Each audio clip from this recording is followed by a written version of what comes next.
Happy Saturday. Welcome into the Rocket League Championship Series. It's the moment you all been waiting for, the online finals of North America. Scott Cole along with Gibbs and James. And like what, 3,000 teams, 6,000 teams? Now we're down to the Final Four. Just 4 left. This is the biggest day of these 4 teams' lives, and it's got to be some pressure. Yeah, I mean, this is the Final Four. Like, we started out with thousands of teams, weekend after weekend, the group stage battling over and over, and now these guys finally getting to the point where they have a shot at the money.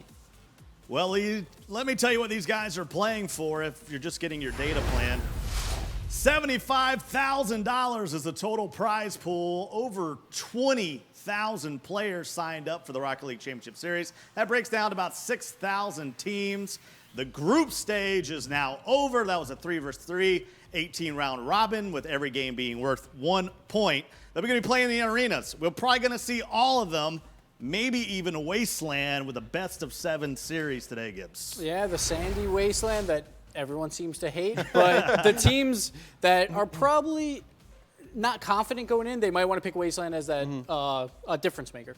Yeah, it's one of those maps. Again, if you're new to watching Rocket League, Wasteland is the only non-standard map. Every one of the other maps, they're the same shape with a different skin, so the bounces are all the same. But Wasteland, it's just inherently different, and we have seen it come out. And teams like iBuyPower, they've performed very well in it in the past. But again, yeah, it's one of those curveballs that a team could try to maybe break up their losses with. At this point, you know, they've gone through the qualifiers, they've gone through the group stage. I mean, what are you thinking? This is the biggest Rocket League tournament we've had to date with much more to come. What are these guys thinking? I think teams are happy that they made it this far. Teams like Cosmic and Kings, though, they know why they're here. They want to make the finals and they want to win it.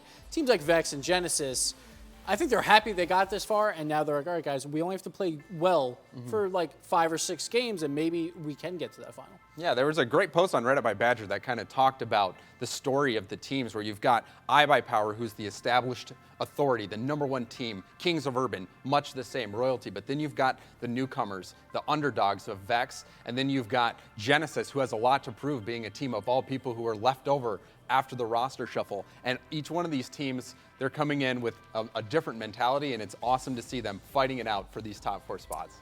Well, let's remind you of how the group stage finished up here in North America. It was iBuyPower was up on top, Kings of Urban, Genesis, and Vex. Those will be the 4 teams playing in the online final here in North America. Onslaught, Mocket, Selfless, and Orbit. They didn't make it to the Final Four, but all their seeding was very important. But yeah, Cosmic and Kings kind of just blew everyone out of the water. Kings had a little bit harder time, but still a 4-game lead over 3rd. But then from 3rd to 7th, of just how competitive North America is, it was really tight between those teams, and Genesis and Vex just barely squeaked it out. Yeah, going into the second day of group stages, the fourth ranked team, I think it was Mocket at the time, they had a losing record. So we really had no idea. And to see Vex come out and grab it, that was a huge surprise. But they've continued to just show that they belong in this top spot in North America, even making it into the finals of the Rocket Royale tournament multiple times in a row, and even winning it recently. So these guys, you know, they started the group stages, came in like ranked 7th, and then really have proven that they belong here. So it's cool to see them rise up. Well, let's take a look at the top 4. They'll be facing off in the online finals in the bracket. Game number 1, we'll have iBuyPower Cosmic taking on Vex. That's 1 versus 4. Then 2 versus 3. That's Kings of Urban versus Genesis. Those teams will face each other in the finals after they go through a best-of-7. We'll also have a 3rd-place match in there. Want to make note, first place for the online final is $3,500. 2nd place is $1,500. And both of those teams move forward in group stage number 2.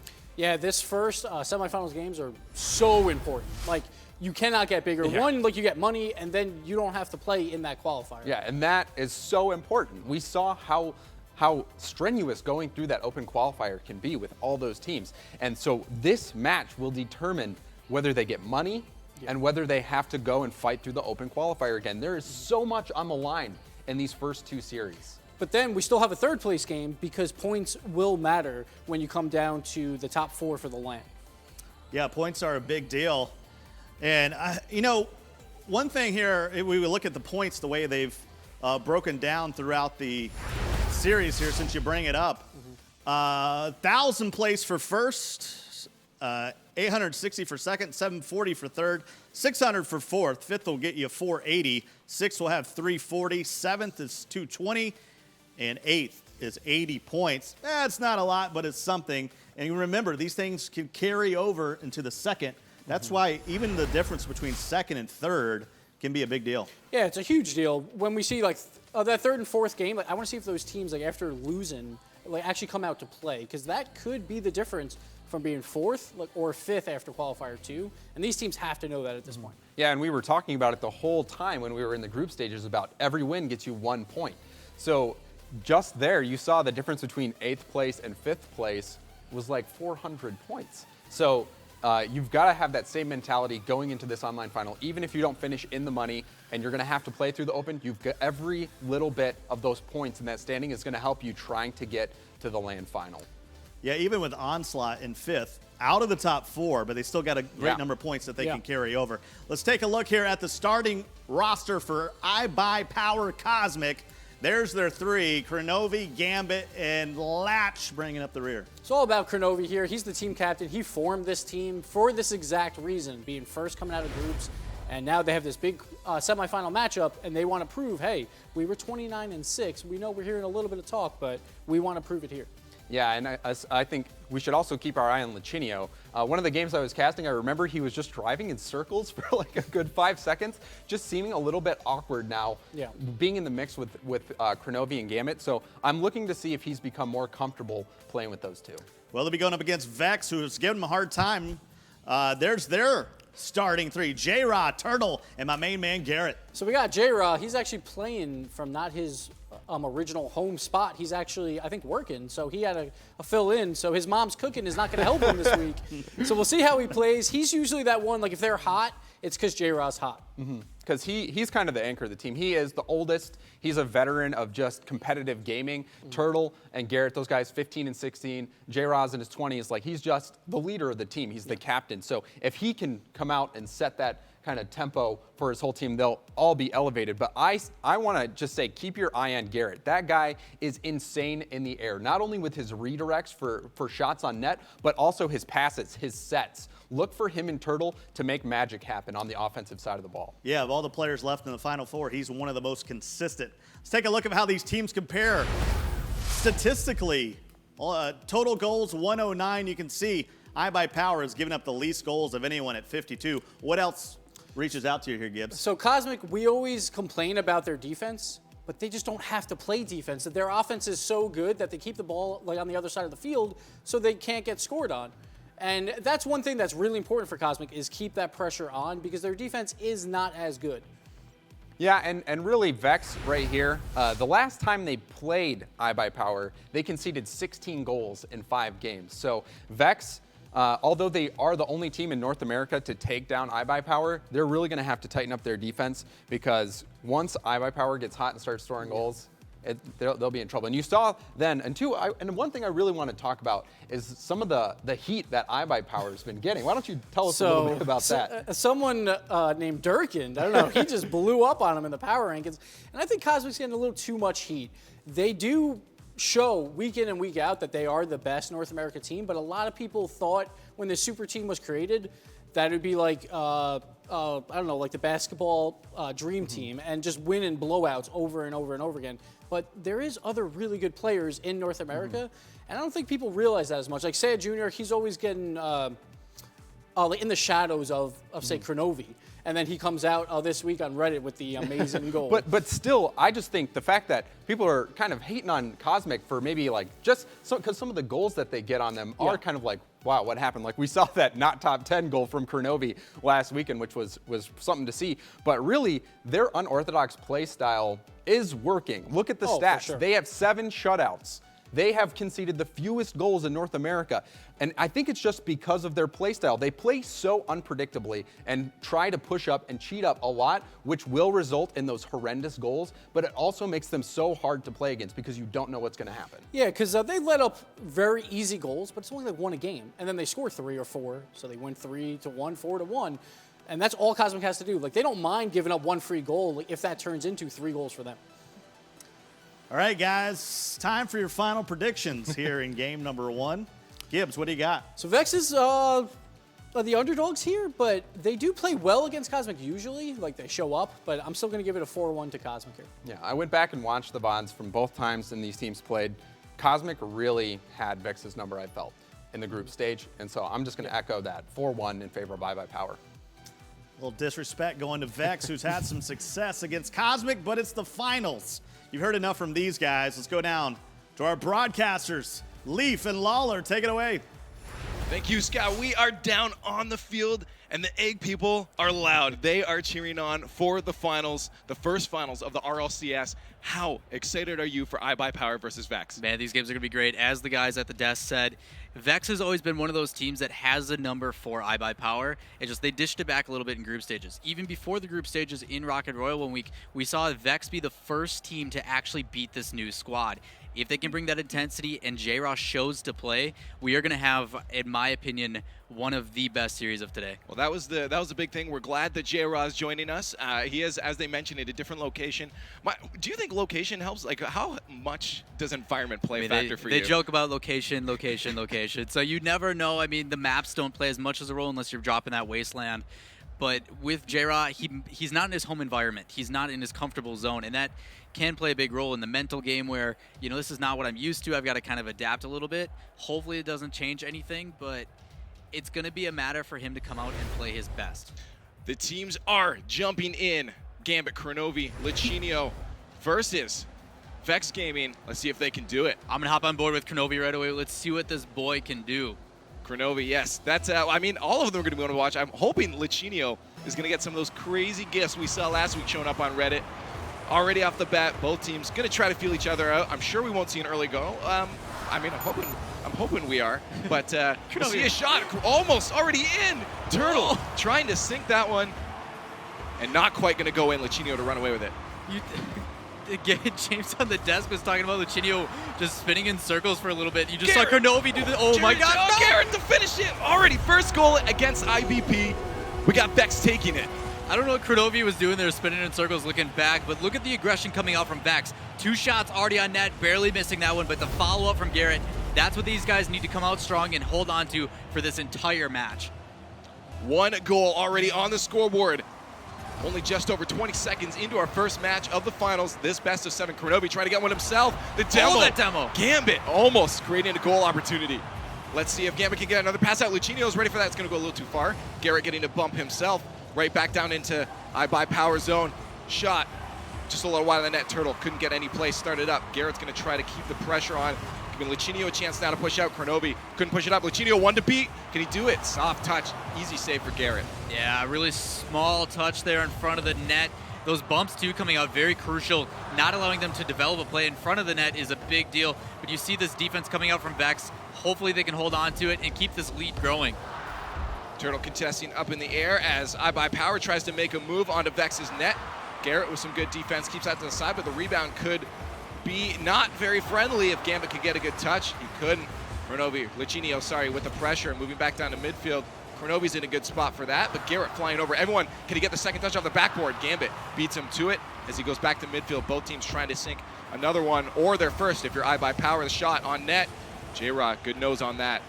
Smart talk about that second touch. Needs to follow it up. We talk about how important it is when a shot goes on net to follow with your car. Try to call off an angle, but that pass inside of the mid, barely missing wide.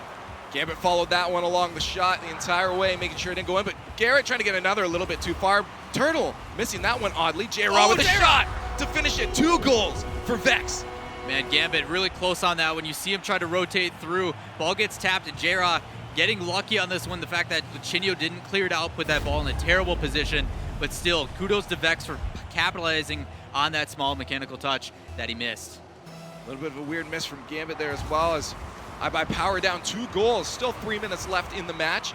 Lots of time for them to come back. They tend to get in the swing of things a little later on. We'll see if they can start out quick. The shot almost coming back from Vex to get a 3rd goal on the scoreboard. Now we see iBuyPower trying to push out of their area. Gambit, the last one back, has to do something good with it. Gets a nice clear out to midfield. Second touch from Lichinio. Can Kronovi follow it up? He can, but no one there to follow it after that. It's going to put in possession of Garrett as he moves it back down the other way. J-Raw tries to get a sweet little touch, but he can't quite. The follow-up from Turtle. Beaten out by Lichinio as he pushes on into Vex's zone. This could be a shot opportunity, but Garrett Gonna steal that one away, push it back down to iBuyPower's area. I like that this iBuyPower team actually plays it backwards. I mean, a lot of the reason why they have that huge win percentage is because they control possession of the game. They don't always feel they need to move forward. Sometimes they drop it back. Sometimes they play it sideways. And that's okay. As long as they control the tempo and the pace of this game, it's going to put them in a good position, especially with this much time left. Could have been a scoring opportunity, bounced a little bit too high, allowed Garrett to push that out. Renovi recognizing that could have been a push out, got back in time, passes it off to Gambit. Gambit loses out on that one. Luchino thankfully in net. Good touch from Gambit off the wall to push that forward. Couldn't win the contest on Turtle. Renovi just waiting for a shot to come out. That's pass and net. Garrett has no shot on that one. Just wants to get a touch though to keep it away from Gambit. Gambit loses the contest. J-Raw out front. Could be a scoring opportunity if he gets a touch. A little bit too high off the backboard. Going to give Renovi and Friends a chance to push it out, but they're still stuck in their zone. Garrett missing you gotta make a those. little bit wide. We'll see if they can now push iBuyPower, trying to set up a play. Turtle, a little bit of a weird flip there. Doesn't matter, still gets pushed back to midfield. As we see iBuyPower pushing up really hard now. They want to get some goals. Minute 25 left in this match, and they're down 2. They need to start getting some shots into the back of the net. No one near this one as they all boost up. Renovi's going to catch that, just throw it deep, so they can get a play set up, get that forecheck going on, but they can't. Back down to their end. It's a shot. Turtle misses that one. I like to see how Vex is actually playing on this one. They're controlling this lead actually pretty well. Like, you look at how they're rotating and contesting the ball. It's something that they've always had a problem with, is this iBuyPower team. They can watch for it, especially in the next couple of games, to come out very, very aggressive. If Vex can keep matching the aerial contest, they should have a pretty good shot at this, especially with this early lead. Good job, Luchini leaving that for Kronovi to get up, but Garrett trying to follow that up. That ball's still in front of the net. Turtle has a chance, beaten by Kronovi. As he pushes to the side, just gets some midfield boost, waits for a pass from Gambit off the backboard. Can Kronovi do it?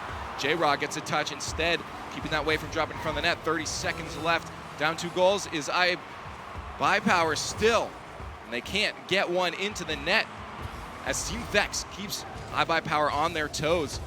Nice touch from J-Raw. Luchino has a scoring opportunity, but he loses the ball, just tries to keep it in the air for his teammates. Gambit, Luchino to spot. Kronovi, one guy to beat. Can he do it? The touch. Just wide, 9 seconds left, still 2 goals. Not going to be easy. They are pushing up hard, trying to get some shots off, but it looks like this is over for iBuyPower in the first game. I can't believe that you're going to come out with a shutout. I mean, Kronovi and the rest of this crew on the IBP squad is a really good team for getting goals, and the fact that Vex is able to come out strong, get 2 goals right away, and completely shut them out, that's got to be good confidence coming through the rest of the series.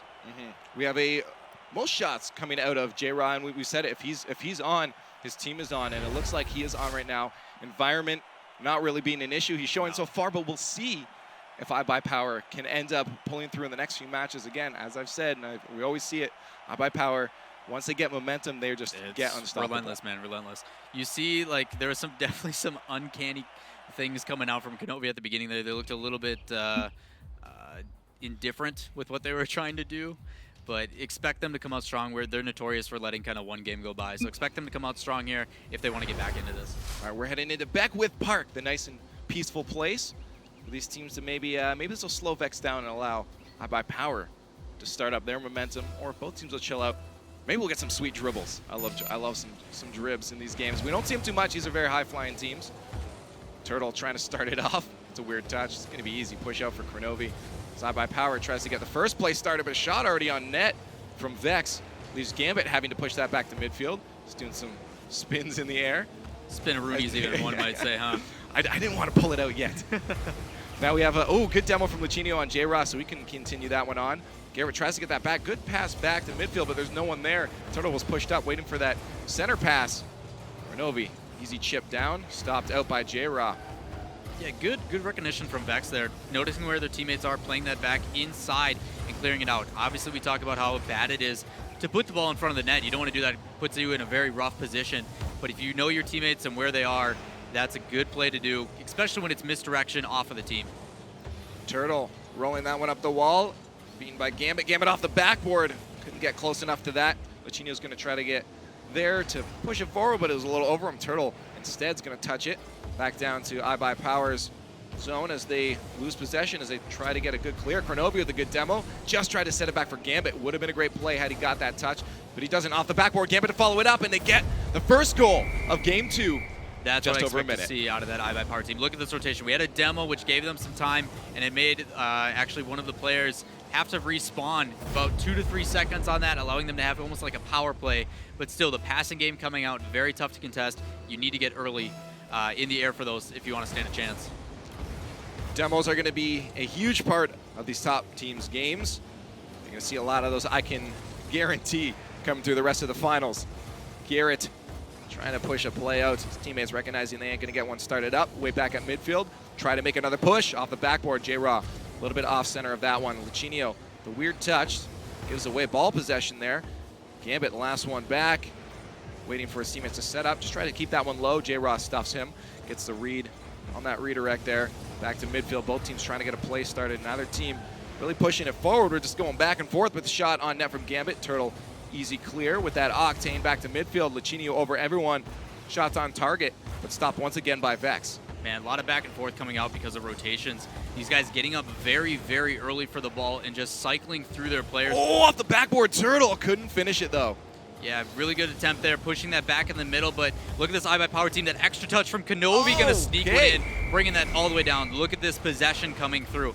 Ariel comes up off the wall, chases it up before everybody else, takes another touch before everybody, takes another touch after that.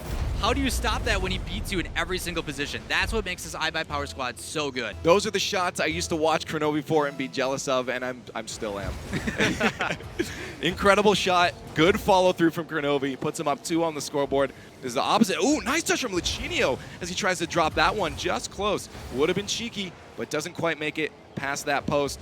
Lucinio already back, trying to get some second touches himself. Gambit has to put this in a safe spot because Garrett's ready for that throw out. Kronovi rotated back, gets a good touch, but not far enough. They actually lost a lot of that pressure because of a demo from Kronovi. They had 2 players up, and that third rotation was going to come through, but then he exploded and had to go back to his own zone. Everyone exploding everywhere. Those demos, I told you. We'll see another shot opportunity for J-Rock. Kronovi just waiting patiently, able to keep that one up. Now he's got some dribbles going up. Pass up for Gambit. J-Rock steals that instead, allowing Vex to stay on attack. The pressure is strong. Still 2 minutes left in game number 2, as the first game went to Vex. They're trying to take another one if they can get a couple goals, but iBuyPower is up 2-0 on the scoreboard under 2 minutes. J-Rod trying to make a push. Man, Garrett with that follow-up, he actually in the air there managed to boost into the ball. Oh, as Kronovi had a free shot. Kronovi, can he get another touch? He can't. Just bouncing too high. Look at Garrett doing it all here. He actually, with that aerial, double jumped. So you jump really fast and then jump again immediately after while boosting straight up without any like direction on your controller or keyboard. Otherwise you'll do like a feel side flip. Feels back. Yeah. So he did that to get to the ball really high so he could clear it back out. But look at those mind games, showing some patience, really trying to carry this team and get some goals on the board with only 1:15 left. Turtle, not really good touch on that. At least keeps it away from Lucinio, sets it up for J-Rob, but that's bouncing off the corner. Garrett to Turtle, back up. Oh, that'd be great if Garrett could have been up for that. Stayed up in the air, but it's still in front of the net. Still an opportunity. There's a good touch from J-Rob. That ball hasn't touched in a long time as Vex just puts the pressure on 1 minute left. They are trying their darndest to get a goal on the scoreboard if they don't want to lose game number 2. They're putting themselves in a good position, putting the ball in front of the net that many times. Just Garrett staying a little bit too long. Shot from Lucinio off the wall. The pressure from him is strong right now. Yeah, you see the tables turn, but look at this pass coming in through Garrett. Turtle trying to follow it up, but this is what they need to do. Turtle trying to rotate through, needs to take a hit, and this is the opportunity that they have. They need to put a ball in the net right now, and this is their chance. Just getting stopped the stuff again. From Gambit, but it's still an open net. That third was back, but he was getting some boost. There's Turtle to stuff that one out to keep the pressure on for Vex. 20 seconds left. 2 goals can happen. They're in the zone, but now they're moving back to their own area. Let's see, up in the air. Opportunity for Vex to get a push on. They don't. iBuyPower beats them out to keep them stuck in their own end. There's long shot going on target, just off the crossbar. Would have been what they needed if they wanted 7 seconds left to get that tying up goal, but now it's looking like it's over in game 2 as iBuyPower comes through with the win. Yeah, tough, decisive match there. You look at the shot difference, it looks like this team on Vex actually did a pretty good job of keeping the pressure. It's just a matter of putting them in the net. They didn't have that third rotation, a lot of that broken up, and credit to the iBuyPower defense on some of those. I like how well they show patience in front of the net. There's a couple times where Kronovi, rather than just clearing it out right away, he dribbled it a little bit, he popped it up for a teammate, and that's where a lot of people get nervous, is right in front of their net, and this team showing the experience, that's not going to happen. Both teams getting a lot more shots off than we saw in the first game as they start to get a little more comfortable putting some pressure on. We'll see if they can pull one. Which team, sorry, will pull away with the win on this one. Tongue-tied a little bit. I'm just so excited for these matches. Off the kickoff, neither team getting a real quick early goal opportunity. We'll see off this crossbar if Kronovi can. Tries to squeak one by J-Raw. Doesn't quite do it, but Gambit there to follow up for another opportunity. Garrett with a great clear. Gives them an opportunity to make a push themselves. And Garrett getting up so quick on that one to clear that ball out. Now it's just a matter of Vex trying to control the possession of it. Look at this play develop. An odd touch from Kronovi allowed this play to start up. J-Raw! Oh my goodness! J-Raw! J-Raw! With like the quadruple million touch. Quadruple million. J-Raw, good morning to you too. Look at that, showing some freestyle swag. Right off the and butt. playing that off the booty into the far post. Actually, near post, my bad. Man, good play. And he's getting some extra points for that one. Using the back of the car, you get a backwards goal. Little bit of incentive on that one. Oh, he got some swag points for sure on that one too. Already a goal, just under 30 seconds. Wow, that was a good one. That was a good one. I like that we start off with these early on in game 3. J-Raw's going to leave that one, psychs out Kronovi. Kronovi trying to loses that contest against J-Raw, even though he had a lot of time. Off the backboard, Lichinio has a goal. Easy peasy, lemon squeezy. Got to be careful with those. Ball going up here. You see J-Raw miss it. Gambit trying to get another, or not Gambit, my apologies. Garrett trying to get a contest on it. With him the last one back, he's got a tough decision to make there. Either stay in net, wait for the ball to come to you, or contest it. Doesn't work out in his favor. He probably should have recognized that he wasn't going to get to the ball in the air fast enough. If you're the last one back, the second that you have hesitated, it's already too late. Especially against teams like iBuyPower. Oh, of course. They're already up there touching it by the second, even by the time you think of it, for the most part. Contest there, leaves that neutral. Garrett wins out off the backboard. Kronovi needs to get this clear. Garrett tried to get that touched in. J-Rock, good second touch, pushes that back for his teammates up in the air. Can someone get the contest? They can't. Good chip from Turtle up to J-Rock, intercepted by Kronovi as he leaves that at midfield. Lichinio trying to get something going on. Gambit recognizing he doesn't, pushes that up instead. Turtle, nice touch, back to midfield, trying to stop this attack from iBuyPower. They're doing a good job, but Gambit tries to just drop that one down with his underside, up off the backboard. Could be dangerous. This is a scary spot, but Kronovi wasn't there to follow it up as he let Vex push it to the side, see if they get another play started another way. J-Rod, credit due to him. He is showing up this match. We talked about how important it was for this Vex team to have their captain really show up, and he's doing just that. Look how well he's contesting. Great pass out to Lichinio! Trying to get some freestyle on there. He couldn't push it in, though. Oh, man, that was so close. That's going to be the one gift that this Vex team gets. Hopefully they can take advantage of it now. Look at this possession change. Dribbling it up, spreading out, shot, pass, coming through, and just not enough. Good defense coming out from Lichinio. And Lichinio up on the backboard. Allows this play to develop. Gonna get the touch off the backboard. Could be a finisher with Kronovi. Oh my goodness! God. Almost the save from Vex. But there it is, Kronovi sinking that great team play from iBuyPower. We talk about the team play, letting your teammates. Biggest problem iBuyPower has had is they all want to be the star player, but when they spread out and they let their teammates do their job, look what can come from it. Almost had the save though for Vex. Very close. I like the smart play on Kronovi's car position there when he hit. He could have thrown that either way, either side of J-Rock. Puts it right where he couldn't finish it, or get a touch on it, and that goes in. Kronovi, shot back to Lichinio so they can get a play started up to midfield. Good demo from Kronovi. This could be a play started. Man, that demo from Kronovi, really smart, like you said. Garrett actually got the boost there and was going to be able to take that upfield, and Kronovi was going to be kind of out of everything. But the fact that he got that demo completely stopped that possession change, and now we see a lot of back and forth in the middle. But look at this play develop from Turtle. Almost a shot on net. Lichinio stops that one. Kronovi rolls it up the field. Keep that momentum moving forward, but stopped up by Vex. Good drop down from Garrett. Unfortunately, Lichinio's there to pick it up instead. Tries to get a little pop up. Gambit just waiting, but that's going to squeak in the top corner. Squeak in indeed. Better words. Look at this pass from Lichinio. Plays it up a little too soft. Oh, and that's what happened. A Feels backflip trying to follow it up, but good pressure coming out from Vex, tying this up with 2 minutes left. They have a chance to really overtake it, carry this momentum through, put yourself ahead by the end. J-Raw getting some beautiful touches. As we said, it's him. He is showing up this game, but iBuyPower can't be counted out yet. They are starting to get the momentum moving forward. The team plays are getting out. They're feeling each other properly now. Kronovi with a pass play. No one followed up. Turtle, a nice easy drop to Garrett. Good follow up. J-Raw to finish it up. See if he can push it in. Kronovi, back rotation, gets that push back down into the orange zone. Kronovi with another touch. He's just chasing it, and out front. Oh no. I like Garrett going up for that aerial on the wall. I don't know if you guys got to see that, but when he went up for the wall on that corner, the ball, like, it's weird to get that angle. Oh, that's my a God, long that pitch. shot. Look at that pinch. Oh, that is so Lichinio unlucky. gets credit for that entire field goal. Gambit going up, getting the ball early, but you see Lucinio and Garrett go over that. Garrett came from a weird angle, and sometimes those 50-50s don't look like it's fair per se, like it's kind of lucky. That was actually really well planned. J-Rod took too far of an angle left of the ball, which allowed that pinch to go towards the net. Obviously, didn't plan for that to happen, but there is ways to kind of predict it. You got to put yourself in the position to make a play. Good passing play there from Vex, trying to push that into iBuyPower's area. Lucinio, a little bit of rough touch, puts that off the roof, allowing Vex to move forward to midfield, but Gambit stops the play from developing. But now another shot from Turtle. Can it get finished off? J-Raw intercepts that stop from Kronovi, allows the pressure to stay on for Vex as they try to get another shot on net. Down a goal, a minute in. There it is. They just need to keep this up for one more minute, and they may be able to sink one in, but they can't get too aggressive, and they may open up for another long shot like we saw for that last goal. Pass plays like that. Oh, okay. Pass plays like that are what make this Vex team capable of actually playing pretty close against this iBuyPower squad. When they play on point and those pass games are done with intent, that's the biggest difference. Oh, Garrett! What a great shot, but just stopped out by iBuyPower.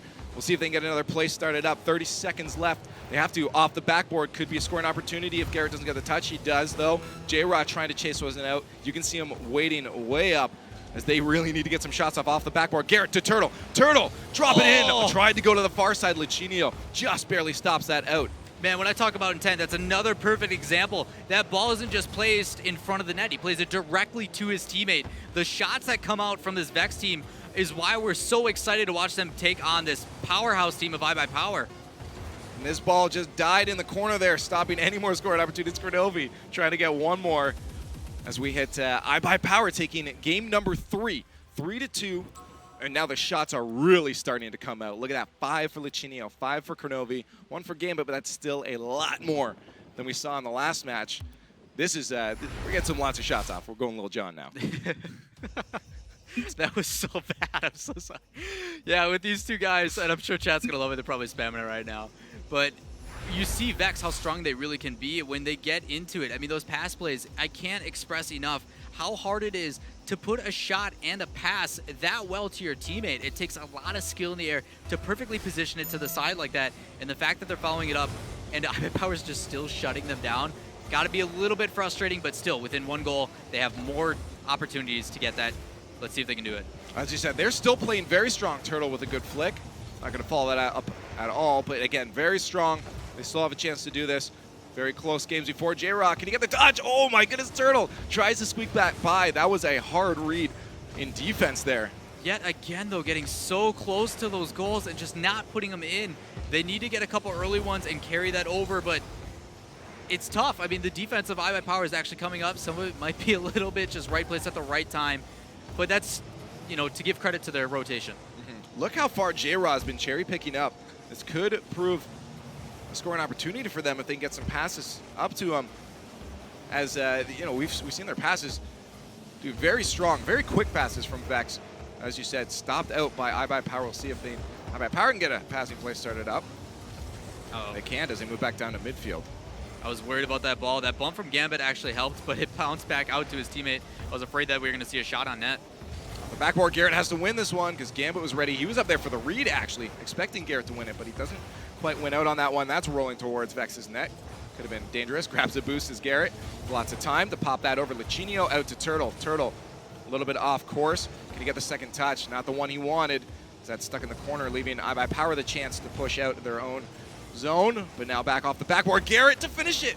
Gambit was waiting for that one, but a good shot nonetheless. Man, so smart from these teams. Oh, and that's an open net.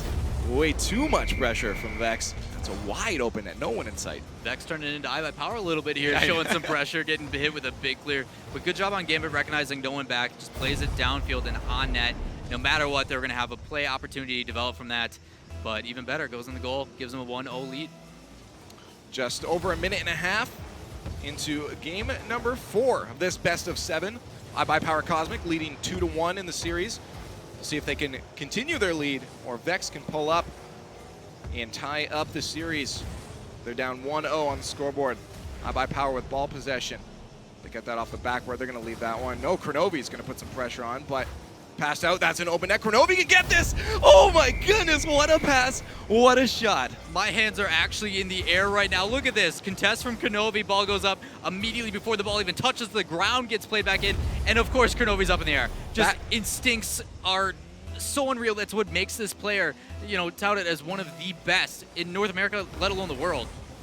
Like, just that pass alone was solid. Oh my And then gosh. Kronovi's recognition of where that's going to bounce off was just solid. Can't to do teach it that, man. You backwards. can't teach that. Let's see if Gambit, good stop. Stops Turtle from getting that moving up. J-Rob with a nice little touch off the wall, but that's going to be Lucchino receiving the pass instead. Garrett keeping that to the side. Kronovi trying to challenge it, but he loses out. So he fights Turtle on the ball, back down to midfield. Lucchino, Gambit making a push. Garrett stuffs Lucchino's shot. He tries to make a play of his own. Off the wall, the airdrop is going to get the second touch off the backboard. That would have been great, but he couldn't. Back down to Vex's zone. They need to hustle back on defense very there's quick. no one there. Look how fast that iBuyPower team rotates onto offense. No remorse for any defensive error. But look at this pop. Lucchino has a chance. Oh, it's out front. This is still a scoring opportunity. Gambit stuffed by J-Rob. Oh my goodness, these balls getting so close to being put in the net. But don't give up on Vex yet. 2 minutes is still a lot of time. Still rotations coming through. Expect them to be risky though. Gambit scoring opportunity. Oh, good thing Turtle was there. Yeah, they're going to be very risky with these plays. They're going to show a lot of aggression. They need to do it because that seems to be the only way to beat iBuyPower is beat them at their own game. Show really strong aggression. Throw, you know, every plan that you have on defense out. Lucchino trying to go through the air and get a wall shot of his own, but couldn't get it. He's got stopped out by Garrett. That's a flick up in the air for Gambit. The shot on net. Garrett barely able to keep that one out. Good recognition to wait back for that. You see Gambit up in the air. That's a shot on target for sure. For sure. Kronovi. Out to Turtle. Turtle steals that as Vex tries to move on attack, but once again, Gambit in the air.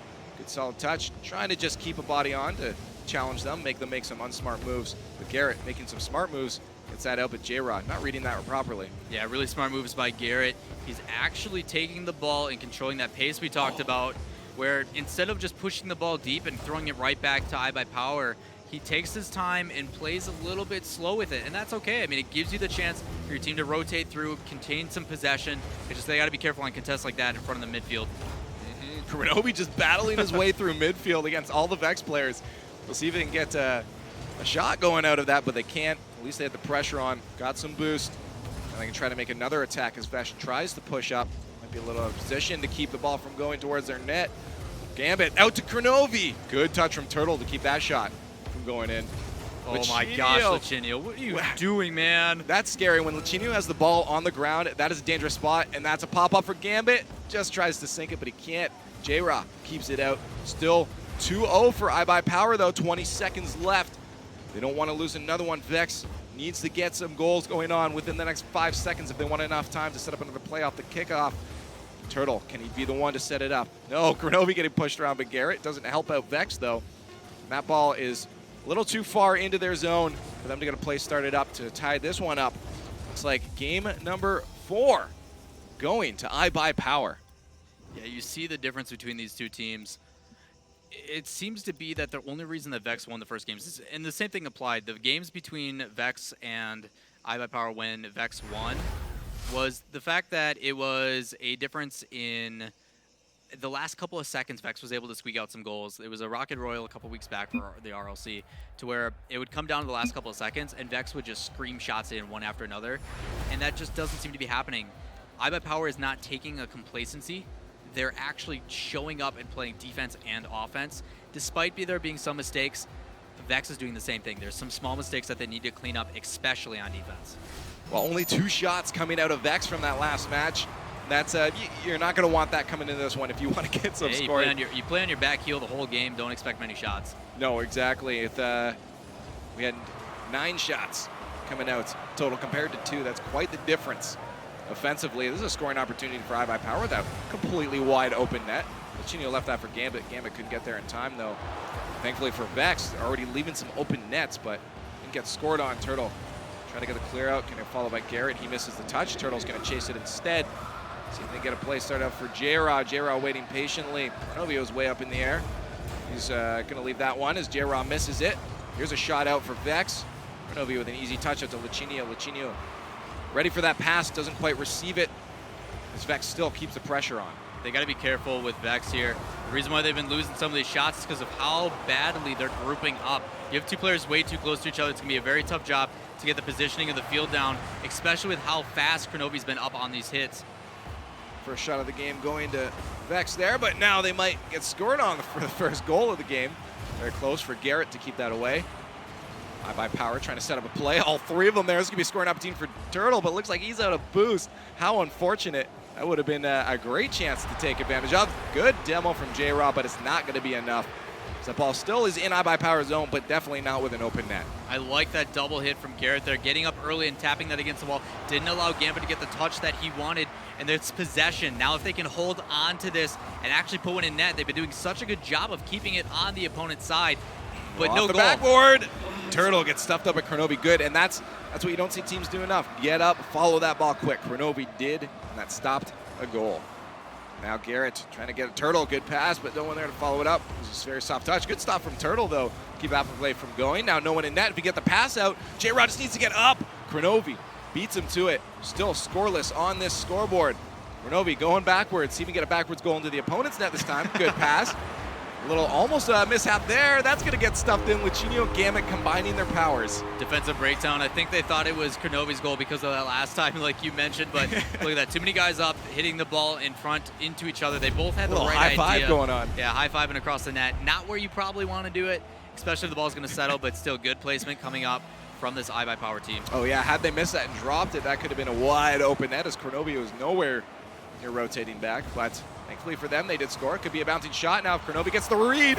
Oh my goodness, he was up so Dunked. much. That is a literal dunk right there. Yeah, you see the shot come out, so he bounces it down like we're playing basketball. I'm already here. Gets up top. That's a tough position to be in when you're on the Vex side. When that ball is in that position, you see Kronovi flying at you, you just kind of get a little scared. You're like, oh no, this is happening, isn't it? One of the Dunkaroos. Good call from Kronovi. Very good read.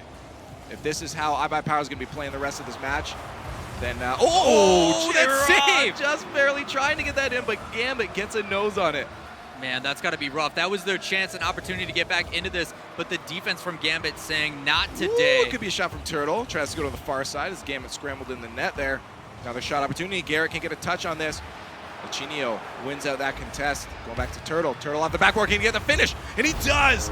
Good follow through. Tough position to be in for Gambit. I was actually just about to say how proud I am of him of not getting over aggressive. He was letting his teammates play some defense, but in that situation, he actually probably should have went over. He had the best angle to clear that ball out, and his teammates are the one that needed to row back into net. He was in a very tough position to be in. I liked the patience, but a little too patient on that one. Only one goal deficit now for Vex as we come into 2 minutes left in this match. 2-1 in favor of iBuyPower as they're up 3-1 in the best of 7. Gambit trying to play something himself there, but it's stopped out by Turtle. Pass out front, easy touch for Garrett. He throws that deep into the zone. The passing plays. Garrett couldn't finish that up. Good stop from iBuyPower. Second touch from J-Raw. Third oh touch my from goodness. J-Raw. Let's see if we get another one. He can't. Gambit waits for that on the ground patiently. Now they're just fighting in front of the net, but you see the pressure coming out. I don't think people realize if iBuyPower wins this game, they are guaranteed to be in the top 2. They get money and they get a free buy into the next rounds. This is huge. Vex Kronovi needs to show up. Off the backboard, no one to follow it up. Let's see if Garrett can get a shot down to the other end. Luchino off the side, 1:18 left. Oh! Gambit needs to keep this away. Oh, Turtle! Tries to finish it. There it is. J-Raw ties it up. 1:12 left. They can still pull away with this. They don't want to lose this match or they are dunzos. God, every single one of those shots, so close. Trying to hit every single crossbar or post or the woodwork to get that ball in the net. Next time, just try to put it in, relieve some tension, guys. Like, this is far from over. Vex, can you do it? Oh, they just want to give some excitement to the crowd. That's what Vex is playing for you guys out there. Vex is playing for the egg people. They want to hear them cheering. They are cheering. As another shot almost coming up from iBuyPower, stopped out by J-Raw. Just even get a play started up. They need this if they want to pull away the win. 50 seconds left. Turtle, the pass out, no follow-up. J-Raw leaves that for Kronovi. Kronovi gets a touch to the side, bounces bad out front though. Kronovi's the one there, no one to challenge him from Vex. Maybe expecting that clear. Garrett, can he get the touch off the backboard? Someone needs to follow it up a little bit too far.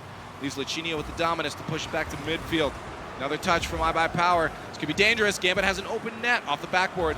Luchino getting bumped up by J-Raw. Good touch from him to stop that from going in, keeping it tied up 2-2. 30 seconds left in the match. Luchino keeping that play from developing. Way back into Vex's zone. One defender back. That's a shot. Almost on net to the far side. That precision was almost there. That's a tough play for Kronovi, trying to take that touch. He's taking the ball on the left side of his car. Shot though from iBuyPower. Can they finish it? Kronovi can't get the stuff going on. 6 seconds left. We may be seeing an overtime of this last match here. Gambit, oh no, that's in front of the net. Almost centered that for Turtle. Thankfully, Kronovi pushed to the side, and that ball drops for our first overtime of our RLCS finals. Do or die for Vex. They need to get a goal here to keep themselves alive in this best of 7, but can they do it? This is what it comes down to. This is for all the money. Let's see if they can pull it off. Garrett with a touch out to midfield. Easy touch back by Luchino. Doesn't get the touch on the wall. Luchino can potentially do this. Couldn't get up quick enough. Gambit just waiting patiently. J-Rod trying to do something to get away from Gambit. Doesn't want that pass going up front. Thankfully, Turtle was there to stop it anyways. This could be a touch off the wall. Luchino can't stop it. Good pinch from Luchino. Keeps that going back down the other end. Kronovi trying to get another one of those fancy dunk reads. He couldn't quite do it. See him get one off to the mid. Gambit to try to follow it up. Just trying to keep ball possession as they don't have a very good shot opportunity quite yet. Looks like Vex now has a chance. Pass to J-Rock. J-Rock to Garrett. Oh my goodness. Gosh. Holy smokes, that's it. Yeah, that's it. Turtle to sink it finally. I wish it would have gone off that play, but still. Oh my gosh. Vex keeps themselves in this. That play is what makes Vex such a good team, but the follow-up to come out after it is why they put it in. Just 0 stoppage for this team. We have yet another game for you guys. I can't wait. Oh my goodness, Vex. Now look at the shots coming out. Vex, they're like, okay, guys, we're out if we do not get this match. This will be it for us. They came back. They pulled through in that overtime. Ooh, it's got to feel good, though. Those passing plays. I am hoping to see this exact same Vex coming into this next game. Otherwise, once again, they're done. Try not to take it that long. It's a little, like kind of ease into it a little bit. Get an early aggression. So to look on the Vex side, if they can keep that up, like you saw that pass play develop, and I talked about how they can always seem to clutch it at that last second. It's a definite clutch or kick moment for them now. They need to keep winning. Give themselves an opportunity to tie this up and get into it. They have a chance, man. They just need to do what we know they're capable of. Garrett trying to feather his way into that shot.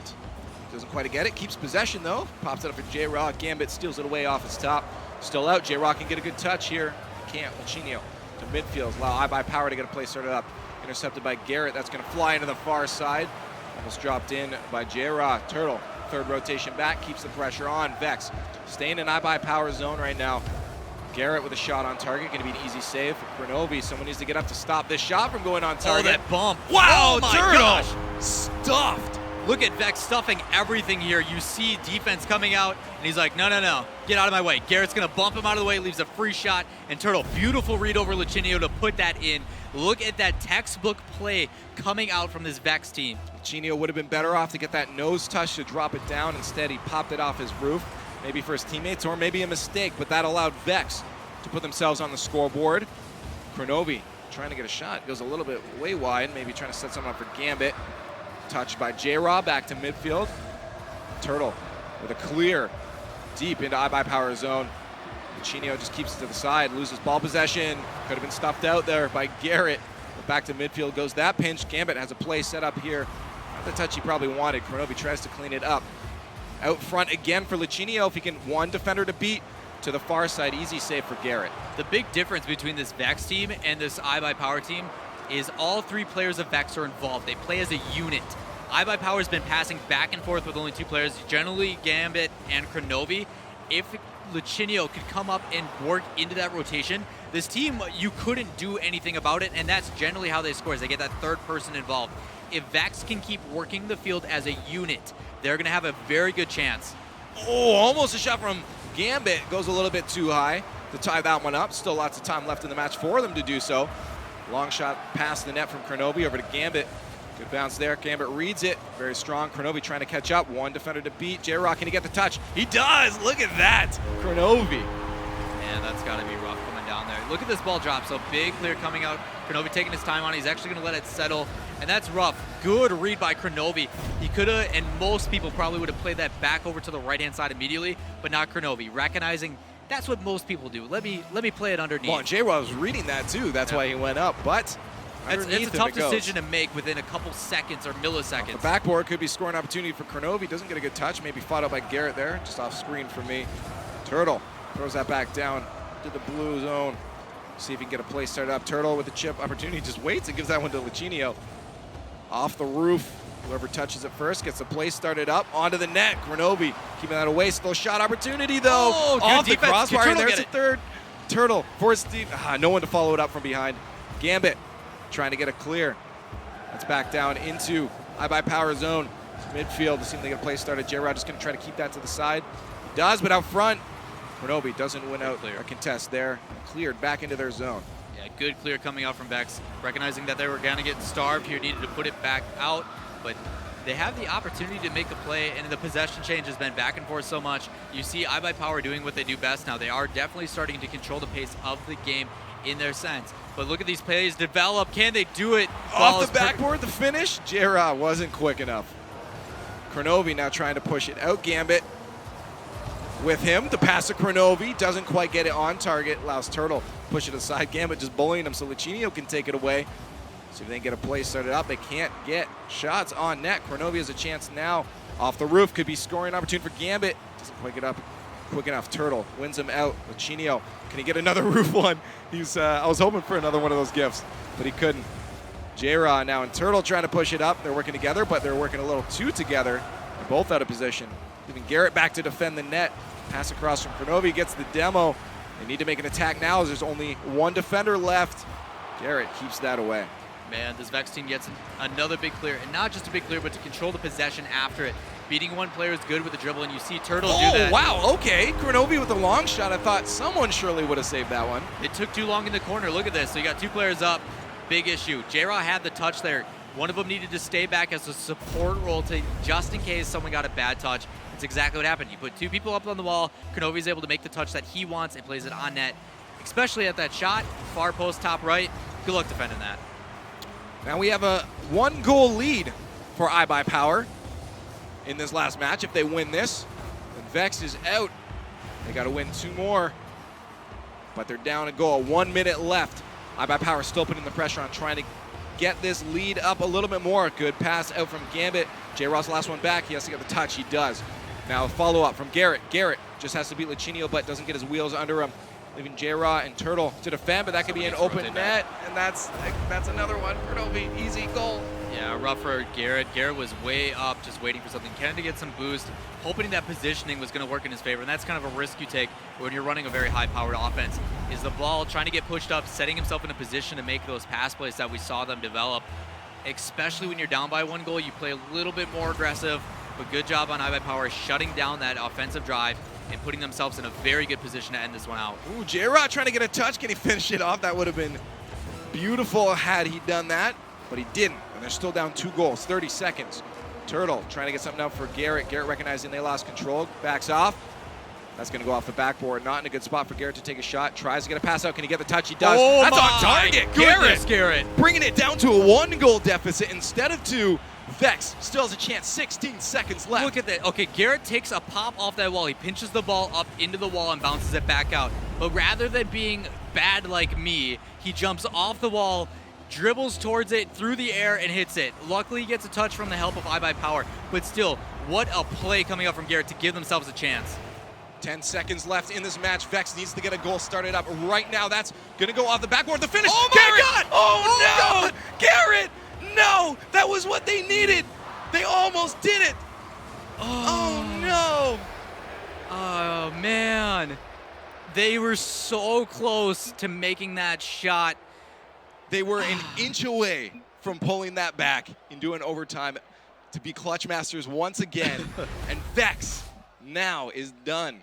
Oh, that hurts. They're not done just yet. True. So They can get third despite still. them losing, so the big thing, obviously, and we don't want to go too much into it, big plays for iBuyPower. They're now going in as the #1 seed in the next games. They are guaranteed to win money, and they're guaranteed a spot in the next groups. That's huge. Absolutely huge, and it would have been great to see Vex pull through with the clutch there. Close Couldn't games. quite Really do it, exciting. But strong games from Vex. They do not walk away with disappointed at all. No, This they is play good. their hearts out. They still have a shot at 3rd in all of North America. If they play like that, man. Whew. Incredible, incredible. I want to see what the hype levels, though, are over at the analyst desk. We're going to head it back to them. Scott, take it away. Well, guys, we told you ahead of time, Vex always plays Cosmic pretty tough. Yeah. What the what at the end? Scott Cole, Gibbs, James.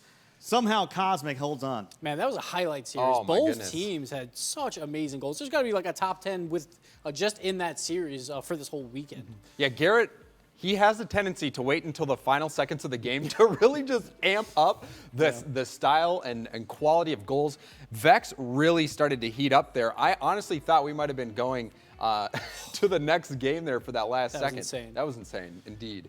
Yeah, Vex was really they played great game one, and then Cosmic kind of took control, but Vex battled back really, really tough. Yeah, iBuyPower, they got off to a really slow start, and even throughout the series, there was a lot of solo plays. You heard Lawler mention it when he was casting it.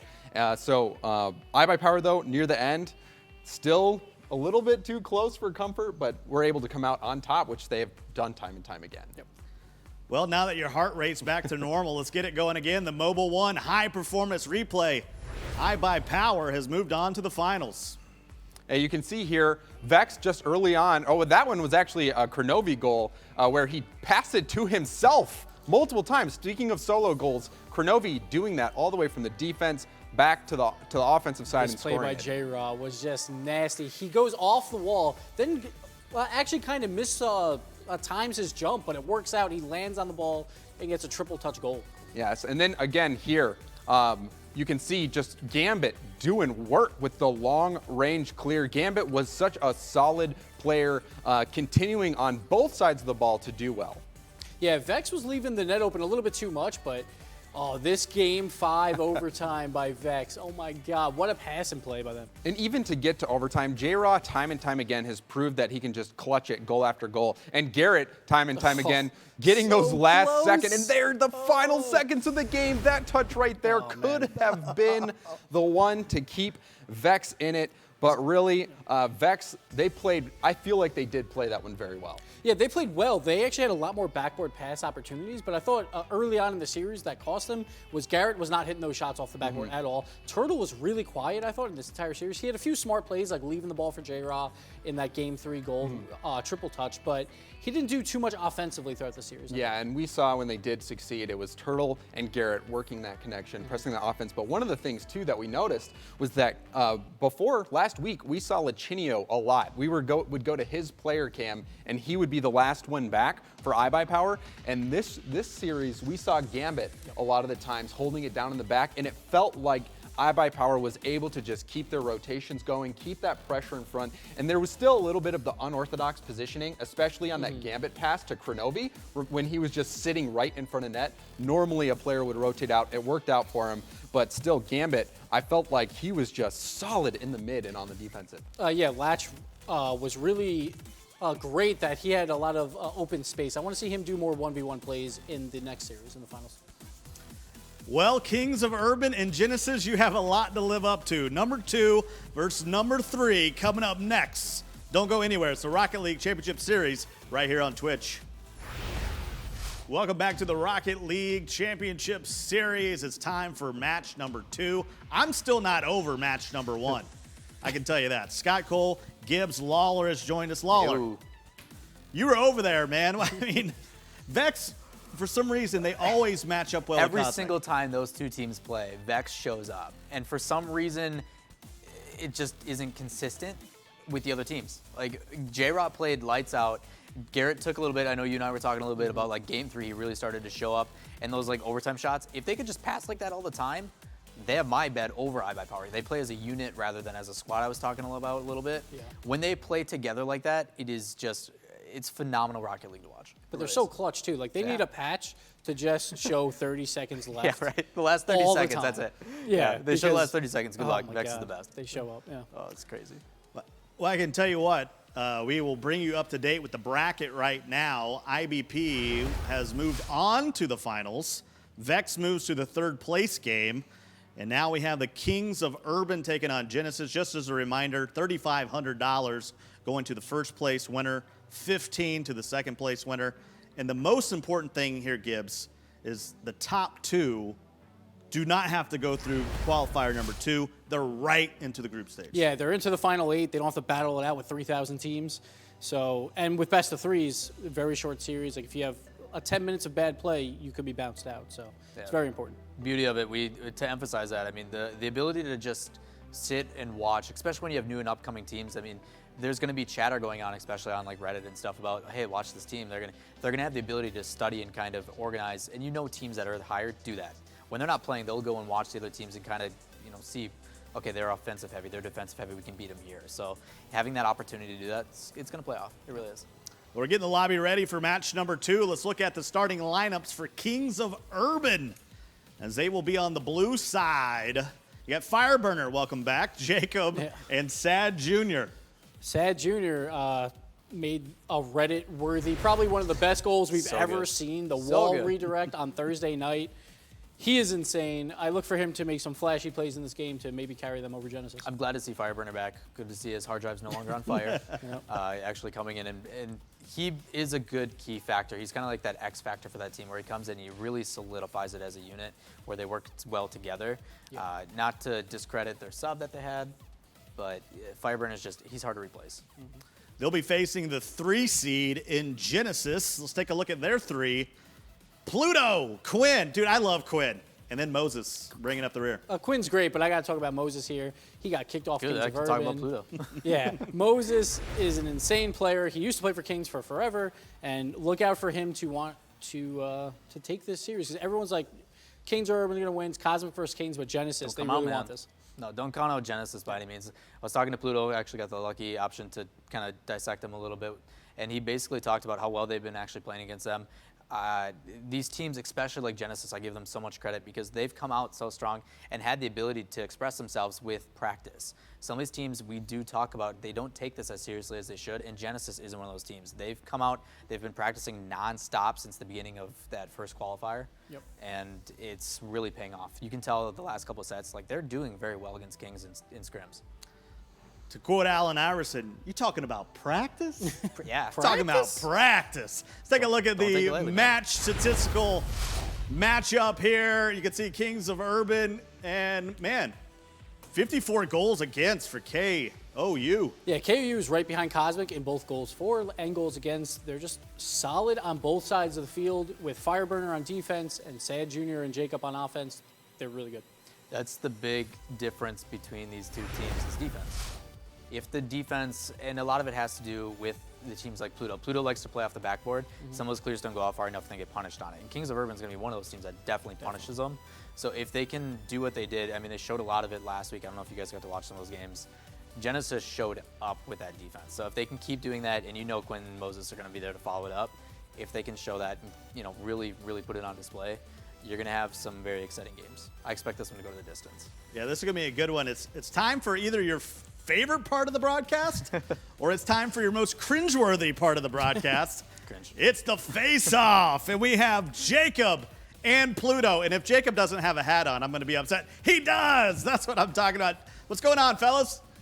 Not too much. Ooh, a foam finger as well. Pluto, no props? What is this? No, sorry. But your bedroom is very clean. So if your family's watching, they got something to be proud of. Jacob, are you just living on Amazon now? What's the deal? Oh, yeah, Amazon's a great place. All of my gear. Amazon, Twitch, we can roll that. All right, guys, big game. Number 2 versus number 3, Pluto. What do you guys think coming into this one? We just got to play our game and make our rotations pretty smooth. That's about it. I'm not going to give much away. Keeping the secrets close to the vest. And Jacob, beside your foam finger and your hat, what's the key for Kings of Urban? The key is just to play our game. My foam finger says that we're number 1. That's how we're going to play. First of all, I'm pretty sure you have that on the wrong hand. Am I the only one that's seeing that here? All right, guys, what's your shout out? Pluto, give me a shout out. I'll have to give a shout out to my little brother who's watching downstairs and Lachinio's mom. Oh, well, we can't go into that story. We'll keep that. Jacob, what about yourself? I want to give a shout out to Art from Psyonix and Callie for playing threes with me when my teammates go to sleep. Well, hey, we all love them, especially Art here, guys. Best of luck to you guys. One of you guys are moving on to the finals, so get hype. And Pluto, get some props. That's all I can say. If you're going to beat Jacob, you got to get some props here. We didn't see any hate there, but there is some drama between these teams, especially Sad Jr. Yeah, so Sad Jr., he left Cosmic. Then he goes and joins up with Pluto and Quinn for a month. And then the last day before rosters are locked, he switches to Kings of Urban without letting his boys know at all. While Kings of Urban are like, hey, Moses, sorry, we got Sad Jr., see you later. So then Genesis was like, what do we do? Let's put in Pluto, Quinn, and Moses, I guess, and let's see if this works. And it seems it's to be. working. It seems to be. Yeah, so they're gonna be hungry. That's kind of the Genesis squad. They're a bunch of the ragtag leftovers. But when you're that good of leftovers and you can be considered number 3, who cares? Like, oh yeah, for sure. But they want to beat Kings of Urban because Kings of Urban, we're basically saying Vendetta, you 3 man. are not as good as us, so we're gonna form a team. So Genesis wants this bad. Well, they're going to play to see who can get in the money and who can face Cosmic. It's time to go down to the field with the belt buckle and the beard. Take it away. Thanks, Scott. I'm Wavepunk, joined by Findable Carpet, and we have quite the grudge match on our hands today. This is insane. I know they were just calling them the leftover team, but they're kind of like pizza where they're almost better as leftovers. They're insane. I love watching Genesis, and we were just freaking out over that last series. I couldn't be more excited to see how this one goes. We just watched the seed 1 and 4 play something so neck and neck. So 2 and 3, these guys are going to be even closer. They're really going to be going head-to-head, toe-to-toe. You should have heard us in the back. Oh my goodness, iBuyPower and Vex, they set quite the bar, quite the standard for today, so I'm really hoping that this Genesis KOU game holds up to the hype. But yeah, like they were saying at the desk, you have Sad Jr. cutting over to Kings of Urban, just the last moment. Moses kind of left without a home, without a family, joins up with Genesis, and you know Genesis is going to be playing with that chip on their shoulder. They want to prove themselves in this game right now. It's maybe not just about the RLCS at this point, it's about this matchup for them. Oh, they definitely want to prove themselves. And people to look out for, I mean, Quinn's an insane passing player. You've Pluto, who's insane on defense and just as impressive on offense. We've seen him go from one side to the other of the field with just no messing up at all. Moses with so much to prove. And then just on the other side, though, Kings of Urban, we saw Sad Jr. with one of the grossest shots I've ever seen in my life on Thursday. Honestly, just go on Reddit. It's probably still in the top for anyone that's curious. Or The Reddit is there's so many GIFs on Reddit every day that after a while you sort of be like, you've seen them all. You haven't seen this one. No, isn't it? I watched it many, many times, and I still don't believe how this went in. My goodness, that was a crazy shot. Yeah, Fireburner, the Cobb, and Sad Jr. are going to be coming out strong. I had the pleasure of playing with Jacob earlier. I think it was this week, a week prior. So much fun. Those guys have a blast when they play. I think if anyone's heard Sad Jr. in a chat, he has so much fun. And again, same with Genesis, though. That's where I think these teams thrive, is they still enjoy playing with each other, but they can really hone in on that competitive setting. And I think this game should be just neck and neck, toe to toe. They're going to be coming at it with each other. Oh, I'm glad you said that. So we have Kings of Urban with this old guard that's been around for a long time. On the other hand, we got Genesis, a team that's got something to prove against this team that kind of stiffed them over before the season. How do you think this one's going to pan out? Where's this game's going to be? I think Genesis is going to come out with a little more fire underneath them because they have been climbing the ranks, whereas Kings of Urban has kind of always been up there in the top 3 for a very, very long time. And Kings of Urban was one of the first teams to overthrow that throne of iBuyPower in rank 1, when iBuyPower was ranked number 1 for so long. Kings of Urban was that first team to really throw them. Genesis has been climbing, but they've been climbing steadily, and they have not been budging. They've been getting only better and better. I know when I was talking to Lawler, who spoke to Pluto, that they've been just practicing their hearts out. Genesis is really taking this seriously, and I think it's going to show in this next matchup.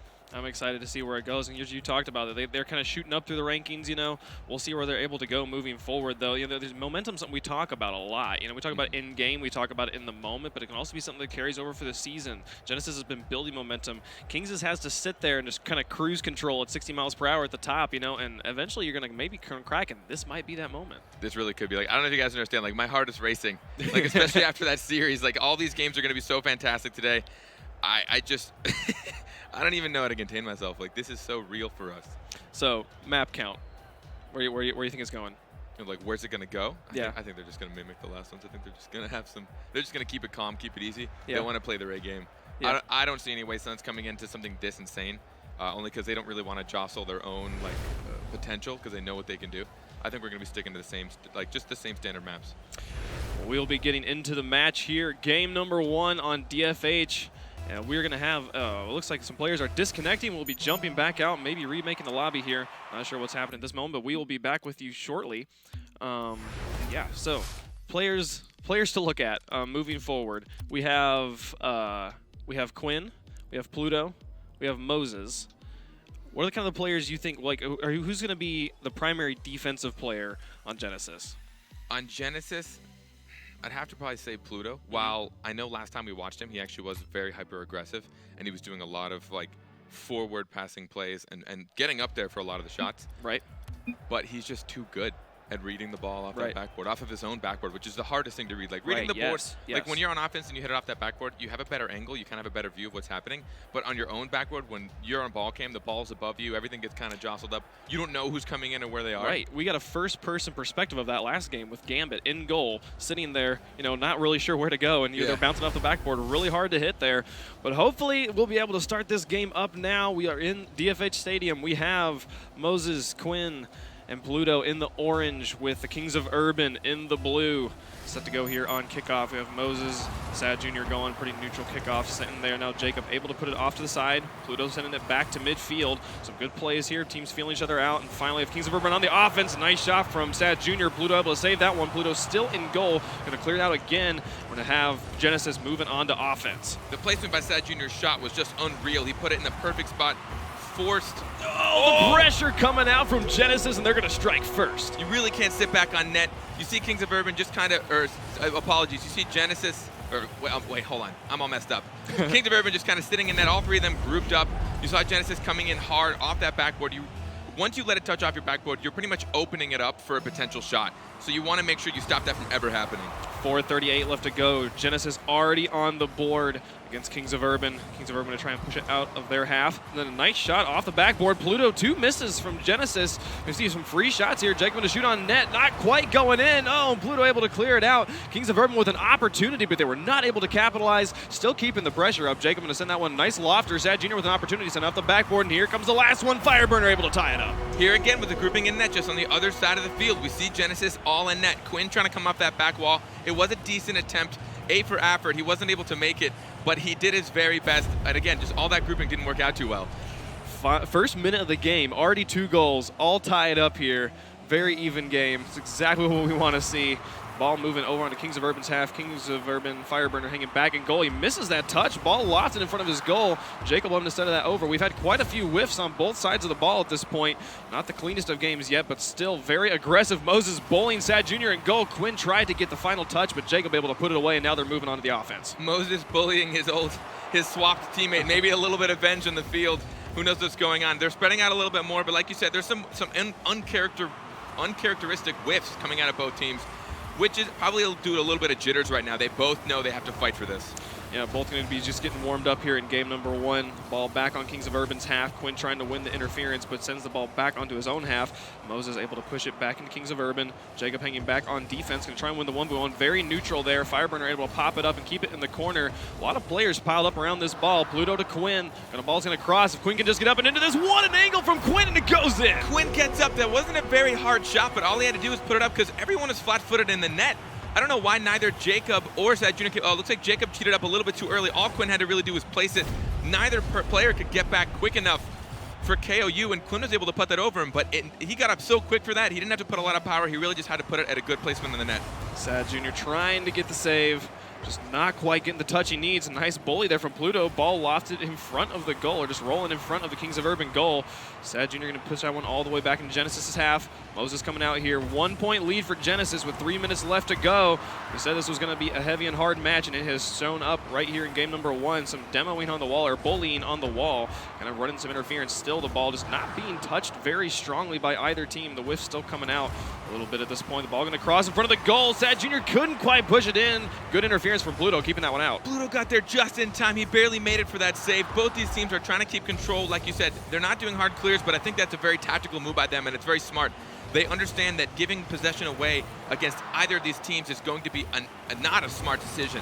Fireburner and Pluto again in net, able to keep that one out. The savior medal for Pluto, the shot from Sad Jr., the block from Moses. Excellent defense from Genesis, keeping this one out and away. But now they're kind of running into each other in the corner, and the pressure is going to stay up for Kings of Urban. Jacob's going to try and back pass this to a teammate, sends it out to midfield. There's Fireburner and Sad Jr. kind of tangled up on top of each other.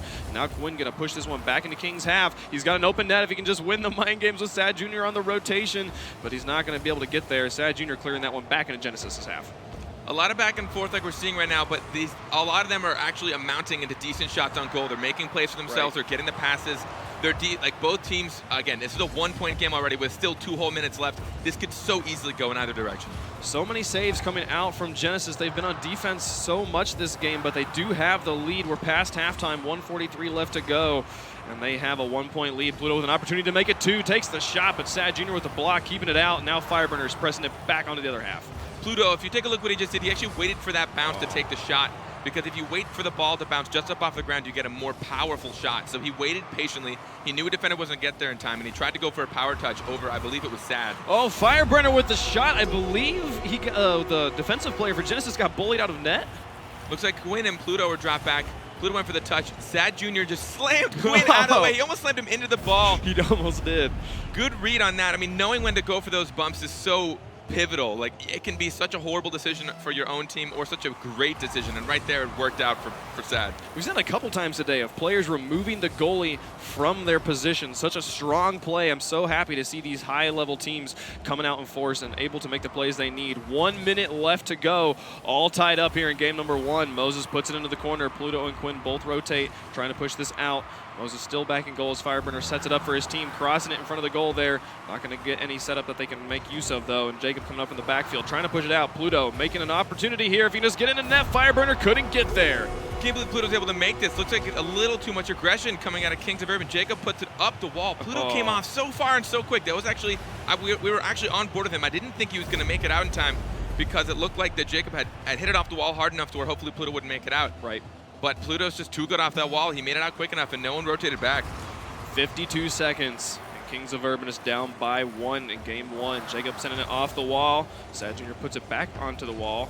And now we're going to have Jacob sending it back around. This ball just kind of lofted in front of, just sitting in the midfield, not really going much of anywhere. Sad Jr. to try and push this one out. 30 seconds left, and Kings of Urban do need to score. Moses keeping the pressure up, sending it onto the back wall. Quinn bouncing it around the corner. Now Jacob with ball control. He's just got to beat out Pluto. He gets it over his head. Not goal. He couldn't kill the forward momentum, and it's going to go in. These 1v1 opportunities, Pluto had to contest Jacob. He might have had a better opportunity going for it, knowing Jacob didn't have it.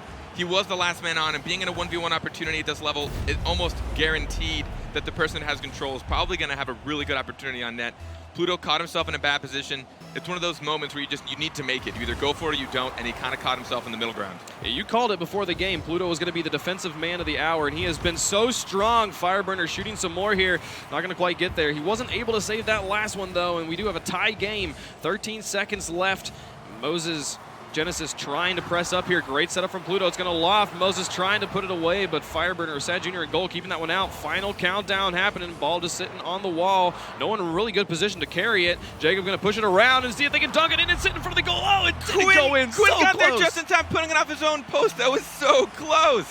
So clutch there. We have overtime in game number 1. Quinn coming out from goal, going to push it off the backboard. We'll see if anyone can follow up. Fireburner able to clear it into the corner. Great touch there, giving his team ball control. Look at that placement he just had with that defensive touch. He goes up and beats it before it touches the backboard, which is what I was talking about earlier, and he puts it over to the corner gracefully, gently. Let's make sure that his team has the next touch. This is some good offense coming out from Genesis, keeping it on this backboard so much. Quinn going to cross it there. Jacob putting it back into the corner. A little bit of volleying in the corner happening. Now the ball going to be pushing back into Genesis's half. Moses back on defense, going to try and clear this out, setting it up for his teammates. He and Pluto kind of pinch that one over into the caddy corner, sending it all the way. Sad Jr. coming out from goal. Great hit there. A little bit of ping pong happening. Both teams feeling each other out, trying to not commit over too much, wanting to stay strong on defense. They realize any goal right now gives the win in either direction. First minute still scoreless in overtime. Overtime tends to really slow teams down because oh my goodness, there was the shot. Looks like maybe 2 players on Genesis both went up for that. Not the kind of goal that you generally want to let in an overtime like this. It was a decently powerful shot. Oh no, Jacob got the touch. He got a shot touch behind him. It was close to an overcommitment, but they shot the ball behind Genesis's players, and that's what gives Kings of Urban the win. That was a great read by Jacob, cheating up there by his teammate. All he had to do was just make sure that the goalie couldn't get there in time, and that's exactly what he did. Man, look at these saves coming out from Genesis. They have 8 saves, 4 of which came from Pluto. Such strong defense and really making use of the offense when they were able to get out. You know, making use of that counterplay, and they had some great sieges as well. Great play on both sides, but just Kings of Urban was just a slight edge here in game number 1. I can't tell if Pluto likes to be defense or he's just so good at it that he feels maybe it's like, you know what, sometimes like you know what you excel at, and you just got to take advantage of that. He knows he's so good at reading off that back wall. He's one of the best wall players I've seen. Like, I remember when I ran into him like a long time ago in ladder, I'm like, what is he doing? He was nuts. He can do some crazy stuff off the walls, and and on defense, that's such a good thing to do because you're playing a preemptive defense when you're coming off that wall. You're stopping the ball from bouncing off the backboard. You're making sure they don't get any of the nice bounces they're looking for. So I think that's why Pluto tends to hang back. Well, and I think a lot of what we saw in this game was Pluto being the third rotation on his team, being the one that was furthest back who was going to be taking the shots. And so what we saw a lot from them was him being the one that was left back in goal when Kings of Urban pressed up on offense. So that just speaks to strong rotations on this Genesis squad. We'll see what they're able to do here moving into game 2. We've moved on to Utopia. So if Kings of Urban are 1-0 up in the series. They might be 1-0, but that game was as close as can be, putting it into overtime.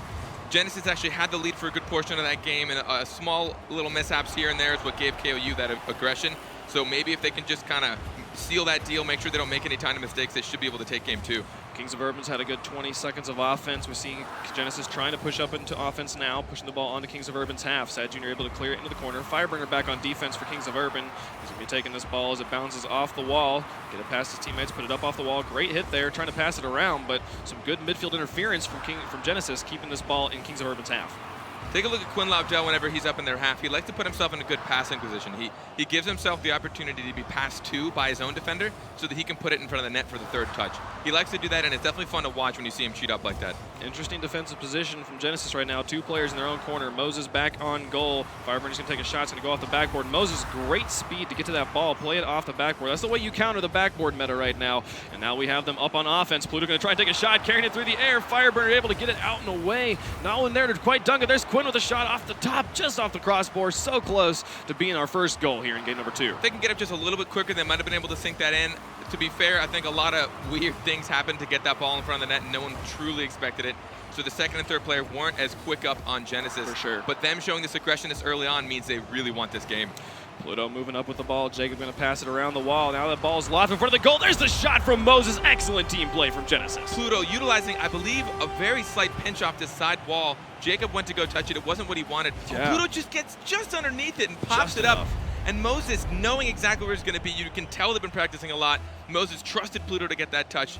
And if Pluto had hit that any harder, that would not have been an opportunity. Such an excellent play from Pluto. A good capitalization from Moses puts Genesis up 1-0 with 3:20 left to go here in game number 2. Kings of Urban on the offense, keeping that ball on that backboard as we've been talking about all series. Sad Jr. to try and pass this one out. Here's the shot to Jacob. Ball sitting in front of the goal. It's not quite going in. Sad Jr. ran out of boost, couldn't get the final touch. Quinn going to try and push this one out, but the ball's still in front of goal. Great pressure from Kings of Urban. Quinn Lobdell finally able to push it out. I think everyone's boost starved. We're going to have a little bit of a reset as Genesis pushes back onto offense. Opportunities made by Kings of Urban are just insane right now. They were actually able to predict that. Jacob floated above the net, looked for the pass. Sad Jr. put it to his teammate. Quinn Lobdell able to push that one away. That ball was lofted straight up. The ceiling touches are just so hard. Like, you never expect them when it goes straight up and actually bounce off the ceiling. Beneficial towards Genesis because it came down harder before Sad Jr. could rotate back. But at the same time, KOU needs to have a little tighter defensive rotations to prevent anything like that from happening. Quality play there from Quinn, playing up, really being heads up, knowing to keep an eye on that ball. And when we saw it go straight up, he was able to push that and punch it in. 2-0 right here as we're approaching halftime. Genesis leading in game number 2. Fireburner with a great touch, sending it towards the goal, but just going to go just wide. Jacob putting that one into the corner. Good offensive pressure coming out from Kings of Urban. Loft into the other corner. Now Jacob needing to push it, keep it up there, give his teammates time to get in a position for shooting. Not able to get there. Now Quinn able to push back onto offense, going off of the blue corner. Here's Moses with an opportunity to the far corner, just wide of the goal. Both these teams are doing a good job of making sure they kind of bail each other out. You'll see moments when one player knows he doesn't have it, but a nearby player's close enough to where they kind of like let them take the opportunity. That's, you know, they've got good communication and just good map awareness. You don't always need to communicate about it, but you can tell that they understand when to come in. There's the shot from Quinn. That ball was lofted right in front of the blue goal for a very long time. I was very keen to see who was going to come up for that. Now Sad Jr. pressing up. Moses able to get the save, keep that out of Met. A lot more even game. We've seen Genesis much more up on the offense this game. It's been good to see. They have not had to make the ridiculous amount of saves in goal that we saw in game number 1. 140 left to go. Kings of Urban still down by 2, still scoreless in this game. Genesis is converting defense to offense just a little bit too quick right now for Kings of Urban. They're going from what would be a defensive maneuver. Oh, can Quinn get the touch? So close. That's exactly what I'm talking about, though. They're getting those touches. They're touching to each other, and they're not letting Kings of Urban get prepared on defense, which is how they're able to sink these goals in and not let KOU turn it around. Pluto and Quinn both up on offense. There was another great pinch from Pluto, but no one quite able to capitalize. It was moving a little bit faster than the last one. Moses trying to keep the pressure up. Now Sad Jr. with ball control, pressing it up to half line. Pluto able to clear it back into Kings of Urban's half. Got the ball. Ball's been spending a lot of time in the corner. Here's Pluto with an opportunity. Open net. He goes for the fake out, but doesn't quite. Sad Jr. reads it well, keeping it out. Final minute, though. Kings of Urban still need 2 just to force overtime. They need 2, and Kings of Urban really hasn't had a whole lot of pressure here. They haven't really been on offense a whole lot of the game. It's looking a little bleak for them in this game. They might give up the second game to Genesis, which is exactly what Genesis wants. They lost that first game just barely in an overtime by a goal that really wasn't that great. So I think they're really excited to have this game, and it should make sure they have the fire. Pluto did not clear that well out of goal, but Fireburner also whiffed the touch, and so neither team is going to be able to push that one in. Kind of just a bunch of confusion happening here in the corner. Final 30 seconds. Kings of Urban's right where they need to be. They were not able to put that one away, get on the board. They need 2 to force the overtime here. If they want to be able to take this second game, go up 2-0 in the series. Moses passing up to the back wall. Here's Pluto with an easy dunk, not quite able to get the angle. Maybe not as easy as I said it would be. Pluto and Quinn both still up on the offense. Final countdown. They're trying to put just one more nail in this coffin to seal up game 2 for Genesis. Final countdown, though. I think at this point, they've run out of time. There's the 1 second. Oh, there's still a second on the board. It still is possible for Kings of Urban to tie this up. They've given themselves a chance. They got a little over-aggressive, and I thought Genesis was going to sink one in, but then the counter happened where Genesis got too aggressive trying to put one in, knowing they had a 2-goal lead. There's a chance. It's slim. Knowing it's going to happen, they should know how to kill this ball. Yeah, no, so. Okay, cool. All right. High-tier teams usually know how to take kickoffs pretty well. They're not very random at this point. You know, there are sometimes some surprises happen, but overall, people know how to make sure that they counter it right. They know how to ground the ball off kickoff, and generally, I wasn't expecting that to go anywhere but the ground.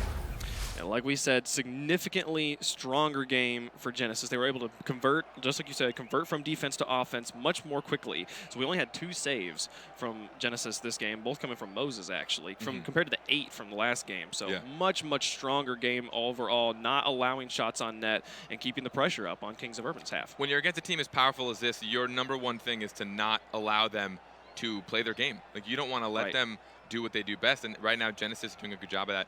But to be able to predict up like that and to actually turn your defense into offense so quickly, you need to trust your defender. For sure. And that's what they're doing well. One person's leaving like 2 guys on defense, and he's like, I know you guys have this, it's cool. I'm just going to wait up here. You know, like Quinn Lobdell is one of them that tends to wait up, which is great because then he passes it to the middle for a 3rd player to come in for those kind of like quick turnaround shots that KOU hasn't been able to stop as well as they can in the past.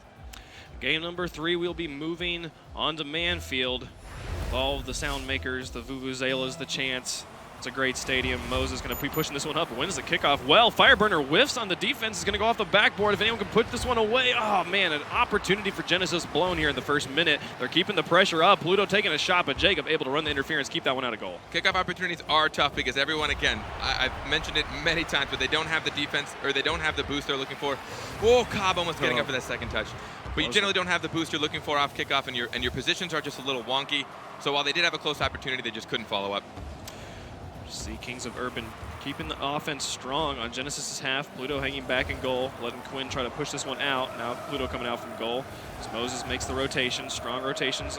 Going to be converting into offense here for Genesis. Quinn Lobdell going to push that one into goal. Jacob clearing it out and keeping it away.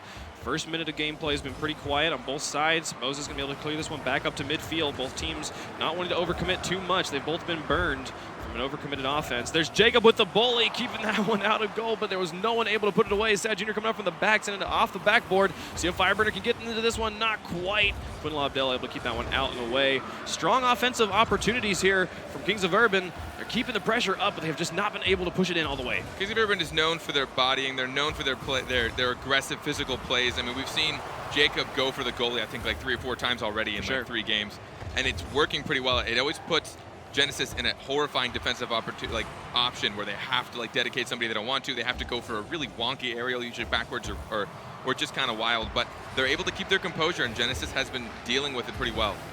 Seen some strong ping pong coming out from both teams, which just kind of means there's some strong clearing going on there. They're both reading each other well at a long range, keeping any offensive moments from either team from materializing. Here's Quinn with an opportunity, a shot on net, but Fireburner with all the time in the world able to clear that one onto the wall. Now he's going to try and win the drag race with Quinn. The ball going to be put back into the orange corner. Pluto coming out from goal, able to clear that one around as Moses rotates back into goal. Jacob keeping the pressure up. Now Moses comes out. Strong rotations from Genesis once again. We'll see if they're able to convert it onto offense this time.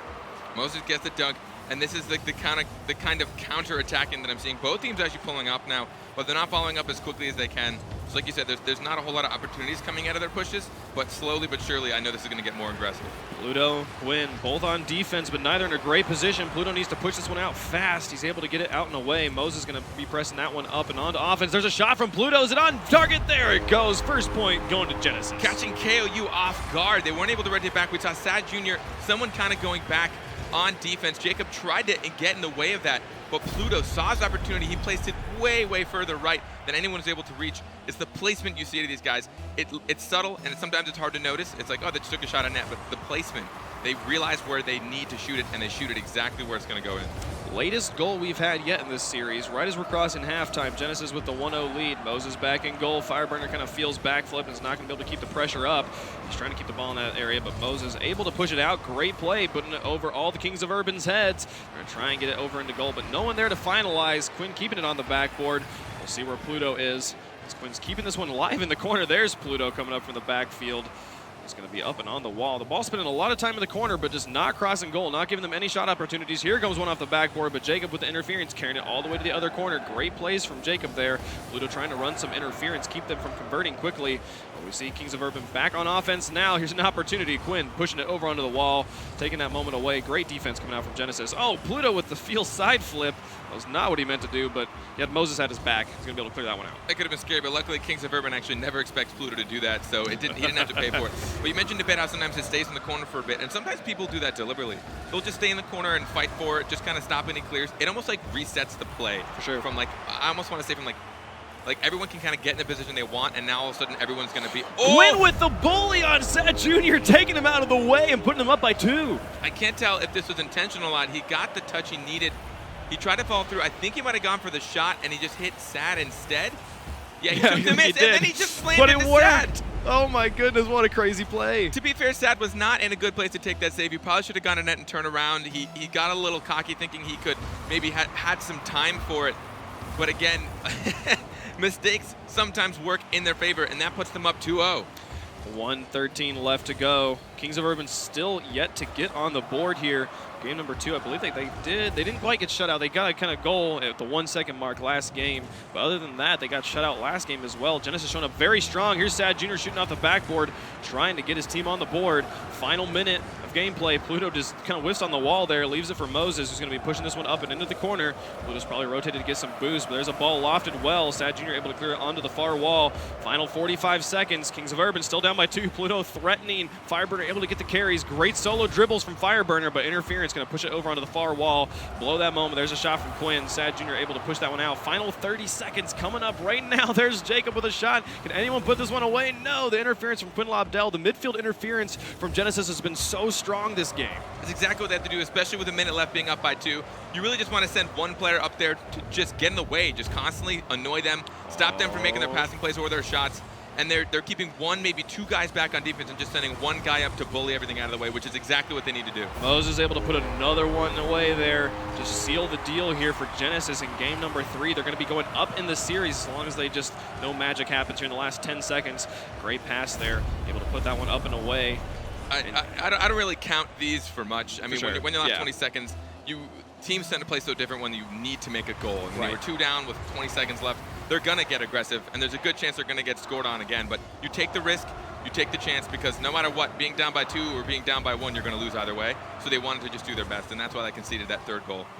It's like Kings of Urban wanted to put just one more on the board just for their stats there, but it's not going to matter at this point. Game number 3 going to Genesis, and they go up by 1 in the series. Great, strong game from Genesis there. This is exactly what I expected Genesis to do. They lost that first game just barely. It wasn't anything that they should have felt defeated about. It was an overtime kind of defensive mistake, and now we're seeing them take control. We're seeing them control these games. They're up in the series now, 2-1 against Kings of Urban, which was the favored team. I think a lot of people expected Kings of Urban to come out a little bit stronger. And they're not coming out weak at all. Genesis is just coming out stronger. They're keeping control. They're making the passing plays. They're reading each other. And trust is, from what I can tell, is a very big part of what they're doing right now. Yeah, this is what the finals is all about. You got the top 4 teams. Such strong play coming out from both squads. We saw it with iBuyPower and Vex. Now we're seeing it with Kings of Urban and Genesis. I'm really excited moving forward. Who's a player on Kings of Urban that you think that we want to watch here moving forward into game number 4? Jacob has shown a lot of promise in these last few weeks. He's been doing really well. We've seen some really good shots coming out of him. I casted a Rocket Royale a little earlier, and he had something insane from the top, like way up in the corner. Sure. Really good angle. He tends to kind of command, but I can't say anything different about Sad Jr. because he had an even crazier shot about 3 days later. Sad Jr.'s always been such a great player. I can't even pick, honestly. All of them. Game number 4. We're moving onto the lovely Beckwith Stadium here, or Beckwith Park. I wouldn't call this a stadium just yet. Maybe it'll grow up someday. Quinn gonna push it over into the corner. Fireburner, last man on defense. Fireburner seems to commonly be the last man of defense from Kings of Urban. You see Jacob kind of whiffing on the wall. Sad Jr. able to push that one out, but definitely a quieter start to the game. We've seen the teams have cooled down a little bit as the series have gone on. We've had some really aggressive goals right off the bat. I think both teams were ahead, scored 1 goal by now in game number 1. Our last game we only had the first goal happen around halftime. So yeah, the team's kind of cooling down a little bit. Well, now Genesis knows that they're up in the series. They have clearly the skill to do it, and I think they came into this knowing they did. And Kings of Urban's going to be playing a little more hectic. So if Genesis can just sit back and let Kings of Urban kind of maybe get a little too scared or get a little too aggressive and take advantage of it, that's what they need to do. And that's how I think they're going to be able to take the series. First minute of gameplay is going to expire here in 9 seconds. Fireburner taking the shot, but Moses and Pluto both back on defense, able to push that one out. Sad Jr. playing off the wall, well done, trying to keep the offensive going. But here comes Genesis pushing into Kings of Urban's half. Fireburner again, last man back, able to push this one out, carrying it by himself, but can't quite get it past the last defender on Genesis. And we're going to see the ball stay on the blue. Keeping up the pressure is what you want to do. They saw it. Granted, they knew Sad Jr. was going to make it to net. They forced him to go there. They forced him to make the save, which might have been able to keep the aggression up. And they're still keeping control. They're Kings of Urban is kind of having to give the ball away by these hard clears. Oh, look at this passing coming out from Quinn and Pluto. Just playing it around. Can't quite get it in there. All 3 players back on defense. There's Moses going to try and push it up and in. But man, that was some great aerial passing. That's exactly what they need to keep up, and they've been doing it so well. Genesis have been reading each other. I told you that Quinn and Pluto, all of them pretty much have been cheating up, reading each other well. They tend to send one guy up on pre-offense, I guess, if I had to call it something, to get ready for the attack. 3:13 left to go. Still scoreless here at Beckwith. Sad Jr. and Moses pushing up into the offense, trying to get into Genesis' territory, pushing it around the back wall. Pluto coming out of goal, able to push it back out. Now Quinn going to take up ball control. Just gets loose, though, and kind of lands awkwardly on the wall and is not going to be able to continue to push. So Jacob picks up ball control, sending it onto the back wall again. Pluto, last man back on defense as usual for Genesis, trying to kind of get this clear here. That ball came in close from Sad Jr., but not going to quite go in. The placement on some of these touches, I really like to see. Jacob had an opportunity for net, and he realized that there was no point. So we put it to the corner instead, which slowed the play down. They don't have a counter play. They don't have the angle to just instantly counter clear it, which is what Genesis has been doing well to them. So KOU's adjusting to what they need to do, and it's going to be pretty scary for Genesis if they let them keep control. We have crossed halftime, and we are still scoreless. Sad Jr. trying to push this one out of his own half. Quinn with a great setup, but Pluto not able to finish it. Ball at midfield. Fireburner and Pluto kind of just bullying each other out of the way of that ball. I'm going to leave Pluto with ball control. He's just got to get it past Jacob, but Jacob not going to have it. Sends it into the corner. Pluto should have waited maybe a little bit longer, but again, those one-on-one opportunities, he probably heard someone coming up on his back end, which somebody most definitely was sneaking up behind him, trying to stop him from the dribble opportunity. But again, he forced Jacob into a bad place, forced Jacob to make the block, which has given them even longer control in the KOU half.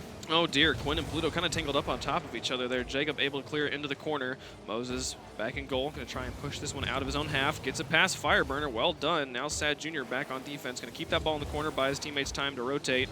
Ball still lofted in the blue area. There's Jacob going to put it off the wall. Fireburner coming out from goal, going to try and convert, but not able to get there as Moses beats him to it. Ball staying in Kings of Urban's half. Jacob back in goals. Quinn's going to wrap this one around. Sad Jr. on the wall, keeping that out. There's been some really strong defense from both teams. No one really committing, but there's Sad Jr. with a shot, and they're going to go up. I was about to say both teams being pretty timid. It's been so far in the game, and there's no goal, so it's just a matter of time before somebody sinks one in. Sad Jr. saw his opportunity. He puts the placement hard. Pluto and Moses not prepared for the hard shot. I think they were looking at maybe Jacob. I don't know what was going on. I'm surprised no one came to contest that. But, you know, we haven't really iterated it today, but you need to contest those balls that are anywhere near that front half. You just need to force them into a shot earlier than they want. You can't give them the time to line it up. Final minute of gameplay approaching here. You see Kings of Urban with 1 point up. You see Genesis convert and create some offense. They want to force overtime or take this game number 4. We might have a tie series if nothing changes at this point. Quinn with a great save, pushing that one out. Final minute of gameplay. Jacob going to back pass to Sad Jr., who pushes up. Jacob going up to try and get this one, but the ball was a little bit harder touch than he was expecting. Bounced off the ceiling, not going to happen. 52 seconds left now as the ball is still staying in the Genesis half. Pluto trying to push this one out, create some opportunities. He and Quinn both coming up on the wall, but Jacob able to get it between them, sending it back off of the backboard. They have another opportunity to increase their lead. Pluto keeping that ball from crossing the goal at all. Now he's going to push it out here. Great clear from Pluto, but Fireburner reading it well, sending it into his far corner. KOU needs to make sure that they're 1 goal up. They need to keep their defenses up. So they need to make sure they keep somebody back or things like that may sneak in. Genesis is going to be hyper aggressive right now with 20 seconds left and 1 goal to go. Fireburner keeping that pressure up. There's the pass from Quinn to Moses. Can he get there? Not quite. Jacob beats him to it. Final 13 seconds. It's do or die time for Genesis. Pluto going to pass it onto the far wall. There's Moses going to go off the backboard. No one really there unless Moses can get it back up and into it. He's not going to get the touch. Sad Jr. with a run on the goal is going to be able to get a goal in garbage time. We're going to have 1 second left on the board, but at this point, the game is going to be Kings of Urbans. If you had to ask me, that goal probably doesn't really count as far as the way that the game was going. Like, yes, they sunk it in, but we just talked about it last game. You're going to be over-aggressive when you're a goal down with 5 seconds left. Yeah, no, if it seals the deal, but at this point, if he had just let the ball stay on the ground instead of going in, that would have been the end of the game. There's the final moment. Ball still lofted. Players adhering to the rule of Rocket League that once the clock hits 0, you don't let the ball touch the ground. But that's game number 4 in the books, and the series is all tied up at 2-2.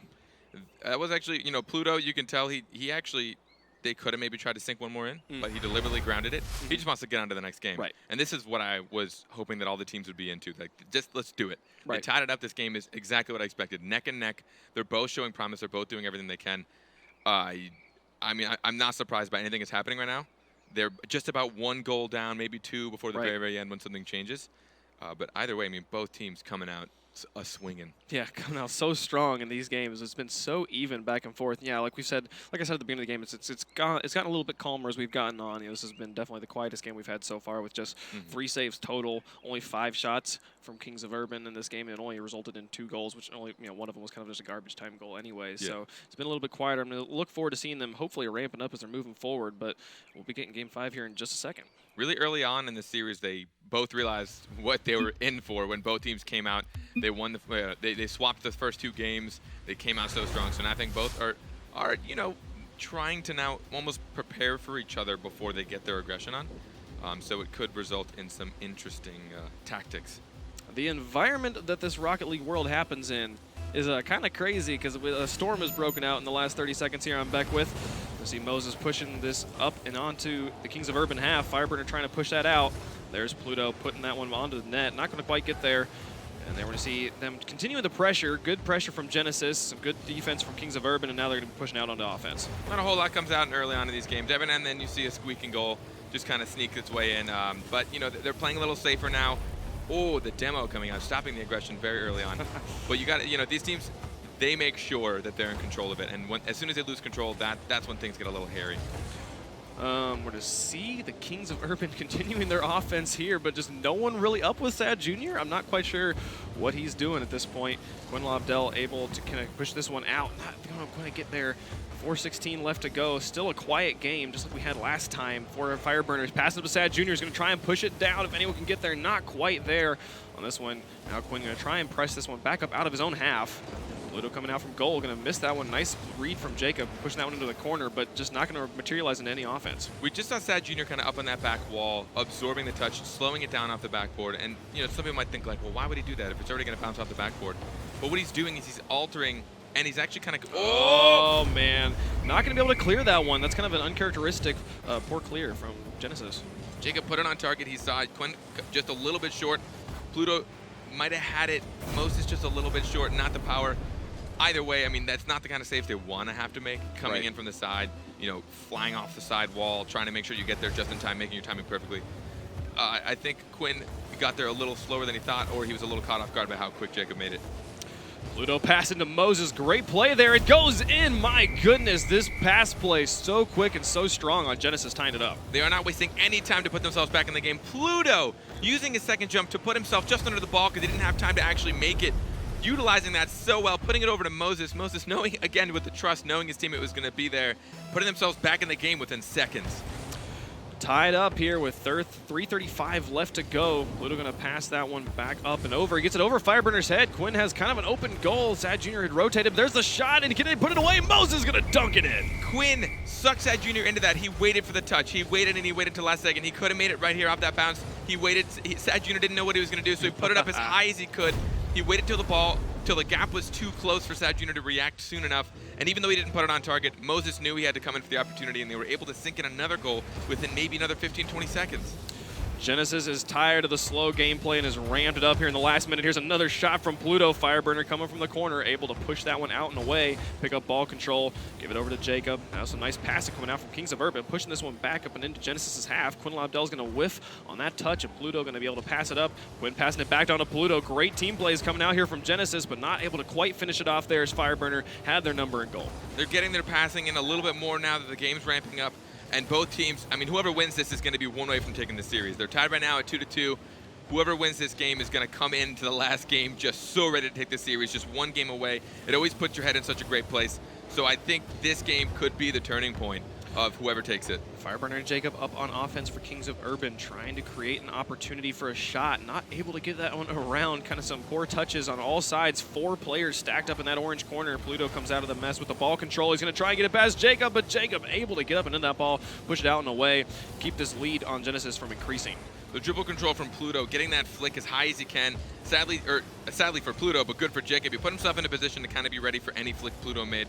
But again, a lot of times you just kind of want to force their defender to have to go there. So you're taking a player out of the play, their rotations get a little sloppy, and you can keep the aggression on, which Genesis has still had since that touch. We're past halftime. It's still a 1-point lead on Genesis's side. Fireburner sending that one up and into Genesis's half. Pluto and Quinn spawning in there, kind of in an inconvenient spot. Going to run some interference for Pluto, but the ball going to end up on Kings of Urban's half. Sad Jr. able to push it back. There's a shot on net. Someone needs to get into this one. Quinn Lobdell going for the Spider-Man save, keeping that one out.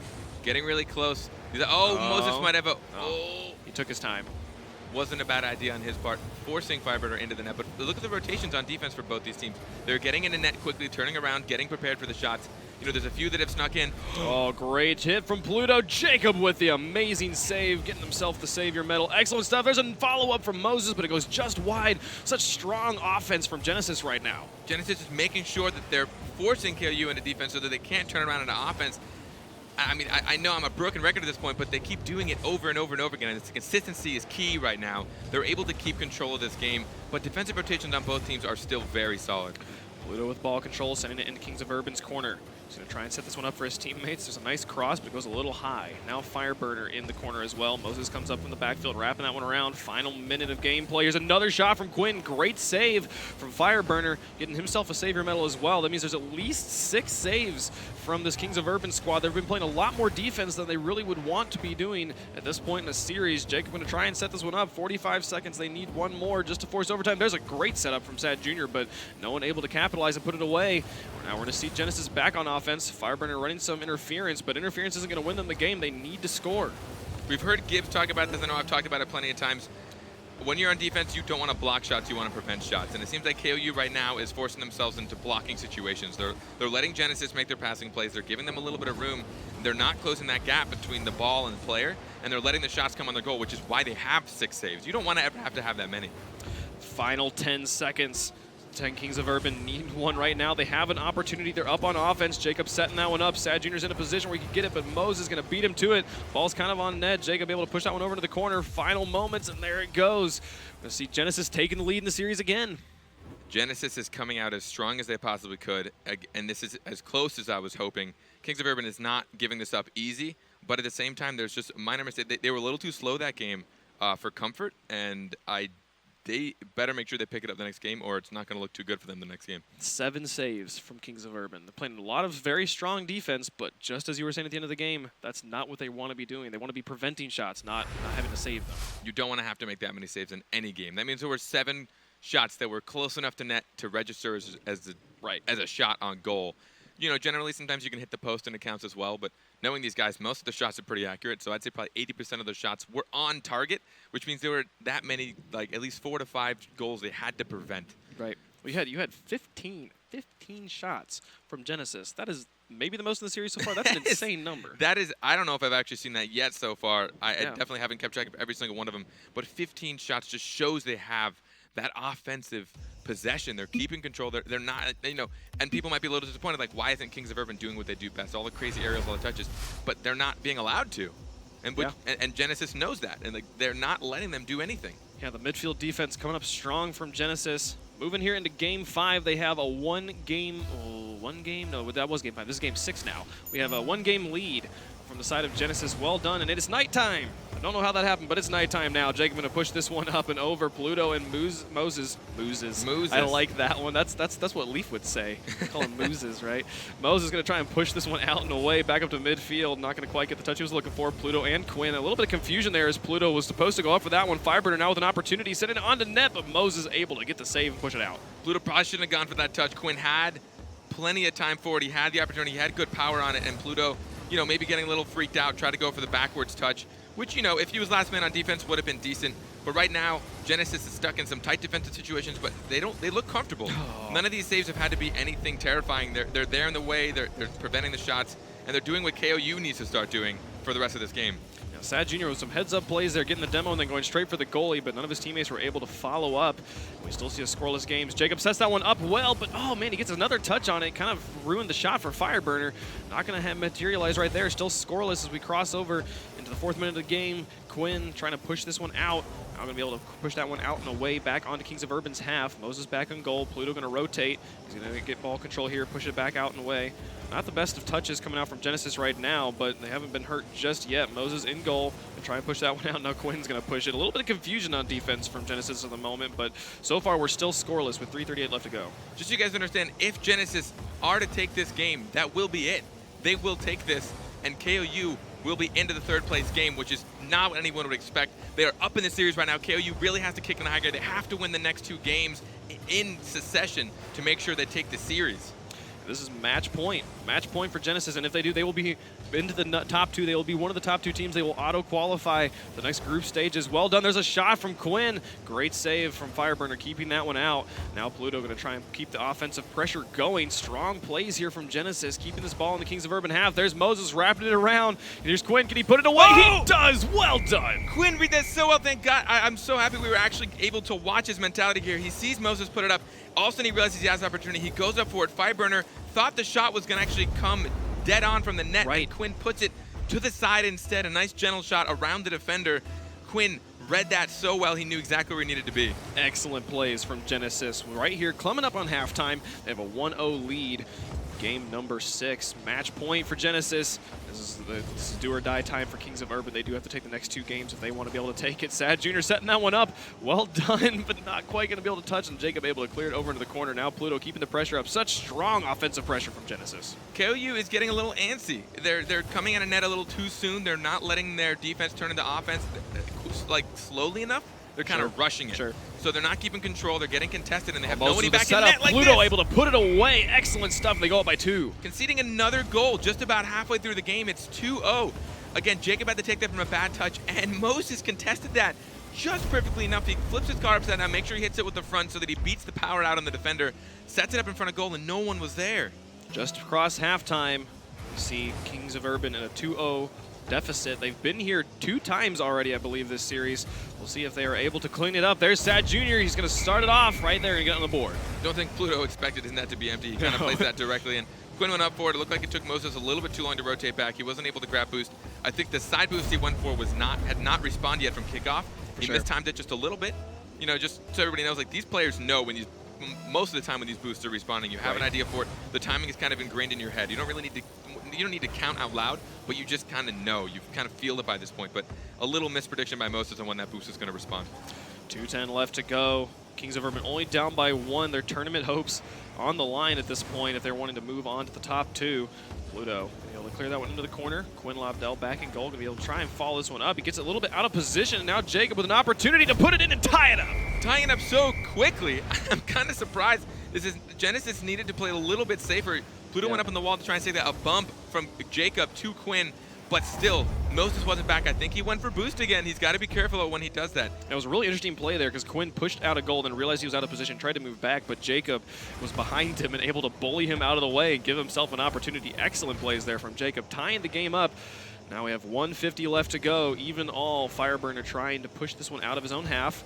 Moses going to run off the ceiling there. Interesting play. That shot is onto the net, just off at the top. Pluto with a great save. Jacob going to keep the pressure up. Quinn going to push that one out. Excellent plays there from both sides. Kings of Urban forcing the strong defensive plays from Genesis. Pluto keeping that one in the corner, giving his teammates time to get positioned well. Quinn Lobdell setting that one up again. Now the ball lofted in midfield. Sad Jr. coming from the back, able to keep the pressure up. Kings of Urban with a great offensive right now. Here's Fireburner with a shot. Not going to go in, though, as Quinn Lobdell able to clear it away. KU's doing a good job of keeping the pressure in Genesis's half. They're kind of having somebody, that third player, lurk back in that midfield and that midline, kind of getting ready for a clear to kind of push it back in, and they've done so for about 40 seconds. It's been in Genesis half, just very scarily getting close to net with only a minute left in a tie game. Quinn Lobdell doing a great job clearing the ball out of his own half, but they've not been able to convert it on offense just yet. Final minute of gameplay. There's Sad Jr. with a shot to take the lead. With a minute left, this is exactly what they needed to do. I didn't really understand why no one went up for this. Quinn tried to get it off the wall. He wasn't there. Pluto and Moses, I think, maybe over-trusted that a little bit. They thought Quinn was going to get the touch. He was just short of it, and no one was prepared for that bounce off the back wall. Right. They didn't get up quick enough to contest it. Pluto able to send that one on to the side. Final minute of gameplay. Genesis find themselves in a 1-point hole. They do need to pull out here to get the win. They need to be able to tie it up. 45 seconds left. Moses to Quinn. Put that one up and around. It's back in midfield. Fireburner keeping the pressure up. Strong pressure from Kings of Urban here in game number 6. Trying to force the game 7, the critical game 7. Moses with the ball. Oh my goodness, can Quinn put it in? He does! He ties it up with 30 seconds left to go. Jacob got back just in time. He almost didn't make it. Quinn was going to take the shot. Jacob read it well and pushed it to the corner.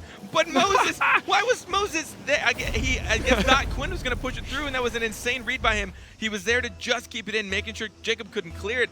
And the third player, Pluto, was able to come in and sink it. My God. 33 seconds left. 30 seconds left in this game.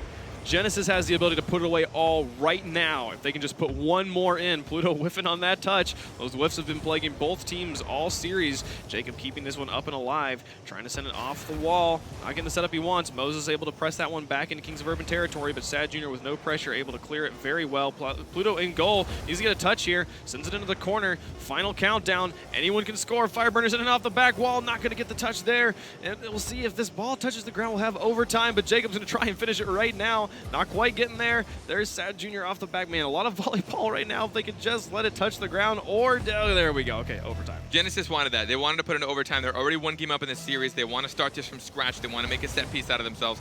They didn't, again, that was kind of a turnaround with Kings of Urban having control. So I'm sure they kind of wanted the overtime to start. Moses able to push it up to midfield. No one back in goal. If we can see Genesis pressing the offensive here, there's Quinn setting that one into the corner, but gave them all the time they needed. Jacob now back on defense. No one really in a great, strong position, though, for Kings of Urban. Pluto with an opportunity if he can just get around Sad Jr., but Sad Jr. able to clear it well, push it back into the other half. Quinn sending it up to midfield. There's Fireburner with the read. Excellent read, but Pluto, he tried to go for a second read. Fireburner couldn't couldn't quite get there. Quinn with an opportunity, not able to get the shot. Jacob, Sad Jr. both back on the defense, trying to rotate here. The ball's going to go off the backboard. Fireburner in a good position to clear it out and away. Doesn't get a strong clear, but Quinn wasn't able to get a shot either. Trying to set it up here. There goes Pluto. Not quite, but my goodness, such an intense overtime we got going on right now. I was so scared that was going to be an own goal that came off that top corner. Jacob's going to try and take it out! My goodness, I think you might have just called the own goal. I'm not sure. Oh, we have to watch it again. All I know is that this is what they need. They tied it up last second. Jacob tried to put it in. Oh, I think that might have been a double pinch. That was so fast, 175 kilometers per hour. I don't know if I've ever seen anything that fast. I've seen one, just one though. That's the second fastest I've ever seen. Holy cow, that was incredible. And what a way for Kings of Urban to keep their tournament hopes alive right now. We're going to Game 7. We're going to Game 7. That is so what they wanted to do. Yes. I should have been able to know what happened right there, but that was so fast. I need a slow motion of that. I have literally no idea who actually put that in or why. I think it was a self-defensive pinch from what I could see that just went in the wrong direction. KOU brought that pressure exactly when they needed it, but it took them a little while. The passing plays that we saw at Game 1 from them, we haven't seen, and same with Genesis at a Game 2. But, you know, those first 2 games, they really shined, and now I think they're both a little timid to give games up, and we're tied in the series. This game is it. This is it. They brought it to the right 7th game. This is it. And how do you think that Genesis is going to feel moving forward? They were so close. They had a 2-0 lead at one point. They then pulled it up to a 1-point lead after Kings of Urban was able to come back and into it, and then force the overtime. They've been so close to putting this away so many times. How does that affect your mentality moving here into Game 7? Probably a little upset because they could have actually sank this series already probably about 2 or 3 games ago when they had those extra 2 losses in overtime. They're 1 away. They were so close from actually just, they tasted it. They tasted the victory. It was so close. It was so at their close. fingertips. It was right there. They almost almost on the tip of their tongue. They almost had it. So they're going to be a little upset, but knowing they kind of came in here as the public underdog, most people expected KOU to take this pretty easily. I think they still have really high heads right now. Game 7 all comes down to this for Genesis to prove themselves against the team that put them in the poor position here in the preseason. They have an opportunity to prove it right now. But they are not going to be put quietly into the night trying to push this one out. Game number 7. We have the winners bracket semifinals. Will be over after this in 4 minutes and 40 seconds or overtime. We've seen overtime twice between these two teams already. Both accurate. So yeah, 2 games, 2 teams, all of the above. Wonderful stuff. We'll see what they're able to do right now. Kings of Urban on the defense. So we see Genesis trying to press that one up and in there. Sad Jr. with a great save, clearing that one out and away. Pluto coming up from the backfield, trying to keep the pressure going, but misses.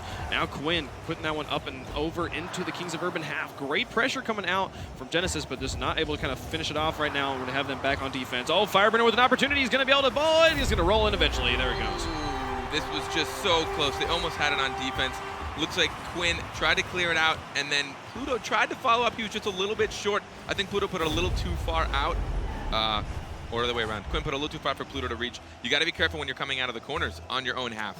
A lot of times you just kind of want to let it slide, roll towards net, and even if they're going to contest it, you got to be careful about where you place it in your own defensive half. 4 minutes left. Kings of Urban up by 1. Quinn back passing to Moses, who has an opportunity. Sad Jr. shuts him down. Now Jacob trying to press that one up. He's going to miss. Quinn going to pass up again. Fireburner keeping the mid-range defense strong. Pluto reading it so well. Great aerial reads coming out from both sides. Moses going to try and bounce this one around. Sad Jr. able to get that one. Quinn keeping the pressure up. It's going to cross in front of the goal, but no one there to quite dunk it away. Quinn bullies Fireburner in goal. It's an opportunity. Moses sets it up. Oh, there's Pluto coming up from the backfield. No one quite in the greatest of dunk positions, but you know, they're just like you said beforehand.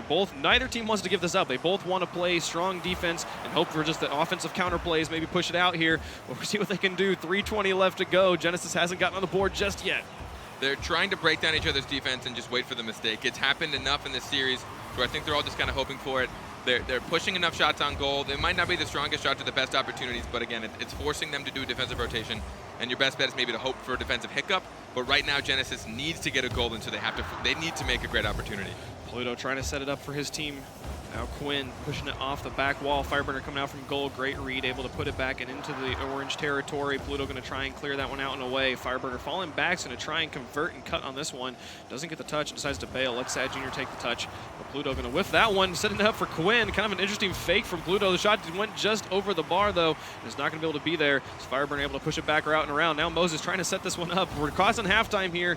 Genesis still has yet to score, but this is not for lack of trying. Now, the teams have been having long offensive drives. They'll get 1-2 touches, and that third player's a little too scared to come out of defense. which is justified in this situation because both these teams are good at turning defense into a quick offensive shot opportunity. But at the same time, right now, especially in Genesis' location, they need to keep their offensive rotations tight, and they need to keep the shots coming. The mind games from Genesis coming up strong. Quinn and Pluto trying to confuse Kings of Urban. But with 2 minutes left, they still have yet to score. Now Pluto with ball control, going to try and win the 1v1s. Fireburner reads him well. Moses with an opportunity, sending off the backboard, but Jacob able to clear it into the corner. Keep the shot from materializing. Pluto going to try and get another setup. Sad Jr. on the wall. You know that this Kings of Urban team is going to be a bit starved for boost at this point. They've been up in the air quite a bit and have not been able to get out of goal, but a little bit of a lack of pressure from Genesis going to give Kings of Urban the ability to push back out and reset on defense, and now they are able to convert it into offense. They've still got plenty of time left. This game is for it. I want to see both these teams just kind of turning on the fire, but I also don't blame KOU for sitting on their win so far. They have their one up. They're in the lead. They're going to sit a little bit on it, but they might be. There's a shot. Pluto with the save, keeping Fireburner shot out. No, my goodness, everybody kind of just ballerina in front of the goal. There's a big pile of Genesis cars. They're finally able to push it out. I'm surprised that didn't turn into another goal. Moses with an opportunity. Fireburner did kind of a sloppy clear there. They had the opportunity to tie it up there. They're keeping the pressure up. This is strong, but Fireburner to Jacob, and he has an open net. They're going to go up by 2. Genesis had to get aggressive, and that's why this goal went in. They overcommit. They had almost no choice. Pluto did beat Jacob to that ball, but it wasn't enough because he had no one to follow up, and Fireburner was able to pass it off to Jacob, who waited up for the shot, able to redirect it in. This is not good. Final minute of gameplay. Genesis has been down by 2 before. See if they're able to pull it back up here in game number 7. Fireburner keeping the pressure up. Pluto going to come around him and keep that out and away. Get it cross back into Kings of Urban's territory. Sad Jr. last man back on defense. Gets kind of a sloppy touch there. Pluto's not able to finish it though. Keep that one up and away. Now Moses trying to keep that ball into the corner, but he wasn't able to get the touch he was looking for. Quinn going to keep that one out. Not really going in either direction right now. I'm just keep waiting for them to materialize this into a strong offensive moment, but the defense from Kings of Urban has been so strong. The ball's just rolling, just breaking away to the enemy goal. If Moses can get in the way of that one, not quite. You saw the commitment from Genesis, trying to make something happen. They're going to get punished for it. They tried, and KOU just all sat back. They all sat back on defense, and when you have Jacob and Fireburner and, Sad Jr. all sitting back on defense, it's going to be hard to make opportunities because they didn't need to put any more shots on. So they weren't trying to turn defense into offense. They were just trying to stop opportunities. And they know they have the capabilities of preventing that for a minute. Oh, there's another one going off the backboard. Sad Jr. did not get the touch he was looking for. 22 seconds, 3 goals. This is going to be quite the comeback for Genesis. Not able to get the touch quite there. Pluto continuing to carry that one across, but not there at this moment. Final 12 seconds of gameplay. Moses and Pluto pushed up and onto offense, but just like you were saying, this strong iron wall of defense from Kings of Urban, keeping this ball out of their net, just not letting any shots to materialize at all. They're not getting saves, they're just getting the clears, they're just keeping them out and away. Quinn might get a consolatory goal there, but that's going to be it. At this point, Kings of Urban are going to be moving on to the finals to face iBuyPower. We're going to have Genesis dropping down to face Vex in the 3rd place match. What an insane, They're going to just put another nail in the coffin, just add insult to injury. I mean, going against iBuyPower, I think I'd want to just get ready and sink as many goals as possible as well. For sure. What a close series. Man, it was 3 to... Genesis almost had it for 2 games. So close. But KOU kept their heads in. I'm actually impressed with both these teams being able to keep their heads in, making sure, I mean, you had Genesis coming in as the underdog and being able to fight this hard, and then you had KOU they had to win 2 games in a row just to make it in, and they ended up pulling it out. This last game, I was a little upset to see it such a landslide. Right. I think Genesis may have just kind of been a little off kilter in the last game, probably maybe slightly tilted because they were so close to taking it and they weren't able to sink just 1 or 2 more goals in or prevent 1 or 2 more goals. Either way, both teams had such great showings. Yeah, such a strong showing from Genesis. Coming out strong, forcing the game 7, but Kings of Urban not to be outdone, pulling it back, able to get the win. We'll be passing it back over to the analyst desk with Scott and the boys. Scott, what did you guys think? Well, I really thought Genesis was about to take it on. I mean, they had the momentum. All of a sudden, Sad Jr. with a big game 4. And then in 6 and 7, Jacob just kind of took over. Yeah, game 5 was that big one where Genesis actually won 2-1, 15 shots to 3. Huge. That's crazy. And then game 6, they were up 2-0, and then Kings Urban scored 2 goals back-to-back within 30 seconds. As soon as they scored those back-to-back goals, I had a kind of a gut feeling that they were a little bit disheartened, and they didn't show it. It's just the defense of KOU really played their role in those last 2 games. I mean, when you have 15 shots and then to completely shut it down and completely stop it and completely flip it around, what do you expect? Like, it sucks, but Genesis, so close. Yeah, they'll be thinking about that one for a while. Let's take a look at the Mobile One high performance replay. Kings of Urban moving on to the finals. Yeah, first we got King Cobb. He's just a beast. Right here, that should have been a savable ball, though, there by, I think it was Pluto, who was a little shaky on defense at times. But King Cobb showing up, and that's what he does best.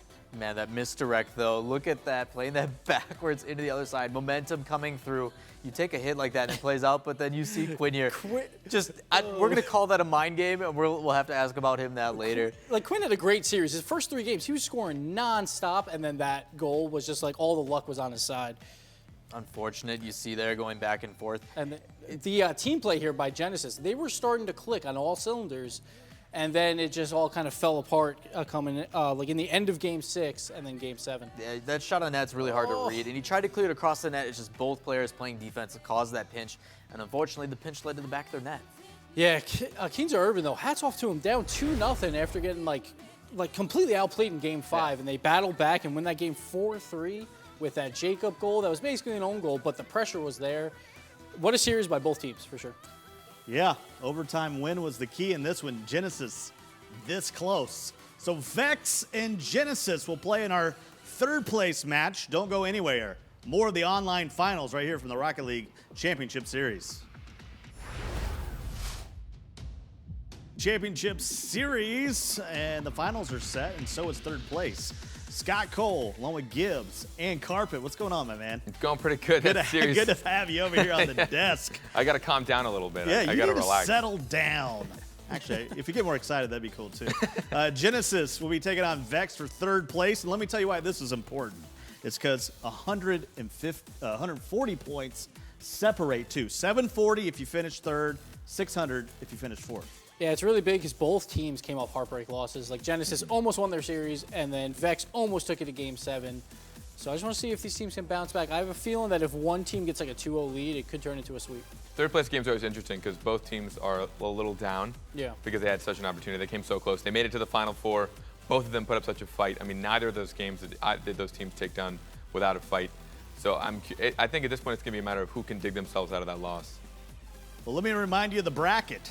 We got the final set, 3rd place is set, so we'll have Cosmic, Kings of Urban coming up after this matchup between Vex and Genesis.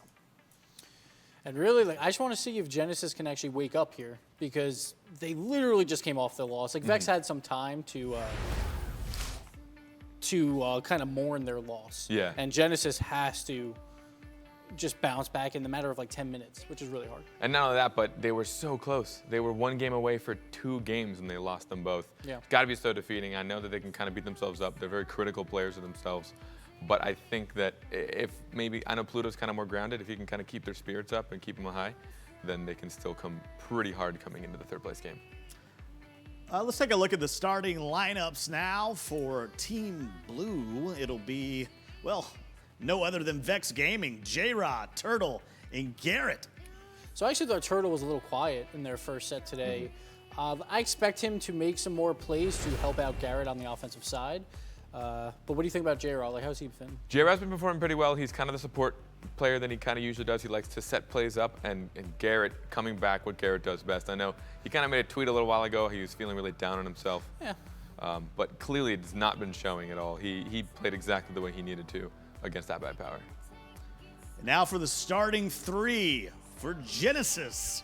Here in the 3rd place match, Pluto, Quinn, and Moses. So Quinn was like my MVP in that last set through 5 games, and then he kind of just made mistake after mistake in games 6 and 7. So I'm really looking to see if he can bounce back after that, because I think he probably thinks it's more of his fault than his teammates, and he's that kind of guy that would take the blame. Yeah. So I want to see how he bounces here. He's very critical of himself, but like I said, I think Pluto's the kind of guy that's going to be able to be like, you know what, guys, let's go in a game, let's go in the 3rd place game, let's take this. He's a great defender. He's great to have behind you. Knowing you have Pluto in the back's got to be really comforting. Yeah, like Pluto's a little too nice. Like I want to see what he's taken like medically, and then and ask for some of that. But yeah. Oh, let's look at the statistical matchups between these 2 squads. Vex, well, they give up as many goals as they make. Genesis is sort of in the same spot. 4 shutouts for Vex, 3 for Genesis. These teams well, you can see why they're here. They're almost carbon copies of each other. Yeah, very similar stat lines. Only 1 game difference from 3rd and 4th. I don't know who's going to win this. I think Genesis might take it, but it's going to be so hard to bounce back after that loss. I think with Vex having a little more time, I'm going to have to give this one to Vex potentially because they had a little more time to relax after that loss. You know, and they were against iBuyPower, which is a little more expected. And while Genesis came in as a slight underdog, they were so close. Yeah, the one thing, the reason why I give it back, so I think Vex might lose because they're a little new to the scene in these big tournaments. And Genesis, all 3 of those players have played on various teams in these big scenes.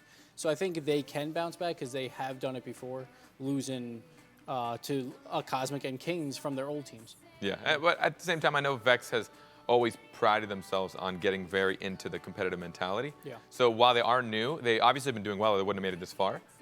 So it could, yeah, I mean, it could go either way. Yeah, really good. So what's at stake here is 140 points. That could be the difference between making it to the land or being left out at the finals. Without further delay, we're going to go down the King of Canada and the King of Onion Rings, James Bot and Leaf. Take it away. One of those is tastier than the other. I mean, it could go either way. We got Canada? syrup. You can eat Canada? We got syrup. Okay, like If you pour Canadian it over bacon. But yes, no, this series here is very important. The 140 points, as they said, you want to go and try to make it to the LAN. If possible, you want to set yourself up for the most points, but even just for mentality for these teams, you know, you want to go out on a good note. This, obviously, we have a break before the next qualifier, but Genesis, they had a few times where they accidentally put the ball into the mid, which resulted in goals. So we'll see if they continue to make that type of mistake against Vex. 140 points is still a lot to work for. As these teams get ready, they're excited. They want these points coming into it. Do you think Genesis or Vex is going to take this? What are your predictions? Both played strong coming out of their last matches. I think Genesis looked better than Vex, but we'll just have to wait and see. Off the kickoff, both trying to show that they are the better ones. Turtle trying to get a quick early goal with the butt off the corner, and the follow-up from Garrett gets them the first goal. Yeah, that's a good start right here. You see another bad pop from Pluto, put that out into the mid. Turtle, you see Quinn off the wall, and then I believe it was J-Raw that got the demo off screen, so just a very clunky start for Genesis. Yeah, already coming out strong is Vex. They're making their point. They heard you. They don't want to be down any goals. Still, just over 10 seconds. Turtle with the backboard pass. Shot by Garrett, but stuffed out. Is going to still be in their zone. Shot off the backboard once again. Vex trying to get a play started up. Now moving out of the zone is Genesis. They just can't seem to push past that midfield. Yeah, you can see Turtle's going to try to just put this off the backboard. A good pass. Quinn missed his opportunity. That could have been really bad for Genesis. Once again, Moses' turn to try to get it out. Quinn and Pluto waiting up for the shot from Turtle off the backboard. Quinn just pushing that past Garrett. Shot still coming from J-Raw. The pressure is unreal from Vex, but finally a breakout opportunity from Moses, but pushed right back into their zone. Midfield, open net. If a shot can come from Turtle to Garrett, he has an open net. J-Raw just bullying Moses there. Could have been a scoring opportunity. Right now, Genesis is looking a little bit deflated, which is understandable after coming off that hard loss from Kings of Urban. Ooh, shot coming up from Garrett. Stopped by Moses. No third rotation as they just all were on the attack. It's going to allow Quinn to try to push it out. Down finally into the blue zone as J-Raw, easy push back up to midfield. Off the wall, he's going to chase this one. Getting that over one of the attackers. Vex trying to make another push. The shot on net. Just off the crossbar from Turtle. Wow, what a precision shot. You see, Quinn actually cheated a little too far up. He followed this ball into the corner when he should have just stayed in net. Turtle put it right back on. Quinn, he should have just stayed at that back post and waited for that to come across net. And that, you know, such a defensive mistake and another deflating goal for Genesis. You wonder if it's going to start getting out of hand in favor of Vex. Well, we will see as, again, both these teams fighting for third and fourth here. Well, fighting for third. They don't want the fourth. But they are closely matched teams. Everyone in these top four are closely matched, as we've seen from these past matches. But Vex already run away with 2-goal lead. 3 minutes left. Contest from Turtle. He wins that one out. Just tries to keep ball possession. Back to Garrett. Garrett off the corner. So we get a teammate out front for the pass. J-Raw a little bit too high. Wow. Gets thrown up and gets another touch off of that one. Yeah, Turtle's going to try to put this back into the mid. Oh, another block. A little bit of confusion. You saw the Pluto was just waiting for Moses to hit it. Moses did end up coming through for that, but Vex has just been putting the pressure on, not letting Genesis get anything started on the offensive side of the ball. I think they're just getting confused, stuck in their own zone, but a shot finally. Pluto almost getting to finish that one off, just off the post. J-Raw is going to be an advantageous spot to push this out for his teammates. Turtle get a little bullied, but Garrett to follow it up. Wow, almost squeaking that in the top shelf, and there is J-Raw to drop another one. J-Raw just continuing to make Genesis feel like crap here as he comes up and just beats Moses, putting it above the head of Quinn, and just about half the game done. Vex just punishing Genesis. This one is starting to get out of hand. Yeah, halfway through and you're already up 3 goals. We'll see if they can keep it up. Lots of time, though, for Genesis to pull back as another one, commentator's curse right there. Vex Gaming, 4th goal. Turtle right off the faceoff. You see Turtle beats Pluto. Pluto completely missing that aerial. They put faith in Pluto to get that hit. Rotated up too far, and Turtle just puts that one in. 4 goals now for Vex. Genesis needs to stabilize. 222, 2's across the board, but 4 on the side of Vex. As they're up already in this first game, showing Genesis what they got. As we said, Genesis was out strong, but now they seem to be playing a little complacently. Moses needs to get a good clear on this. He's going to follow it up. A little drop, but Garrett challenges him and wins that out. Turtle out front. Pluto was thankfully there on a rotation to get that to the side so a 5th goal doesn't drop in. Garrett up the wall, throwing that deep in. Both teams kind of playing some ping pong. Quinn's going to get control. No, he throws that right out to Garrett. Too, but the follow-up from Pluto off the backboard. Moses couldn't get there in time. Turtle beat him out. That's still out for Quinn. Quinn with a nice, easy open net finally gets him on the scoreboard. Yeah, Pluto missed his opportunity to put that one in, but Moses gets that win there. Pops off the side. Quinn in the right place, the right time, putting it in. 1 goal, finally preventing the shutout. But still, Genesis has a long way to go to get back into this one. 140 is not a lot of time when you're looking down 3 goals against a team that's fighting for 3rd place out of North America. It's not going to be an easy battle, but Pluto tries to get a read off of Turtle. Turtle throws that out to Garrett. Garrett to midfield. Moses now over to Pluto. Pluto couldn't win the contest. J-Raw is waiting for someone to touch it. There's the pass out to Garrett. Great passing play. The patience to set that up. Not just hit the ball and hope your teammate's there, but the setup. Pluto off the backboard. Yeah, you saw Moses was about to go up there, and he would have missed that. So good thing Pluto got the hit on that. Garrett off the roof to follow up with the second touch. He couldn't. That's going to go back to midfield. Pluto tried to get a touch, but he throws himself way out of position now. No one going to be there to follow it up. Very quick. Throws it to Turtle. Tries to throw it off of Turtle, maybe into the net.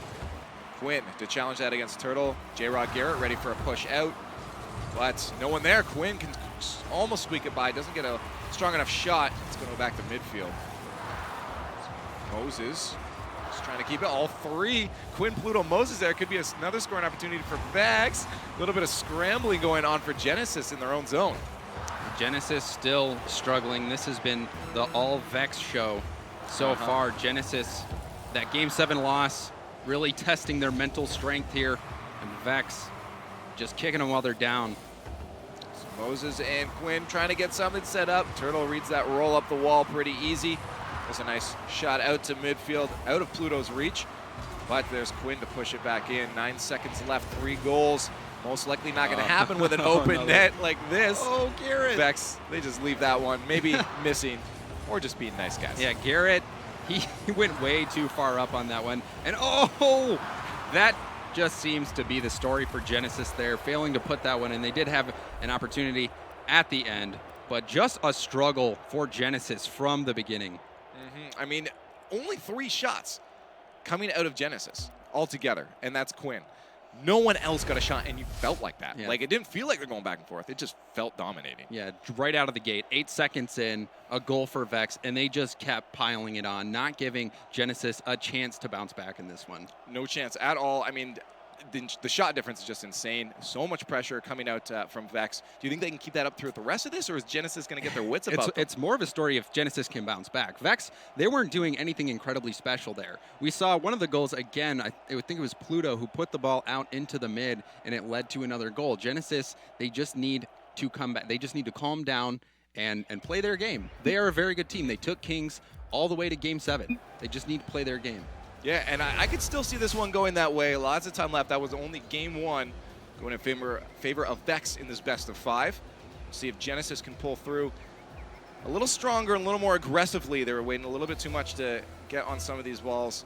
Maybe just feeling it out, and maybe they'll come out super strong in game number 2 as they try to make a push off the bat. Already Vex setting plays up in their own zone. Already is Genesis. They don't want this. Good touch from Moses to keep that from getting anywhere in front of the net. J-Raw setting up for Garrett. Can he finish it? A little bit of a bad touch, puts that way wide out. Pluto now with a long shot. That could actually sink in. The finish from Pluto. Wow. Recognizing the open net. Yeah, right here, Pluto passing to himself. Long range J-Raw, you saw he couldn't go for boost. He wanted to get it, almost got the block, but Pluto just solo scored that one. My mistake if I said best of 5 before. I meant best of 7. My apologies. I did realize that. I don't forgive you. As most wouldn't. I'm sorry, though. Quinn pushing that to the side, try to get something set up for his teammates off the bat. There's Pluto spinning around. Doesn't get a touch. Turtle's going to carry it away instead. He has a chance for a pass out. This could be a scoring opportunity, and Garrett takes advantage of a confused Moses. Yeah, Moses, just the last one back. You see Turtle gets a good touch. Moses gets another not so great touch, puts it right back for Turtle, and Garrett ends up punishing him. Moses needed to get that ball into the corner rather than right back off of the backboard. I feel like he could have gotten another touch there too, but again, maybe disoriented. Leaves it for a goal, tying it up. 2 goals, under a minute already. High scoring game. We'll see if they can keep it going. Garrett wins the contest, but not far enough. It's going to leave J-Raw and Turtle back. No one in front of the net. This could be a scoring opportunity for Genesis. They don't. They just put it off the backboard to resituate themselves. There's another one off the backboard. Pluto's up to finish it. Can't squeak it quite under J-Raw, but Quinn also there. Turtle stopping that one out. The ball dangerously in front of their net. None of them could sink. Very good positioning by Turtle, anticipating that shot at that angle. Keeping Vex in this one. Very good play, very good defensive effort by Vex so far. Genesis, they're going to have to be a bit more creative if they hope to end this tie. Off the back. Oh, good placement from Quinn as he takes that backboard pass. Yeah, Moses working with Quinn on this one. You see Garrett just kind of got lost in the air. If he would have been able to break that up, that play would have not happened. But Garrett's defensive mistake led to Quinn getting that open goal shot. Instead of putting straight, put it to the far side to make sure that went in. Now they're up 2-1. Genesis trying to take game number 2. They want a point on that board too. Remember, these points are worth it. Going into month number 2, Garrett! Oh my what goodness! a touch, Garrett! Off the pass. Garrett is a highlight reel machine. Look at this. Passes to J-Raw. J-Raw out into the mid. Garrett with the air roll shot into the upper 90. What a play from Garrett. We are used to seeing that from him as he does it time and time again for Vex. They're looking to win number 2 as well themselves with some of those, or just, again, even if they aren't, they're going to be on, as you said, the highlight board, just getting some gifts made of them. They're like, hey, Lucchini look good on the front page. I want to be up there too. Moses has ball control. See if his teammates can get set up. They want to get another one in if they want to take this game. Turtle with a shot on net. Great passing plays coming from Vex. You could see that Turtle just put this one right across net and completely sold Pluto on the far net shot. Pluto, no chance on that one. Turtle perfectly placing that. And now Vex, they have their 3rd goal in less than 2 minutes. 5 goals scored already in this game. A very high-scoring game. Ooh, another one maybe coming out here off the crossbar. Quinn with a great pass back, but no one to follow it up. Pluto a little far away from that. Garrett was able to push it to the side as they try to make a breakout. Here comes Vex on the push. J-Raw got beat up by Quinn. That's still up in the air, though. Turtle has a chance to put that to the far side. Pluto squeaking by, just keeps that one out. Into some weird touches now. Gonna lose ball possession as Turtle grabs some boost. Throw it back out for his teammates. Stolen away, Moses. Pinch shot, well, sort of pinch shot, throws that back down into Vex's zone. Missed that pass, and you saw Quinn and Pluto were both really far up. Put them in a bad defensive spot. Now they're trying to stabilize, but Moses missed his passing opportunity to Pluto in the mid. That was a good chance for them to tie that one up. There's an opportunity now for J-Raw to get a pass as he just gets his nose under it, out to Turtle. Turtle throws that right over to Pluto. Pluto now to chase this one up the field. His teammates, it's beaten out. That's going to go around. J-Raw steals that out of the air, trying to keep the pressure on for Vex. They're up 1 goal, 2 minutes left. Genesis needs to get another one if they want to tie it up and keep themselves in this. J-Raw trying to keep that away from Pluto. Pluto wins it out against him, but not the second defender. Garrett drops that down for Turtle. Turtle can clear it if he can just get over. He does. He's going to allow Vex to try to move forward. A little bit of a weird flip there from Garrett. Yeah, Pluto continuing to press this in the zone, and Quinn misses that on the backboard. Ooh, the shot! Moses! How did that go in? 2 defenders. Just good placement. Maybe Quinn confused him a bit, thinking that Quinn was going to take the shot, but Moses just puts it right there. J-Raw, he completely thought Garrett was going to get that hit. Yeah. Delayed his jump, and now Genesis back in this one. They really need to get this game just for them to tell that demo on the face-off. Kickoff I've demos. never seen that. That was incredible, and that almost allowed them to score right off the kickoff. Very close. Not quite, still tied up. 1:20 left in this match. J-Raw wants to get a play set up. They don't like being tied up. They liked it when they had the lead. Garrett, the roll around. Pluto's going to be able to push this to the side easy as Quinn makes his way back to net. His turn to get a clear. Nice touch out to Pluto. Pluto loses out on the contest. Garrett to Turtle. Turtle back to the center. No one there to finish it off. So we now have Genesis pushing the ball down into Vex's zone. Pluto's just trying to get that center. You saw trying to dodge Garrett to get by, to get that pass and keep that pressure. There's a shot on target, but an easy push to the side from Garrett. Can't follow it up. Quinn with the pressure allows him to stay at least at midfield, but that's going to go super high back down to Moses. Back to midfield, he puts it. See if he can chase it through. Turtle beats him out, keeps ball control. Can't get past Quinn, though. There's J-Raw to squeak it out. That could be a shot. Garrett was a little up, but the finish almost from J-Raw. Pluto stuffing that one. The dribbles from Quinn. Can't get past even the first attacker. You see Pluto there to support him as he rolls it up the wall. They need to get the attack started up. 20 seconds left. Moses keeping that in neutral. Pluto's going to back off as he saw Turtle has a good shot. Oh. Passing play could have been out center. Yeah, J-Raw wanted to just get that last touch. He didn't put it Ooh, far that's enough on on target, net. though. Oh. Moses keeps that one out. That's another scoring opportunity, but a little bit too fast for Garrett to get there. He has one more chance to get this over top of Pluto to Turtle. Are we gonna Can see they do that? it? Oh, the second touch from Garrett kills that play. The ball's still in the air, and that's going to die out right there. We almost saw that aerial play, that pass in the air. Garrett ended up blocking that shot, but Vex looking good so far. Quinn trying to place that one in early, 5 seconds in, but that's an open net. And there's Garrett with Vex's overtime goal. We almost saw the same exact play in the Vex versus iBuyPower game. Turtle, the pass to Garrett. Full field team play. Garrett puts that on net, clutches it for Vex, and another heartbreaking loss for Genesis. You could see very equal shots and saves on both sides, but Vex eking out that win. That was a heck of a closer match than we saw the last one, that's for sure. And this is Genesis' opportunity to now pull back and keep the momentum moving forward. I mean, they did lose it, but they played a lot better than the last time. I mean, you look at Garrett. Garrett just playing super, super strong right now. Absolutely, yes. Getting those highlight reels. The Garrett Turtle connection. Yeah, Garrett continuing to just make highlight reel play after highlight reel play. He really wants to get on Twitter with some gifs. Mm-hmm. Vex, very, very strong play coming out, but Genesis holding up their weight as we head into Beckwith Park for game number 3. Vex Gaming up 2-0 in the series. This best of 7. Genesis probably wanting to win one soon. They don't want to get too far behind on the scoreboard.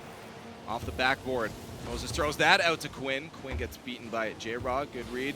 Now's a push for Vex as they move up the field. Couldn't get the touch there. Garrett's just going to drive along, try to clean that one up. Back to midfield. Turtle with the touch to the far side. It's going to allow them to set up. Pluto needs to get this out quick. He's going to get bumped up by Turtle. Doesn't get that off the wall. A little bit sloppy, but Quinn's going to try to help him out. As now Vex pushes back in. Genesis having trouble to get a play started. Oh, another pass from Garrett. Oh, that one's actually on target. Oh, Moses following up Pluto's touch there. Keeps that from going in. Turtle with the demo. They allow them to stay on attack, but now Quinn steals that away from him. Keeping that into Vex's side. Genesis trying to get a play going on here. Finally up in the air. Moses going to run away from that as he steals some boost. See if he can keep Turtle from getting a play count. Pluto rotating way around. Quinn with a weird touch. It's going to allow J-Raw to steal that one. Yeah, right now Genesis doing a very good job keeping the pressure in. Oh, very good breakup by Garrett. Backboard, can Quinn do it? Can't get control. Pluto's there to help him out. Quinn just needs to get some boost. Pluto just put some pressure on, but that's out to Garrett. Garrett pops it up, just trying to get a play started up. Turtle following up off the wall. Can he get that pass out center? It's going to be off the backboard, but Moses going to get the nose touch to keep that away from dropping into the slot. This could be another opportunity for Vex, but Genesis doing a very good job keeping it from dropping in front of the net, just not getting ball control. Yeah, again, the ball comes out into the mid, and Genesis is not able to do much with it. And that has led to Genesis being vulnerable quite a few times.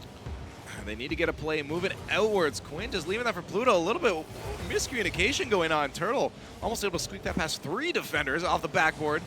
At least Moses got a good touch. It's going to send J-Ron Turtle running back. Just trying to keep some power. Almost put that in his own net. Garrett, the last one, going backwards. He's backwards. And no one put some pressure on. Garrett backwards was able to get that clear. So he's feeling very confident. A second touch. Almost puts that over Pluto, but Pluto reads the bounce to get a nice clear for his team. Oh, nice second touch, pass. but no finish from Quinn. J-Raw able to get that touch to the side. Yeah, Vex still continuing to stay strong on defense. Genesis has been putting good That's pressure a on, target. but Turtle. again, Vex just continues to keep these out of net. This has to be frustrating for Genesis. Well, if they're only getting a few breaks here and there. When they finally get it, they're getting stuffed out pretty readily. Pluto push to the side, just over halfway through this game. Still 0-0. Demo from Quinn on Garrett as he tries to make an advance out, but still J-Raw stopping that push. And they're still stuck in their end. Finally getting a clear out for Genesis. Can they get a play started off of it? Waiting for that hit is Moses on target, but J-Ron Turtle once again there to stop it. Push it right back to midfield. Garrett to Turtle. Try to get it back to Garrett. Couldn't get quite a good enough touch on it. They have some great passing plays, but Pluto not past J-Raw. He put that right on net. He should have tried to go high with it off the backboard or get the pass. Vex is going to block 100% of shots like that. As they've proven already about 3 times in the past minutes. Moses and Turtle getting a little friendly over in the corner. It's going to allow Turtle, though, to push that out. Quinn off the side. Just going to leave this around. A little bit of slow play coming out. That's a pass out. J-Raw is ready for that. Easy. Second touch keeps that away from Moses. That second touch so critical in the air as that's Turtle's their going to put first it in the goal. upper 90. Oh my, J-Raw deserves the credit for that one. Look at that second touch past Moses. Pluto misses his opportunity to make the play, and Turtle comes in right over Quinn and threads it into the upper 90. Vex yet again surviving in this series. J-Raw has been the king of second touches or triple or 5 touches in a row this entire day, and he proves it once again with that air dribble pass. Let's see if they can get another one, or if Quinn can even this one up. Almost a touch from Pluto, a little bit weird, isn't going to allow them to set anything up. Moses committing hard, it's going to be Turtle's opportunity to push it out. Good bump from Quinn. They need to get a push going right now. Pluto, weird flip there, doesn't allow them to get anything moving. Garrett now has 2 defenders to beat. J-Raw was there supporting him. Pluto off the wall, leaves it. Not touching a lot of the balls maybe he should, but use it for Quinn. Now they're backtracking. Good touch from Quinn to at least keep Turtle away from that, but they're still not out of their zone. 30 seconds remaining in this match. Pluto needs a good clear here. He does get it. Can he follow it up, though, is the question. J-Raw beats him to it. Yeah, J-Raw, time and time again, has been beating Genesis to these balls. That last one leading to the only goal in this game. Oh, this is an opportunity, but a little bit too high of a bounce for Pluto. Another pass from Moses to Pluto. Quinn, can he finish it? Pluto can get this touch. Pass. No, 5 seconds left. They can still keep this in the air. Turtle gets that boost, and he's probably just going to get this killed. Still in the air. Quinn needs to turn it around. Turtle's going to be there to challenge it, and that is going to drop. No, Pluto keeps it up. Quinn to push out. Can Moses follow it up? He does. That's going to be off the backboard. The momentum is shifted, but no. Couldn't read that backboard bounce. Pluto was so close in the end there to get that off the backboard. But look at that. 2 shots. 2 shots for Vex, and they managed to eke by versus the 8 shots for Genesis. Yeah, I don't know. It just seems like Pluto's missing out on some of these touches that he should be making. He's just getting some weird flips, putting himself in weird positions, and it just doesn't feel like they're playing how we just saw them play in the last series. Yes, the mental game. You're seeing that Genesis was affected by that. They were up 2 games versus Kings of Bourbon, trying to get into that top 2 because it was so important, coming up just short, and that seems to be affecting them here. Vex is taking this opportunity, though, to really bring it to Genesis. And that can be hard, especially when you know you're now not guaranteed into the qualifiers next month. You're right, it does hurt mentally. You do feel it, but you can't tilt. Exactly, you cannot tilt. There's still 140 points on the line right here that these teams are playing for, and when, you know, this is the first qualifier of 2. You need to put yourself in the best position to be one of the top 4 teams in your region so you can make it to that land with the giant prize pool. Well, precisely. This is not the end by any means at all. There is a lot still forward. You still have a chance to win that final prize, but not if you're going to play like this. We'll see if they can get it turned around. J-Raw trying to go to the far side, almost getting the first goal 30 seconds in. Gets a bad touch on that, throws it deep into his own zone. That's out front of the net. Wow, look at the team play from Vex to help out Pluto. Yeah, you know, a little bit of charity right here, perhaps. A big pinch, and then Garrett just passes it right into the mid for Pluto. Garrett just wants to be a part of all the goals today. We talk about those Spider-Mans. If you're going to do them, you got to do them right. That was not right. Passing to your opponents. Right out to Genesis as they get the first goal on the scoreboard. Quinn trying to set up another one. Nice little touch, but J-Raw picks it up easy off the ground. Follow it up. Can he get a nice air dribble? He can, but he can't get it quite past Moses. Still advantageous for them. Pluto has a good touch on that to push it back into Vex's area. Moses to the corner. Garrett and Turtle pinch that one right out to midfield. Shot from Quinn. J-Raw ping-ponging at back and forth. Moses, can he follow this off the backboard? Scoring opportunity, can't finish it. Pluto keeping the pressure on, though. Now, right now, we are on the brink of a sweep, but Moses going to try to prevent that one from happening as he just gets up in the air here. This ball coming out into the mid thanks to Pluto. Good pinch Moses pass. just in the right place. Gets that over 2 Vex players, and now a 2-goal lead for Genesis. They're starting to bounce back, but it might be a little bit too late. It is. Already 3 games down in the series. That is tough. Vex only has to win 1 more to guarantee them that 3rd place spots and the 140 extra points. But another goal! Pluto getting credit for that. I think he got that second touch right in front of the net. Yeah, J-Raw, he didn't get the greatest hit, but Pluto puts it right off the corner, and nobody from Vex could make the save. And it ends up going in right now. Yeah, very calculated. But Vex having a little bit of a hiccup, and they really shouldn't get too comfortable because we have seen reverse sweeps happen in the past. Especially if they drop this game and then the next game, then you really start getting nervous. And in that type of mentality can be so toxic. Almost a good touch from Pluto to put it in himself, the self-play there, but now J-Raw Turtle out for a play. J-Raw couldn't get the touch. Turtle gets it out instead. J-Raw does his best, but Quinn breaks through. Almost chips that one over Garrett. Garrett steals it away.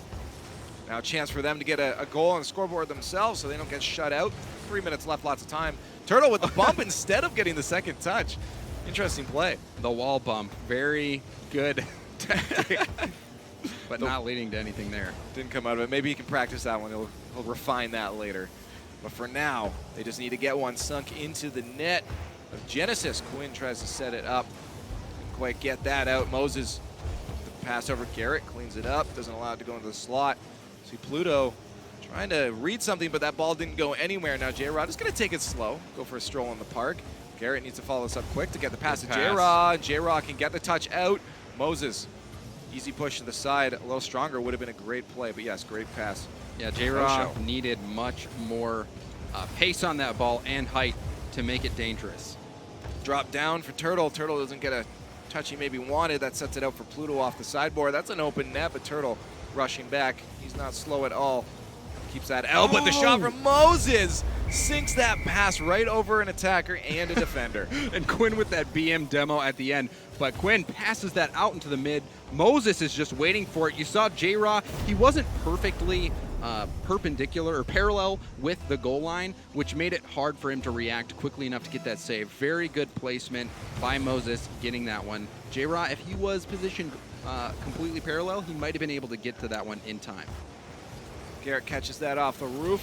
So they try to make a push out. They need to get some goals. 2 minutes left in game number 4 with Vex up 3 games. Genesis looking to take this one with 4 goals on the scoreboard. 0 on the side of Vex. They're maybe starting to come back in the series. We'll see if they can keep the momentum moving forward. Garrett doing some fancy stuff. If that goes in, J-Raw almost finished that. Garrett is so mad at J-Raw right now because that would have been one of the greatest passing plays that we have seen so far in the RLCS. Garrett with that air dribble pass out into the mid. J-Rod just couldn't get the read on it, but still very impressive by Garrett. J-Rod throwing himself a little out of position, missing that ball off the wall. Garrett just stuffing that attack from Moses. The finish from Turtle as he drops it over and gives himself finally a point on the scoreboard, but a minute 17 is too late. Yeah, you can see Pluto did his best to get it clear, ended up just putting it up on a tee. He would have needed to just direct that out into the corner. Very hard place to be in, though, as a defender. Shots coming right at you. You only have a split second to make the play, and Turtle just punished him for putting that one out into the mid. Coming to our final minute of gameplay, 3 goals is going to be very hard. Pluto doesn't get a touch on that. Moses does instead, but there's a shot from Turtle. Pluto, that's easy nose to toss that to the side. They just have to stop 3 goals. But they can't get complacent offensively. They have to still keep pushing forward if they don't want to get shot after shot on them from Vex Gaming as they try to even it up. Touch from J-Rod to stop the attack from Quinn. Pluto and Moses a little confused there. Moses takes it away as Pluto rotates back. We'll see J-Rod pushing deep in. He tries to get a play set up shot from Garrett. Easy shot back out to mid as they get the save. See Genesis just keeping this attack from resulting in a goal from Vex. 30 seconds left. Oh, J-Rod almost to finish off. Garrett, can he do it though? Not strong enough as Quinn back to midfield. Yeah, Vex not looking so strong in this one. It honestly looks like they are taking this game not as seriously after coming out so hot, getting those first 3 games. They're playing a little bit sloppy, giving Genesis too much room to work with. Well, they're trying to go for a lot of cool plays, and if they can finally land some, hopefully we'll see them land. But coming to the next one, they can't have a 4-1 loss. This ball is probably going to die out. Turtle still trying to get a goal going on. The pass over to J-Rod as they go off the wall. See if Garrett can keep it alive. That dies out as Genesis takes their first game in the series. Is now 3-1 in favor of Vex. A lot closer than it was before when it was, well, 3-0. That's some math for you. Yeah, avoiding the sweep. A lot more shots for Vex on this one. And Genesis starting to come alive now. They played very well against Kings of Urban. Definitely deflated a little bit in those first games, but it's still not unthinkable to think the reverse sweep could happen. We've seen it before in big tournaments that it is possible. Oh, it's certainly possible, especially with these teams. Again, they've all been through hardships before. They've all come and done these reverse sweeps. Now's the chance for Genesis to do that. We once again hit a brighter Beckwith. See if maybe that lighting will help them out to win another game in the series. If the sun will set for Genesis. They might be able to tie it up 3-2. Yeah, Genesis really needs to come back on this one. They have been struggling to just make some basic plays. Their decision-making struggling, and even there, Quinn missing that off the backboard, almost coming back to haunt them. Just the core mechanics seem to be a struggle for Genesis right now. Pluto did get over. Nice block as he followed that one through. Tried to take out J-Rod. Looked like J-Rod got past Pluto's attack. Now they're trying to set out and miss once again from Pluto. That's going to be a potentially open net here for Vex.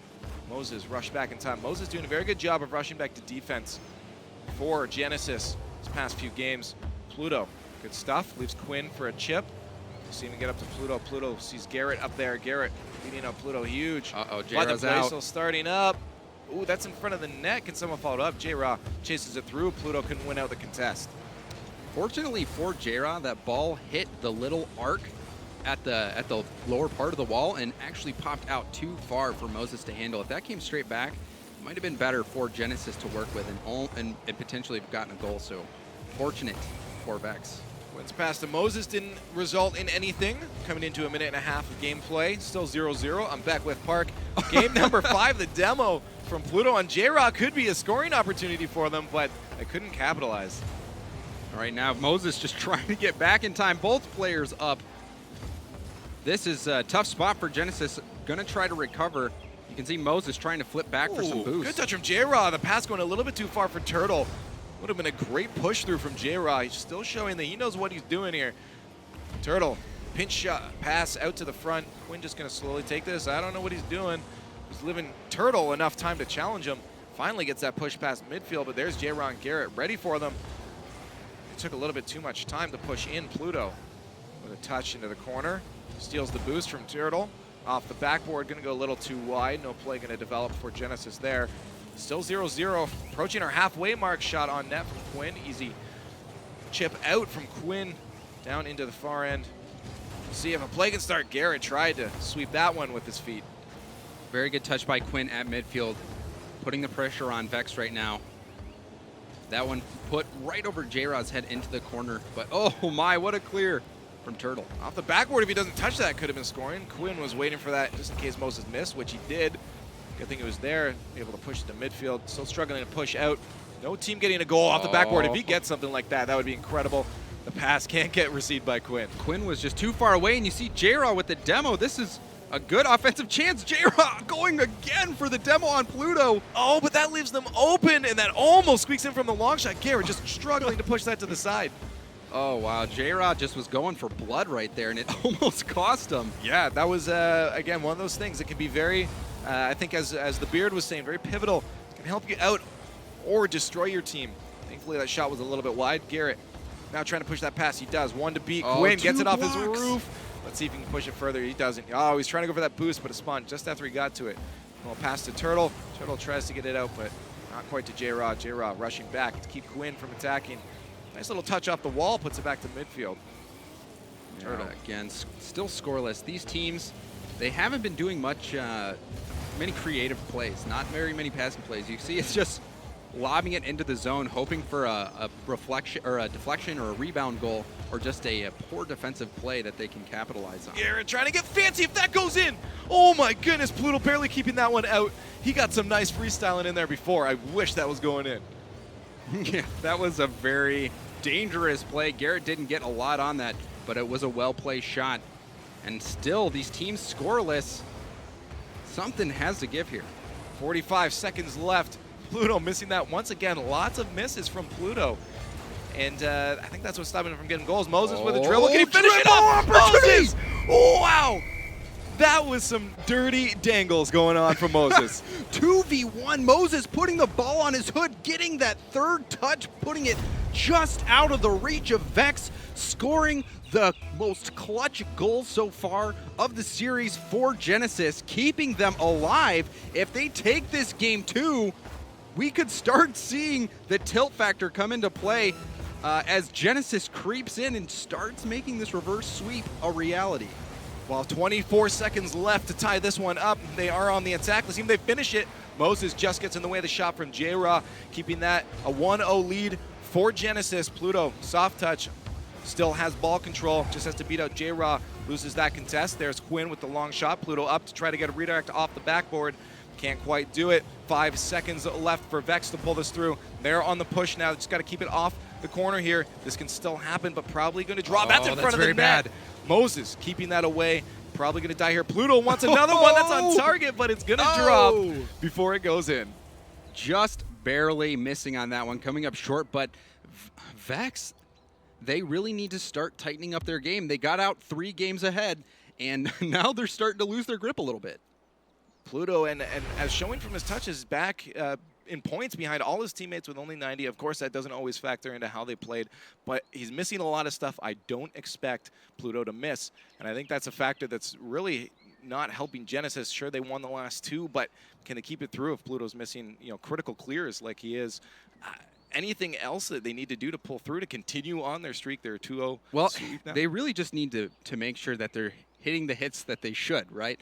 There have been several just plays where you're shaking your head at, like, how can you let that get out into the mid, or how can you pass it out like the Garrett pass right out into the mid for Pluto to put in. Both these teams looking a little bit sloppy, I would say, but Genesis, they're starting to heat up, and it starts getting into the panic mode if you're Vex, especially if you drop this game. We'll have a tied series and the possibility that Genesis completes a reverse sweep. I don't think we haven't seen that so far in this RLCS, and really it is a rarity. Well, we have Vex Genesis coming into game 6. Genesis trying to pull this back. Now was a 3-0, now a 3-2. Let's see if they can make it a 3-3 and pull with a 4-3 in the final best of 7. Or Vex Gaming can just win one more. Give themselves 3rd place, those extra 140 points. Win with a long shot. That's almost on target.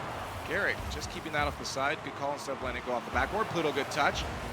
Turtle. Oh, redirect. Garrett. Oh, Moses just getting the touch on that. He played that so perfectly. He knew that Garrett was in the mid looking to make that shot. Moses had his card directed at net and was able to keep pace with that shot and deflect it. So very good defensive play by Moses. Ooh, Quinn almost. He was waiting there like a shark, ready to put that in.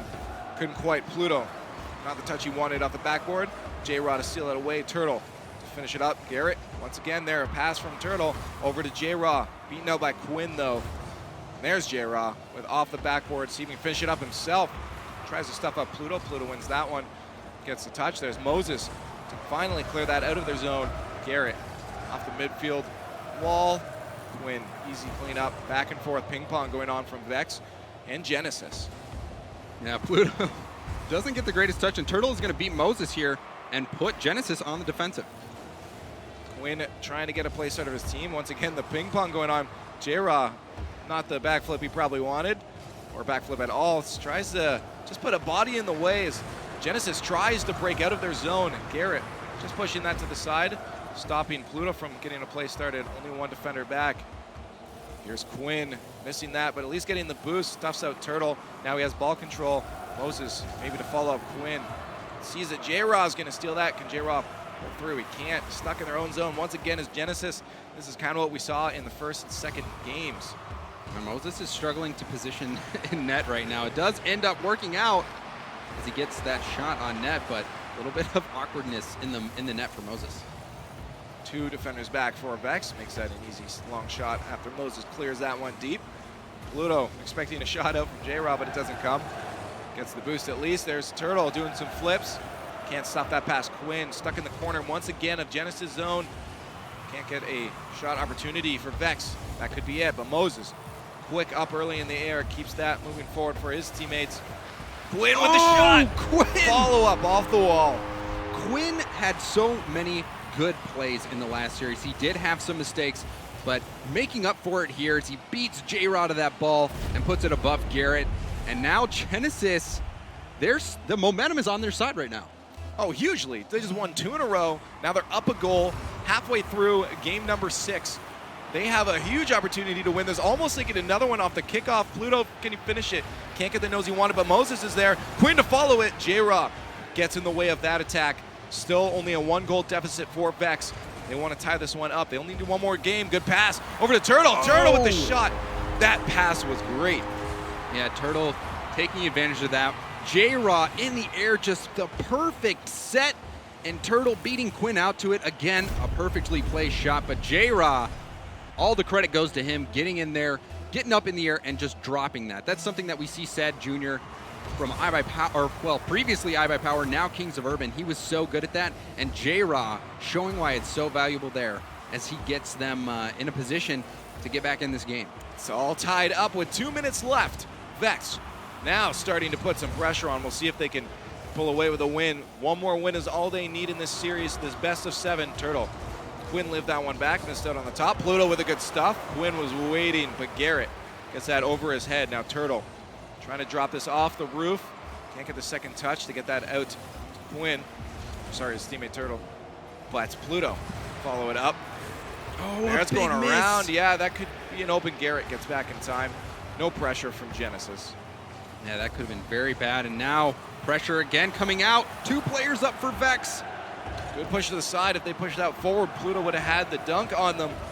Very smart play. You don't see teams at this caliber generally putting that back out into the center of the net anyways. Garrett with a shot going a little bit wide. Turtle's going to try to clean that up.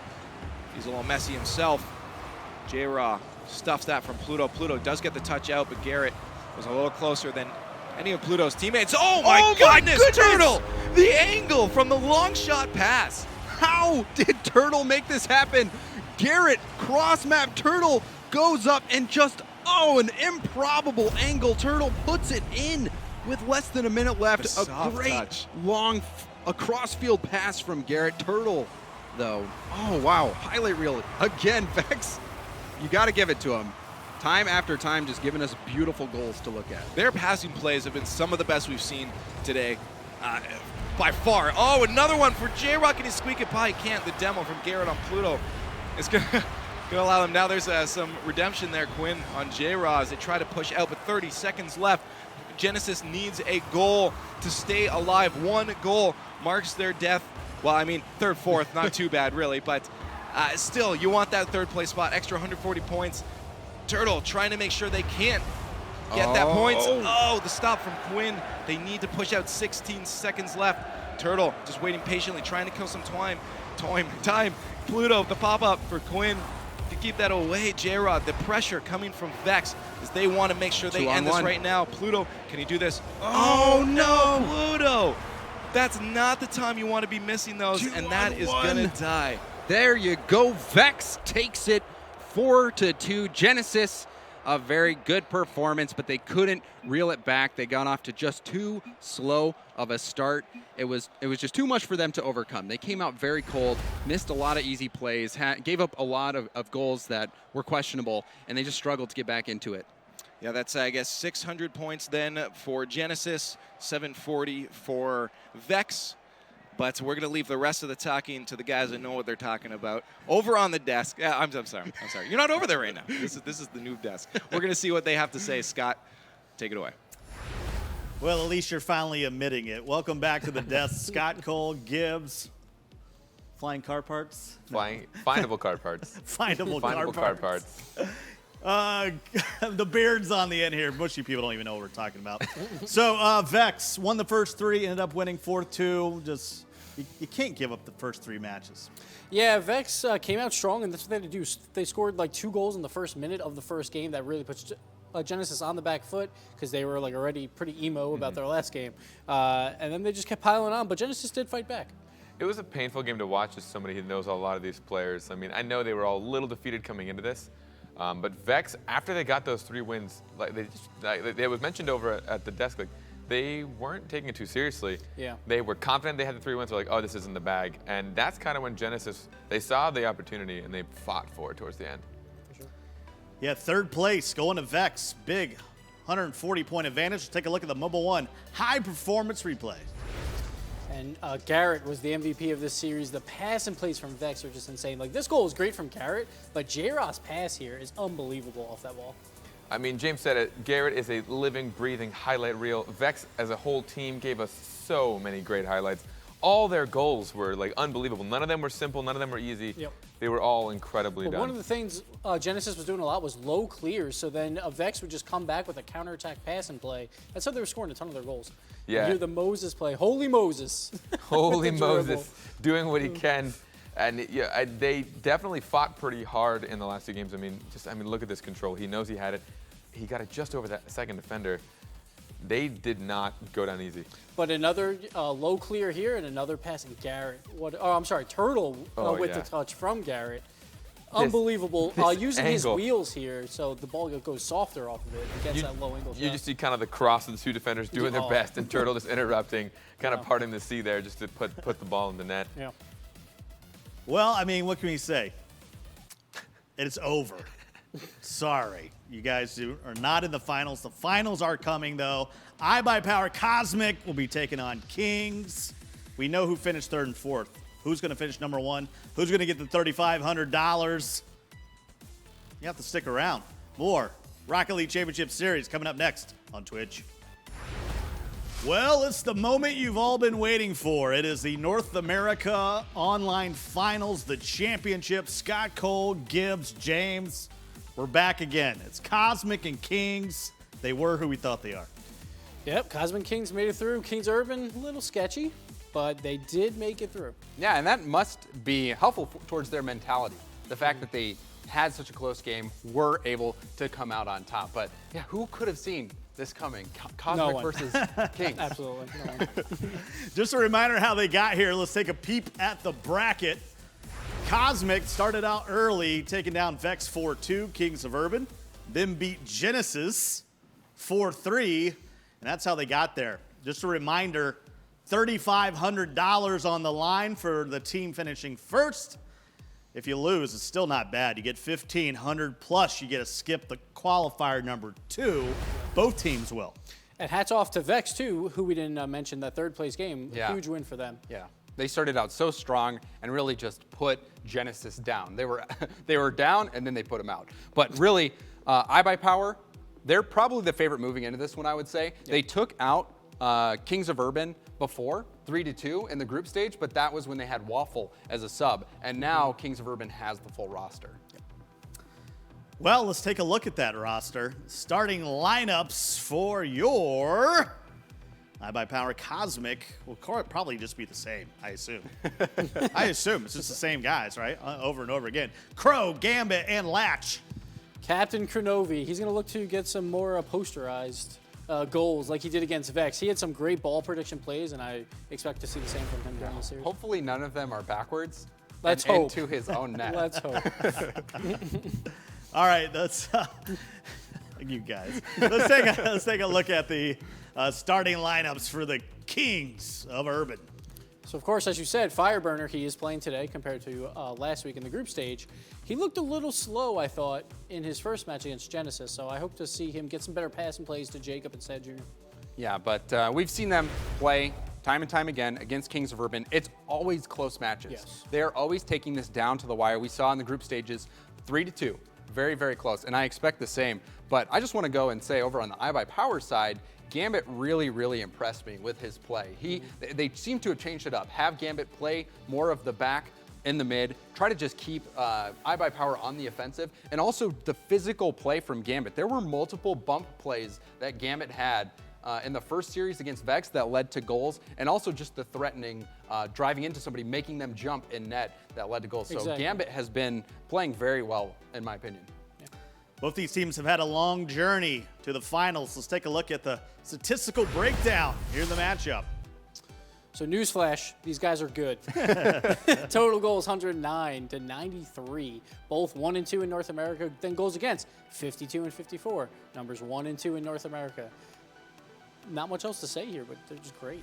Yeah, Kings of Urban and iBuyPower, for those of us who've been in the scene following for a long time, this is the oldest matchup in the books. The one that we all love to watch time and time again, where they make it to the finals and it's Kings versus Cosmic. But this is the biggest stage that these teams have played on ever. So you got to wonder how nerves are going to come into play, because iBuyPower, everyone calls them the NA Dream Team. They emotionally, there is a lot on them for this. Yeah, 3 superstar players trying to combine to win this. Like, that's why they made the team. They're not coming out here to come in second. This is what they made it for. And Kings were like, hey, we're in second. Oh, wait, Cosmic made a super team? Let's grab their ex-teammate, Sad Jr., so we have a better chance at this. And looks like it worked out for both teams, and I just can't wait to see the games. Well, it's the finals, and it's our final face-off of the day. Let's head over to see who we got in the box. I think it's Crow and Jacob. It is. Jacob, what's going on? What's going on, Crow? What's going on, fellas? What's up? What's up? It's time for the finals. Jacob, are you a little bit nervous? I'm not too nervous, honestly. After seeing Kronovi's own goal last week, it should be easy. Hey, you do my job for me. Crow, he's already talking trash, man. What do you got to say? I mean, if I can get away with own goaling it and we can still win, what does that say? I plan on own goaling it every single game and still getting a 4-0.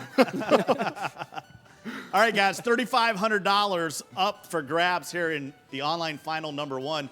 Jacob, what are you doing with the cash if you win? My cash? I'm probably buying more foam fingers. Oh, that's too good. I think I'm going to buy foam fingers too, honestly. I'm sure Crow has some foam fingers, but we can't show which one he has. Crow, $3,500, man. What are you doing with it? No, I'm probably going to buy the physical copy of Rocket League because it's got all those cars on it. I think I'm just going to buy a ton of copies, like just 50, 100 copies. 50. Love the game. Well, send me one. I got to have one of those. So the finals are coming up. It should be good. You guys always play a well match. Best of luck to you guys. Crow, do you have a shout out? Shout out to my family who are all watching the stream. I definitely wouldn't be here without their support. I love that. How can you not love that, right? Jacob, final thoughts. There is none. No, I'm just going to take this away. It's just an empty brain. It's just all Rocket League in there. Take off that silly hat and get this game going on. Best of luck to you guys. Thank you. Heading down to the finals. Thank you so much, Crow and Jacob. not only are they cool guys, but they're very important for their teams.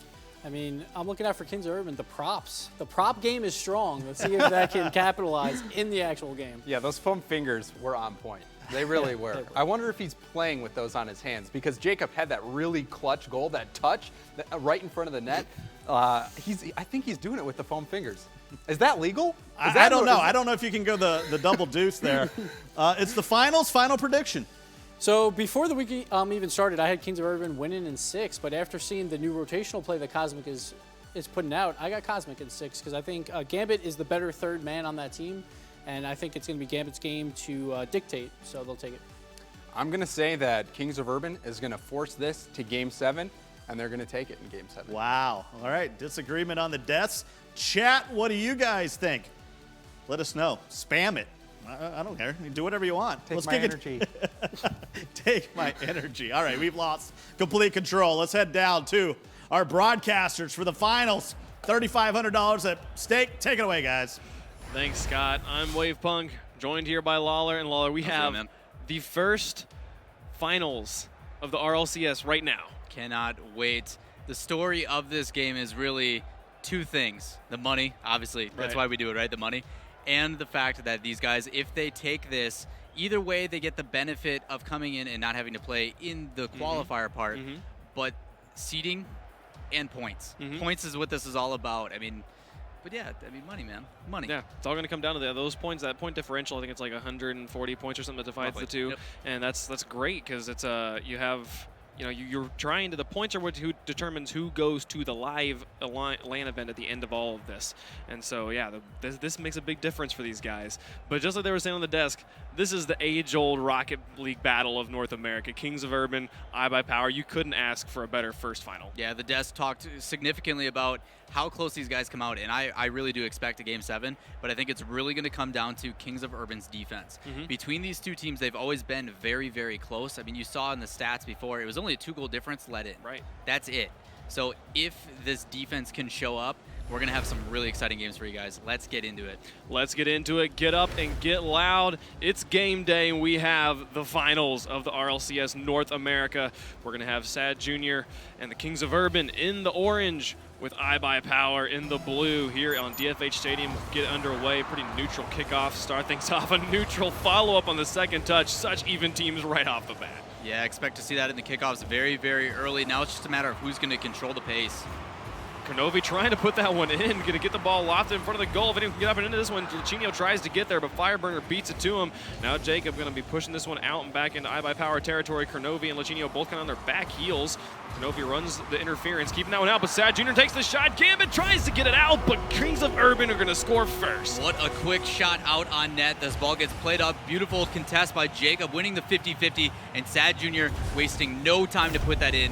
Almost with the save as Gambit, just not enough. So good right here off the bat. 4:33 left to go. Kings of Urban are on the board first here, but iBuyPower no way counted out. They're going to be coming aggressively into this one. Lachinio going to clear it out. Gambit back on defense. Konovi and Lachinio pushing this one up. Excellent aggression here. Konovi trying to set it up for Gambit. Jacob gets in the way, but they can't quite put it in. Konovi, I don't know why you passed that off too late, or you didn't just take it yourself. One tap and you could have played that in the back of the net.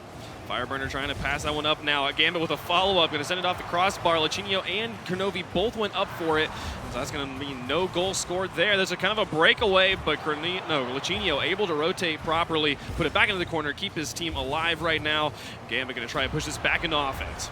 I'm curious to see how KOU starts playing this out. You can already tell the possession game is not in their favor. Maybe they need to slow it down a little bit, really control it in their own terms. So far, they haven't been able to do that yet today. Gambit, Jacob, and Sad Jr. trying to push this one out of their own half. Fireburner back on defense. Some interference from iBuyPower, keeping that ball over in the orange. Now Gambit with ball control midfield. He gets it past Sad Jr. up to Lachinio, but Lachinio whiffs on the pass. Now Jacob able to put it back down to midfield. Nice shot from Konovi into the upper 90, but not going to go in. Shot was a little too soft coming up from Konovi. He did put it in a good spot up in that upper 90 corner. For those that don't know. Oh, the retouch. Oh, good save. So close.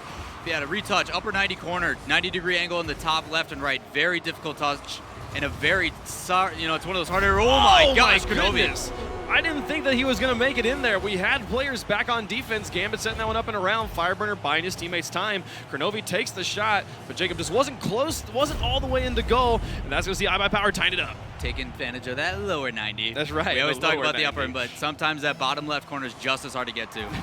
Tied up here with 3 minutes left to go. Lachinio setting this one up for his teammates, but no one there. He's going to take it himself, get it past Fireburner. Sad Jr. coming out of goal, able to get that one back into iBuyPower territory. Kronovi going to clear it well. Good long-range reading coming out from both teams. Kronovi trying to gain ball control, but Fireburner ends up with it. Kind of a drag race. Gambit sends it off to the side. He's going to give his teammates time to rotate back onto defense. Look at this offensive pressure come right back out. You expect to see this entire team go Lachinio for get it. the angle so close. Fireburner with a save, keeping it out. Good job getting up early for Fireburner, trying to show that he's a part of this team as much as everybody else. Now that he's got a working hard drive.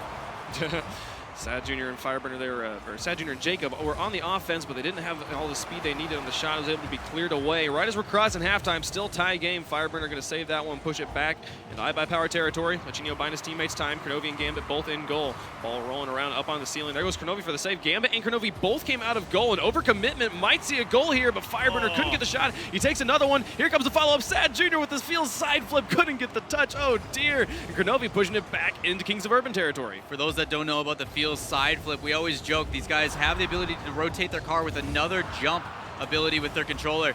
If you do it within a certain amount of seconds in the air, it works out well, but sometimes the momentum carries you the wrong way, and you just completely whiff it, and it feels pretty side. Gambit going to try and push this one onto Fireburner. Fireburner with a save, passing up to Jacob, who does not get the touch he was looking for. Lachinio able to take a shot onto the backboard. Sad Jr. with a great touch, sending it onto the far wall, going to relieve that offensive pressure.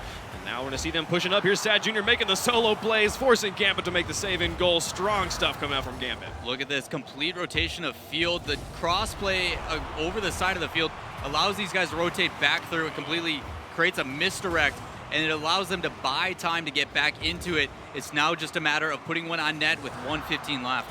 Kronovi and Gambit on the prowl, trying to push this one in. Just like you said, 1:15 left to go. Still tie game, very even here in game number 1 of the finals.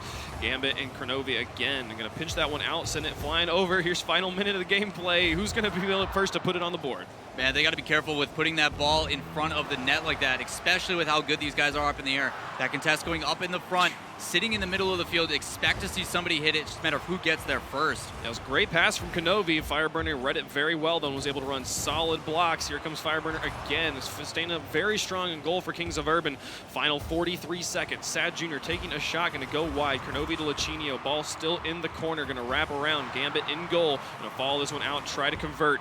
Have Sad Jr. missing the touch, and Gambit also misses though, and then Jacob's able to pick it up. Final 30 seconds. Ball lots in front of the goal, but Fireburner back able to keep it out. Sad Jr. trying to run the block. 2 players in goal, not going to be able to put it in as Kronovi tried to go up for it. Here comes Gambit from the backfield. 18 seconds, still tie game. Jacob going to push it up here. He's got an open run on the net. Sad Jr. is going to just run the goalie zone. No one to be there. Gambit coming from the backfield, able to get the clear. Final countdown. Anyone can take this. We might have overtime in the first game. There's Gambit trying to take the shot, but Fireburner with his savior medal. His defense going to stand up strong, and we've got overtime. Smart settle by KOU there. That was not in their advantage. Settle it down, kill it, and then get back into it. Those that don't know what kill it means, it's basically putting the ball down into the ground and just ending the time because the game does not end. Oh my gosh. So close there. They kind of pinched it away from themselves. The defense didn't even need to touch it there. It's Gambit and Lachinio, that characteristic overcommitment, the players not really trusting each other. The problem with iBuyPower that we've been talking about all season, kind of hurting them there for a moment.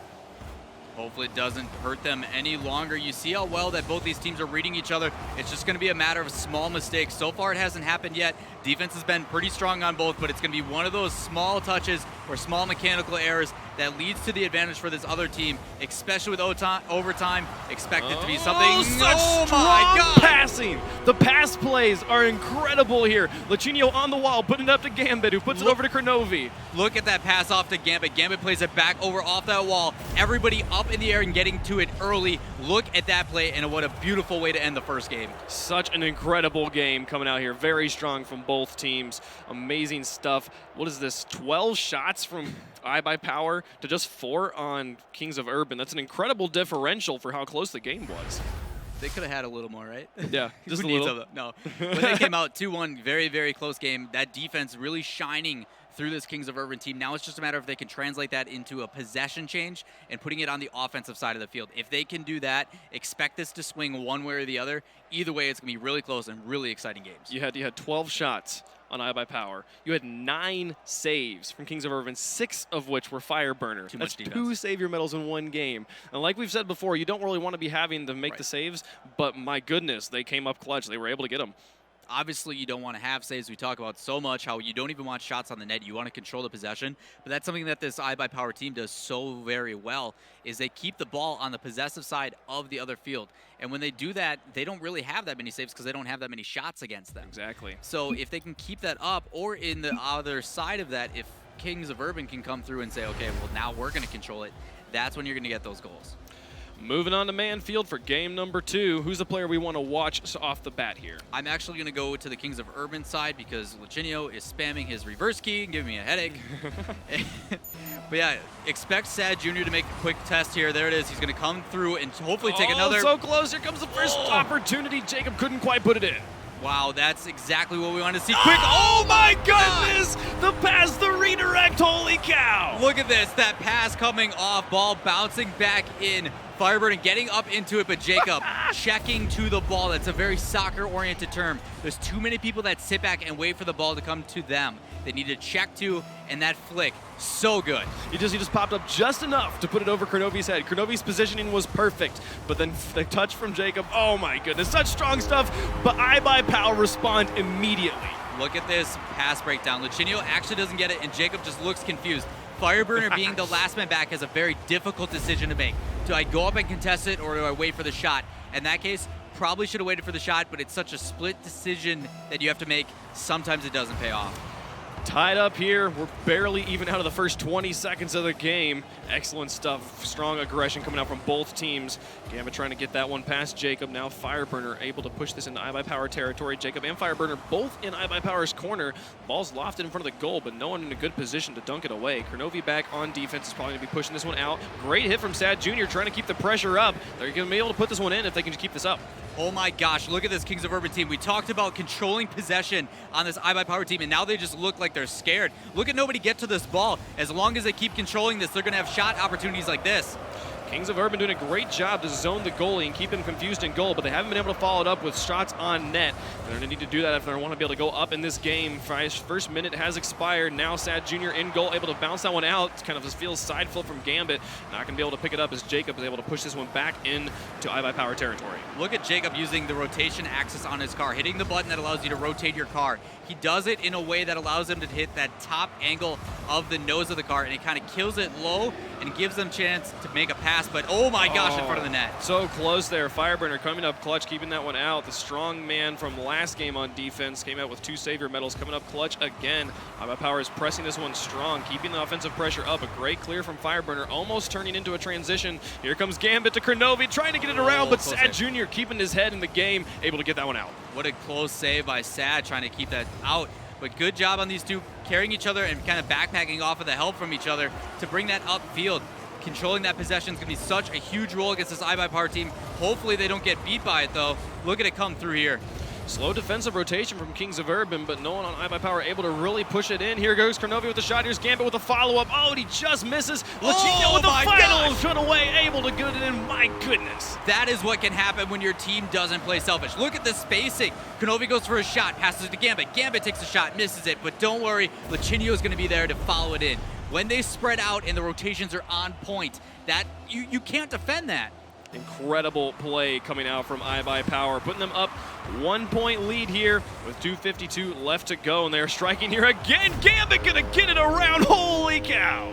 Look at the angle he's taking on this one. Okay, so he takes it off the wall, gets an aerial touch. It's like, nah, I'm gonna follow it in. Hits the backboard.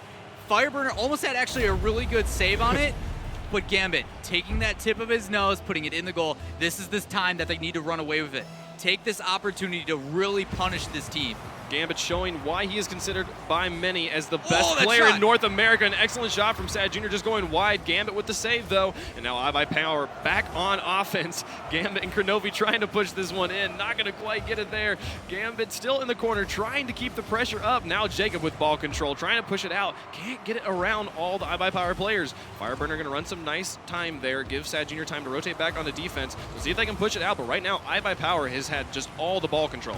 I was actually worried seeing Kronovi going backwards there because the last time you and I were up here and we saw it, it led to an own goal. Yeah.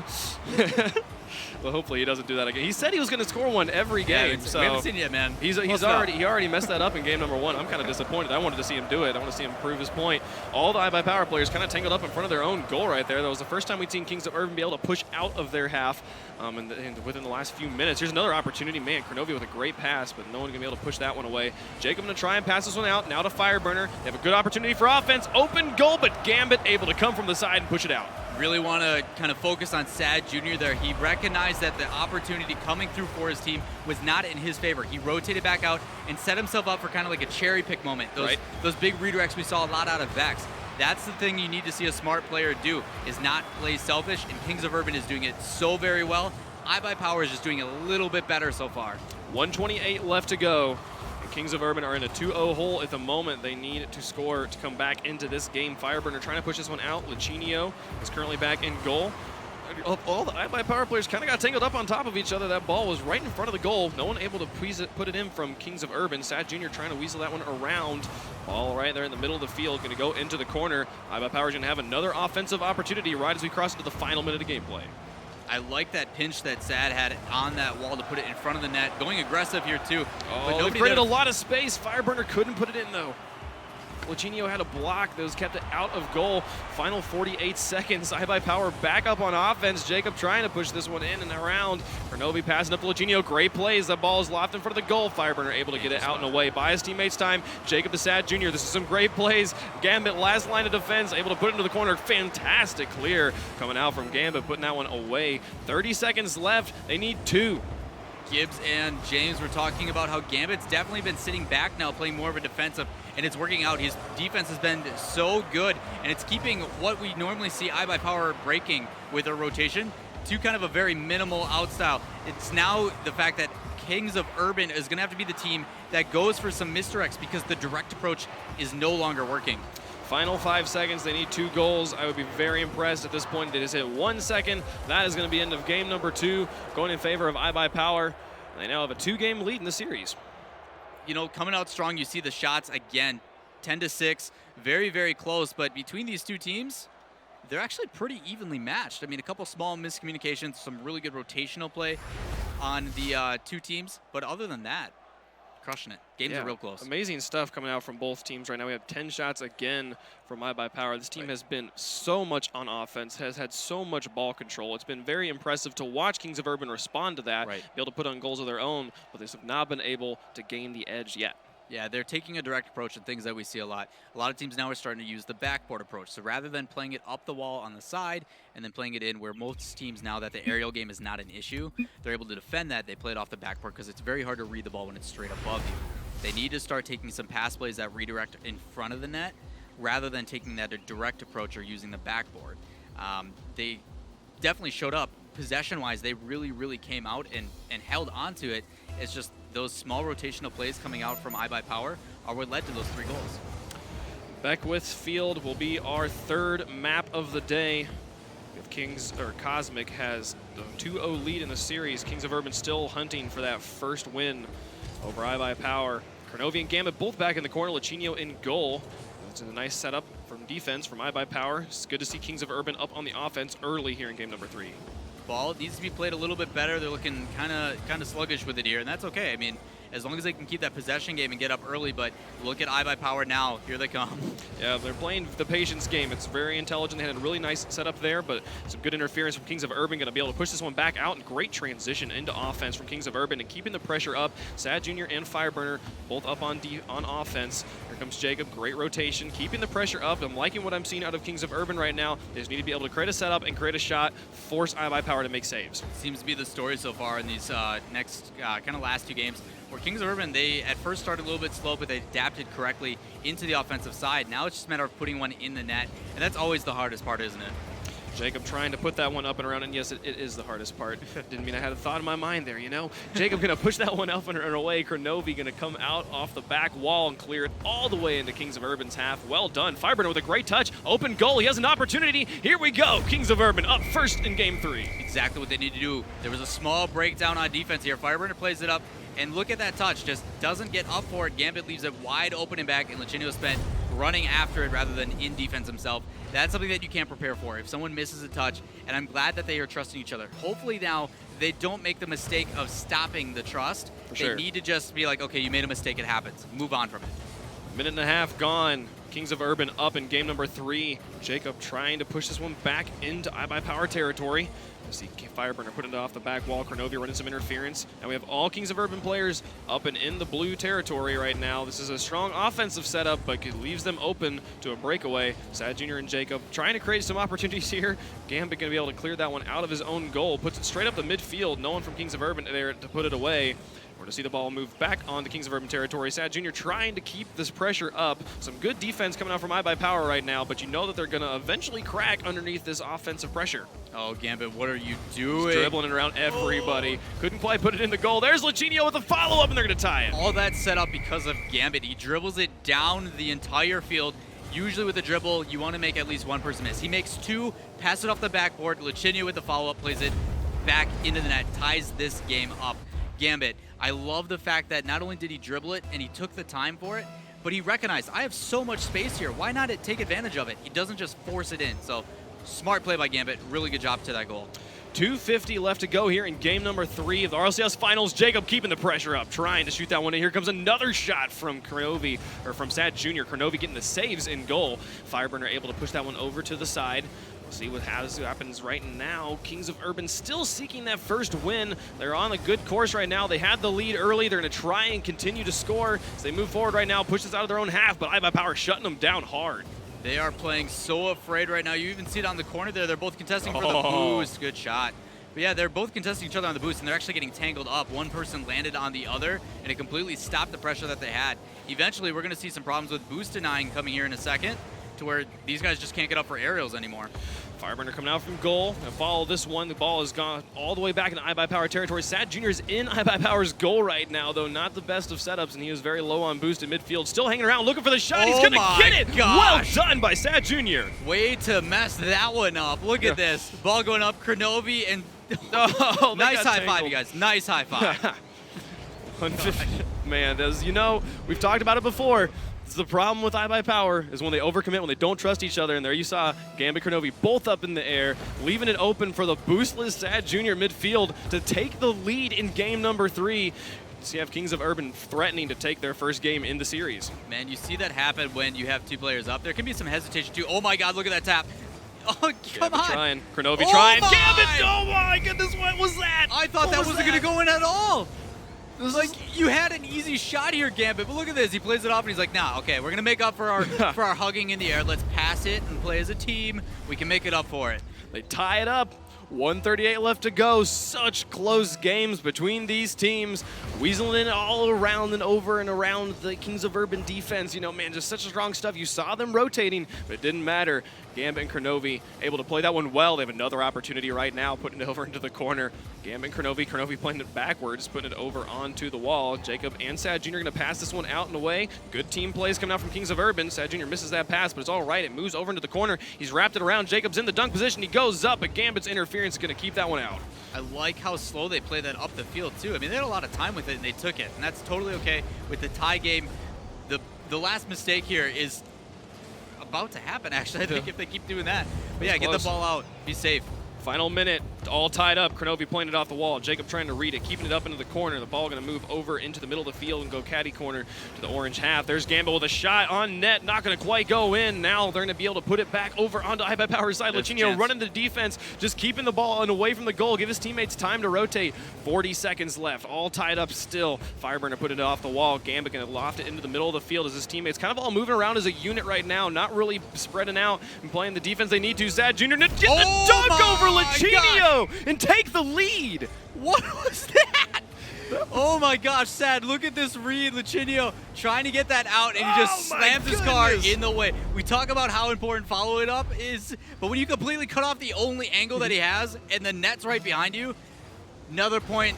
Check 2, yet again.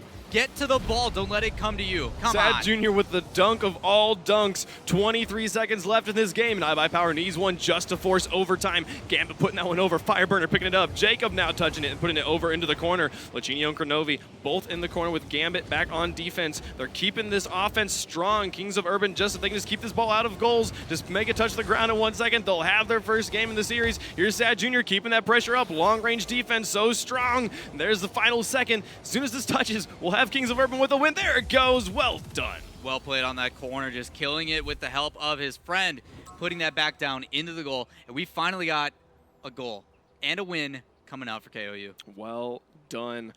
On this Kings of Urban side, they're going to pull up a win here, just cut the lead down to 1 game for iBuyPower.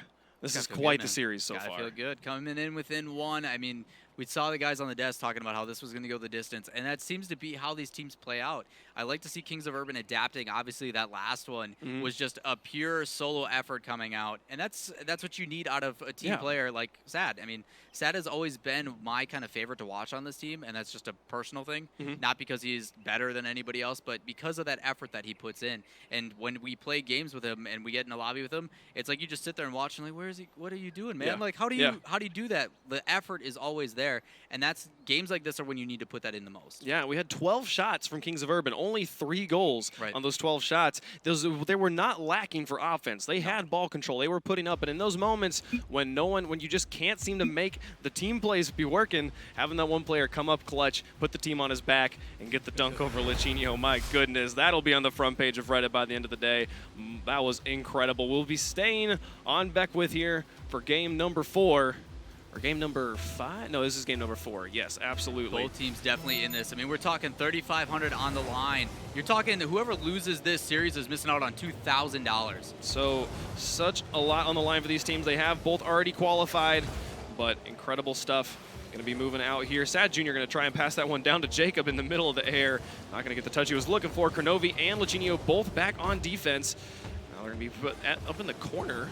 That was an interesting choice there. That was kind of an interesting rotation. Lachinio coming up now with Kronovi. Going to try and put it off the post. There comes Gambit, but the interference from Fireburner keeping it out. Good stuff. Good rotation coming out from both those players on Kings of Urban, making sure they get in the way. No free shots for this team. Kronovi keeping the pressure up. Going to put it off the wall, set it up for a teammate in midfield. There was what a Lachinio. Oh my. Wait, did Kronovi get in the way of that? Kronovi, I know that's not an own goal, but it's still the goal you wanted to go in, man. What are you doing? That was incredible. Lachinio's shot, the setup was so strong, but he moved just in front of it, helping out Kings of Urban there. Still scoreless with a minute left, only a minute gone. Yeah, and that's okay. Sorry, Kronovi, to be picking on you, man. That wasn't your fault. The momentum brought you there. Just unfortunate. That has to do with kind of carrying through, but the big thing Kings of Urban's already starting to develop is they're grouping really hard again. They're sending too many people in the air on some of these hits. Right. They can't do that because you know this iBuyPower team is eventually going to punish them for it. Ball sitting in midfield, still scoreless with 3:43 left to go. Gambit back on defense. All the iBuyPower players currently in the blue corner. Gambit has moved into goal. Now Fireburner keeping the pressure up. Going to bail, leave that one for Jacob. Ball moving back into Kings of Urban's field here as Sad Jr. tries to push this one out, gets it past one, but Kronovi sitting on the wall, able to kill that one. Fireburner picks it up, sends it on to goal. Gambit with a redirect to keep it out. That breakaway was a scary one. I love this story between these two teams. The story of Kings of Urban with this really strong defense, and then they have these sparks of just absolute phenomenal play or really good single effort against this powerhouse of an offense. I hope one of these teams can really prove in this time where it's the biggest opportunity of their lives to come out and show which one is going to really proceed, and some aggression actually coming out now from this Kings of Urban team. That's something that we see from them a lot and haven't seen really. Oh, Gambit able to put that one in. We're going to go up in here in game number 4 with 2:53 left to go. Yeah, small mistake here, just not getting the touch in the clear that he wants. He played it right to Gambit. Gambit just waiting patiently for it. Another big mistake. It wasn't even really a clear. He just kind of killed it down in front of the net. Gambit's waiting there patiently for it. Well, I think you said something about this. We've seen Kings of Urban kind of going for more solo plays there. We had Fireburner going on just kind of a one versus the world offense, and then we saw there no real rotation, no challenge on the Gambit's shot there. And that's going to put them up here in game number 4. 2:42 left to go. with Kings of Urban needing to get on the board. Jacob trying to create the pressure they need. Great demo from Sad Jr. creating some space. It's an open goal. If he can just get into that one. Come on, Sad, go! There goes Fireburner trying to create. Oh, they had such an opportunity, but weren't able to take the shots. That demo was perfect, and that's something we see this Kings of Urban team do so well, is they demo give themselves kind of like a power play where it's 2v3 or 3v2 in their case, but when Sad's waiting for a perfect shot opportunity just doesn't take it, that hurts. Yeah, that really scary. hurts. I'm gonna be sad if that's the game. There's Kronovi putting it behind the whole team, putting them up by 2. Kronovi just beating everybody to it there. Has the play being brought down by Lucinio, knocks one out of the way, gets a touch, and oh my gosh. Such patience. Kind of delays it. He rotates his car when he jumps to the right and then side hits into it rather than taking the direct approach. If he would have, Fireburner probably would have blocked it. So I don't know if that was purely intentional, but good heads-up play by Kronovi. We've crossed over halftime, and Kings of Urban have not got on the board yet. They're trying to create it right now. There's a shot off the backboard. A great attempt there from Sad Jr., but Lucinio reading it well, keeping it out of goal. 2 minutes left. Kronovi with another opportunity to score. Jacob going to run the interference. There's Gambit able to get it between 2. My goodness, the burn starting to come out from iBuyPower. Man, that all happened simply because of the fact of the risky play that this team was trying to do on Kings of Urban. They set one at the goalie to knock somebody out. Because of that, there was one player still in net trying to have to rotate back rather than him just being there waiting for it and able to get that breakaway goal. High risk, high reward, to be completely honest, just not paying off. Well, that's what they need to be going for right now. They are down by 3 with only 1:50 left to work with. Gambit setting that one up at midfield, but both his teammates very far back on defense. No one going to be able to push up and into that one. Sad Jr. running the interference, keeping that one away from their team. Jacob getting it over his own teammate's head. Now he's going to try to set this one up to Sad Jr., who's moved up onto an offensive position. He's going to get the angle. Oh, what was that? The team passing the plays. Holy cow, that was incredible. Oh my gosh, Jacob getting up on that wall, playing it over. But look at Sad getting up, playing that backwards, and almost a really good clear by Gambit, but read so well by the rotations of this team and putting it back into the net. I did not expect that at all. Incredible stuff. They're on the board. Kings of Urban only need 2, and they got 1:30 left to work with. Let's see Fireburner pushing that one up to Jacob. Decent team passing here. Nothing really going towards the net at the moment, though. Kronovi going to send that one out and away. And 2 players on Kings of Urban, both up and on the walls. This is a hard setup. We're going to see if iBuyPower can capitalize on it. They have not been able to create the opportunity. There's Lucinio trying to put that one in front of goal. Jacob able to put that one back and into the middle of the field. A little bit of kind of mid-range ping-pong and happening at the moment. Let's see if Fireburner can carry this one out. The final minute of gameplay, they still need 2 to tie this series up. Good communication coming out from Kings of Urban there. Sad Jr. just actually kind of masked the ball. He didn't really do anything about it. He just kind of got in the way to cut off an angle for the other players where they had to hit him first rather than the ball, and then kind of fell off to make sure that his teammate was able to get the hit.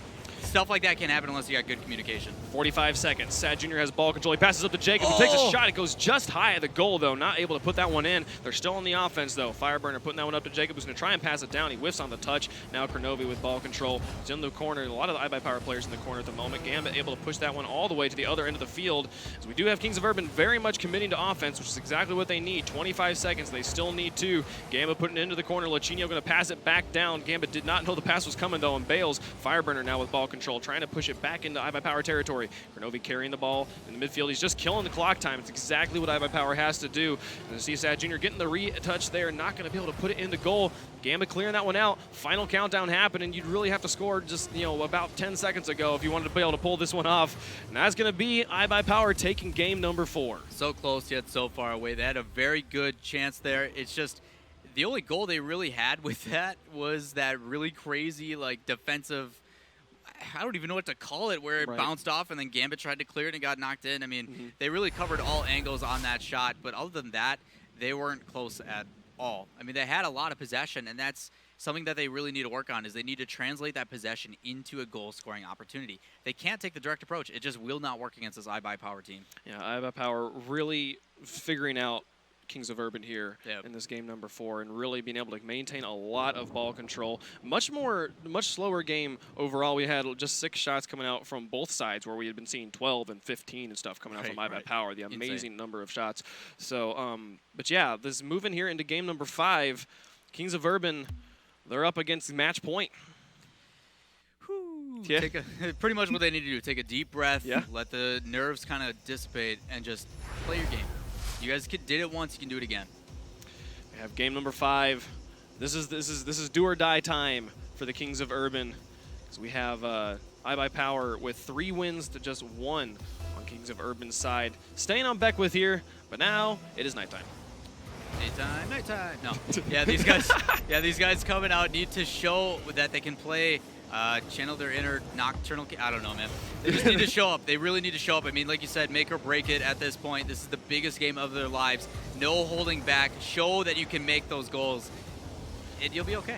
Jacob taking a shot. Carnovi able to get the block. Some decent offense from Kings of Urban. If anyone has been able to rotate, they have an opportunity here. Jacob going to pass over to Fireburner, keeping the offense going. Great shot. Jacob going to try to re-angle, but doesn't need it. Fireburner able to put them up on the board first. Man, putting a burner of his own on the net. Look at this. Taking that shot, passing that. That was actually all set up by his teammate from Jacob there. Jacob played that back outside, and that's the misdirection I was talking about. I think everybody was expecting Jacob to play that directly at the net because there was, in all honesty, nobody around him. Sure. Plays it to his teammate, takes the unselfish hit. Very well played. Sad Jr. is going to get one himself. Opportunity here going off the backboard to see if they can get there. Great touch from Gambit, messing up the dunk from Fireburner. Jacob keeping the pressure up. Fireburner able to retouch that one. Carnovi picking that one up, running the interception. Keep that one away from Kings of Urban, but Jacob able to take it from him. Sad Jr. and Jacob both up in front of the box. Here comes the shot. No, but Sad Jr. blocking Fireburner's shot, trading it back from iBuyPower's block earlier. Wow, these passes from Jacob are just so good. That soft little tap to play it back inside for his teammates. I love the unselfish play coming up. But there he goes. Another one in. My goodness, what was Jacob doing up on the wall here? Going ham? I don't know. Like, follows that in, tries to get up to it, and kind of shakes his booty at it. Yeah, it's almost like it was a fake. I feel like they thought Jacob was going to interact with the ball. He doesn't, lets it fall to Sad Jr., is able to put it in. 2-0 for Kings of Urban here in game number 5. Yeah, too much grouping on iBuyPower on that one, to be completely honest. Just staying way too hesitant. With teams at this caliber of play, they need to get up to it early and just not working out their favor. Almost had one there. Yeah, Carnovi was in great setups. Lucinho was a little bit slow to get to it, to dunk it away, but some fantastic reads there. Still grouping. Carnovi's able to get it around them. Sad Jr. trying to push this one up and in. They're going to try and create another opportunity. Carnovi going for the block. Well done. As Fireburner shoots it straight into Carnovi's Octane there. Ball going to be moving to the far side of the goal as Gambit's able to pick it up, push it back onto offense. This is one of the first times we've had iBuyPower with an opportunity, not able to get it though. Oh, sorry. I don't know if you saw that. Sad Jr. was going to clear it out. Oh, and Carnovi's able to put it in. He respawned and punted his player out of the way. Oh, that's rough. There's no one. I'm back on defense. Like, look at this. Fireburner doesn't get the clear he wants, and Carnovi actually really good touch over the top. Excellent. Straight into that upper 90 we were talking about at the beginning of the series. You saw them try to get up and into it, but they couldn't. Yeah, really, really tough. I think it just kind of caught everybody off guard. Me especially. I was laughing pretty good at that one. You were still laughing about the boot, the punt, just giving them the boot over into the corner. Carnovi and Lucinho pushing this one up. They're trying to tie this one up here in game number 5. Gambit wrapping that one around. Sad Jr. going to try and continue to clear this one away. Jacob going to pass up to Sad Jr. on the wall, who passes back down to midfield to Jacob, who's got this ball lofted. If anyone can get up and into it, no, Lucinho's going to touch it first, cleared into the corner. Man, I like that pass play. And that's something that you don't see enough. Sports like tennis use it a lot, where rather than playing it back across the field, they play it directly back to where it came from. Sure. And that's something that they did really well. I mean, you saw the pass back and forth. We call that a one-touch, where back to you, back to me, back to you. And it's a really good way to beat out one defender. Kings of Urban showing that they can do it really well, taking full advantage of the field. Oh, there's a shot from Sad Jr. He's going to go just high. Jacob with the follow-up, trying to put this one in. Cannot get it there. Fireburner's going to fall back on the defense as iBuyPower behind Carnovi is going to be pushing this one up. Here's an opportunity to tie it. They can't quite get it there. We've just crossed halftime. iBuyPower still needing one more just to get a tie game. Good read by Sad on that one, going up. See if he can dribble past one. Gets past one. Oh, could not get the second one there. I want to see a dribble so bad. He got scared of Lucinho and net. Jacob trying to put on some pressure. Gambit able to push this one back out. Ball lofted right here at half field. Carnovi trying to get the touch there, did not get the read he wanted, and Jacob messes up Fireburner's shot. A bit of confusion coming out from both teams. Jacob going to try and bounce that one around. Sad Jr. falling back and able to get it past Lucinho. Great touch. Everyone kind of missing the ball. Man, that was quite the class on astronomy there. Everyone orbiting around the ball. Jacob going to put it out to midfield. The ball is lofted. Fireburner can come, but he left Gambit so much time. Gambit was able to run the interception, and now we got the ball back on Kings of Urban's half of the field. Oh, what a save from Fireburner, keeping that one out. Getting there at the last possible second to keep it out. That's what he needed to do. Rotations definitely paying off for them. But look at this, ball settling way too much. If iBuyPower can put on the pressure, they've been grouping a lot actually this game. But in the past couple of minutes, they've been starting to space out a little bit better. And you can tell the pace of the game has definitely changed because of it. Ball's right in front of the goal. Carnovi is try and get into that one, but Lachinio coming from the backfield, running the interference. Now Sad Jr. with ball control. Gambit takes it from him, sends it off the backboard. Jacob gets up and into this one before anyone from iBuyPower can respond. Kronovi sending it back into the corner. Good, strong offense, just like you were talking about. They've been more spread out this game. They're more spread out in the last few minutes, but we have the final minute here. They do need one more. That's an age of time here in Rocket League, but anything can happen. Jacob going to go up and get the Spider-Man save on the wall, push it off, put it over into the corner. We'll see if they're able to respond. They're right here in front of the box. Here comes Gambit. Oh, they're going to get it cleared out. Well done by Fireburner. I like Jacob showing that he can feather his boost there. For those that don't know, you don't always have to just hold a boost button. Sometimes there's players that will just keep tapping it lightly. Not only does it allow them to kind of hover, but it also saves a little bit of boost too. So really smart by Jacob, recognizing the mechanics of this game and using them to his advantage. So close there. Gambit was not able to take the shot onto net. Jacob's able to clear this one out and away. Final 30 seconds.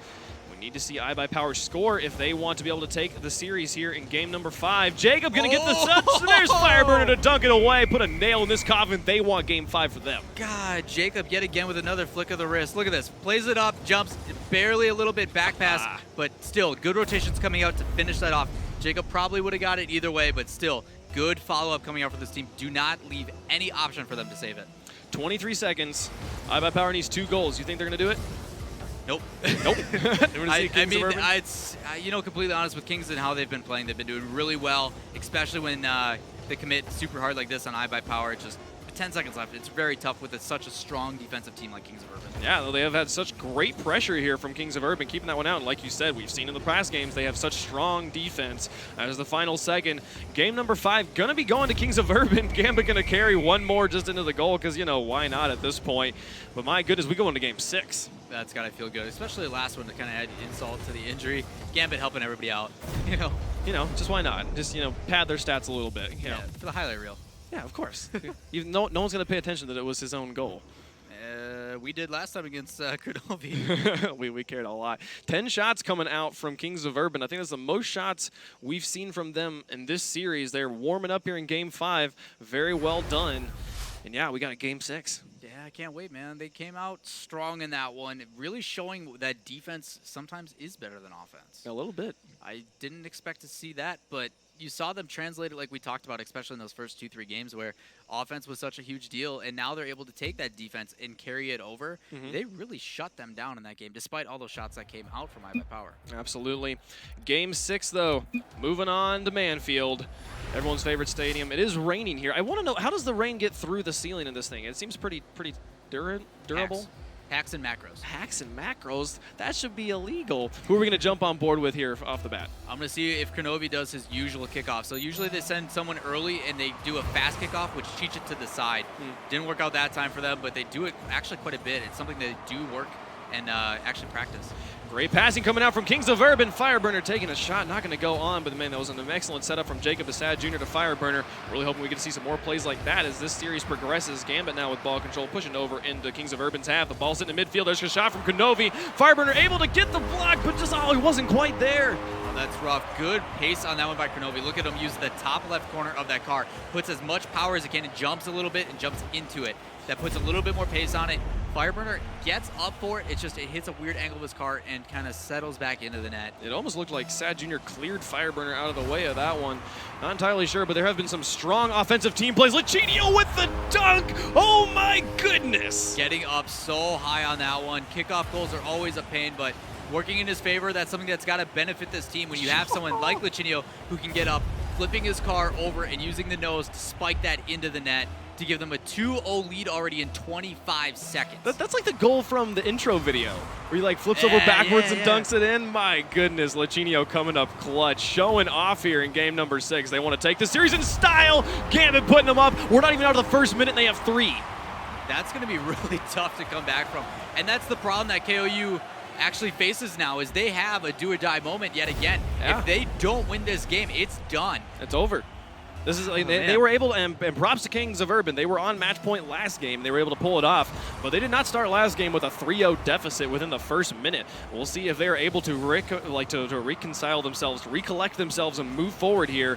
There's the first offensive drive from iBuyPower that has not resulted in a goal. We'll see if they're able to convert this into a defense now. Sad Jr. carrying that one across the entire field. Great stuff. It's on target, but Gambit is going to be able to clear that one well into the corner and hopefully turn this one back into offense for iBuyPower. Man, playing it really well. Oh, gosh. What what is happening? All these players just looks like pinball, just bouncing all around. Luchino able to clear this one out and put it back on the other side of the field, but my goodness, that ball could have gone just about anywhere for a moment. Man, good effort though coming up from Kings, trying to get that in the net. They have, oh my gosh, the defense coming out from this iBuyPower team. I don't think I'd ever say that. Yeah, that's not a thing they're known for, but Gambit amazingly clutch in goal, keeping that one out. Still scoreless. The ball has spent a good like 10 seconds in the iBuyPower box, and it doesn't matter. Oh my Kronovi gosh, gonna carry this Kronovi, over everybody and put it in. This is why they are considered the best team in America. That's the thing right there, That's everybody. the thing, man. Look at that shot coming out from Kronovi. That is a Mog at the camera moment. That is just dirty, just so dirty. You know, I think they were like, all right, we had fun in games in Game 5, but Game 6, let's actually play here. 4-0, we're not even to halftime, and iBuyPower has turned it on to full blast. Man, I behind the scenes a little bit ago saw that I said I wanted to see a Brazil, and I know it's a little preemptive here, but what? Wow, they just cleared that ball on the wall. Luchino did. Gambit didn't even know what to do with it. Now Jacob trying to carry this one out and across, but the ball's in the midfield, going to move over into the iBuyPower corner. Yeah, playing that, it was actually a really good trap by Luchino. I don't think he meant to do that, but it worked out in their favor. Able to buy them some time, but rotations coming through from Kings of Urban. Don't give up yet. 3 minutes is a ton of time. We saw how fast this iBuyPower was able to score. They can do the same thing. Oh, ball moving down to midfield. The ball sitting right here at the half-field line. Sad Jr. picking that one up. I'm going to give it to Jacob, who takes a shot onto net. It's going to go just close. Not quite able to get there as Kronovi's able to clear it away. Man, ball being played a little fast. I like that undercarriage, little bounce up that he had. Didn't work out in their favor, but using every portion of the card to pass this in. Oh, come on, Sad Jr. That is the third time that Sad Jr. has had an opportunity and has gone off the top of the crossbar. I feel like maybe some nerves are starting to get to them at this point. Yeah, it's tough, especially with this much pressure. You know they can feel it right now, but I think Kings of Urban needs to really rotate back and do their due diligence to what made them so good in the first place. Their demos and their aggression has always been very solid matched with their defense. Fireburner setting that one up for Sad Jr., who has another opportunity, but actually kind of gets scared off by Gambit. Gambit able to clear that one back out and away. And we still have yet to see a good shot on net from Kings of Urban. It's just iBuyPower's aggression has been so crazy this game. They don't give an opportunity for them to even do it, and the chances that they are, like you said, Sat's been kind of bouncing off the top of his card and hitting crossbar. Oh, there was Fireburner with an opportunity, but Gambit takes it from him. 1:57 left to go. 4-0 for iBuyPower. This is quite the comeback that Kings of Urban need to mount. That ball crossed very well in front of the Kings of Urban goal. No one was going to put it away. Fireburner trying to get it there, but Gambit able to win the 1v1, send it back to midfield. Fireburner going to clear it into the corner, keep that from turning it into another moment. But there's another shot from Kronovi, going to go just wide on the net. Not able to quite get there. Now Jacob and Sad Jr. need to push this out. Man, iBuyPower, look at these setups for these shots. There's just nobody there to follow it off. And that's okay. I mean, with a 4-0 lead, if they can just keep rotating through and putting the ball towards the net, it doesn't matter if they keep scoring or not. They already have the advantage. Sad Jr. trying to pass up to Jacob, but intercepted by Luchino, sending it back into Kings of Urban's corner. They have not been able to get out and be on the offense and they need another there. That ball's going to go in. They're going to increase the lead to 5. Man, you look at all those rotations coming through. It was only a matter of time when one came in. Lazy clear coming in. Gambit could be the first one to get to it, and Luchino just waiting for that pass, plays it in. Sad Jr. almost had the save. Just not good enough. Just not good enough. We only need 3 more goals for that beloved Brazil. That'd be quite the poetic way for iBuyPower to take this first win in the finals of the RLCS. We'll see if they are able to pull it off. A minute left to go. iBuyPower is trying to push that one out, but Kings of Urban do not want this to happen. The Brazil is the opposite of what the Kings of Urban want right now. Final minute, there goes another one. We're so close. Yet another one from Gambit. Like, I can't express enough how good these guys are. And Gambit going up high on this one, recognizing that his teammate's not going to get it, but plays it right over the top. So well done. Still, good follow-up. Really good play by these teams. Really showing why they're the #1 seed. I feel like all of the top 10 plays from the RLCS is going to come from this game, just with the incredible goals that iBuyPower is scoring. Luchino going over a freestyle in the air, going to try and put it away. It's crossing right in front of the goal. Fireburner was not able to put it in. Jacob going to push this one out. They're going to try and get it around and put it into the goal. There's a shot on the net. Kronovi gets the block. You kind of feel like he'd almost let it go in for the Brazil setup at this point. 42 seconds. There's goal number 7, though. Look at that rotation. And all that happened in a simple breakdown. So when you send 3 people out the net and 2 of them are in the air, you can't get back. As much as a good pass play and a good counter play it was, that literally only happened because they're playing super aggressive to allow themselves the opportunity to get a goal. It's the only reason. You think iBuyPower is going to let the Brazil happen, or are they just going to kind of keep on putting the bleed on? You know, to be completely honest, I think sportsman-wise, they just need to keep playing their game. Really show why you're the #1 team in North America right now. Yeah, I think Luchino there putting the ball into the corner instead of putting it into his own goal. Hopefully speaking for itself. These good players final game, hopefully, maybe here. There's 23 seconds left. That would be the biggest comeback I've ever seen in Rocket League history, but it can always happen. You never know. Jacob going to put this one over into the corner. Now Sad Jr. try and push this one out. They just want to get on the board. At this point, ball moving all the way into iBuyPower's territory. Fireburner going up on the wall, putting that one down in front of the goal. There's a shot on the net. We have a Brazil! We do, right there.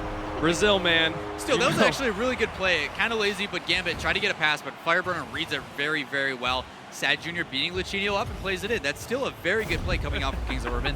Just 4 minutes and 55 seconds, a little too late. I'm sure chat's having a blast right now. That's all that matters. So well done, man. But what a series between these teams. Amazing comebacks, amazing shots, fantastic defense, amazing aggression. It's been incredible to watch. And it looks like we're going to have the end right there. They were trying to end the Brazil on them. Man, you talk about how they wanted to take this power team, all the best players, and put them together for one goal, and that to be the #1 team in North America, and they did it. They did it. It's got to feel very good being in that position. Such a clinic on offense. I cannot believe what we just witnessed. 11 shots coming out from Kings of Urban. 11. But like we talked about a lot, there was a lot of just not quite, the murder's getting to him, not able to be able to put that one all the way in. But this is going to do it for Lawler and I here at Manfield Stadium. This has been quite a fun first day of the RLCS Live Finals. We're going to be passing it back over to the analyst desk. Scott, what do you guys think? Thank you so much, Wave Punk. Well, 3 goals in 33 seconds in Game 6. Scott Cole, Gibbs, James Bott. Cosmic just got $3,500 richer. Yeah, the floodgates opened in Game 6, but that was not how the series played out. Games 1 through 5 were super close on both sides. Sad Jr. was doing a great job of trying to carry Kings through those first 3 games. Yeah, it seemed like he was sprinting right out of the gate and started to run out of boost near the end. But iBuyPower, they made a statement. This was a statement series for them. The biggest tournament that we've ever seen in Rocket League. Them coming out to Brazil, the 2nd best team in North America. That is huge. iBuyPower has a target on their back now. And you know EU is just frothing at the mouth to get at iBuyPower. Oh, for sure. Well, you're down like 4-0 the first 90 seconds. I mean, something's going to happen. Or Brazil, whatever. All right, Mobile 1 high performance replay, and there was a lot of goals.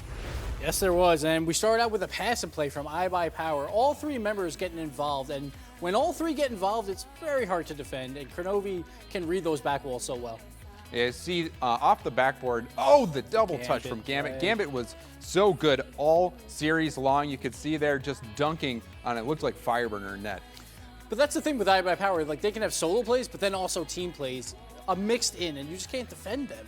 And then Sad Jr. here trying to keep them in the series with this dunk. Oh, Luchino on defense has to flip for that ball.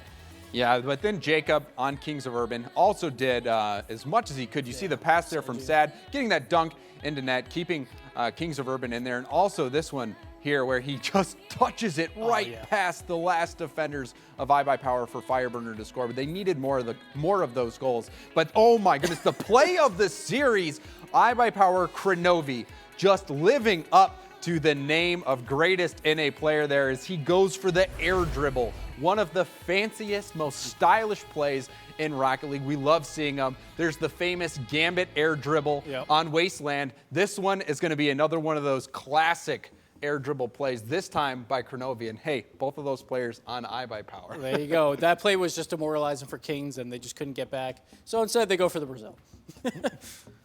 You know, guys, I mean, it ended out the way we thought it would. So let's take a look at the standings here so you guys can know the point totals. It's Cosmic. They're on top. We have been following these teams for a long time. Gibbs and I, Gibbs playing for teams, myself also competing in the scene. iBuyPower Cosmic and Kings of Urban, these guys have been on the top for so long. And to see iBuyPower make their huge roster change, Kings of Urban with a roster change of their own, but they still come in and prove that they are the best in North America. But Cosmic was looking so good, especially in that final game. They really proved that they are the #1, without a doubt, team in North America. Yeah, they have a lot of haters, and people say, oh, their defense is lacking. But today they actually showed that they can adapt and change how they play. They basically had Gambit playing as that third man, which really helped. And let Luchino play his role of just being like a nuisance on the offensive side, taking boosts or just going for those little small touches here or there. We saw several of those small touches, like you were saying, right out in front of net. And even in the previous series, Luchino just getting in the way. And we saw before last weekend, we saw Luchino feeling awkward on defense. And Gambit, he was a rock back there. Oh, yeah. He knows how to play defense. And Luchino, that's just his role. Like, you want to put people in their natural spaces when you can. And Gambit, he's one of those wildcard players that I think can excel in all three roles. So I'm glad that Cosmic figured that out and put Gambit in the spot where his other two teammates kind of lack. Well, this tournament is nowhere even close to being over. That's just qualifier number 1 in the books for North America. If you want to get involved in qualifier number 2, you can go to RocketLeagueEsports.com. Hey, 140 points up. They got 1,000 points for Cosmic. They also got $2,000 more, $3,500 dropped into Cosmic in this one. But hey, let's put our hats off here to Kings, $1,500 for them. But we got something special for chat. Let me tell you guys, you've been hanging around, the community you've been hanging around. NZXT has a giveaway to hook you guys up with. It is the H440 custom, one-of-a-kind Rocket League Series case. Can we win that? And apparently we can't enter it because that was like the first question we all had. Yeah. But make sure you click the button on the page here, right here on Twitch. You can enter to win at NZXT H440 case. Of course, we want to thank Mobile One and their high-performance replays. Razor for helping us lock it down here for the whole crew here. We'll be back tomorrow, 9 a.m. PST. We'll do it all again. European online finals. You don't want to miss it, guys. Don't miss it. Thanks so much, production crew, moderators, and chat. We are out of here. We'll see you tomorrow right here on Twitch.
Happy Sunday to you guys. Welcome into the Rocket League Championship Series. It's a European online final. Scott Cole with Gibbs and James. And we got a lot we can talk about here, but the main thing I want to know, is it GG or WG?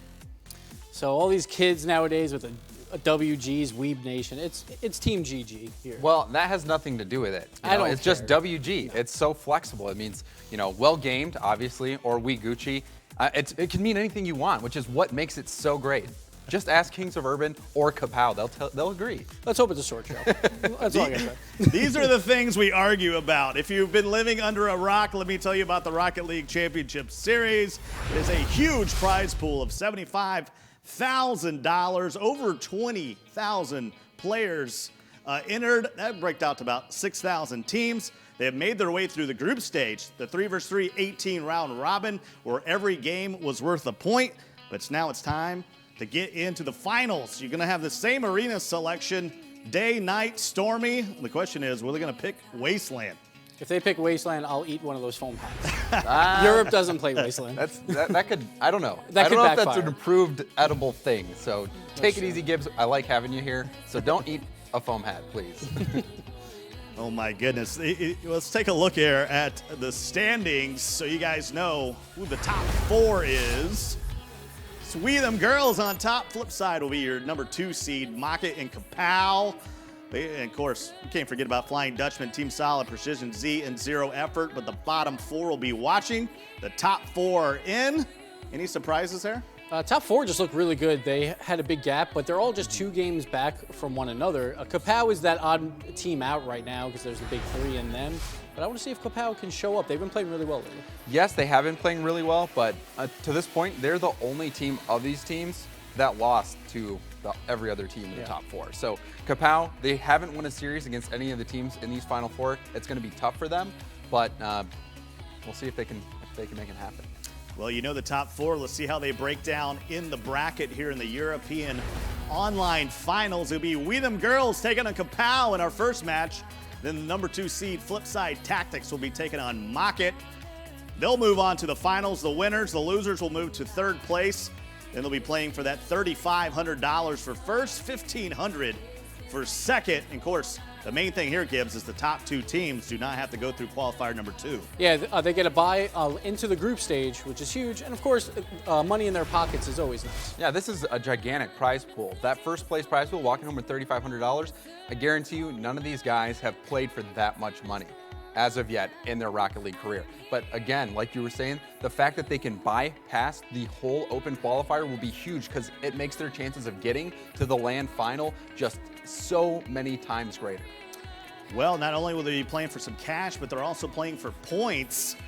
And everything matters, including that 3rd place game that we referred to. If you finish first, you get $1,000, $860 for second place, $740 for third, $600 for fourth. 5th place is $480, $6,340. 7th is $220, and then 8th.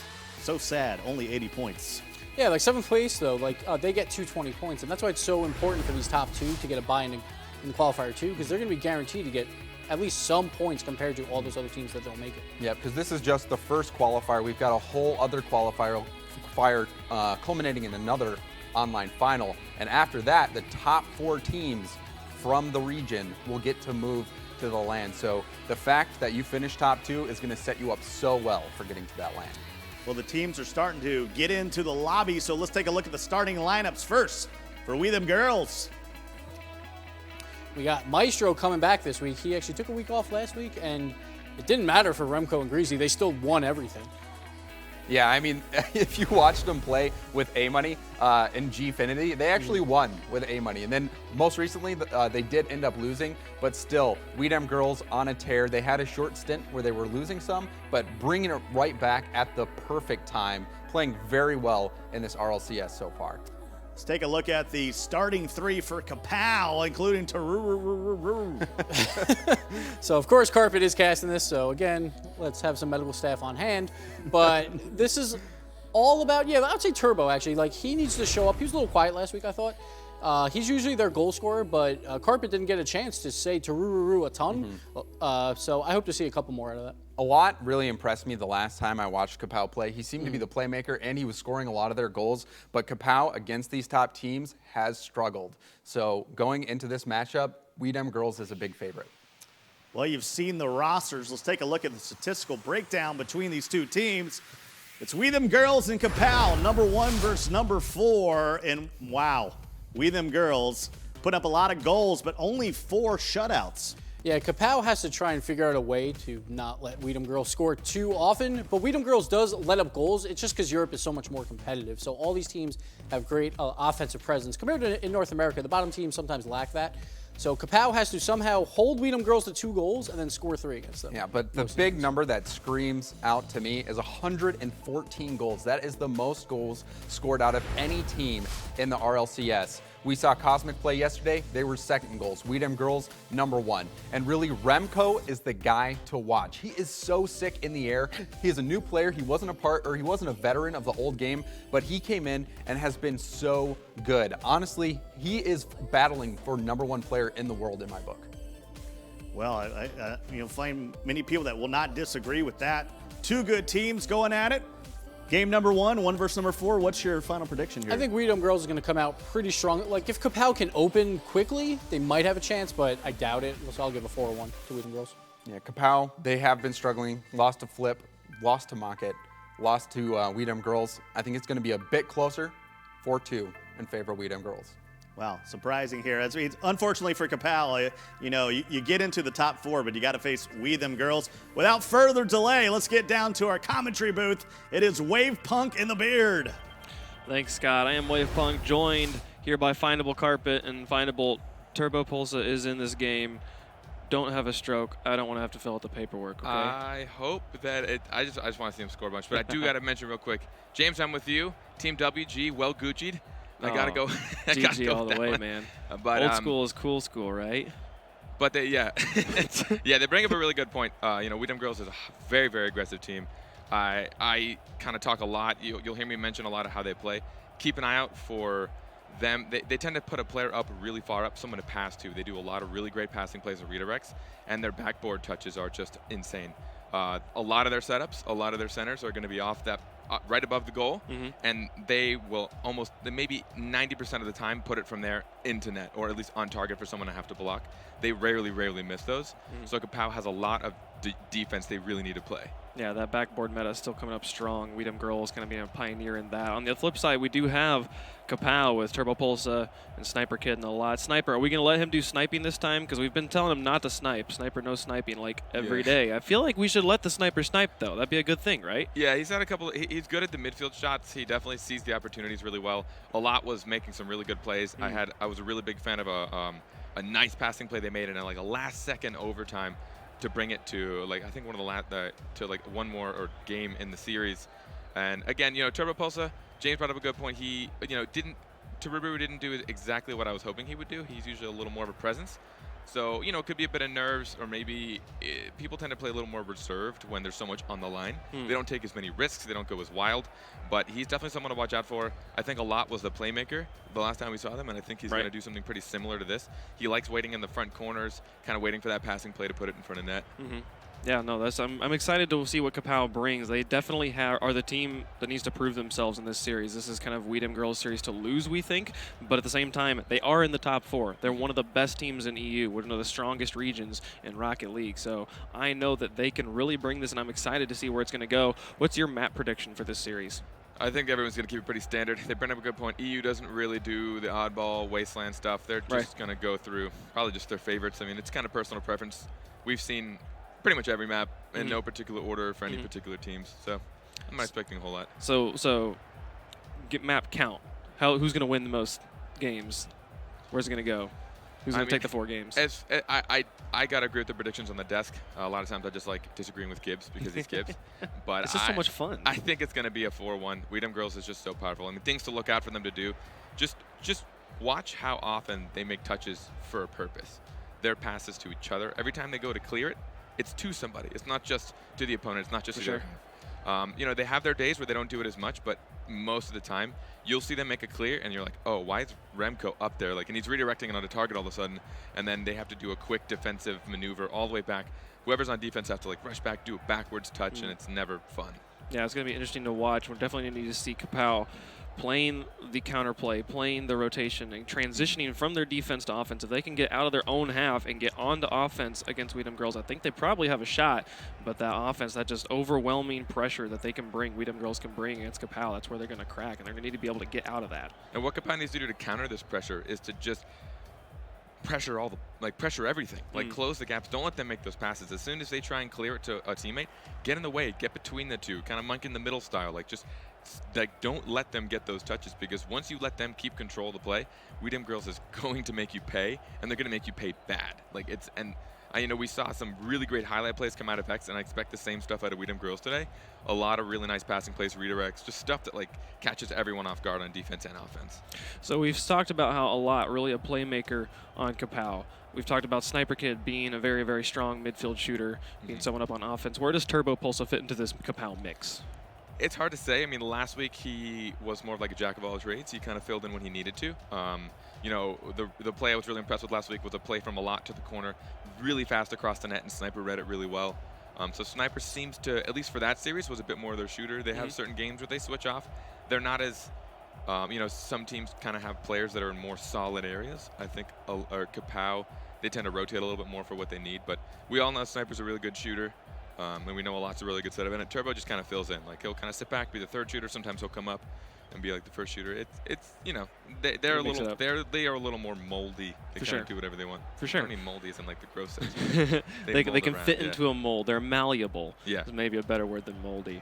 But on the other side of the field, we have Weedham Girls, and they've been playing with subs a lot this past week. They've been playing with different people and stuff, and so Maestro finally coming back into this. We'll see how he fits into this mold as we get into game number 1 here on DFH. We will have a lot Turbo Pulsa and Sniper Kid in the orange with Weedham Girls in the blue. Who are we going to jump on board with first? We're starting with Remco. I definitely want everyone to see what Weedham Girls can do, especially so quickly. And I do want to make a comment. They came in first seed with a sub last weekend, which is just, that's just unheard of. Yeah, absolutely incredible stuff. Weedham Girls here in the first game of the RLCS finals for EU.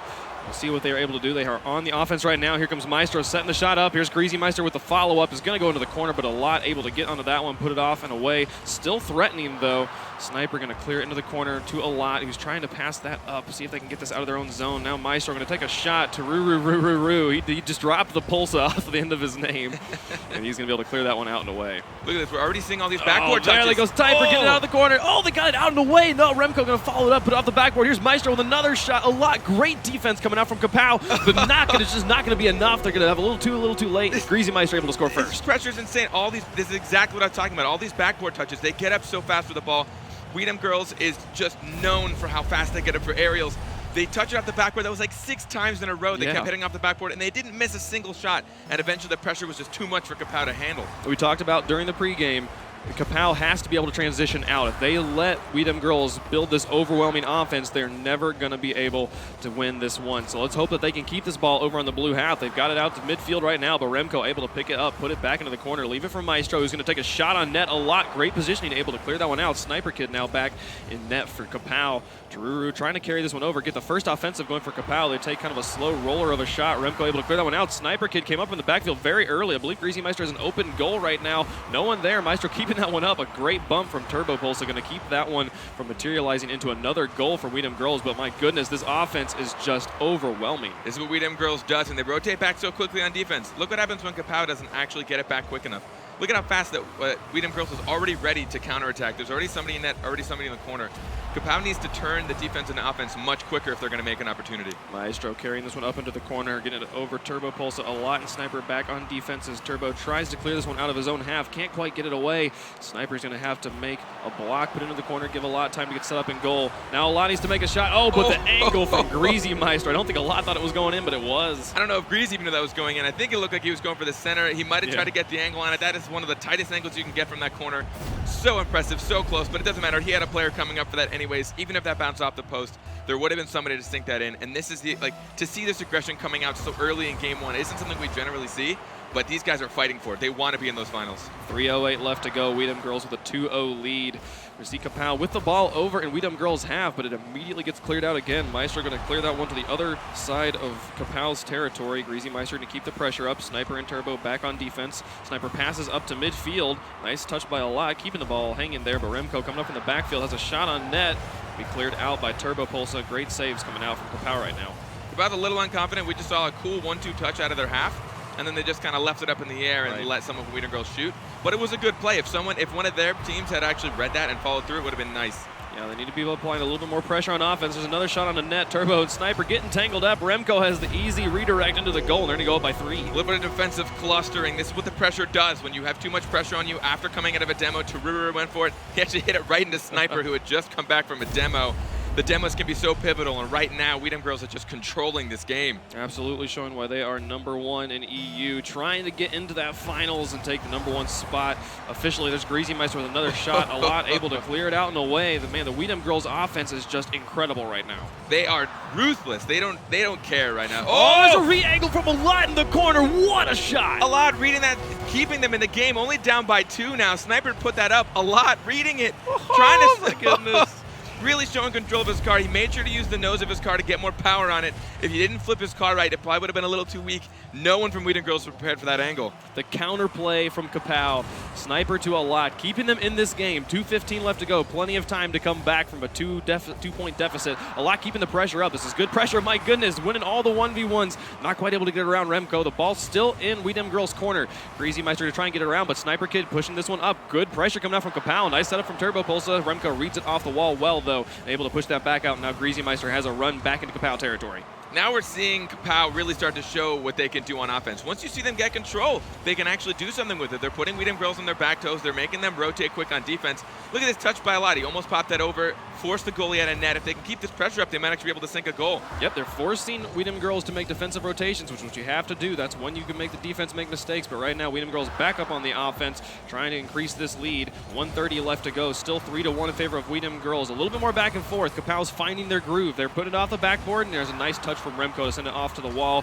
Below that offensive moment, Turbo Pulsa going to go up on the wall as well and push this back to midfield. A little bit of ping pong happening at midfield right now, but this is a much stronger Kapow than we saw in the first half. You see Kapow's waiting on those back walls now because they know what Weedham Girls will do if they let that touch that backboard. They will put it on target. So they're starting to prevent it now. They're starting to mold. They're starting to play against Weedham Girls instead of just another Rocket League team, and this is exactly what I was hoping to see, and this is perfect for them. Final minute of gameplay. Kapow still needs 2. Maestro picking up ball control at midfield, going to win the mind games with Alot. Can't get it around Turbo Pulsa though. Now Sniper going to win the 1v2 at midfield. Leave it for Turbo Pulsa, but Remco coming up from the backfield takes a shot on the net, and there goes #4. This accuracy from midfield, they make it look so easy, but it's really not that hard. You have to see how fast Remco came in for this. He was going like nearly supersonic speed. He was coming in really quick. He put it as far to the left as he could because he knew that everyone from Kapow was grouped on the right-hand side. They make it look so easy, but that right there was actually a really skilled shot. 4-1, 45 seconds left. Quite the comeback Kapow needs to try and take game 1 here. Turbo Pulsa hanging back in goals. Greasy Meister takes a shot. He's going to be able to clear it out well. Great clear from Turbo Pulsa, putting it all the way to Weedham Girls' corner. He's going to take a shot. It goes just wide, but Sniper Kid with a follow-up, and he's going to get into point #2. I've said it before, and it's perfect. Some of the best centers are just barely missed shots. Turbo Pulsa went to go put the shot on. It looks like Remco kind of froze, thinking it might have been a net. He didn't go up. No one contested it off that backboard. Sniper giving Weedham Girls a little bit of a taste of their own medicine. 32 seconds left.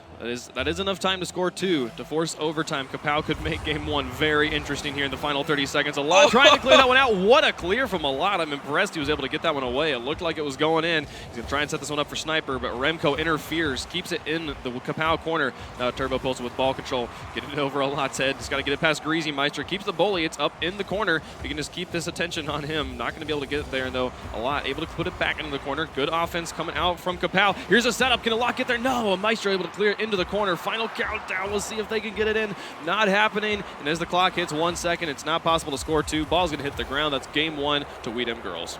Well, that game looked like it might have been really heavy in the Weedham Girls side. Kapow came out strong in a lot of parts of that. And towards the end, they really started to go toe-to-toe with Weedham Girls. They put some shots on, some goals on. They actually had control for a good portion of that. So I think they've got a pretty solid shot at this. We've been talking about how good these teams are. for the entirety of the RLCS, and it seems that they have waited for the finals to heat up. We had incredible numbers of shots yesterday. 15 shots coming out from Weedham Girls again in this match. That is an incredible offensive showing. It's insane. And you have to remember what these guys are fighting for. I mean, whoever wins this goes into the finals. And the finals means you don't have to deal with qualifier 2. You're right into the group stages. So they're fighting for a lot right now. Not only do they get money if they make it in the finals, but they also get more points, which is a better chance of making it to the LAN after qualifier 2. So, I mean, both these teams don't want to lose. And, you know, it's one of those situations when you're going against a powerhouse like Weedham Girls, for Kapow to kind of keep their heads and still come out pretty strong in the second half, it shows a lot to their character. Absolutely. We'll see if they're able to take it to them in game number 2. There's still quite a number of games left for us to play here, and they're not just getting through qualifier. They're not just getting through that. They win money if you make it into the finals. They automatically qualify for money. First and second place taking cash here today. So this is a big series for Kapow. We'll see if they are able to bounce back here in game number 2. Who are we going to jump on board with next? We're going to start off with Sniper. Sniper's had some pretty good midfield shots. He's an accurate player. He has good presence on the field. But they have to be careful how quickly Weedham Girls can get into position. They almost had a crazy kickoff passing play right towards the end of that last game. Kapow winning the first offensive, but a great clear from Weedham Girls, hitting it back into Kapow territory. Now Sniper Kid with ball control passes to Turbo Pulse. They get kind of a pinch pass, setting up to a lot. Oh, but he misses, and Maestro is able to pick that one up, send it back into the corner. We have Weedham Girls in a strong offense right now. Turbo Pulse is playing the mind games, trying to get it around all the Weedham Girls players. Is going to go off the backboard. Here's a lot, but Maestro able to get up, very clutch, put it into the corner. Block a lot shot. If Maestro had let that bounce off, that hands down would have been in net. That was a good read by him, getting up there quick enough. You can't let it touch that backboard. Once you do, you're pretty much just signing your own, your own death certificate, because you know they're going to be able to put a shot on target. Sniper putting it into the corner. It's going to go off the backboard and come in front of the box. Sniper Kid with a follow-up and 2 whiffs, but it goes just onto the post. No one going to be able to put that one in. So close there, and kind of unfortunate for Kapow. A lot going to make it cross again, but no one there to dunk it away. I don't think anyone thought that was actually going to make it past the entire Weedham Girls defense. But you see what happens when they put pressure on Weedham Girls. Oh, this aerial passing from Greasy Icer and Maestro, but great stuff from Malak, keeping that one out of goal. Turning defense to offense so well, so Weedham Girls is strong at. But you see what happens when Kapow puts pressure on them. They're not able to do it as frequently. They have to do it quicker. They're forced to do it in situations they're not comfortable with. We haven't seen as many backboard shots now that Kapow's actually trying to keep it in the Weedham Girls half. We've seen Weedham Girls grouped up a little bit more, and that's given Kapow the space they need to convert to offense. We'll see if they're able to convert this into points. 3:30 left to go in the game, and still scoreless on either side of the ball. Maestro shooting at goal. Turbo and a lot kind of tangled up in the Kapow goal. That's not a good setup. There's a nice shot off the backboard. Maestro gets it onto target. Oh, and Remco plays the mind game and is able to weasel it in. All 3 of these touches. I want to give credit to these first passes. Greasy gets up for this so quick. Maestro, look at how fast he gets up. He knows he didn't even have the shot particularly. He didn't have the power, but all he had to do was beat a Kapow player to that. Force them not to be able to do it, force them not to be able to make the clear, and then the third player is actually to be able to come in and put that on target. Game number 2, Weedham Girls strikes first again, but Kapow has been able to maintain more offense in this first half. We'll see if they're able to convert it into points. Sniper picking up ball control, going to try and push this one out. Winning a couple 1v1s, but ball still in Kapow territory. A lot comes out of goal very early before Turbo or Sniper is able to rotate, but Turbo able to pick up ball control, tries to take it away from Weedham Girls. And now we have Sniper pushing onto offense. Greasy Meister can read that whiff okay and push it over. Turbo pulls it with a shot going off the backboard. Is anyone here to follow up? There's a lot going to put it off the backboard again. Turbo pulls it up for the 3rd touch. It's still on the backboard. There's Sniper with the follow-up. Oh, it's sitting in goal. Can anyone get that? There's a lot to put it in and tie it up. So close. There's so many shots. They're actually doing exactly what Weedham Girls does best.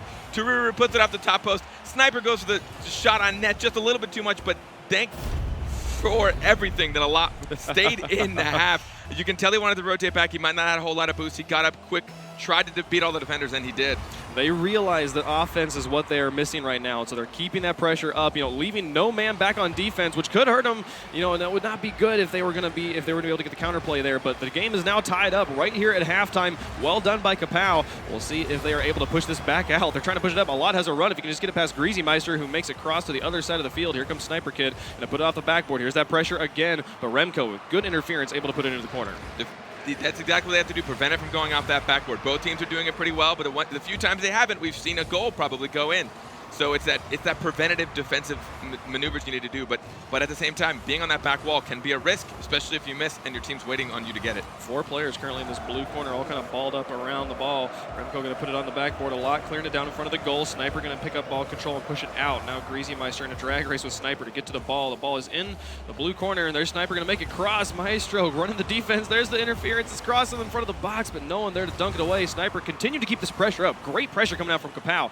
Maestro putting it back into the corner. Now Tuharu in goal for Weedham girls. Maestro going to send that one on target. Sniper Kid with the kind of very interesting ballet move to block that one, keep it out of his own goal. Some very interesting plays on both sides. Just everyone going for the counterplay at the moment. Both teams are getting slightly flustered with each other because they're both putting on pressure really well, and it's continued pressure. It's not just one shot, it's not just 2 shots. We're seeing like 5 or 6 near shot attempts coming out of every single aggressive play for both of these teams, and that's why this game is tied right now. They're both doing a great job of putting each other on pressure. Turbo Pulse with an opportunity. Greasy Meister clearing it off the back wall up to midfield. Now Sniper Kid picking up ball control, putting it back into the corner. Final minute of gameplay encroaching, and we still are tied up. The ball set up at midfield. Turbo Pulse will pass him back up to Alad, who's going to make a cross in front of the box, with Greasy Meister putting it back into the corner. You saw Turbo Pulse coming in for the shot. That was a critical clear from Greasy. I wanted him to score, and I think we all know why. Yeah. But you see Kapow's doing what I said they needed to do. They're actually interrupting all the Weedham girls' passes, which is stopping them from converting it from defense to offense, and they're able to keep it in the Weedham girls' half.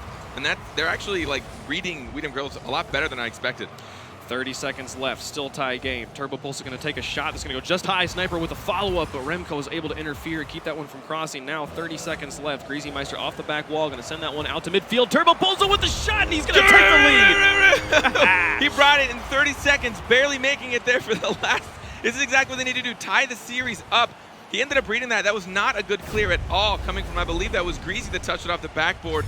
He needed to make sure that was harder or to the corner. Just hitting off the backboard doesn't stop it at all. And Turururu coming in clutch, reading it well, putting them in lead just when they need it. 23 seconds left. And Weedham Girls is down by 1. Nope, it's all tied up at 19. Oh, so close, but Weedham Girls does so well under pressure. I've seen them come back so quickly. Maestro getting the second touch off that back wall. Greasy knowing exactly where he's going to be, placing it too high for the defender. Again, kickoff teams just aren't prepared for stuff like that. Man, what an even game we have here. Kapow finally taking a lead. Well done, but Weedham Girls responds immediately, tying it back up. Turbo Pulse needs to get a critical clear into the corner. Well done. The follow-up from Meister was on target, but a lot was toe-to-toe with him. Kept him out of that one. Final countdown happening. Sniper going to send that one all the way up midfield. It's just wide. Greasy Meister going to keep it in the corner. See if Turbo Pulse can set this up for the buzzer-beater goal. It's crossed in front of the box, but no one there. That was such a close shot from Turbo Pulse, but not quite there. We're in overtime. Usually teams at that point probably wanted to go to overtime so you get a little bit of a reset. And I'm surprised Weedham Girls even let a shot get that close. That rattled off the side post. That was so close. So close right now. Overtime in game number 2 of the first series, the semifinals of the RLCS for EU. Send that ball up to midfield, a lot back on defense. Sniper's going to put it into the corner, kind of blow his own rotation, but right now there's been no response from Weedham Girls. Ball going to be crossed in front of the box. 2 players from Weedham Girls up behind the ball. Turbo Postal passes to Sniper, who puts it into Weedham Girls territory. They're going to try and create the offensive. Maestro back on defense, able to clear it back into Kapow. Now a lot with a shot on net. Greasy Meister in goal, able to clear that one, but it's still just loft. It's still just sitting in front of the box. Now the ball going to be in midfield. Maestro with an open net shot. That's going to be game 2 going to Weedham Girls. Down to a defensive mistake. They didn't rotate back quick enough. They got a little antsy. They know they had the pressure on Tururu. Didn't get the touch he wanted. Sniper tried to read it, but I think it went a little bit too far left. He tried to stay back. He probably would have been better off maybe going back towards net because Maestro's shot wasn't going to be that fast. That wasn't exactly the fastest shot I've ever seen, but it was definitely just enough to put it on target. They cut Weedham Girls down from 15 shots to 8, having the amount of offense that Weedham Girls was able to have. So really, really well done by this Kapow squad. Bring it back and to make a series out of it. Really take it to Weedham Girls and actually hold the lead for a period of time. They were in the lead with 30 seconds left, and Weedham Girls stayed well under pressure. They came so hard off the kickoff. Those guys can position themselves so quickly and under an insane amount of pressure, and that's actually what I really like to watch, and I want people to keep an eye out for that. Notice what they can do off kickoffs. They're already like spreading out, getting ready for passes. You see a guy kind of cheating up. Somebody's kind of dropping back just to make sure in case a pinch goes wild off a kickoff. And they're just immediately passing each other so quickly, which on kickoff, most teams are pretty flustered. Yeah, absolutely. 1 goal, 2 assists, 2 saves, and 3 shots from Maestro. That man coming up very, very strong right now for Weedham Girls. He's all over the field. Doesn't matter. Defense, offense, midfield, support role. There's not much that guy can't do. And we saw the backboard shots becoming prominent now on both teams. both Kapow and Weedham Girls using that as a tool to try and confuse the defense and get these shots on target. It's the strongest meta in the game right now. We have a clinic on it in this series right here. Game number 3 going to move on to Urban Central. Weedham Girls has taken the first 2 games. What's Kapow got to do here in game number 3? Kapow just have to keep doing what they're doing and just not let up. Be confident. They've got the skill to put Weedham Girls in a defensive position and just make sure they put them on target. If they can keep that up, I mean, they brought that game almost home. They almost brought that game home in the last 30 seconds. Oh, kind of a pinch goal from the corner. Maestro's going to put up Weedham Girls first. Right off kickoff, it's been 10 seconds. Again, that pressure.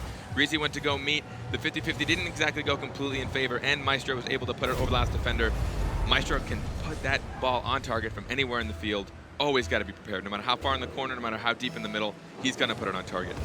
4:49 left to play. Like you said, just the first 11 seconds, and Weedham Girls was able to score in game number 3. A lot back on defense. Going to try and clear this one out. Maestro dunking over a lot again. Now Greasy Meister trying to push that one in. Does not get quite the angle he was looking for. Remco back on defense. Pushed the ball up into the air, giving his teammates time to rotate back.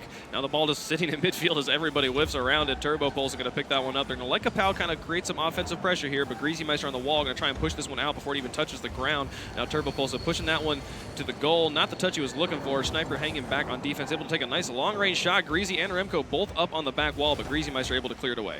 The defensive clear placements is actually playing a pretty big role in this. You'll notice when they actually place it to where there is no opponent, then they have a little bit more time to bring up on offense. But a lot of times these counter clears that are happening, like right now Kapow's got the offensive pressure, is because Weedham Girls put it at a Kapow player and they gave them control of the ball. Now they're not passing to each other as much. They're just kind of hard clearing it out of the way, which does usually give the other team ball control. Greasy Meister trying to push up here. Remco, last line of defense, is just going to put it back out and away, give his teammates time to respawn and form a new defensive positioning here. Greasy Meister taking a shot off the backboard. You know Remco's following this one up, but Sniper able to clear it away before Remco gets there.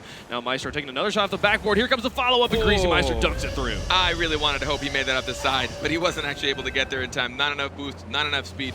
Maestro touching that over the side, right above the net. A lot just couldn't get there in time. Greasy, like this, they get there so fast. They don't let even the and a lot thought he had the time. He probably could have jumped up a little earlier. Right. It is a tough read though, because when it's coming so far from left to right, you're having to read an extra dimension. You're having to. It's not just like how far it's coming off the wall and where it's going to be height-wise, but it's like flying from left to right, and it is very hard to predict as a defender. 3:26 left to play. Weedham Girls up by 2. The ball in Kapow territory with no Weedham Girls players challenging right now.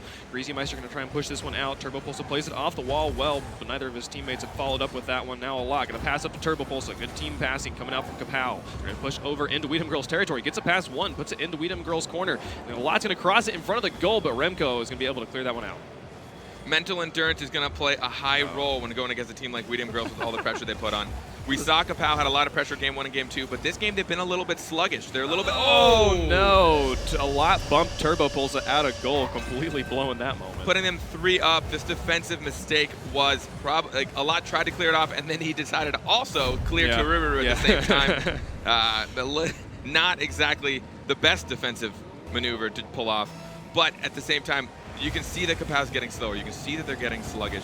And this is what happens. Kapow just kind of like mentally tears down teams. Or sorry, not Kapow. Weedham Girls. They just mentally tear you down. They put you on, like, you have to just think so quickly and so highly. And if you can't keep that up for all of the games in a series, they're going to start to kind of spread Turbo pulls it with a shot on net. What a save from Remco, keeping that out. Lock it to keep the pressure up, though. Putting it back down into the box is going to be moving. Oh, but Remco able to clear it out and away. Turbo Pulse is still holding control of ball, trying to keep the pressure up and going, but they're not going to be able to do it. Weedham Girls converting. Man, that was such a close moment for Kapow, but Weedham Girls is able to push it back out. There's a shot from Remco. Turbo pulls it with a save, but he doesn't get it cleared. A lot does it for him, putting it back into the corner. They're trying to just push this out of their own half. We're past halftime. They have yet to score.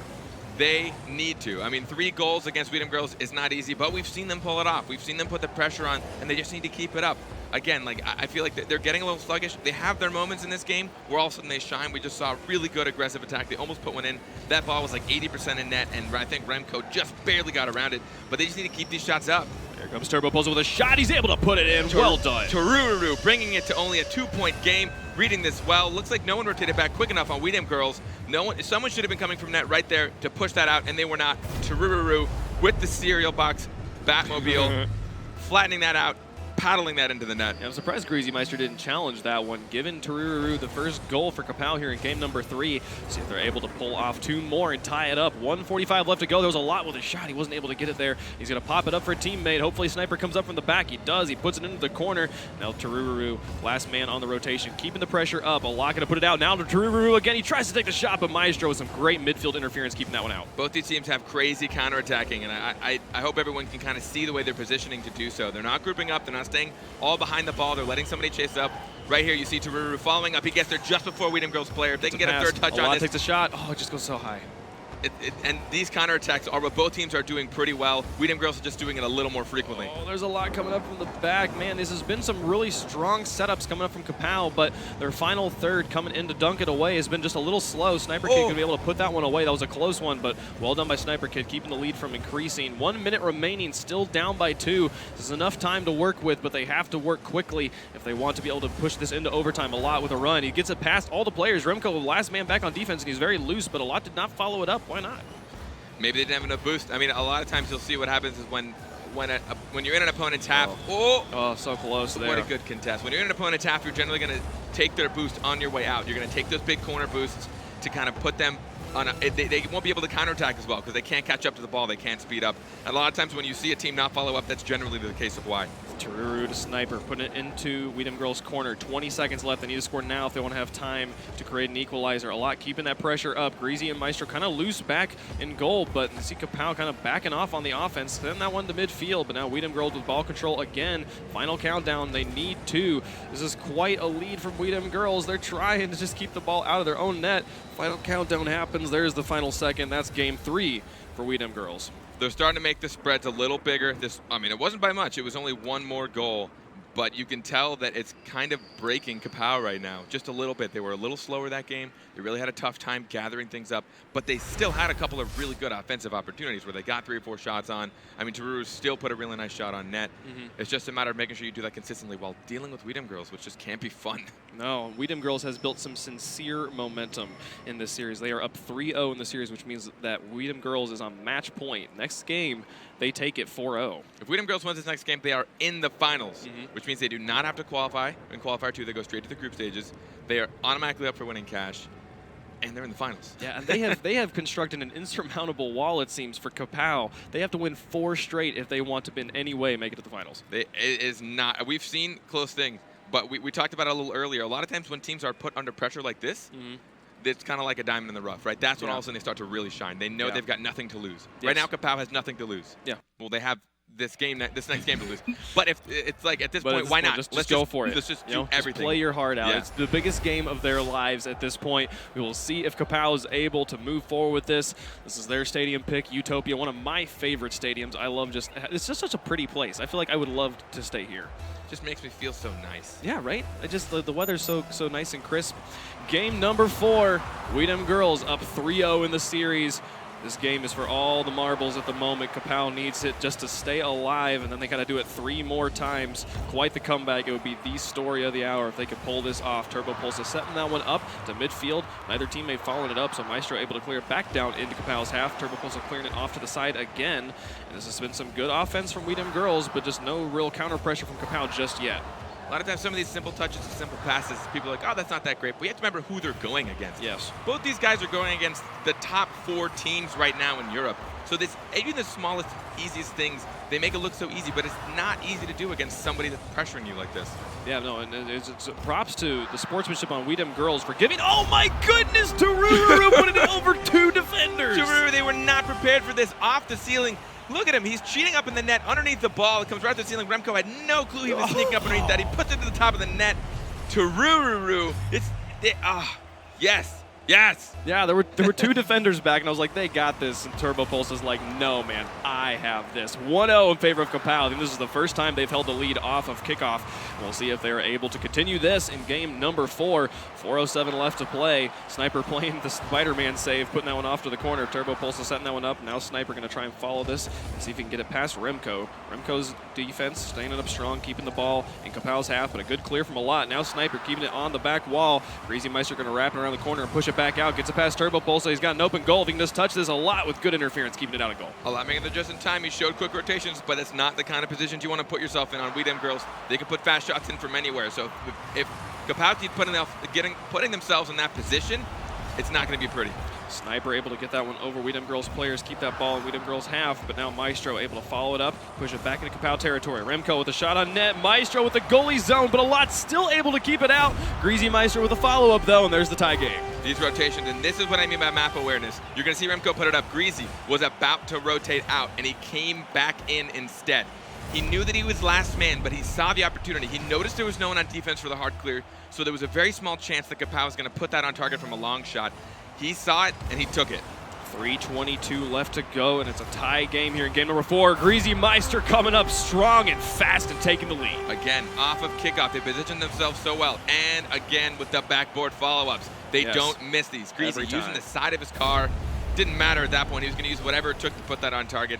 And no one from Kapow stayed in net long enough to be able to defend that shot. Now, we've talked about that in the RLCS all the time. Hang in net on kickoffs and watch what happens. You know, like that point, that goal could have been avoided if they had just hung back a little bit more. Now we see Maestro with another opportunity. A lot running, great interference, but Greasy Meister again with the hat trick. The accidental backflip working out for him. He actually backflips here, which kind of ended up helping him dunk that clear. Sniper couldn't get in the way. Maestro nicely dribbling it around the final defender, and Greasy supporting his buddy, making sure that goes in. And right now, they're just really starting to tear this lead apart. That was like a hat trick in like 30 seconds or something. That was incredible. Is it a hat trick already? Meister. Yeah, that was all 3 have been Greasy Meister. So well done. Just following up, being that man who's going to put it away every time.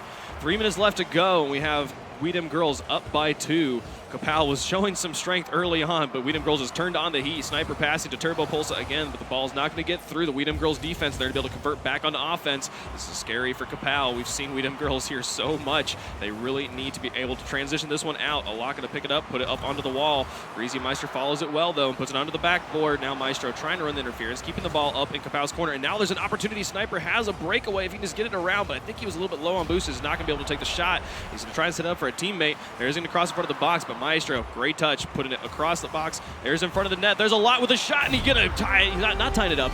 Crest the lead just down to 1. Well, I mean, according to Leaf, this is tied up. No, this is tied at 3-2. According to Leaf, we're tied at 3-2 right now. But they weren't able to rotate back quick enough, and it looked like Kapow actually just kind of put the pressure on pretty quickly. They weren't. We Dem Girls wasn't prepared for it. But I do want to mention, I spoke to Greasy a little bit about what they feel like they lack, and surprisingly, We Dem Girls can lack on confidence, which doesn't make any sense to me because these guys are literally insane. But you can tell when they're in the lead, they start getting more comfortable. They start coming out of the net a little bit more. They start putting on that classic We Dem Girls pressure. But it pays, sometimes it doesn't pay off, and they let certain goals in. Oh, Maestro trying to put that one in a lot with great interference. A lot has been so strong in goal all series, keeping so many shots out of his own net. But now Remco with a follow-up, trying to shoot that one in a lot again. The savior medal for a lot, coming up strong on defense. Such a great defensive player, but you don't want to let him have these shots. There's Greasy Meister with goal number 4. From the angle, using the top of his car, he sees it. He's in the top left. He knows where he's got to put it, and this is the kind of stuff they make look so simple. He didn't just put it on target, but he put it away from all the defenders, across the whole net, from like this weird angle, almost along the back wall in the top left corner. They really are showing just how skilled they are at putting these balls exactly where they need to. Greasy Meister is just incredible at the moment. Up on offense, such a force to be reckoned with. A lot going to cross that one over the other side. 1:43 left to go. 2 up by We Dem Girls. A lot going to try and push this one out, but he whiffs on that one, and Greasy Meister picks up ball control. Now to Maestro. Oh, Sniper Kick gets it over the top. Remco having to make a save there in front of the goal. That was really close, but that's what they have to do. They have to take the shots that they see. And I do want to make a quick comment. You did mention the Savior Medal. Just so everybody knows, Savior Medal is when you've made 3 saves in a single game. And that's generally not very frequent. As frequent as it sounds, you generally don't make that many saves in a single game. So it's impressive for anyone to make that many. Yeah, but it is, though it does communicate that you're playing a lot on defense. A lot's playing on defense. Yeah, he is. Anyways, we've seen Kapow so much on their back heels. That's what's given them the opportunity to have those shots. They don't want that to be the thing. They want to be up on offense. 1 minute remaining. They have to score 2. There's a shot off the backboard. If anyone can follow this up, Sniper does not interfere, and Greasy Meister takes a shot. Sniper's able to get it up and out of the way of the goal, but Greasy Meister's going to make it hang. Oh, and a lot coming from the other side, able to push it away. Very scary moment for Kapow. Greasy pushing that along the backboard, while it looked like it didn't do a whole lot, was actually like almost damning for the defense for Kapow, because what that does is everyone's expecting it to drop. A defender starts to pre-jump for it. He wants to get that touch. All of a sudden, Greasy slows it down. He pins it against the wall. He's like, no, you're going to have to wait another half second for this to fall. But by then, the defender that's already jumped up is way off target. He's not going to make it there in time. But thankfully, Lot was able to come off the sidewall and push that away. 30 seconds, and Kapow needs 2 goals just to continue this series. They have 18 seconds left on the clock. They've got to do it right now, or they will be moving into the 3rd place match. Weedham girls will be on to the finals. All of the Kapow players tangled up on top of each other in the corner. They have 8 seconds. They need to put this in right now, but great clear from Remco, putting that one off the wall. Final countdown, the ball's on net. Oh, Turbo Pulse of keeping another nail out of the coffin, but this game is over. Weedham girls takes the series 4-0. They're not even going to get the consolatory goal there at the end. That is it. Weedham girls makes it into the finals. They are putting, Kapow into the 3rd place game, but that means that Weedham girls no longer has to deal with qualifier 2. No, Weedham girls, they get to skip the 15 billion team bracket and just go straight on to the group stages. I mean, they have been one of the strongest teams in the EU for so long. So yeah, just give them a free pass straight in. Well done by Weedham girls. More like well gamed. Well, no, it's GG. No. Okay, yeah, Gibbs, James, what can you settle this for us, Scott? What did you guys think about this? Well, it was a woodshed match is what it is. 4-0 in favor of Weedham girls, and it was all Greasy, Scott Cole, Gibbs, James. Weedham girls. Yeah, this is why last week when Kapow played Mocket for that 3rd spot, this is why it was so important, because Weedham girls, they can play Rocket League. Yeah, they were ferocious. I swear, Greasy must have been listening to the stream, and he said Remco? I'm going to change his mind right now. Greasy stepped up big time. He's out of the 14 goals that Weedham girls scored, Greasy had 9 of them. So he was a scoring machine, and he just put on a clinic. Yeah, really only one close game. That was game 2 that went into overtime. Plenty of highlights in this one as Weedham girls moving on to the finals. Yeah, Weedham girls, they opened up game 1 with just a great offensive pressure. This play here, they had 5 scoring chances in one play. Yeah, Greasy putting that one in yet again. But really the play of the game, in my opinion, was this shot from a lot. Out of his mind, in the corner, flipping backwards. I have never seen a shot that good from all the games that I have been casting so far. That was the best. Yeah, but then, of course, the heartbreaker in game 2 where Maestro comes in and scores that overtimer right after Kapow had the lead with 27 seconds left. And again, just relentless pressure from Weedham girls. You see this one just getting right over the defense. Greasy again. That is something Kapow was getting used to, just seeing Greasy Meister scores. It's so scary because we say Remco is the best in the world. He didn't have to do anything this series because his teammates were like, no, don't worry about it. We got it. He played good defense, but he literally didn't have to do anything. Greasy and Maestro were on fire. Yes, unbelievable. I mean, what do you do when you have a player that's going off like Greasy was going off with 9 goals? Is there any way to stop that besides a demo? So what I saw from Kapow was they were not getting supportive defensive clears. They would get that one save into the corner, but they never had someone following up to actually clear it out. So Weedham girls could keep that ball in the zone. And that's really just because of the pressure that Weedham girls had on them, where they just didn't have enough boost to actually come out for those plays. And Carpet mentioned it a little bit, even on the one goal where Greasy pulled a U-turn to come back towards the net and score the goal. The awareness, the game sense that Weedham girls has, along with their mechanical skill, it makes them so hard to play against. They're so quick to the ball, and Remco just so natural in the air. He can get up on the defensive or offensive side of the ball, and Greasy off the backboard. I didn't even get to count how many of those shots were bounces off the backboard, which is a really hard shot to make. Yes. Those are the kinds that only the top level players can see because of the bounce off the wall. So hard to anticipate, but Greasy perfect at it. Yeah, so many games on those maps, so many bounces that they already know where it's going to be. Well, Weedham girls moves on to the finals. The question is, who will join them? Flip side will take on Mocket right after the break. Don't go anywhere. Keep it locked on Twitch. Welcome back to the Rocket League Championship Series. It's the European Finals. Well, of course, we're online. You guys know that. Scott Cole along with Gibbs and the Beard is at the end of the table. We've got a good one coming up here. Flip side will be taking on Mocket. 2 versus 3. I guess you want to be in the finals? Weedham girls is on a roll right now. Yeah, both these teams, one of them has to show up here because Weedham girls look scary. Yeah, I know. Yeah. They are coming out strong. You know, you talked about how they had a little bit of a rut about a week and a half ago, and that is clearly behind them. Yes. Yeah. Well, let's check out these starting lineups first. Flipside's going to be on the blue side, and this is a team that you really got to watch out for when it comes down to Flip. They're starting 3. Hopefully we get it here. Yeah, there we go. The blue, Flipside. Well, Mike and Marky. Of course, you know the final guy. Cook's here. He's been on fire lately. Mike and Marky are kind of letting him move up more, and it's really improving Flipside's game, like as a team in a general, basically. Cook's very mechanically sound, but I mean, all 3 of those guys, they don't mess up the simple stuff. Yeah. That's what I've actually really enjoyed. Like all the small, simple shots, or that should be simple and should be easy to put on, they don't miss them. Like most of their stuff's always going to be on target. And every shot is like in a top corner. Oh yeah, it's so their hard placements so are hard just defend. unreal. Yeah. Well, they'll be going against Maka EU. They'll be on the orange side. Let's take a look at their starting 3 here. Yeah, Pashy's the team captain here. He basically formed this team. He picked up Mystic.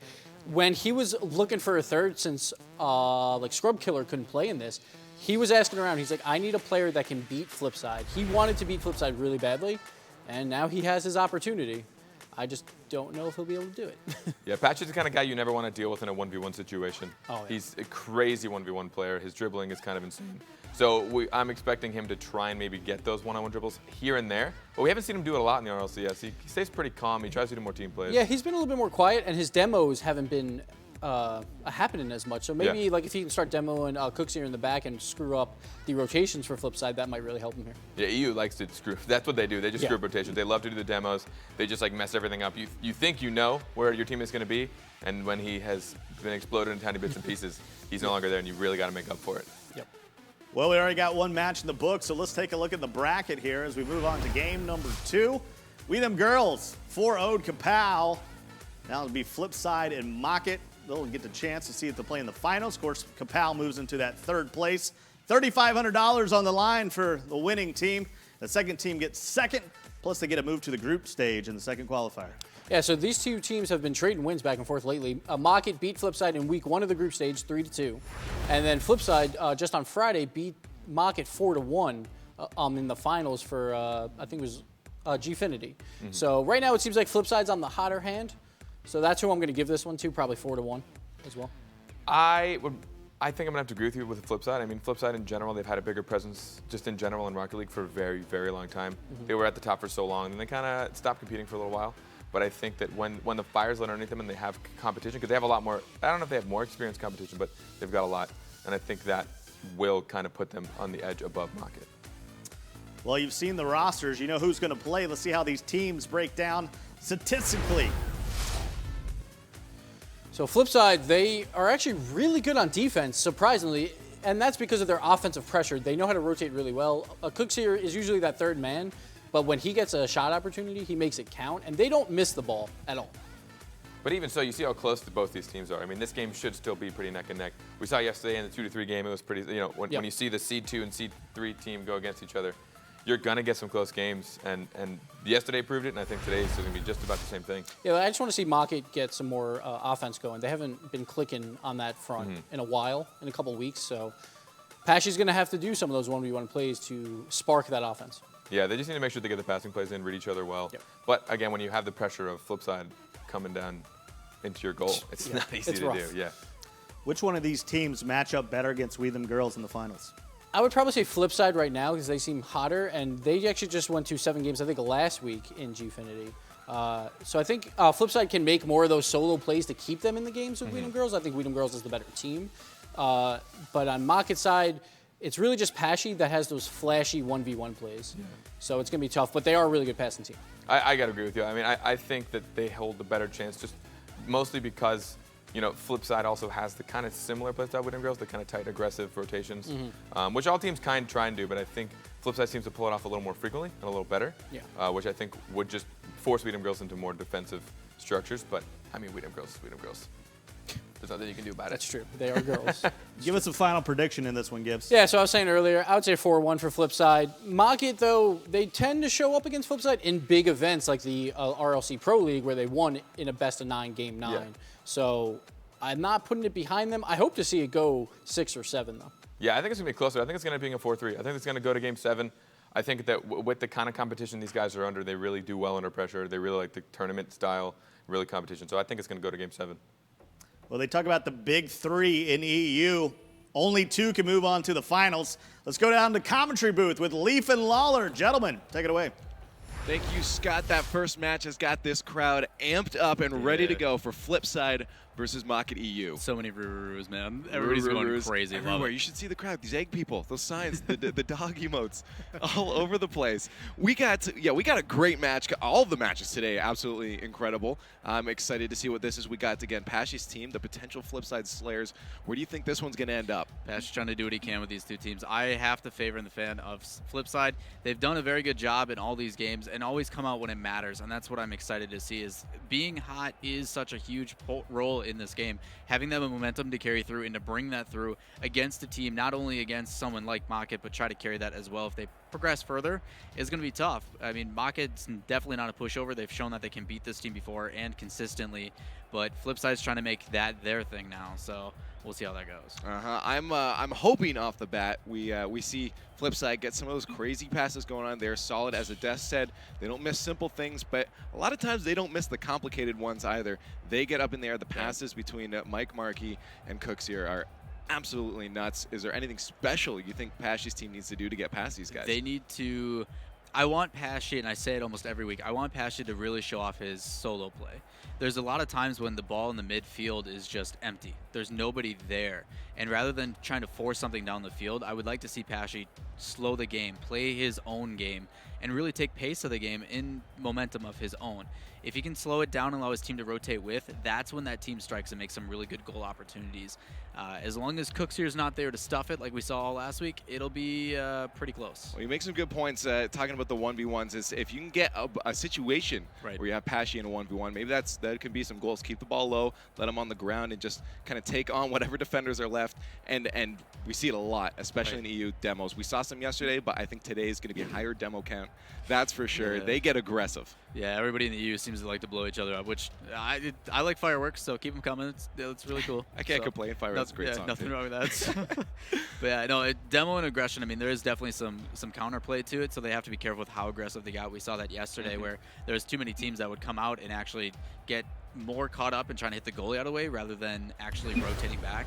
So hopefully they don't get punished for it, but you know these teams are smart. They're going to do what they need to do to win. Down in DFH, it looks like these two teams are ready to go. We have Flipside versus Market EU on the kickoff. Game number 1 of this best of 7 between these two powerhouses. Starting us off with a neutral game. Both teams probably going to feel each other out at the beginning. Getting an early goal can be critical to start that momentum in favor of your team, as it looks like Market wants to be the one to start that up, but Cooks here denies that advance from happening at all as they try to make an attack of their own off the back. Cooks here with the side touch. That plank of wood dropping in the first goal. Talk about patience here. Look at this. Like, look how slowly they bring this up the field. Mike takes a soft pass inside. Cookser gets a very nice touch to put it in. But man, like the sheer patience they had to put that in already, you can tell these guys are calm and collected. We'll see if we can see another blowout like we saw in the last series, or if we're going to have an even series between these two teams. Already have one goal under 30 seconds in. A long shot almost squeaking by Mystic there, but he gets a nose on to keep it from dropping in just above the crossbar as Cooksier's team is now pushing up. Markey and Mike in the corner. Can't get a play developing, so Cooksier runs back. There's Sicky setting something up for Pashy. Pashy going to leave that. A shot from Mystic. A little bit wide, easy clear from Markey as he moves out to midfield, but stuffed out by Pashy. Right back into Flipside's end as they try to get out the defensive position into an offensive position to get another goal. Only a minute of gameplay in, and now Market's putting the pressure on. Pashy already starting to be that nuisance in the backfield of Flipside. Look at him trying to take some boost from this team, deny him in every way that he can, going for some more aggressive styles. I'm curious to see if it'll pay off, but that's the thing that you have to be careful of, is if they're not smart about it, you know this Flipside team is going to punish him for it. Market definitely trying to get that goal back and answer the first one, as they're putting a lot of pressure and lots of shots on net, getting the ball up in front of the box, and going for some of those redirects. We'll see if one of these pay off soon. Cooks here, just trying to keep that ball from going out center. Doesn't quite work as it's now off the corner. Mike, good touch to keep that from rolling around. Pass there to keep the pressure on. Markey just trying to get it past midfield. He gets challenged out by Mystic. Two flip side members back, but that ball's in front of the net. Dangerous spot. Has no one back, and Mystic evens up the scoreboard. Yeah, really tough rotation coming out there. That ball playing off the top of that pinch. Mike Rule's not getting a clear, and it hits directly at the top of the stadium, bouncing right back down in front of the goal for this Maka team. Both flip side defenders moving up when they didn't have a third, resulting in an open net goal for Maka EU. 3 minutes left in this. As Maka tries to get another one. Good stuff out by Cooks here as he tries to make an advance into the orange end.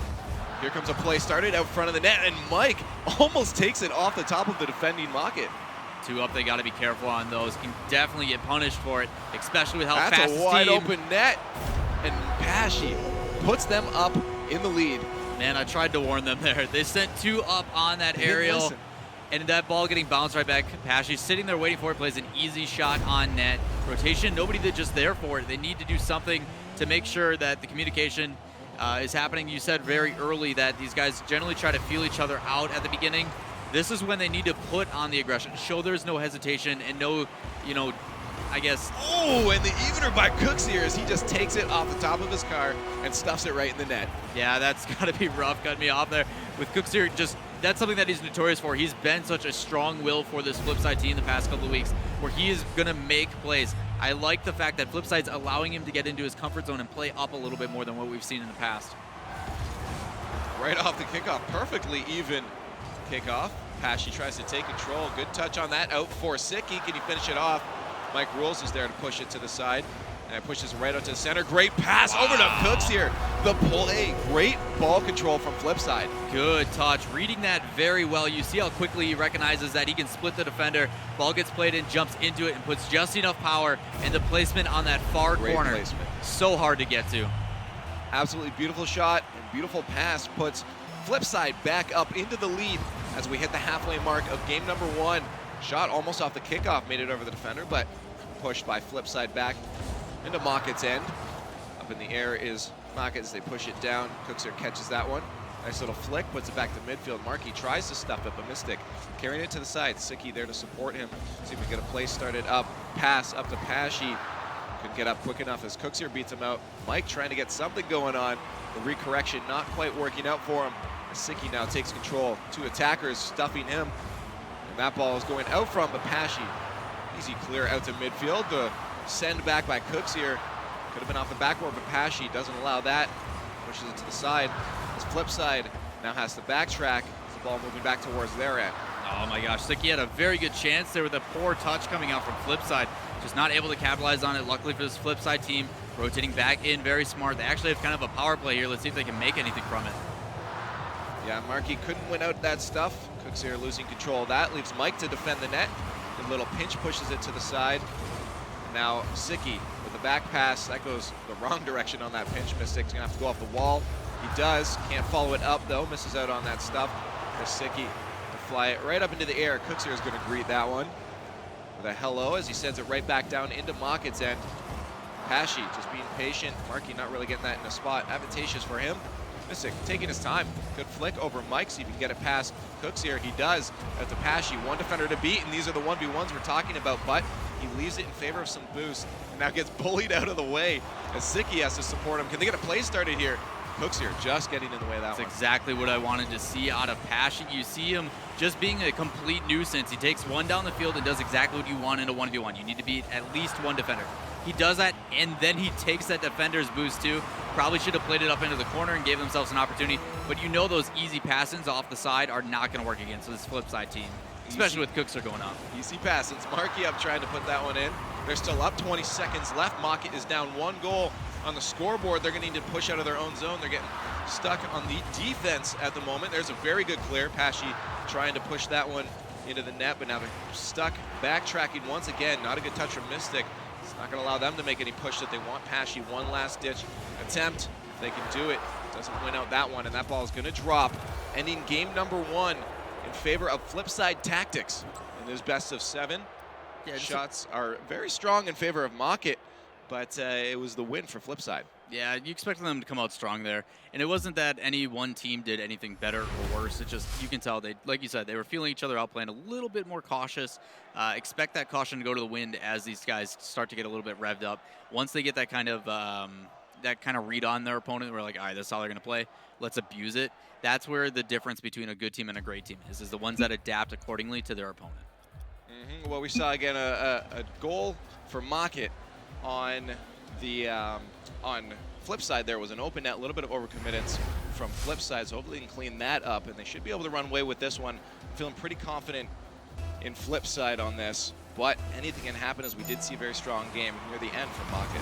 Sitting on board with Cooks here, you can tell this boy's antsy. Wheels going all crazy, doing every single light he can on that car. Just wants to get into this, and look at him get into it already. Off the backboard, can he follow it up himself? He gets Oh a my second gosh! touch. Oh my gosh! And finished off his Mike rules for another early goal. Oh my gosh, that's so unfortunate for this team on Mocket.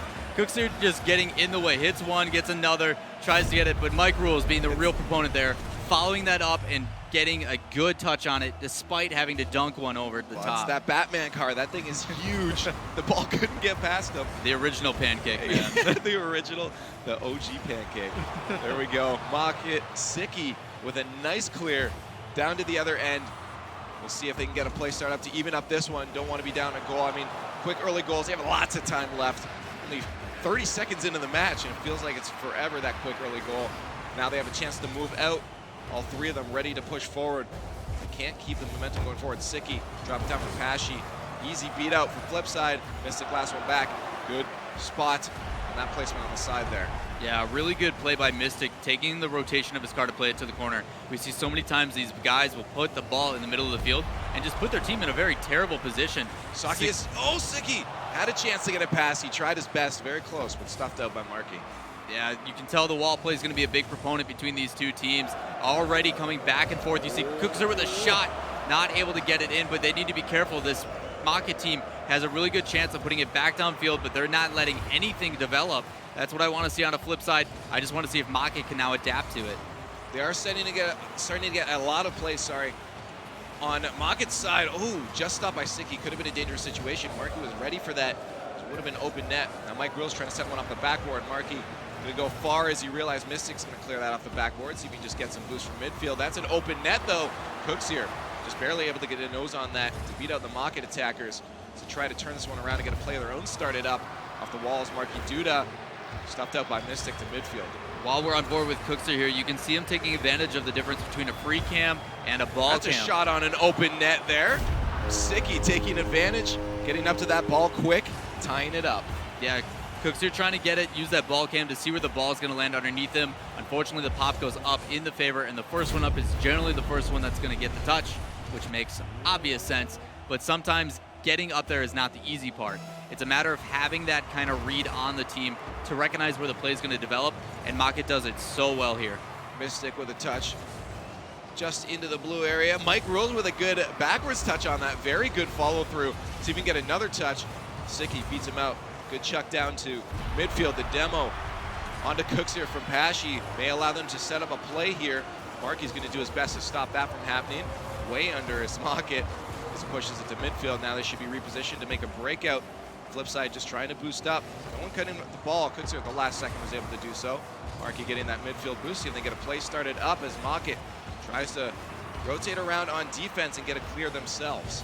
Man, you see Flipside really working the field there. Part of that's because of how well they're spacing out.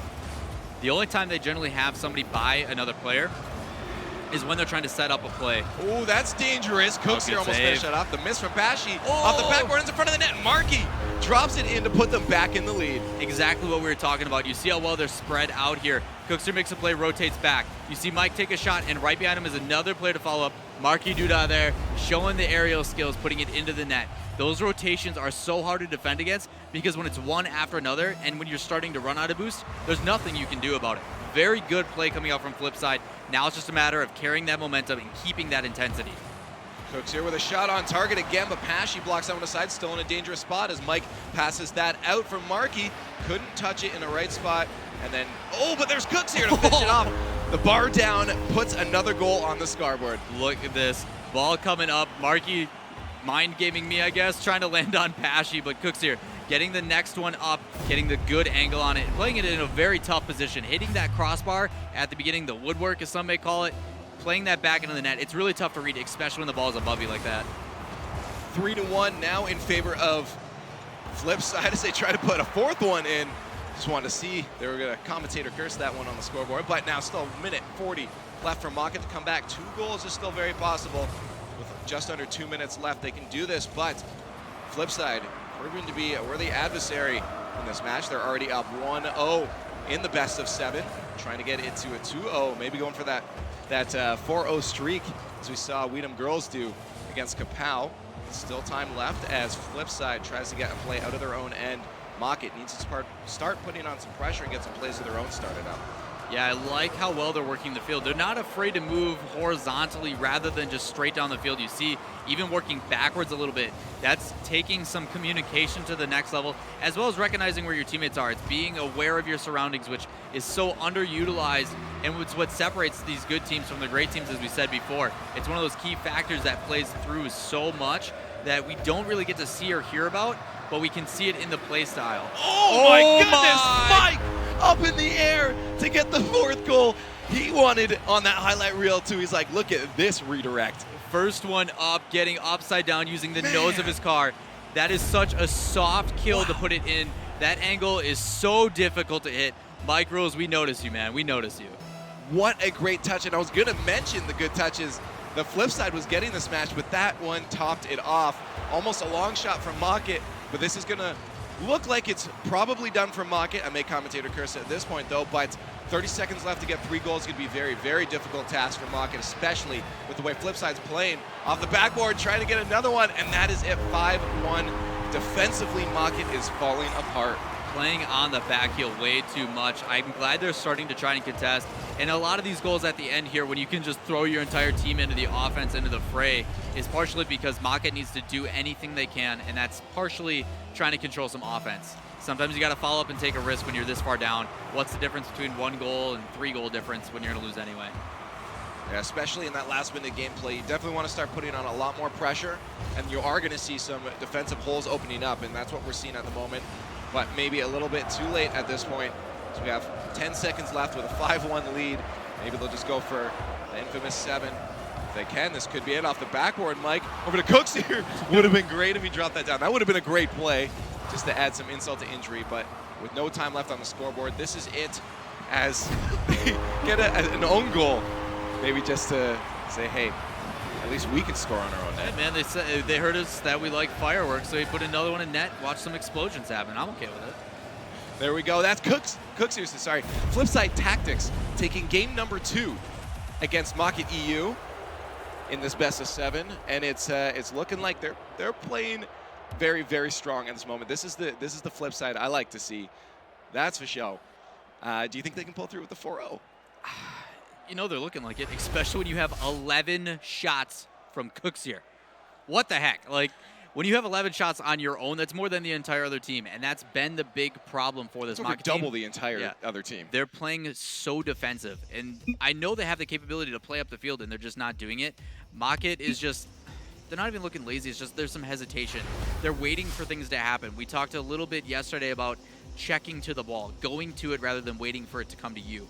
Those are things that they can take, those small advantageous abilities, and really carry that through into the game. It's going to help rotate into an offensive drive. I think we saw some tilt happen at the end from Mockett. Let's hope they don't carry that over into this match, especially just being that many goals. You want to start putting some pressure on, and there's some open nets. They just need to make sure they don't do that early on. We've already seen 2 quick early goals from Flipside, and they're trying to go for another one. A little bit wide from Cooks here. They're still on the attack. Markey and Cooks here up. Markey can get that pass from Cooks here. He does, but not going to quite go in, as Pashy now can carry this one down to midfield, but he loses out. Good stop. Flipside keeping the attack on, keeping that ball in the orange end. Siki finally trying to move that out, takes it high instead of low, and that's going to allow them to push out of their own zone into the other end, but no play developed from that push. Maybe off the backboard, Mystic can get this one going out to Pashy. Pashy trying to go for that demo, it looked like, or at least the bump, to get an early goal. Still just under a minute of gameplay in. No goals yet. A lot more reserved match, especially on the Beckwith Park. Teams tend to play a little more passively, it seems. Maybe it's just placebo, but it seems. Yeah, the ambiance of that crowd really does make a huge effect. I mean, we talk about getting into the game and having a mental game with it too. When you got a crowd cheering, and I can't wait for, you know, some of the live stuff that we'll get eventually, that's going to play a big role for these guys. But it seems to be that both teams handle it pretty well. I just need something like this to, oh man, if he could have done that. I wanted it so bad. Let's see now if Sicky, can get a play set up for his teammates. They're still on the attack as they want to get the first goal of this game. Here comes Mystic to drop that around the board. Doesn't get quite good enough pinch. That's going to still roll out in front of the net. No one knows what to do with it. Flipside was saying, hey, no, you take it. No, you take it. Cooks, Cooks. Markey up the wall as they make a push for themselves. Shot from Sicky, stopped out by Cooks here. The backtrack is Flipside as they're still stuck in the zone. They can't get out. Maybe a little boost start. Markey finally grabbing some. We'll see if he can make the push out as he follows up Mike Rules. He does. There is the pinch to the net. Almost going in. Save. Mystic barely getting nose on that one. Good save getting that out. And I like how Mocket's actually been playing pretty... Shot from Mike. Almost in. Pashy with the touch. Whew. Yeah, didn't want to eat my own words there. Mocket's actually been playing pretty well on this map so far. They've been playing patient in front of their own net, which is good. I mean, you see too many teams panic in front of that. They haven't done that yet, and they've actually been controlling most of the offensive game so far. Other than that little strike there, most of it's actually been on the Mocket side. Now, if they can keep up that pressure, eventually it's going to lead to a goal. Now it's just a matter of taking a different approach. Stuff like that. Pashy coming out with a good demo, just nobody there to follow it up. See if now, once again, stuck in their own zone. Mocket doing a very good job of just playing it smart and keeping them stuck on the defense. As they get just a few soft shots here and there. They need to set up some smarter plays. They want to sink one in. Just 2 minutes left, and there's a shot to the far side by Markey. Pashy keeping that one out. A lot of shots coming from Flipside, just barely kept up by Mocket. They're playing just on the edge of almost too much committance into Flipside zone. There's Mystic with an open net, and he drops it in, putting them up into the lead on the scoreboard. Poor placement coming out from Mocket. This ball, just nobody back.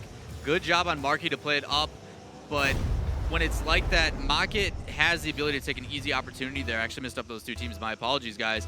But that ball should have never been placed there by Markey. Markey played it way too close to the goal. He needed to play that farther outside. Or don't be afraid to use that backboard and put it up in the mid. As long as you tell your teammates, like, hey, you need to go up and contest that, you should be okay. So defensive breakdown actually coming out from Flipside. Mystic now with a touch, trying to set a play up. Nothing really comes out of that one as Flipside tries to make an attack. Good shot, Markey with the redirect, but a little bit too soft to the wrong side. And that's going to stay out, but Cook's here to follow it up. Pashy just getting in the way. Very good job from him. Mike now trying to get a pass out. Stopped out by Sicky, it looked like there. And at midfield, a little bit of a miss. Mocket now going to have to backtrack of the shots on target. Once again, barely keeping that one out. All these shots just going to the far sides. Always on target, and that's what the desk was saying too. Shots are always in very, very difficult spots to get to. Flip side, there we go. Mystic up with a cheek, can he get the flip? He can't. This is a little bit wide, a lot wide on it. As Mike tries to carry that across his net into midfield. Markey to support him. But now that's an open net. A little bit harder that would have been in, but Markey's going to clean that one up. No problem. Mystic just trying to keep it in. Exactly what I was talking about there. You saw him play the backboard rather than just up the wall. Worked out in his favor that time. Nobody was there to contest it. But you see between these two teams, Mocket's really starting to kind of come into their own. I expected it to be a very defense-heavy game that's going to weigh. Oh, Markey takes that past the last defender and then just finishes it off himself. Yeah, it's unfortunate where that ball, the pinch going in the favor of the 50-50 for Markey. Trying to get up to it, gets sneaked past. But following it through, you had one chasing down coming in from the rest of this Mocket team with Mystic. But when you see these two teams coming back with 37 seconds left, tied game, Mocket needs to take this win here. They absolutely need it. It's going to be so crucial. Otherwise, you can expect to see them playing on their back foot in the next one. Tied up game, 30 seconds left in game number 3. Flipside, Mocket EU, Flipside up 2-0 in the series. See if Mocket can take this one to get a point on the scoreboard in the series for themselves, as they still haven't won a game. Pashy trying to do something with it. Hands that right over to Markey. Markey just keeps it in the zone. Sicky now up in the air to throw it over top of any attackers for Flipside, but 4 seconds left. Looks like we're probably going to hit an overtime unless Flipside can make an attack here. That's going to get pushed by Pashy back to mid, out to Cooks here. Cooks here keeps it up, but not high enough. We hit our overtime. I think our first overtime for EU? No, we saw one earlier. Yeah, we got an overtime here. This is where it counts the most. I mean, these guys are fighting for that final place. I mean, the ability to not have to go through all those teams and just be able to get to the final 8 right away is huge. So these guys really need to come out strong. Pashy's doing quite a bit, trying to work it up the field and doing some demos too, but oh my gosh, Mystic trying to use the top of his car on that one as well. You see these guys trying to go to an unconventional shot because everything else that seems to be straightforward just isn't working. Can he finish it? Marky drops that one in 30 seconds into the overtime to put another one up 3-0 now for Flipside in the series. Incredible. They're looking to run away with the 4-0. Man, that's a really tough place to be as a player. Back, the only one up, 2 of your teammates are running up the field, and you got to rotate back, and it's like, okay, do I play high or low? Is it going to be near or far? What do I do? That's not a fun position to be in, especially when you've got someone like Marky coming downfield, and you know he's available. Speaking of Marky, once again, at Flipside, one individual player having more shots than the entirety of Market EU. Hey, man, if you can get in those double digits, that's pretty dope. Like, these guys can rack that up. I mean, it's weird that despite that fact, you saw Mocket actually control most of the offense that game. They just weren't able to put anything in net. And that's why I was happy to see, you know, Pashy coming out with some demos, starting to get a little bit in the face of the other teams. If they can do that and just have somebody follow it up, they have themselves a chance. I mean, don't count them out just yet. Off the backboard, trying to go for an early goal is Flipside once again as they look to take this series in a full sweep. The shutout in the series. Mike Rules keeping that to the side. Mocket, EU trying to stay alive. They need to get this one. If they lose this match point, they are done going down to the 3rd round, and they do not get in those top 2 spots, which is so important in the RLCS. Oh, definitely. These guys are playing for it all. Being able to say, you know, we only got 1 left is probably a big factor for Flipside right now. Get that intensity going, especially with this crowd ambience getting into it. A little bit different mix-up from the last field. Being able to show up and say, okay, let's get this. Oh, gosh, on what target. a save. Pashy trying to get the first goal, but now we have no goal coming from that as Flipside tries to push out into Mocket zone. Yeah, ball getting up high, and you see, look at this rotation coming out. That's an easy shot, goal. Open net. It looked like Sicky was just waiting for that, but doesn't quite make it to it. Nice lead by Cooks here, going up very high, playing that nice and low. Rotation starting to break down a little bit. You saw Sicky trying to get to it, just barely. But Mike, being the first one up, placing that easily in, and using the far side too. On the kickoff, we have Flipside up 1-0 in the series. Mocket need to run away with this one. They need to win this one. Starting in the momentum shift in their favor. Sicky getting up in time for that one at a weird angle, but he puts it in to tie it up very quickly. Showing some aggression. Look at him come out, zero hesitation. As soon as that ball takes that touch, reads it very well, uses the tip of his car to play it at a great angle. Those ones are kind of your gimmies, but still, at this level, those aren't a guarantee, especially with having to get up like that. Good job repositioning the car and giving himself the angle to put that in, tying this game up. Trying to fight that one off of Mystic. The shot on target, just barely kept out by Mike Rules, as Mocket is now starting to ramp up, getting some shots almost in the net, as they know this is do or die if they don't want to drop down to a potentially 3rd or 4th place spot. With not winning a single game yet in this series, this best of 7. Cooks here, keeping that one on the ground, just one person to beat Mystic. Wow, good flick up for Mike. Can he get the touch? Mystic beats him out. That's still in front of the net. Good job for Sicky to push that one out to Pashy. Pashy gets a good touch, rolling out in front of the net. No one there to connect with it on Mocket's side. Marky, easy clear back down to Mocket's end. Yeah, this is what's so scary about the Flipside team is when that ball got popped up, there was 2 defenders poising way back. And the fact that these guys are so willing to trust their teammates to make those plays, especially in a 1v1 situation, is what allows them to really counter it super hard. Mocket and the rest of this team have been trying to do that. They just haven't solidified a pass or any developing play yet. Oh, with the pass out to Cooks here, almost finished that one off, couldn't quite put it in. Still tied scoreboard with 2.5 minutes approaching in this game, potentially last game if Flipside Tactics can win this out. Mocket EU trying their best, put themselves into the lead on the scoreboard. Pashy on the wall, out to Mystic. Shot from Mike Rules, and that squeaks in even with the defender. Exactly what I'm talking about, checking to the ball. Look at this, he plays it off the wall. Bad positioning for Pashy to put that there, especially when you got teams coming in. But Mystic's just sitting there waiting for something to happen. He needs to go up and hit that out of the way. That's a very dangerous position for the ball. And the fact that he's waiting for it, like, what are you doing? You're you're in such a rough spot being at roughly halftime, it's a do or die moment. Take this into your own hands. Be that star player for your team. No idea why that one went in, but now Flipside is up 2-1. Cooks here, keeping it from being a tied game, puts it aside for Marky. Marky taking his time or just not knowing what he's doing. Sicky tries to get one out front. There's a pass back. Sicky gonna leave that one. Doesn't quite get over to him. Pashy catches it on the ground.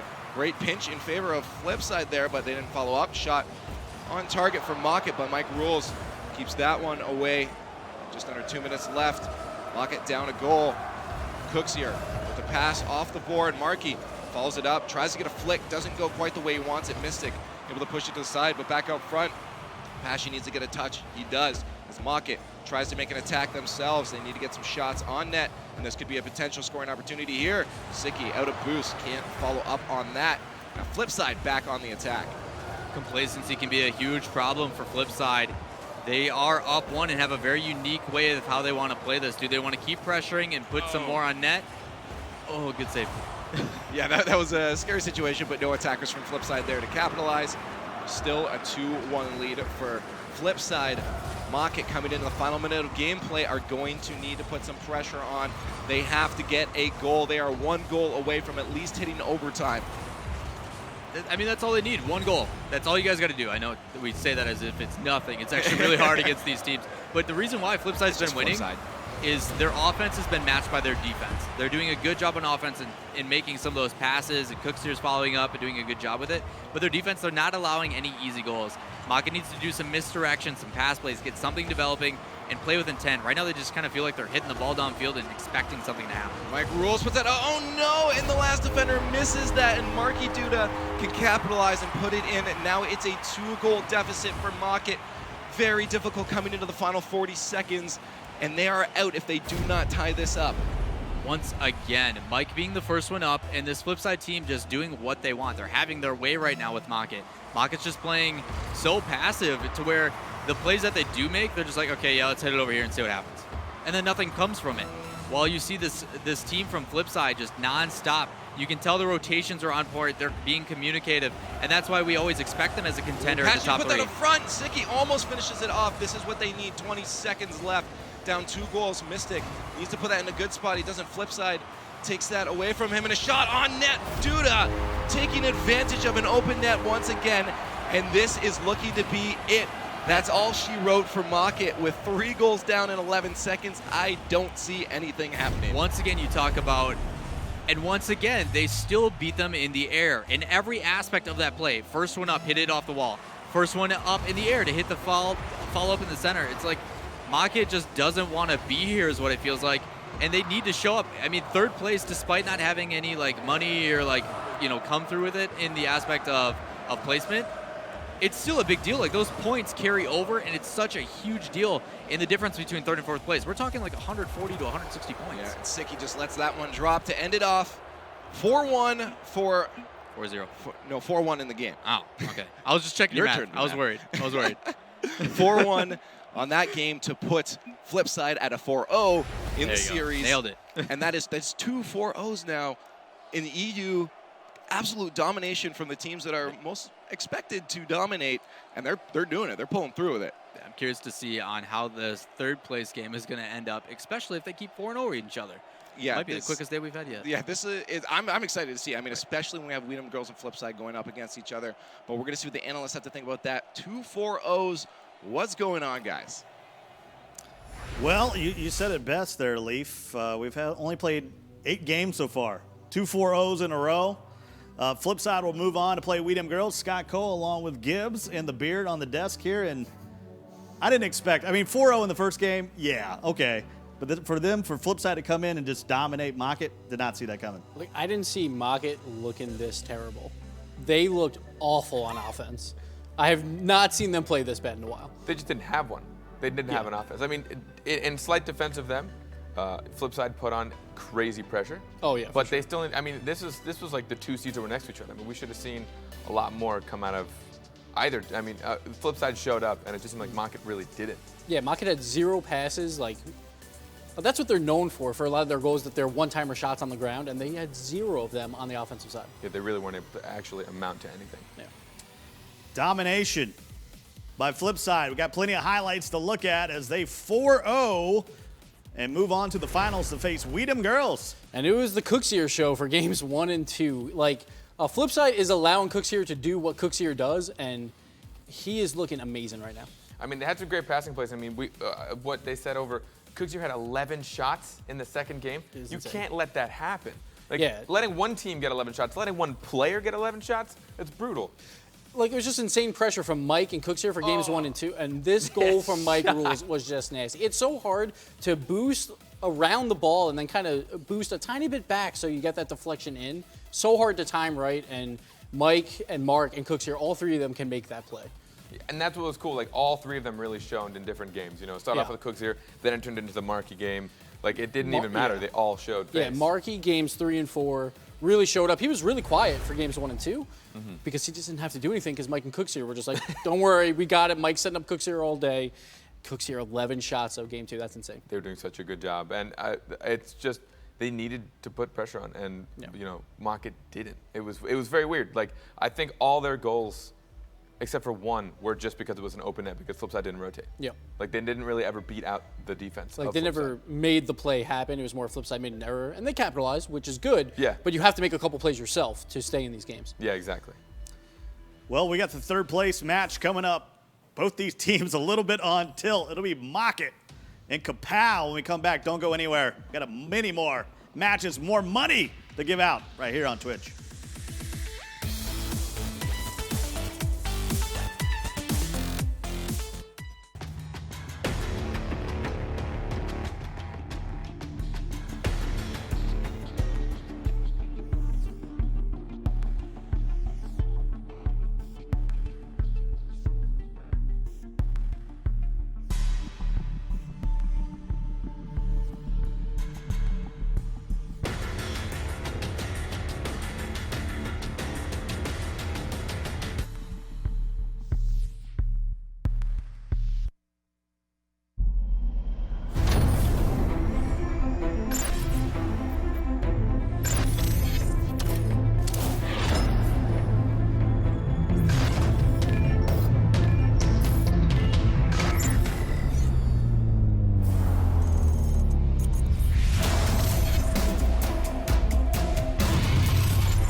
Welcome back to the Rocket League Championship Series. It's here. It's EU Finals. Scott Cole along with Gibbs, Lawler. How's it going? I thought these European teams were supposed to be a bit more competitive. What's going down? Showing up like NA today. Jeez, so weird. Yeah, watching that game, it just, the intent from Flipside definitely there, like showing why they were hot and why they got that 4-1 earlier this week. Yeah. I can see why. I really can. Well, we got Mocket and Kapow coming up soon, but let's take a look at the updated brackets. As Weedham Girls and Flipside, they'll be faced off in the finals. That match will be coming up after our third place. Kapow will be taking on Mocket, as we said, and this is big because it's 140 points difference that you'll be able to carry over into qualifier number 2. Yeah, it's a big deal because you want to get that gap over that 4th place team, but also the teams that came in 5th, 6th, and 7th, you want a bigger points gap in case they get hot for qualifier 2. Yeah, I mean, you look at, the difference between like 3rd and 4th is, like you said, about 140. If you come in as like a 5th, 6th team, you're kind of right at that brink of that in between. It could play a huge role next for that later online final. I mean, when you come in that second qualifier, because it is weighted a little bit heavier, it does make a difference. You need to place heavier. Like, do the best you can. Like, this isn't over yet. It's a big game for Kapow. I mean, they grinded to get into that 4th spot. Now they have the opportunity to beat Mocket, and they'll set themselves pretty well for qualifier number 2. First, let's take a look at the starting 3 for Kapow. Kapow, I want to see more deflections from a lot. That play was nasty in game 2, I think it was, when they were playing Weedham Girls. They didn't look terrible against Weedham Girls, just Weedham Girls outclasses them, but Weedham Girls outclasses most. Yeah, very true. I mean, you saw that they were making plays, and they're actually staying in it pretty well. They were doing a good job to contest it. I mean, I could rewatch that redirect all day. Like, it was gorgeous. But if they keep that up, I think they're going to have a good chance here. Let's take a look at who's going to be starting for Mocket after they get absolutely 4-0'd by Flip. So Mystic, I would just say it was a potato series for him in that last set. It was rough. All 3 of them were way too passive and letting Flipside do whatever they wanted. It just seems like they need some 5-hour energies or something to wake up and get into the series. I know we got here early, but there's no excuse for those guys over there. Like, they need to wake up and show that they want to be here. I mean, the hesitation you can't have that, especially against a team like Kapow where they're trying to prove something. Yeah. If they come in strong and they get beat out again, like, you saw little glimpses of it, like Pasha would go in demo, and we were talking about how he was going to boost deny. He was actually taking areas where he could do something about it, and he only did it twice. Like, keep that up, man. Like, that's what you want to do. But it's a matter of having trust in the teammates, and it just doesn't feel like it's there right now. Well, here in the finals, neither of these teams have won a game yet. Let's take a look at how they match up statistically between Kapow and Mocket. So a very similar stats, like only 3 goals difference for total goals and only 1 goals different on the goals against. More clean sheets for Kapow. I don't know if that really says much, but Mocket had more wins, and they played in week 2, the last set, to see who would play Weedham Girls. Mocket did sneak that victory out. They went up, I think it was 3-0, and then Kapow fought back. So, like, Kapow might want to look at games 4 and 5, like, we have to play that way again. Right. The big thing I look at that is goals against. I mean, if you have that many shots and that many goals coming in, it's going to be a defensive battle. If whoever can keep the ball out of the net, I know that sounds so generic, but like with these teams, the offense just doesn't seem to be driving, but Kapow showed that in that first game against Weedham Girls, they could. So if this team on Mocket can actually keep him out of the net and then rotate that up, rather than just, okay, hit it, it goes over, follow it, let's chase it. Yeah. Playing like ducks, I guess, because that's my color that goes today, looking like a rubber duck. Now, another note, I think, Scott, whoever scores more will probably win this. Oh, I mean, that's why we got you guys. That's why you guys make the big bucks. Give us your final predictions. So Mocket looked really bad. I think they're going to play a little bit better against Kapow. I think Kapow wants this more than Mock. At least that's what it seems. I'm going to give Kapow in 7. Looking at the 2, I think the drive there is definitely for Kapow. I'll agree with you on that. They just looked really flat for Mocket, but I think that'll be a wake-up call. I hope Mocket say 4-3 favor of Kapow. I don't normally give predictions, but I'm going to go 0-0 and somehow 0 effort finishes 3rd place. Anything could happen is the way this is going. Let's go down to the commentary booth right now. Wave Punk and James Bott is over there. Thanks, Scott. I'm Wave Punk, joined by the robot himself. And we have a match here of 2 teams that just got 4-0'd. Who's on tilt more right now? I would definitely say it's Mocket. We saw how it affected Genesis coming out of a hard loss yesterday in NA. Mocket, fresh off that pure destruction, 4-0, so unexpected. from Flipside, who's really surging right now. But I would say Kapow probably has, they've had time to recoup and are probably going to come into this with a little bit more time to recover on their mindset. Absolutely. Had time to recollect themselves, hopefully be able to move forward here into this series. And one thing, we talk about rotations a lot here at the RLCS, and I saw some people in chat asking, what do we mean by that? Can you want to give just like a basic kind of one-on-one rundown? Yeah. Rotations, it doesn't necessarily require 3 people. All it means is that the people who so maybe you have 2 people up front, you're not sending the same person for the same ball at the same time. So rotations are giving your teammates space, letting them make the play so that you can play off of it. So you can utilize all 3 players doing that, where you're all 3 falling back for boost, going for the shot. As long as you're not sending 2 people for it at the same time, you're rotating effectively. And some teams we do see it where they play like a 1-2, where someone's in the back, like maybe Gambit sitting back in the net, letting Lachinio and Kronovi rotate in and out. So that when we say rotations, that's what we mean. Don't think you require all 3 players on your team to rotate. It just requires game sense and awareness of where your teammates are and what balls they're going for. It's someone going for a shot and a teammate being there in case something goes wrong. Because we talk about it, it's Rocket League, it's soccer with cars, right? But sometimes we forget it's soccer with cars. There's a lot more momentum involved, So speaking of soccer with cars, let's get into the first match here on DFH. First game between this Market squad and Kapow. Who are we going to watch first? I'm going to go on board with Turbo Pulsar in the Batmobile. Again, these teams are fighting for 3rd place. They want that 140-point difference that comes from whether you finish 3rd or whether you finish 4th. And last time we saw these guys play, there were 3 shutouts or clean sheets out of the 5 games. So look for defense to be the theme here. Market was on offense first, but now they are back on their heels. They're looking to push this out of their own area. They're going to be putting that over into Kapow's territory, but Turbo Pulsar shuts it down, sending a shot on that. Both Mystics and Siki back in goal. Kind of feels side flip from Mystic. He's not going to get there, but it's kind of a breakaway opportunity. If anyone can get up and into this one, the drag race, Pashy's going to win it and put Market on the board first. Yes, they certainly are on the board.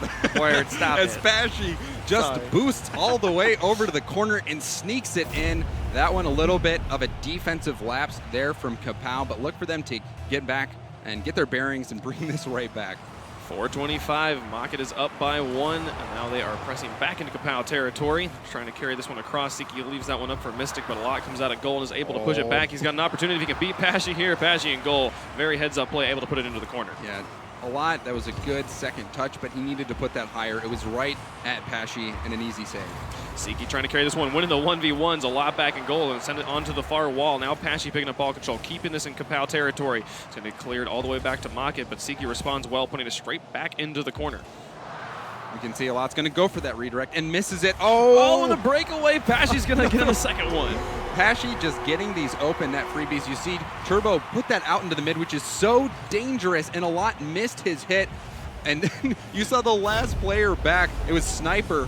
He just went for the boost in the corner. He must have had too much faith in a lot getting that clear out of the mid. He was right there with Siki. It was almost like they were drag racing for that boost, kind of playing the boost mini game instead of the Rocket League main game here. Market up by 2 with 3:44 left to go. Responding well here in game number 1.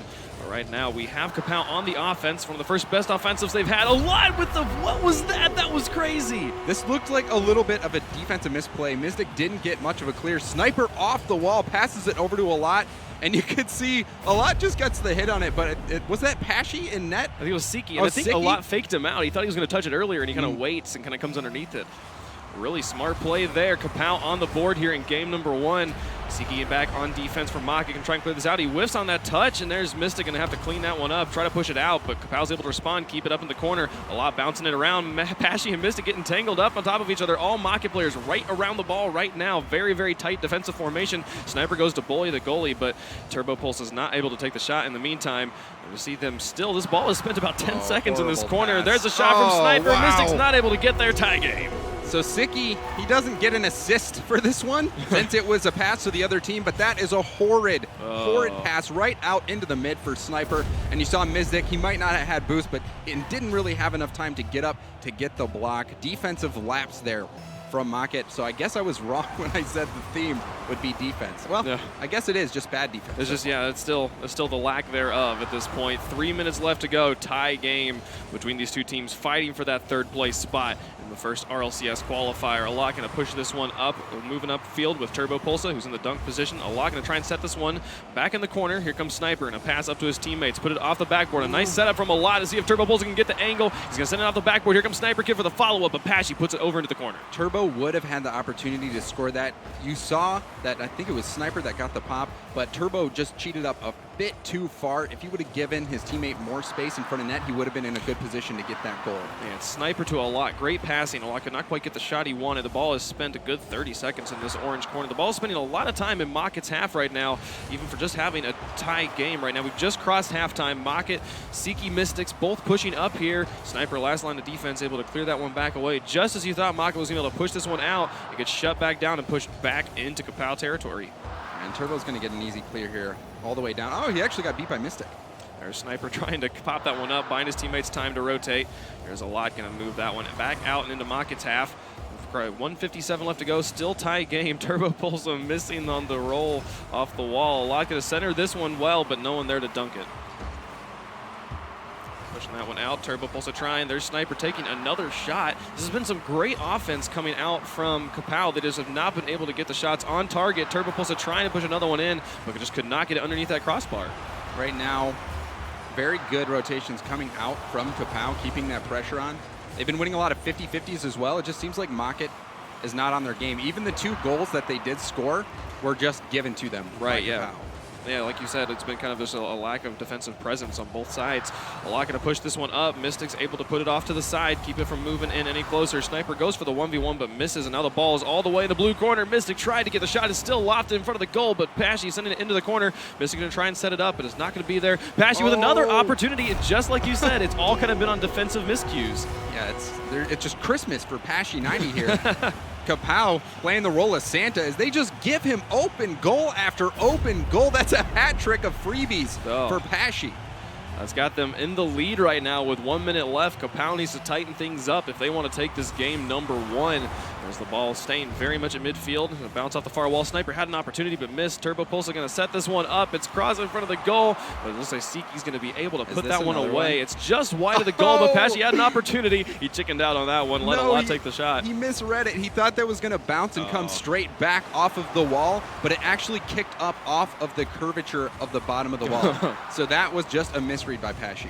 Well, as he still has the lead at this point, they don't need another goal. They just need to keep it out of their own. Turbo Pulsa sending it into the corner. 30 seconds left. Kapow needs 1 to take game 1. Alok going to push this out. See if Sniper can follow it. No, Mystic beats him to it. Pashy off the walls, bouncing around. We'll see if they can get it out of this corner. It's spending so much time. The ball spent so much time in the corner of this game. Miziki taking a shot. That was a great shot. A great save from Alok, keeping that one out. Now Turbo Pulsa just got to win the 1v1 with Pashy. He puts it up to the upper 90 and he goes in to tie it up. With 11 seconds left, Turbo Pulsa comes up clutch, just letting it sit on the plank mobile and goes for the fling. That was beautiful. Pashy had no chance to stop it, and Turbo with the clutch trying to send this into overtime. Putting his team on his back, carrying them to overtime, maybe to a win in regulation. Tie game, 3-all, 7 seconds left. Ball in Kapow territory. Alok keeping it in the corner. Turbo back in goal, going to come out. Mystic going to send it off the backboard. Here comes Pashy for the shot. It's going close. Oh, so close, it's so close. Post. That one was another open net opportunity, and now we've got overtime. Ball in Mocket territory. Turbo Pulsa trying to finish it right now. Next goal wins, and we'll take game 1. Sniper keeping the pressure up, and a pass it up. Mystic off the wall, sending it down into the box. He can get the re-angle. No, Alot beats him to it. Winning himself a savior medal. Great saves coming out from Alot right now, and he's going to turn this into a counter play, sending it up into the corner. Pashy trying to just run some interference, buy his teammates time to rotate back onto offense. He has ball control. He gives it over to Mystic, though, and lets them take the shot. Here comes Pashy for the redirect off the backboard, trying to get the dunk, not quite getting the angle. Sniper missed his hit at mid, which opened up that opportunity for flip side. Kapow needs to be careful. They have scored a lot of very good goals in this game, but they've given away some horrible ones on the defensive side. Pashy clearing that one all the way back, but Turbo back on defense, able to push it up. And a lot of ping pong happening right now. Team's getting hard clears. There's a nice shot from Pashy, but a great clear from Sniper, keeping that one out. Now Alot going to push this one up, try to get the counter play going, putting it into the corner is Mystic. Now Pashy on the wall, going to pass back down to his teammates, but Sniper able to interrupt it, keep the ball in the corner. Siki back on defense on the wall with the Spider-Man positioning. Turbo Pulsa trying to get the shot, but great interference from Maka, keeping that one out. Maka so far controlling the pace of this overtime. There's a shot. Oh, great save. And so just look for them to continue to pressure. And oh, this is a roller off the backboard. Chance for Turbo to get it. He's got it set up well. Short. Oh, Mystic able to get the interference, keep that one out. 124 gone in this overtime. It's still all tied up. Next goal wins. Ball lofted in front of Kapow's goal. Sniper Kid back on defense. Pashy's going to shot is going to go wide, and Sniper's going to be able to clear it around. Siki trying to get the shot, but Turbo puts a little bit more emphasis on it, and it's going to go off the backboard. Now a lot, and Sniper back in the corner. Turbo in goal, able to clear it out. Great defensive stands coming out from Kapow, but they're going to crack under this pressure, and there it goes from Pashy. Pashy with every goal this game, coming up big overtime. Goal for getting Mach their first win in this online finals, right over that defender, puts it posted down. Beautiful placement by Pashy, who stepped up big, and even though he didn't have the prettiest first 3 goals, that one was gorgeous. Yeah, so much stuff coming out from both these teams right now, especially on offense. We talked about this in the previous series, that like all these teams just like waited to warm up on offense for this finals here. We had 12 shots from Market and 12 shots from Kapow. Just so much offense coming out from both these teams. Yes, lots of offense, hardly any defense. That seemed to be the theme. A lot of, and we saw that first hat trick by Pashy, open net goals from Kapow. Kapow, they had some really good shots on net. They gave that one away on the defensive side. They really need to make sure that they're not leaving the net wide open for those long-range, easy goals for Pashy. Absolutely. Game 2 will be moving on to Manfield. Mockett with a 1-game lead so far as we move into game number 2. Who's the player you want to watch starting off? I'm going to go on board with Pashy. He is a very good, if not the best 1v1 player in the world. He loves those dribble plays and has that 1v1 player mentality. So look for him to get on those one-on-one situations with the goalie and come out on top. Kapow on the offense early in game number 2. A lot going to cross that one. Sniper in the Kamakit goal at the moment. Not a great position. Pashy's going to try and carry this one over. Turbo Pulsa gets the pop over him, getting some revenge for the dunk goal that Turbo got on him last game. Pashy trying to do it all by himself. Can't get it past Sniper, though. Shot's not going to go in. Now Sniper on the counterattack, trying to press it back into Makit territory. He's going to put it off the wall. There's Turbo Pulsa. Sniper with the dunk, and they're going to take the first goal. Yeah, you saw Pashy 90 was backwards right there. That's never a situation you want to be in. Turbo gets that touch out into the mid. Sniper is not going to miss that shot. Wide open for him, and he gets Kapow on the board early, just 30 seconds into this one. Well done by Sniper. Kapow does lead here in game number 2. The ball's going to be bouncing off the side wall. There's an awesome opportunity there. Could have almost gone in, except Siki back in goal, going to clear that one out. Mystic pushing this one over back into Kapow territory. Sniper back on defense, going to try and pop this one around. Gets it around one, but can't get it past Pashy. Ball still in Kapow territory. Siki went up for the shot, but a lot able to clear it out well. Some kind of long-range ping pong happening here. Here comes Turbo Pulsa, going to lock it, the redirect. No, it doesn't roll into it, and that's going to leave ball control back in Makit's hands. That was a freebie. If Kapow loses this game by 1, they are going to look back at that play. A lot had a huge win at mid to get that. Turbo just needed to put the shot on net, and he couldn't do it. Man, so many shots right now coming out from Kapow, just going on that crossbar and not able to get the shots straight onto target. Now Sniper setting that one up. Turbo Pulsa coming from the back and re-angle that one to see if a lock can get down into it. Not there. Siki to Pashy. Now they're going to be pushing back onto offense. Pashy and Siki still up in Kapow territory, trying to get ball control. Great play from Siki, patiently waiting out Sniper Kid there. Now Sniper sending that one onto the wall. Mystic going to send it down to midfield. It's sitting in front of Kapow's goal, but just no pressure from Makit, and it's going to remain loose. Yeah, they're just playing ping pong right now, trying to get control, and even that play will not put. Oh, this could actually. What a setup from Sniper! Oh, but Siki able to clear it out first. Yeah, that was just a very slow play. These teams giving each other a lot of space to work with. Oh no! Siki's shot was kind of dunked away by a lot. Yeah, let's see what happened here. Siki goes off his own backward pass, just puts it on net. You could see he actually got bumped there by Sniper a little bit, but a lot just didn't have that covered. So close, 3:09 left to go, and it's a tie game here in game number 2 of the third place match. RLCS EU Finals. Ball back in Maka territory. Kapow has had a lot of great offensive presence. They just have not been able to capitalize quite yet. Good touch from Siki, sending that one away. Turbo Pulsa had a line on it. Ball now rolling into Kapow territory. A lot falling back into goal as Sniper tries to clear this out of the corner. Great shot from Pashy, going off the crossbar, and there's the dunk from Pashy again. Pashy got that one just because it hit off of his car, but this was a very good block there by Pashy, keeping it in the zone. Siki would have gotten that goal, but just a ping-ponging of the ball in net. That was going to go in pretty much anyway. Pashy gets credit for it, and really setting up that play. He deserved it. I was so confused because I saw Pashy set it up on the wall, and then it said Pashy got the goal. Yeah, he got the final touch there. Excellent play between Pashy and Siki, creating that pressure. They're up by 1 right here as we're coming up on halftime. Sniper going to try and push this out of his own half. Siki keeping the pressure up. Great pressure from Mocket right now. Okay, really taking it to this Kapow squad a lot in midfield. Going to try and win the 1v1. Kind of just kills it, leaves it neutral. Turbo Pulse comes up from back, able to push it back out. Now a lot going to send it onto the back wall. See if anyone can touch this one. Here comes Turbo Pulse. He's going to shoot it through all 3 defenders to tie it up. Really, I thought Turbo was going to be too close to this. You see it gets popped up by a lot. Turbo wouldn't have been able to get up for it, but both Mystic and Pashy were not able to get there. Turbo left lurking there in the mid, was able to clean that one up. Coach Orion would have been so disappointed in Mocket for not cleaning up that trash in front of the net. Not quite there, but at this point, it gives Kapow a tie game in game number 2. There's a nice shot from Siki, but a great save from Sniper, keeping that one out of goal. Mystic taking another shot. Great offense coming out from Mocket, and Pashy's going to take the lead. So far in this series, it has been the Pashy show. Absolutely. Mystic getting that pass out into the mid. Pashy beats a lot for it and puts it right in the upper 90. That shot was unblockable, a laser beam for Pashy. I feel like Pashy has a hat trick again. I'm not entirely sure. No, he just has 2 goals, but that was a close one. He has been the scoring machine on Mocket's side for this entire match. Sniper Kid running the interference, leaving it for a lot in midfield, and Mystic can't get there. Tie game again. Mystic got caught out in the corner. That was not the greatest touch by Pashy, but yeah, Mystic decided boost was more important than covering the net. Just beat by a hair. A lot tying it up here. We've got another game potentially going into overtime. Mocket has been aggressive on offense, been able to take the lead, but Kapow every time has responded so well. Tie game here, number 2. Mystic going to clear that one out to midfield. We'll see if Sniper can come up from the back. Or a lot coming up from the back, trying to take the shot. Siki going to clear it out and away. Turbo Pulse now back on defense. Going to try and clear this one around the corner. Buy his teammates the time to get back on defense. Pashy takes a nice drop shot, but Sniper and a lot able to pinch that one away. Now Mystic in midfield, last defender, not able to get or past him just yet. Now Turbo Pulse got to get it past Siki. Again, nice mid-range defense coming out from Mocket at the moment. Not really letting anything get too close to the goal, but this pressure from Kapow has just been so strong. Yeah, pressure from both teams, and that, oh so close. Pressure from both teams.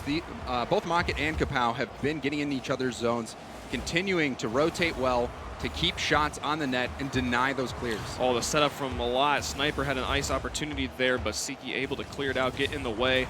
Now Pashy with ball control. 1 minute and 11 seconds left. Still tied up at 3-3 between these 2 squads. A lot going to push that one over into the corner. Siki coming out from goal to try and clear it out of his territory. Sniper coming from the backfield, sending it off the back wall. Here's Turbo Pulse off the back wall again. Not able to take a shot. Final minute of gameplay, still all tied up.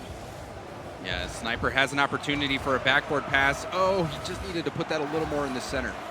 Pashy with a run, a lot going to take it from him, keeping it in the corner. This has been a very long offensive from Kapow. They've been able to keep the ball in Mocket's territory for a good long while. Turbo Pulse passing that one out. They're not going to be able to make a shot just yet, but a lot coming up from the backfield, able to pick up this loose ball, tries to get the angle on it. Not going to fake out Pashy, though. Pashy has a nice shot onto net. Sniper going to be able to clear that one out. 30 seconds, still anyone's game at this point. Turbo Pulse back, needs to win the 1v1 with Siki. He does, sending it into the corner. Now Sniper picking up ball control, pass it back to Turbo Pulse, who passes up to Sniper. They need to pinch this one off the back wall, see if they can set it up for a lot. Not going to happen at this point. A lot comes from the outside. He makes it. He shoots it and he scores. A lot has been coming up clutch for Kapow all RLCS long, and this is no different. Coming up with a laser beam, 110 kilometers per hour, just right in the heart of the net. A lot keeping Kapow in this one, looking to take this game too. It took them 2 minutes to score, but with 13 seconds left, Mocket is down. Maybe for the first time in this series, we'll see if they are able to score with this final 7 seconds. They have an offensive going. A lot clearing into the corner. Turbo Pulse is in goal, and that pinch right there will probably do it. We'll see if Mystic can keep this on his hood. No, he's not going to be able to, and we got a tied up series. Mocket takes game 1, Kapow takes game 2. Yeah, so right now, even though Pashy had a great game, Kapow was able to ring this one back and get that game 2. So important because both of these teams, they now have 1 win under their belt in the online finals. So they're starting to stabilize, and I think we'll see some really good games from now on. Yeah, significantly more defensive game. We talked about defense in the first game and how that needed to step up. They really did step up. We only had 4 shots, 6 shots on either side. So we had less shots total this game than we had on one side last game. Much better defense on both sides. But still, very close to going into overtime. That was almost an overtime game. So we've had 2 Very close games right off the bat. The first game, defense, a little bit of a struggle for both teams, but we're seeing them to start bringing it back, having the right mentality. Both teams with some phenomenal shots. This is high-level play from these EU Tides, really looking to give us a show in this third-place match. Again, they are fighting for that extra 140 points to put them in the best spot possible to make it to the LAN finals. So this, a lot on the line here. Absolutely, that 140 points could be all the difference come qualifier 2.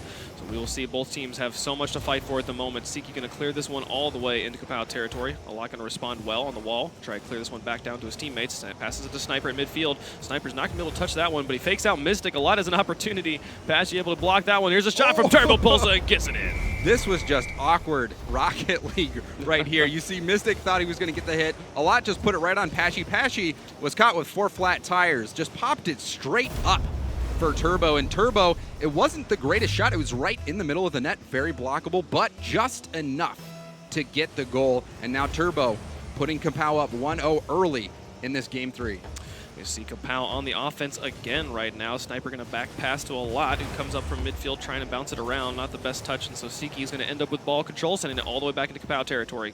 Turbo Pulsa putting it up on the wall. Siki takes a shot. Sniper in goal, able to get a clear, strong clear there, but no one really following it up, and it leaves Pashy with another opportunity. A lot cross-field clear, running the interference. Great play from a lot. Good heads up, and realizing no one was in goal. And he's going to run some more interference, keeping that one out. A lot's defense really coming up strong right now for Kapow. Kapow, they started off shaky, but starting to get back into it, though Mocket has been doing a good job putting stints of pressure on the Kapow defense. His Sniper back in goal as this Mocket offensive continues. Turbo with a breakaway, able to get it past all the players. You saw Siki just kind of give up. He knew Turbo had it. You mean it was a tearaway, right? No, it's a breakaway. You can see a horrible hit from Mystic leads to that breakaway for Turbo Pulsa, and that's an easy one. That's a layup for Turbo, as he just uses his plank car to poke that one in. 3:55 left to go. 2-0 in favor of Kapow. I think this is the best lead they've had so far in the series. Turbo with another shot on the net, but Mystic hanging back in net. That's why you hang back in net, folks. He's able to clear that one off into the corner. Siki now in net for the Mocket squad. Going to try and clear this one out. Puts it into the corner, takes the boost. A lot coming up from the backfield, able to keep the pressure going. See if he can keep, playing off the wall. Well done by a lot, keeping this pressure strong. Turbo's going to put it around the corner. They just keep bouncing it off the corner, not been able to convert it over into a shot-worthy opportunity. We'll see if they're able to do it, because right now this Kapow offense is just pressing in hard. Oh, you saw Mystic and Pashy there at the mid. Both players taken out of the play right there, so which puts so much pressure on the defense. You get into scramble recovery mode. So Mocket not looking so good in this one. A lot with some great patience. Gets it past Mystic. Can't get it past Siki, though, as the shot goes wide, and Turbo is going to be able to kind of wrap this one around. Siki lost it into the middle of the field, but a lot was demoed a moment ago. Removing that third player meant there was no one to take that easy shot. Yeah, and now Pashy deep into this blue zone, really relying on Mystic to make the play. Oh, a lot almost had that one, but Siki was able to get there first. Clear it out. Mocket has yet to score here as we approach halftime. There's Siki putting it off the backboard. Turbo Pulse is trying to get another touch. Pashy lofts it there, but no one's there. Mystic could not get up from the backfield in time to take a shot. Siki and Pashy both tangled up in the blue corner as a lot clears it all the way downtown. Mystic finally showing up, going to show his presence. Going to go off the backboard. Sniper clearing it very well, removing that backboard shot opportunity. A lot going to set it off the backboard here. Can Turbo Pulse get the angle? That would have been the craziest angle I had seen all day. Not going to happen at this point. We've crossed halftime. Mystic just has to beat a lot, but man, the zone from a lot was well done. Did not leave Mystic any sort of shot there. Yeah, and really when Flipside a demo, and pardon me, not Flipside, Mocket, when Mocket does well and they perform well, a lot of it, from what I've seen, is due to Mystic. Mystic has such good shots and good redirects, but I haven't seen him step up so far. It's been a lot of Pashy making things happen. So I'm looking for Mystic to start stepping up and making some of these aerial plays. 1:54 left to go, and Mocket has still yet to get on the board. Siki passing it basically to Turbo Pulsa, who puts it into the corner where Sniper is waiting. Sniper going to try and win the 1v1 here. Mystic again, able to push up that pressure. Pashy trying to create an opportunity, but it's not going to go through. The ball at midfield. Turbo Pulsa wins the 1v1, sends it there, and he's got an opportunity on the net. Mystic going to be able to get in the way of that one, keep it out, keep the lead from increasing, but right now they really need some offensive pressure if they're going to be able to win here. 1:29 left to go, still scoreless for Mocket. And you can see just Mystic not able to get too involved in the play. That was his first shot, first hit on the ball in a while. The series is still all tied up 1-1 at this point. Whoever wins this game, they're not moving on to like a match point or anything, but at this point you want to win every game you can. A lot trying to put that one in is not going to be able to increase his lead. Pashy going to carry this one. He has an opportunity. If he can just get it past Turbo. Turbo's not to be faked out though. He's going to wait patiently in goal, try to press this one out. Final minute of gameplay. Mocket needs 2. They're on the offensive, but Sniper carrying it over everybody, trying to get the air dribbles going. Siki waited patiently for it, knew he'd run out of boost, able to run this one up. A lot's going to get the demo on Pashy, relieve the offensive pressure. The ball live in front of the goal. Mystic with an opportunity. What a shot from Mystic. Mystic bringing it back. Does get this one a little bit of a defensive miscue. You saw Turbo should have been coming out to challenge that one earlier. And Mystic just is there to capitalize on that defensive lapse by Kapow. And with 45 seconds left, that's plenty of time for Mach to get this second goal and tie it up. Yep, we've been talking about defense all series long, and there was kind of a miscue there, but Mystic, heads up, props to him for capitalizing on that, getting his team on the board. 37 seconds left. They have all the time they need. Siki going to try and push this one out, giving it up to Pashy at midfield. Nice touch from Mystic, keeping the offensive going. 30 seconds left, and they've got it into Kapow's corner. Great interference from Pashy, keeping the ball up there. A lot able to move that one out, and now Turbo Pulse are going to put it all the way back into Mocket's corner. The ball wrapping around, no one really in goal. Siki's going to carry it across. Turbo tried to get the dunk on him, didn't have the angle quite right, but this Kapow pressure is very strong. If they can keep this up, they're easily going to take game number 3. Ball moving down in midfield. There's Sniper and falling back. Great rotations coming out on defense. That one going towards the goal. Not going to quite get into it. And we're going to have the final countdown. If they can carry this in the air across the entire field, it'll be one of the most amazing comebacks I've seen. Ball sitting in midfield. No one really there. A lot going to kill it. And that's going to be game 3 going to Kapow. Yeah, Mocket looked very flat on that one. Kapow starting to show some life, getting back into it, but all these games have been so close, just 1-goal games. Absolutely. We have all the goals were assisted here. It was really, really strong from both teams. We saw a lot of team plays. You know, we're talking about like Pashy playing strong for Mocket and being up there, but it was, you know, the goal that happened was Siki to Mystic. And, you know, capitalizing on that defensive miscue. We saw Siki had to get it around the 2 defenders, able to push it out. Really well done. And then Mystic coming up from the backfield, able to put it in. We've seen strong team plays on both sides. I'm really looking forward to see how they move forward with this and see if they can keep that teamwork up. Again, I just think Mystic, when I've seen Mocket play so well, Mystic comes up huge for him. He, honestly, I feel like he's one of the best shooters that Mocket has. But Pashy, he got a lot of those goals. And honestly, that first game that Mocket was able to win, they kind of got it handed to him by Kapow. Yeah, no, there was a lot of kind of the defensive miscues, just like you talked about. So I'm really looking forward to see if Mocket can step up here in game number 4. They're down by 1 game in the series. They need to change something up at this point, but we are back on Manfield, and now it's raining.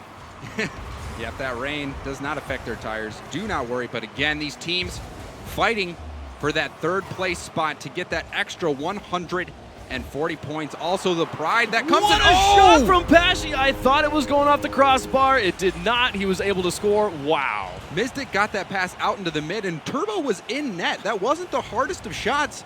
Just Turbo must have not had boost, but still, it looked like that was a ball he could get to.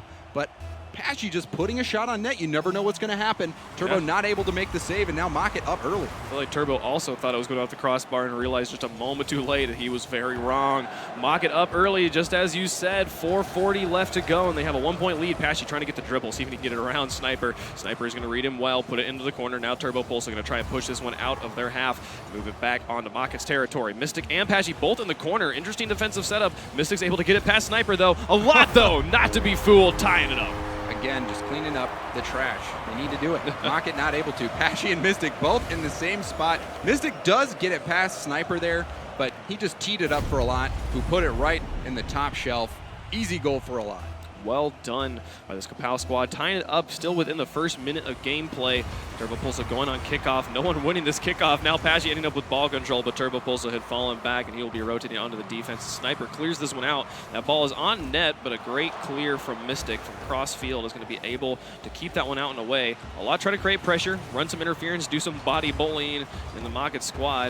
At this point, Sniper is needing to press this one up and try and take a shot, but he's not going to get the angle he was looking for.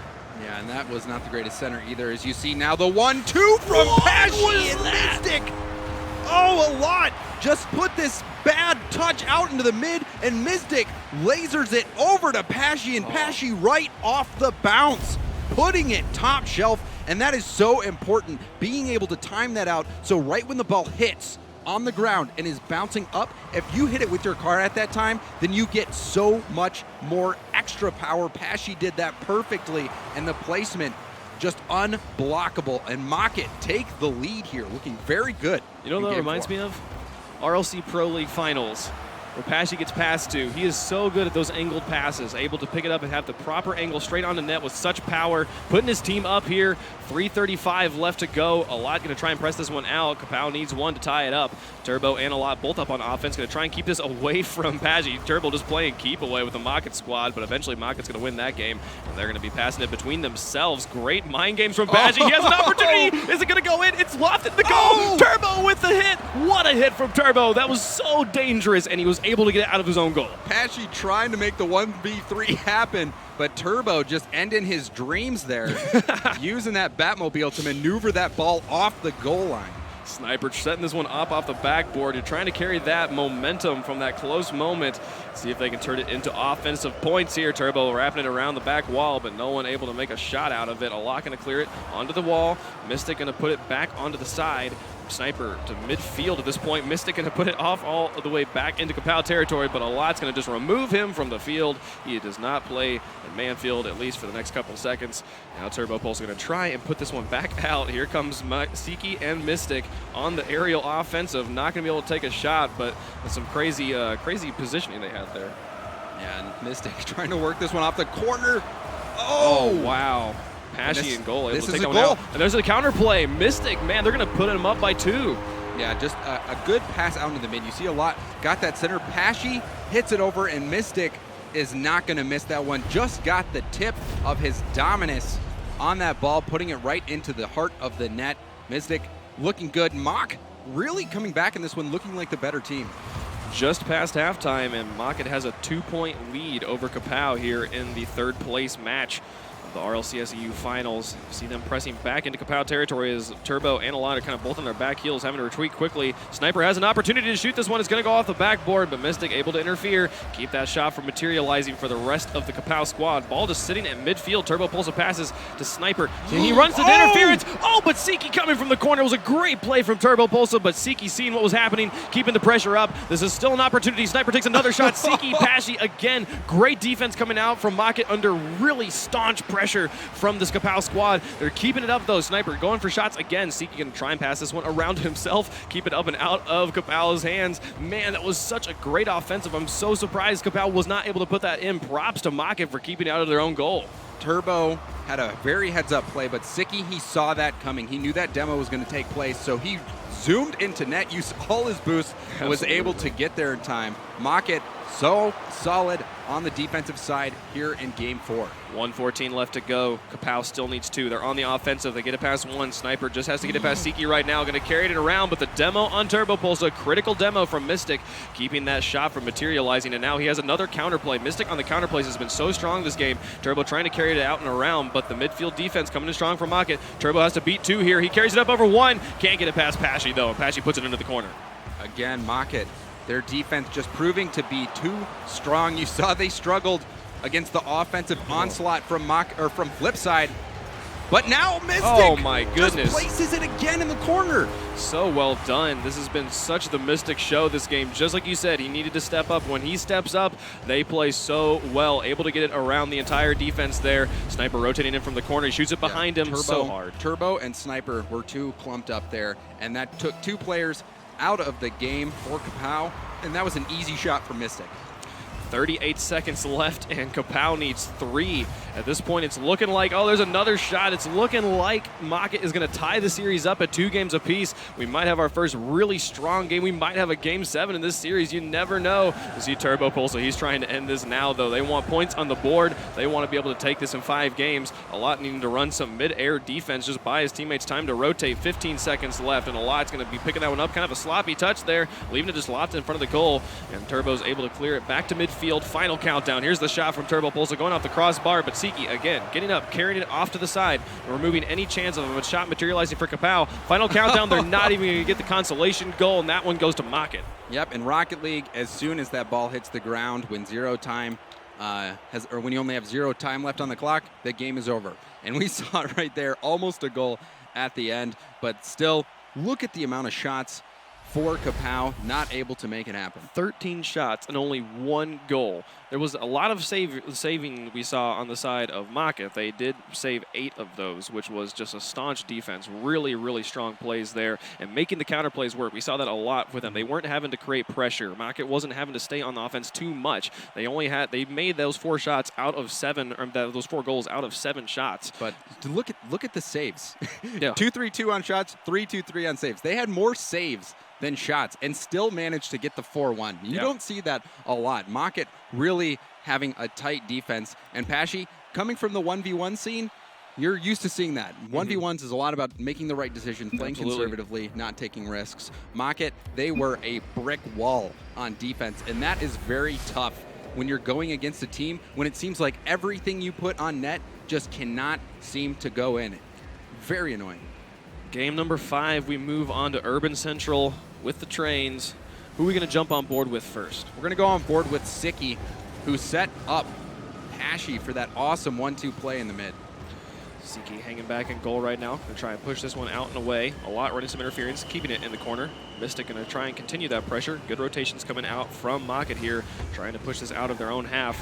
And now we're to see them moving on to the offense. There's Turbo Pulsa trying to run some interference again, putting it into the corner. Mystic trying to play backwards to keep this offensive going, but Turbo and a lot going to be able to push this one back over into Mockett's territory. They had an opportunity. Now we're to see the transition. Sniper going to put it into the corner. Great defense coming out from both sides right now.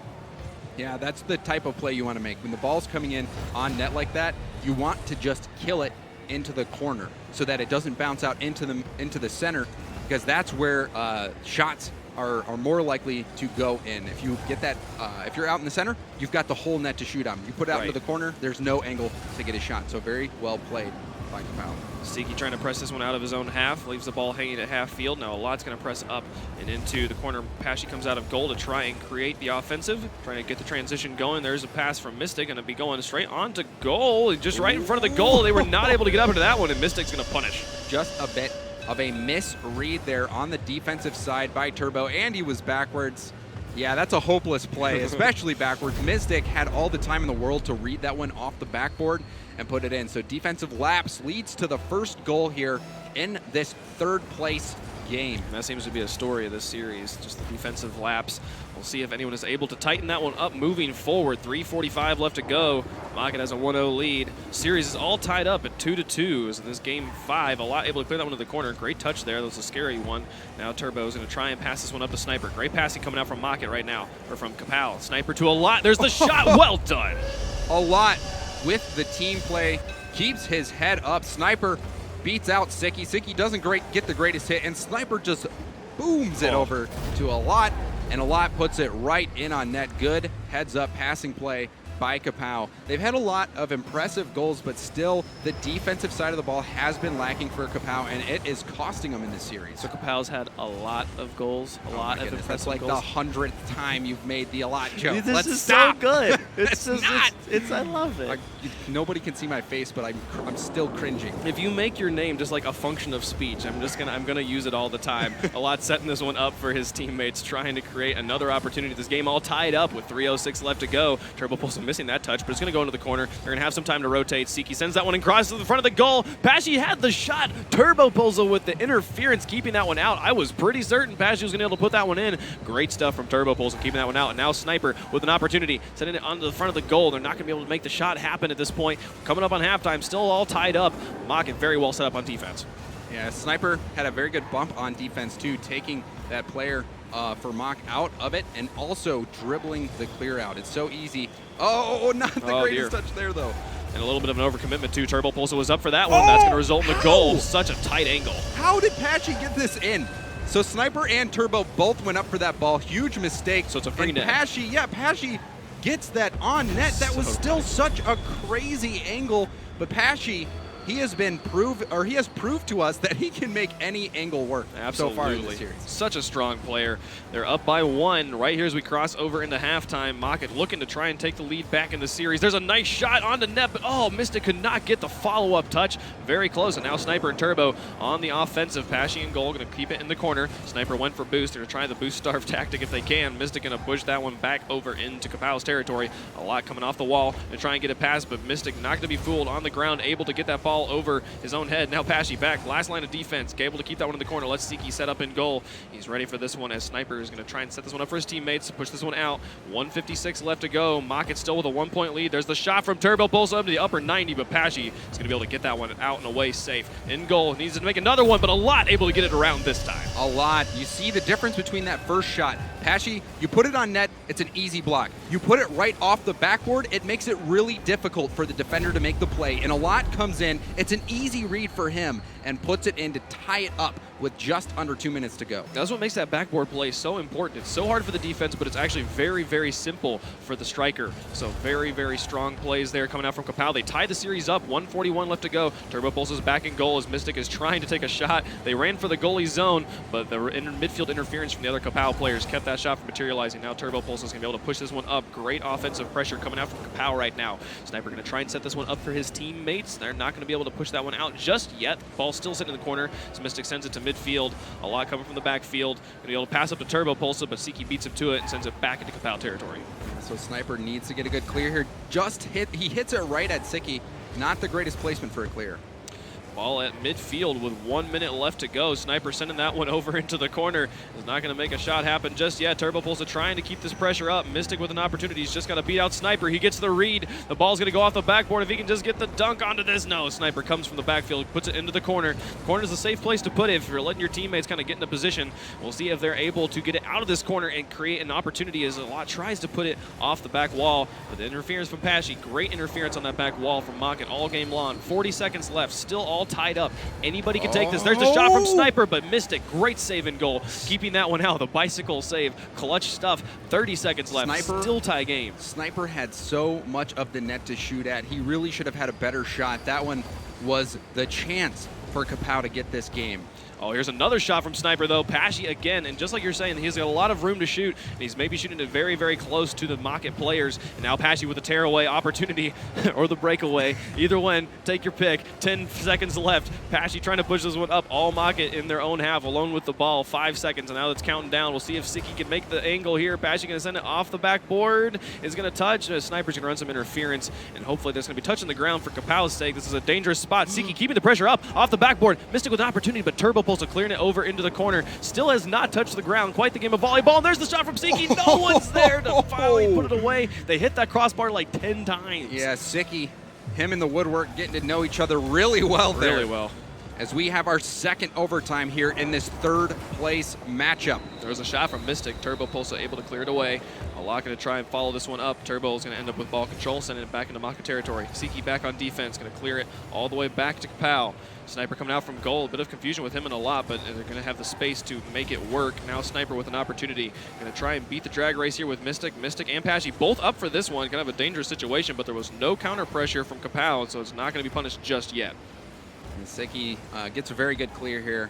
It's going to be who makes that first defensive mistake to yield that goal in overtime. Last time it was Kapow, and Mockett took the win. We'll see if Kapow can flip the script here and take this second overtime. Mockett is threatening that ball crossing very dangerously, and were they able to get it in? Siki had the shot, but it just doesn't quite go in. Great clear from Sniper, keeping his head in the game and able to clear that one out and away. Now the ball is back on the backboard of Kapow. 1 minute gone in this overtime, and no one has been able to find a way to put it in the goal. Sniper going to wait for this one out as Mystic pitches it off the wall to Siki. That ball's going to go off the backboard. Can he get the angle? He does! What a shot from Siki! Mystic coming up clutch here. You see, he gets that pass right off the backboard. Sniper confused by it. Mystic just puts it right over his head. Sniper was out of the play, and Mockett takes their second victory from overtimes. Absolutely, well done. And they take the lead in the series with 3 games. Now we have Kapow on match point. Everyone beforehand was thinking Kapow was maybe going to be, to running away with this one, but Mockett has really recollected themselves after that devastating 4-0 loss to Flipside and have really taken it to this Kapow squad. Yeah, this is quite the series. Now we've had every game but one has been a 1-goal game. This has been very close. Mockett's defense, really the theme. They've been holding strong and playing better. It seems like right now they are the better squad, but Kapow very easily can get back into it, tying it up with a win here. But they're fighting for their life. They're fighting for that 140 points. They really want to get that third place finish, go out on a good note, and have more points going into the second qualifier for the RLCS. Yeah, you're talking about Mocket's defense there. We've seen them stepping up so well, and they continue to win games while having more saves, which might seem like a normal thing. Like, yeah, you save the ball more, so you win. But that just means that the other team that you're competing against is up on offense so much more often. But it's really impressive to watch this team continue to make the saves in goal and be able to convert that straight back into offense and score. Yep, a lot of impressive goals here, and really look for the backboard to play a key role. We saw on that offensive pressure right before the end of the game, Kapow was able to deny those bounces on the backboard. That is so critical because it's so difficult to be a defender when that ball does get that bounce off of the backboard. You need to get there first and deny it before it pops out into the mid. Yeah, but we saw that. That was how the last game ended with Mocket. Sniper got confused in goal, left it an easy one for Siki to dunk away. And they now have a one-game lead in the series. Game 6, there's a shot from Siki putting Mocket up early. Siki wants to end this series and go out in third place right now. Coming in from the mid, you saw a lot ran out of boost. Sniper was thinking a lot was going to get that hit out of position. That left it wide open for Siki to get Mocket on the board first. 4:41 left to go. Mocket is the lead by 1.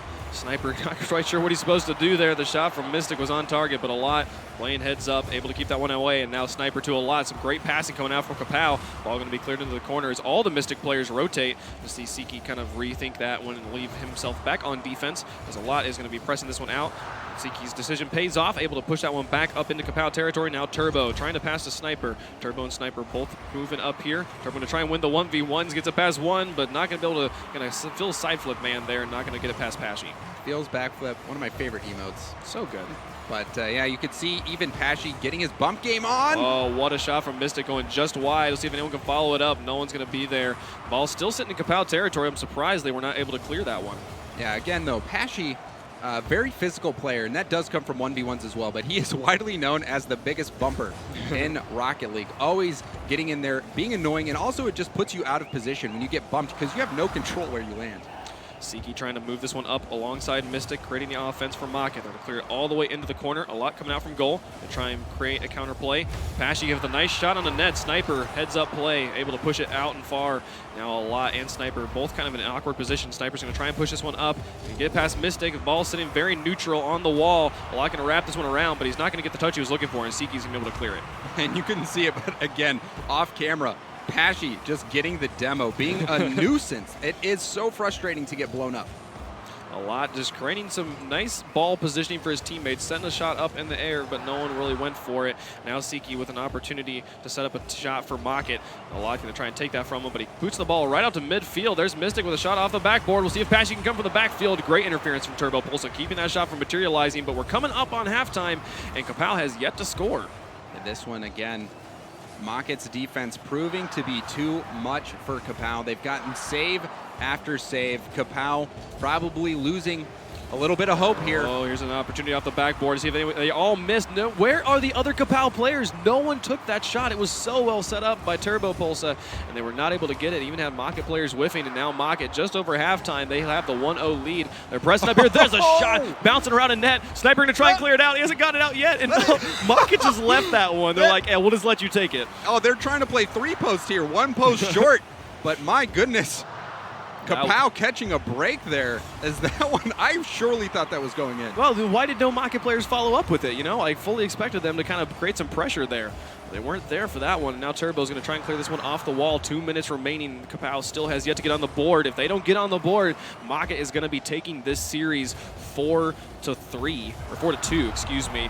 Well done there by Pashy demoing Sniper, created some space, and now Mystic going to try and push this one back up and out. 140 points on the line between these two teams. Mocket's trying to put it away right now. Yep, third place on the line. The points, they need it to get into the LAN. They're going to do everything that they can to make this happen. Kapow on the ropes right now. This is the knockout game for them. Match point for Mocket if they can close this one out. 124 left to go, and on Kapow's side, they only need 2 wins. They got to win this one and 1 more. It's not hard. They've done it before. They can do it with this Maka squad. We'll see if they're able to take it to him. 114 left to go. Kapow needs to create some offense. Here's the start of it. Alok going to try and pass it to his teammates, but Siki beats him to it. Sends the ball at midfield. Sniper coming from the backfield, clearing it well into the corner. Mystic was waiting for him, though. Now the ball going to be off the backboard. Here comes Pashy out of goal. Does not get the clear he's looking for. Turbo had an opportunity. They were not able to get it past Mystic quite, though. And now final minute of gameplay. Maka has ball control again. Pashy with the dribble, trying to make it happen, but again, just under a minute left. Kapow can do this. They can bring it back and stay alive and keep fighting for that 3rd place finish. Maka might be able to stay strong, though. They only need 40 more seconds of clean play. Keep the ball out of their goal for 40 seconds. They got the point. There's a shot from Turbo Pulsa. He ties it up within the final minute. Turbo clutching it with 36 seconds left. You see, a lot gets that pass out into the mid beautifully for Turbo, and Turbo puts it right where he needs to. If he would have put that on the far right, Siki would have been able to block it, but Turbo does not mess that up on the biggest stage that he's played in so far, clutches it for Kapow, and they stay in this 3rd place match. Final 30 seconds, tie game, everything on the line for Kapow right now. They need 1 more to force a Game 7. See if they can do it. You know Maka's got to be feeling the pressure. They've been so close to winning this. If they can just put 1 more in, they'll be able to take it home, not have to play that 7th game. Maka trying to set that one up in the corner. Here goes Turbo to a lot. They're going to send it off the backboard. Can anyone get up and into this one? Great touch from Pashy, clearing that one onto the wall. We'll see if he can create a goal on his side. Anyone's game as this clock is counting down. Siki crossing that one in front of the goal. Not going to be there. If we can have another crazy carry. The ball is hit 1. There's the overtime for Game 6. We've got our 3rd overtime of this series. Maka has won every overtime so far. Kapow needs to win this one to There's stay the shot! in it. And Sniper! Oh my goodness! Forcing Game 7. He keeps Kapow alive. Sniper coming up huge with this shot right over Pashy. Pashy with the backflip misses it, and Kapow in an unlikely finish keeps them alive.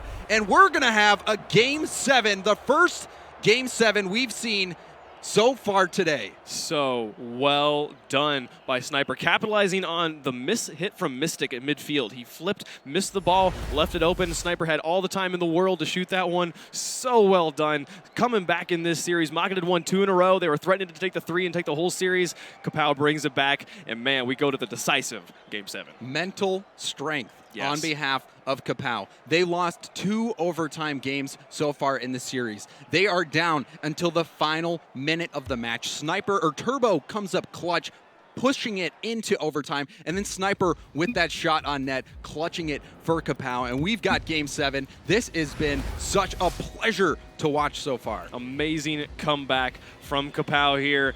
Game 7, it could only happen on the most beautiful stadium they've built yet, Urban Knight Central. I love this thing. Yes, trying to bring the pain train is Sniper Kid, so I'm going to go on board with him, the one who made this Game 7 happen for Kapow. Sniper sending that one out to midfield, see if he can set one up for a lot. Pashy going to run the interference and keep that one out and away, and now he's going to try and create the counterplay, putting it off the backboard. Turbo able to run that one out and away. Sniper hanging back on goal is going to be able to clear this one well back into Maka territory. Within this first minute, Mystic is going to run that defense, kind of just pop it around a lot. Get it past Sniper. Great plays from Mystic, and now he's just got to beat out Turbo. Not going to be able to do it, though. Turbo standing up strong in midfield. Great second touch from Turbo again, reading that one so well. And now he's got to set up onto the backboard. Can a lot dunk it? Not quite there. Great touch from Siki, clearing it out and away. But my goodness, Kapow's looking strong right now. Every game except one so far has just been a 1-goal game. Multiple overtimes. This is going to go down to the wire. And honestly, the first team to get that goal will be in a fantastic position just mentally to take this final Game 7. A lot trying to press this one out of his own zone. Going to put it up to midfield. There's Turbo Pulse. Going to send it off the back wall. Pashy going to miss on the interference. The ball just lofted along the back wall. Sniper came up from the back, but then kind of decided to bail on it. Some confusion in goal from Maka. This ball's going to loft. There's a lot with the shot. There's the first goal. A lot coming up clutch. Yet again, Kapow. Just a team of captain clutches as Turbo gets the bounce and a lot up in a heartbeat. Siki He just parked the car, Well, it threw was- away the keys, and left because that one, no hope of him for blocking it. Well, it was tragic because Mystic comes in from the corner and actually, like, basically Goomba stomps Siki in goal, keeping him from being able to get up and into that shot, leaving all the space for a lot to make it just a laser beam straight into goal. First goal going over to Kapow, 3:41 left to go. In this final decisive Game 7, it's going on to net, but Siki able to clear that one away, push it back into Kapow territory. Again, Kapow Wow. almost getting that, forcing Mocket, starting to show that the defense can crumble. Breakaway. Oh, it's lofted. Can anyone get up into this one? There's Mystic. But a lot in goal. A lot is the layer of the game, but there's the shot from Mystic going to go in. Siki helping him out, tying it up. A lot. He should. Oh, you could see that Pashy was just messing with him. Got that huge save. Turbo probably needed to get back on net, and Mystic just steals that goal. That was by no means a Mystic shot. He just ninja'd that one in the final moments of that shot. That maybe is one of the most beautiful goal steals I've ever seen. Just barely caressing the ball on the underside of your car. So well done. Tie game, 3:14 left to go. Ball moving back onto Kapow territory as Pashy's pressing this one up. Sniper going to try and wrap around, but he misses on the touch. He's going to rotate, let his teammates come in and get that one. Turbo Pulsar going to try and press this one out and away. Going to keep moving up here. Run some interference with Mystic. Leaves the ball in midfield for a lot. A lot has an opportunity. Can he carry it to the corner? Goes for it, but Pashy with the defense. Strong defense coming out from Pashy. Mystic had a very poor hit that set that shot up for a lot. Mystic is going to have to get his bearings and recover because this is the final game for these two teams today. He really needs to step up for Mocket. Sniper going to try and press this one out as we approach the final halftime of game number 7. Allah going to move this ball out of his corner, trying to get it out, but the pressure from Mocket is coming up very strong right now. The ball has spent a lot of time in this blue corner. Allah going to try and press it out, but he gets a sloppy touch. Sniper able to get the touch there and keep that help, but some great interference from Siki, messing up the Kapow players. They were not able to rotate fully onto offense just yet. They're now able to press out as Siki gets demoed up into just Narnia, and then Sniper going to try and press that one up. They're creating a lot of pressure, but they've not been able to make a shot just yet. Still, both these teams showing some serious pressure on both sides of the field. Again, 1-1. These teams giving us such a close series, and they keep that true here in Game 7. Again, this is the third place match, fighting for those extra 140 points. Mystic going to put that one out to midfield. 150 left to go. Tie game between these two teams. It's been so even all series. Anyone could take this. It's going to come down to just one final moment, one clutch play, one critical defensive mistake. Anyone could take it. A lot just Pogo sticking over Mystic there. Kind of a crazy moment. They're going to be able to push that one back into offense. Mocket trying to create something there, but Turbo able to clear it into the corner to leave Sniper all the time he needs to get set up in goal. And now Sniper able to clear it up onto the wall. Great read from Mystic, keeping the pressure up for Mocket. Turbo trying to rotate. Some great pressure coming out from Mocket right now. Even as the defensive rotations have been strong from Kapow, they have just now been able to finally clear that one out. Here's Siki going to try and set that one up. It's going on to net. No one going to be able to clip that one through Sniper, though. Sniper standing up strong in goal. Here's Pashy with an opportunity. A lot ends up with ball control, though, pushing it over to Mocket territory. Yeah, again, you see there, Mocket taking their turn to put the pressure on, just denying clear after clear. Look for players to just be sitting on the wall, waiting for that clear attempt by the opposing team. Final minute of gameplay. Still a tie game. I feel like I've said that so many times this series because they are such evenly matched teams. Siki going to play that backwards off the wall. Mystic going to try and clear that one over. Not going to make it there. 40 seconds left in the game as Pashy pushes this one out of his own goal. Siki set up back on defense as Allah takes a shot. It doesn't quite make it onto net. He's going to be able to clear this one over into Kapow territory. There's another shot from Sniper. It's going into the top. It's not going to make it. Can he get the second touch? Final 30 seconds of the game of the series. There's a lot putting it off the backboard. Turbo Pulsar. Here's Sniper going to put it off again, just wide a second time. Mystic going to try and push this one out. And there's so many demos coming out from the Mocket squad. Both teams playing very violently, wanting to make this win. 15 seconds left on the clock as Mystic tries to push this one around. Final 10 seconds. We might have overtime unless Sniper can get another crazy shot. Bashy got pulled out of goal. There was Turbo with the opportunity, but Mystic coming up clutch, realizing his defenders were not in position. Final second of gameplay. Is it going to touch? Sniper keeping it alive, trying to create a shot for his teammates. Is not going to be there. And now the ball is lofted in midfield. Bashy going to keep it alive as well. Put it into the corner, but I think it's probably going to touch. There it is. Can he get it? There's the shot from Mystic. Oh, a lot carrying it across the goal. Oh, there's the overtime. Alive. What a crazy final second. This is the 4th overtime. Are you kidding me? 4 out of 5 games going into overtime?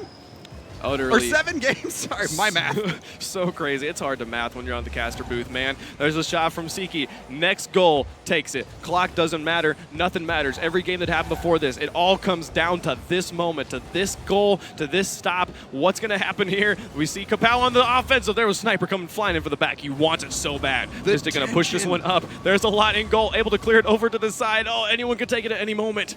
Yes, both teams neck and neck this whole series. Turbo with the pass opportunity, gets it to a lot! No, so close. A lot could not quite get the angle he needed. Both Mocket and Pashy, all the players kind of in the corner there. They're going to try and push this one out, but great pressure coming out from Kapow right now. Mystic trying to clear that one over to the side. We'll see if Sniper can get up and into this one. Not quite getting the touch he was looking for, but some great pressure. Again, Kapow's offensive pressure has been great all game. Turbo Pulsa set up in goal for Kapow. To try and push this one out. The demo's coming out from Pashy again. Here's Siki running the interference for Pashy. There's Mystic, and they take the win. Well done. Mystic coming up huge. Oh my, off the backboard, or bounces off the corner, and then the bump to get the goalie Turbo out of net. Mystic clutches it for Mocket in Game 7, securing 3rd place for So well Mocket. Unbelievable series. You talked, I think it was 2 games ago, about how physical of a player Pashy is and how he likes to bump people around. He goes into goal on Turbo Pulsa. Turbo Pulsa has to jump over him, and then Siki bodies him into the wall, leaving the goal entirely open from Mystic. What an incredible team play. What an incredible series all the way around. Oh my gosh. My little heart cannot take it. So that incredible. was the most intense series in so many overtimes. Mocket just proving that they're the team that can be clutch. Absolutely. Incredible series. Our hearts are still pounding. I know the analysts are still freaking out on the desk. We'll see what they've got to say about this. Scott, what did you guys think? Well, we're finally entertained, right? This is what European Rocket League is all about. If you're new to Rocket League, well, welcome, because that's what it's all about. Scott Cole, Gibbs, Lawler. Wow. I should have packed some diapers. But that was crazy. That was a great series. I'm so glad Mystic woke up. Like game 2 or something like that, it just came out of his shell, and you saw like what he was fully capable of it by the end of this. And Pashy, man, his shoulders must be hurting because he was carrying hard. Woo. Final game, went to overtime. 4 of the 7 are overtime. We have so many highlights to show you guys. It has been amazing. Mocket is going to move with a big win here, 4-3. And here we go with Pashy just at the start with wide open nets from Kapow. They kind of threw away game 1 with these wide open shots, but Pashy had that great overtime goal, and then Turbo.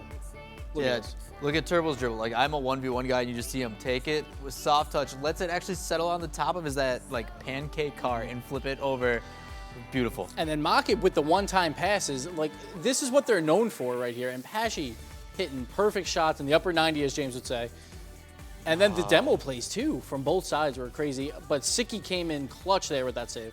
That's something that you just can't read. Like, that's just an individual effort coming through to make a play on that. But you see it over time and time again. Like, shots on net, trying to play the post game, hitting everything, barely keeping that out. But yeah, the shot power from Mocket was so great because of their one-timer deflections. It was outstanding. And then Sniper finally showing up. He wasn't doing much this series. Came back in that game 6, but then Mystic with the overtime goal to win it. So many overtimes. I can't believe 4 overtimes. Like, are you kidding me? That was insane. A little bit of redemption for Mocket with a 4-3 win. We're not done, guys. That was just the 3rd place game. We have We Them Grills taking on Flipside in the finals. $5,000 up for grab. Don't go anywhere. It's going to be amazing right here on Twitch. Welcome back to the Rocket League Championship Series. 2,600 teams. We are down to 2. It is We Them Girls. Flipside is the online finals for EU. Scott Cole, Gibbs, James. We're ready, right? Finally. It's going to be good. Like, I evacuated all urine before this. I am ready to watch 7 games. That's what I want. Evacuated it? Yes, I'm just imagining sirens. Yeah, the last series, that did that for me. But We Them Girls versus Flipside. This one, we saw it before in the group stage, and it was 3-2, so close. And Flipside is looking so hot. This is going to be an amazing series. Well, let's remind you how they got there. Let's take a look at the bracket here in the online finals. It was We Them Girls first, 4-0ing Kapow, and then Flipside, 4-0 over Mocket, and that's how they got to the finals. Of course, if you're just joining us, Mocket did win the third place game. $3,500 is on the line to who wins first place. Second, $1,500. And both of these teams can celebrate that they're going to be able to move past the open qualifier in number 2 and start off in the group stage. So both these teams didn't get much of a warm-up. I felt like they both outclassed their team. So I'm hoping they got some good ranked games in maybe, or some scrims versus other teams while they had to wait that long Game 7 Yeah, series. they just got into the pickup truck and ran over the other teams. Yeah. 4-0. And again, like you're saying, the fact that they can take solace in the fact that they're automatically qualifying for group stage. They get to skip that open qualifier, so huge. But now, money's on the line, and pride is on the line. This will be, at the end of this series, we will have an undisputed answer at who is number 1 in Europe. It may be the world, to be honest with you. That's up for debate. Also, 140 points and $2,000 is the difference between 1 and 2. Let's take a look at the starting lineups first for Weedham girls. Well, we got Remco here, who still hasn't changed his name to Remgod. He is looking amazing. He didn't have to do much in that first set, but his teammates are so good around him. Yeah, he didn't have to do much because Greasy was doing everything. 9 out of 14 goals for Weedham girls in that first series. Greasy stepped up big time. But again, like you're saying, they've got Remco in the wings, and that guy's also pretty good. Yeah, he's just waiting there. Like, he wants 10 goals this series. That's what he wants. He's just like, come on, guys. I got bored during the first set. Let's score some goals here. Well, on the other side, for flip side, it is their starting 3, and they'll be playing on the orange. Mike Rules looked really good as the playmaker for Flipside in their first set, setting up Cooks here with a ton of goals. Yeah, Cookser waiting in the back. He's had a little bit of an identity crisis, switching his cars. He had the Dominus forever, switching to the Octane. Now he's got the Batmobile. But it feels like he's playing with a lot more comfort. He stepped up big time with that hat trick and I think it was the first game of the last series, but stepping up, scoring a lot of goals. Really impressive stuff from Cookser, and I hope to see him continuing that in this series. Well, these are the best 2 teams in Europe. Let's see how they match up statistically. A lot of goals, but very few clean sheets. Yeah, Weedham girls scoring almost 20 more goals than Flipside Tactics. That is a lot of goals. Yeah, and mainly probably due to Remco and Greasy. Those guys, so good. But Flipside, they're on a resurgence. They were the number 1 team forever. And this is really a story of the establishment versus the new kids on the block.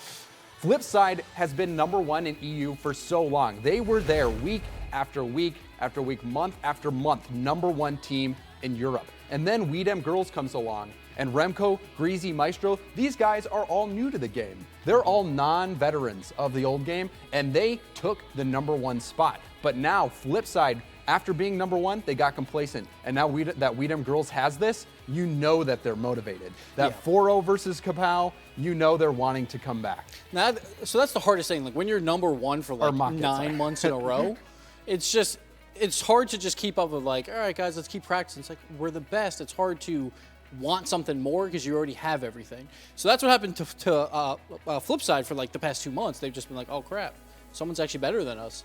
Let's actually try again. And that's really lit a fire under Mike, right? He is a very competitive person, and you can see it in their gameplay that they're taking this one seriously. I heard, I think it was Mert Guest messaged me on Twitter, and he's like, Mike actually went to sleep on time.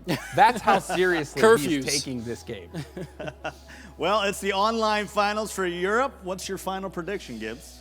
I think it's going to go 7. I know me and James, we've had our own predictions before this whole thing. I got Weedham girls in 7. I am going to say Flipside in 7.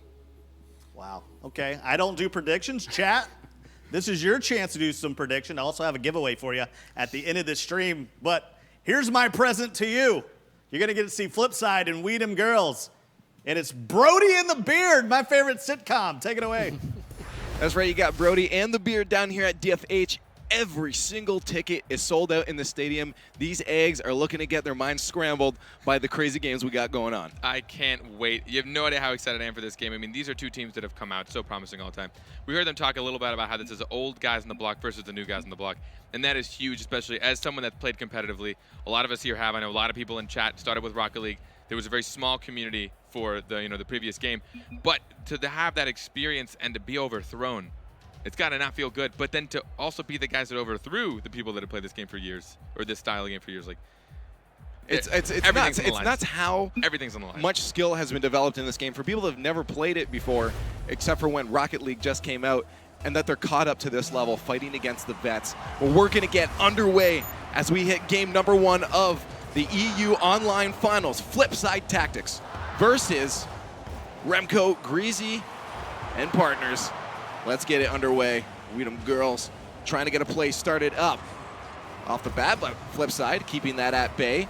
Already pushed in. Here's Greasy with the stuff, but not going to go on target. Just a little bit out. We'll see if anyone can get a quick early goal. Flipside was doing that earlier today. Both teams are doing really good off of kickoff, and it looks like almost a play coming out of Flipside here. But they're, they both understand exactly what kind of powerhouses they're going up against. So they're going to take a little bit of time to make sure that they're comfortable before they really start turning on the heat.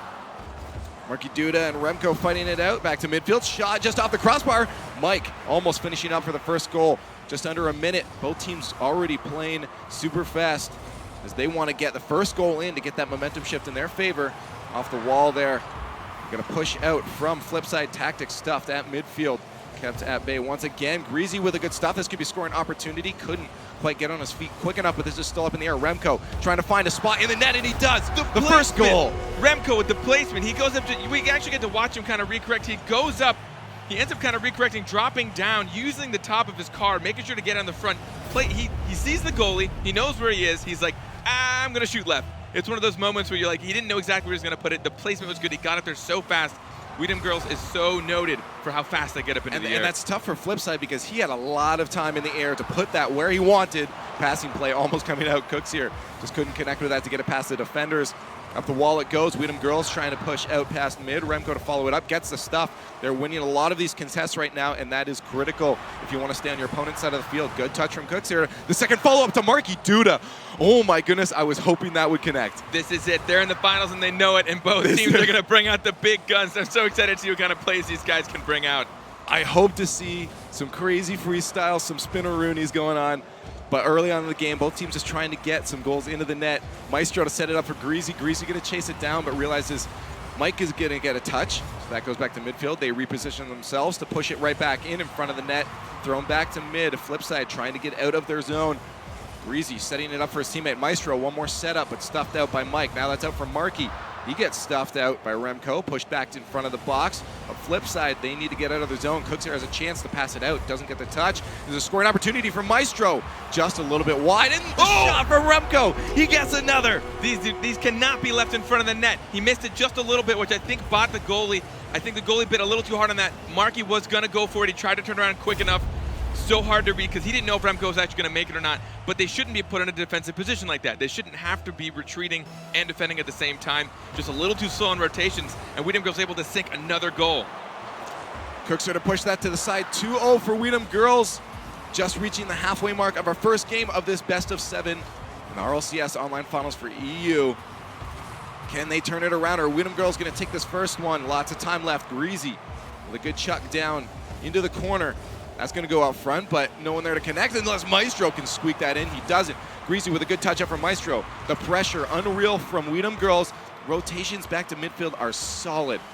Good touch from Remco to knock out that defender, but it's taken over by Flipside, thrown right back down into Weedham Girls, and finally an attack for Flipside potentially if they can get on this ball, but not a good touch there. Leaves that ball out for Greasy and Maestro as they get a little tangled up, but they do push it forward. Down onto the attack. That's out for Remco to touch, and he gets it basket, he put it in.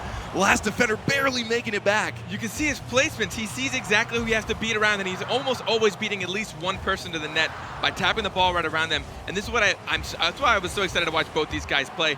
Both of these teams look for each other. Every ball touch has a deliberate goal. It has a destination. They're not just touching it for no reason. Both these teams do it so well. Nice pinch there for Flipside into Weedham Girls zone. Cooks here. Not going to beat out Remco, get that boost, and maybe let Marky push it out for Cooks here. Cooks here can finish this. Almost gets soft tough, but Maestro beats him out. Good pressure from Mike Rules, keeps that on the offense. Now a shot for Marky, dude, it just a little bit wide. They needed a goal coming into the last minute of gameplay. 2 goals down. That would have been a great situation for them to only have to get one more in the last minute of gameplay. Cooks here taking his time. Pass out to Marky. Could be an opportunity. He just stuffs that one with the Octane.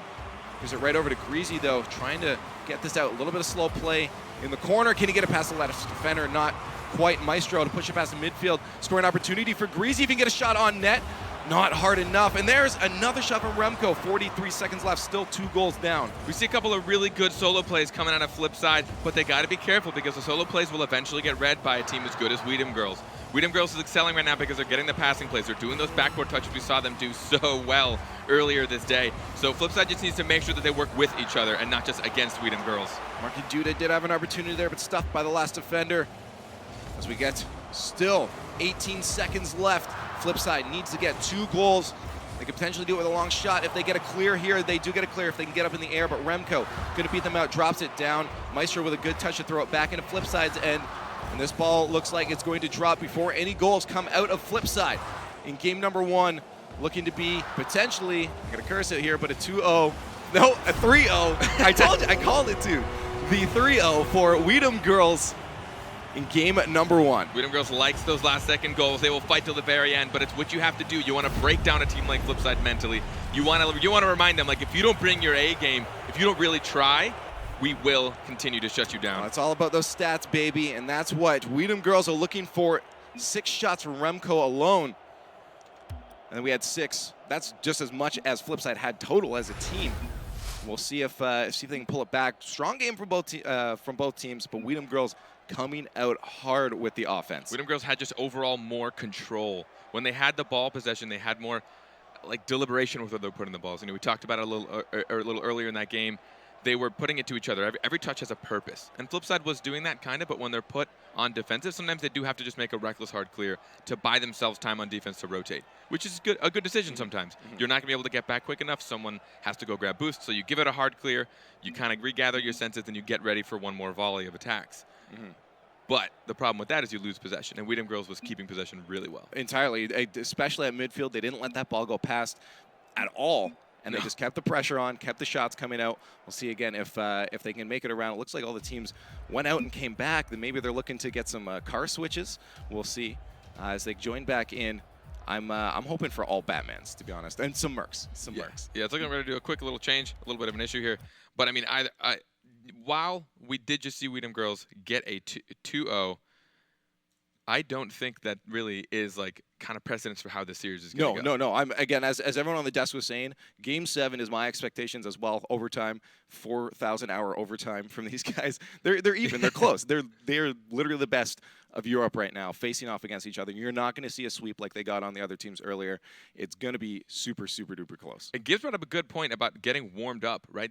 Both these teams just 4-0'd in the semifinals. They just swept their opponents in the semifinals, which means they didn't really have a lot of like warm up as much as they would like, right? I'm sure if they had to fight a little bit harder for it, they'd be in that mentality of really having to work.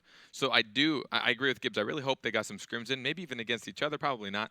That'd be a little risky. But I hope they got maybe a few scrims in with some other high teams, and they were really able to work out the kind of like fast pace they're going to need against each other. Yeah, that'd be tough facing off your opponents. If you could tilt yourself pretty easy if you end up facing the people you're about to face. Especially if you lose a bunch. There's no hope. That would be no fun. But going down into the game, the players are finally ready. We'll see who's going to take game number 2 of Flipside versus Weedham Girls. This is going to be interesting. On the kickoff, Cooks here getting that wiggle on with the Batman. We'll see. He can win it for his team to get a good play already early again. We saw, I mentioned before, quick early goals for them, but it looks like an early goal for Weedham Girls as it almost drops in within 5 seconds of the match.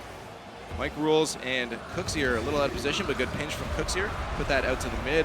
The demo there, Remco on Markey, is going to stop that advance probably, but Cooks here just trying to fight his way in himself, giving his teammates enough time to regroup after that demo on the backfield. We just saw Cooks here with a decent solo play. He actually Markey out to, there we go. Mike Rules finishes it off.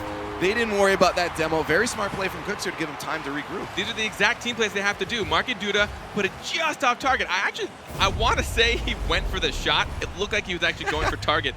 But either way, Mike Rules is like, even if you don't make it, I'm going to be here. And that's what you have to do. Because if it went in, it would have went in. If it didn't go in, you have security. You need the support, for sure. And that's what shows the team. The drop off the crossbar. Greasy just barely missing that one from tying it up. quick early, but they have another opportunity here. Maestro pushes that just wide. Possession now to Mike Rules as he pushes that down the field. Cross field to Cooks here, trying to get a touch, keeping that ball high for his teammates. A little low as Mike Rules going back down into flip side zone. Maestro with a good touch. That's on target. Wow, the intercept turns into a goal. I did not expect this lob to turn. When I saw this, I thought Marky Dude was actually going to beat him, and Marky Dude, I think, did beat him. Maestro got the clip on it. I think he was going to put it towards target. I don't think he actually intended that to work as well as it did. But either way, you got to be prepared for something like that on defense. No one was rotated back, and they weren't able to get in the way of what should have been a pretty easy block. Well, precisely. If someone's challenging that ball and you're the last defender, there's a chance it pitches the wrong way. And it just did. As we saw there, Mike Rules chip opportunity to throw it up deep. He does. Remco catches it on the wall. Demo from Greasy, but a shot still on target. Greasy with the demo and the save, barely keeping that one out still at a tie game. Just over a minute of gameplay into this. Already an insane amount of action happening between these two teams. Mike Rules, last defender, barely keeps that one out. That was super close. That was risky. I thought he actually put that in himself. He took a little bit too much time, maybe a little bit too complacent in this. They're comfortable with their defense, but Weedham Girls is going to keep putting pressure on until something cracks. Like my voice just did back there. Maestro with a touch off the wall. We'll keep that down to midfield. Challenged by Mike Rules as Marky Duda tries to get some boost. We'll see if Remco can create an opportunity for his teammates.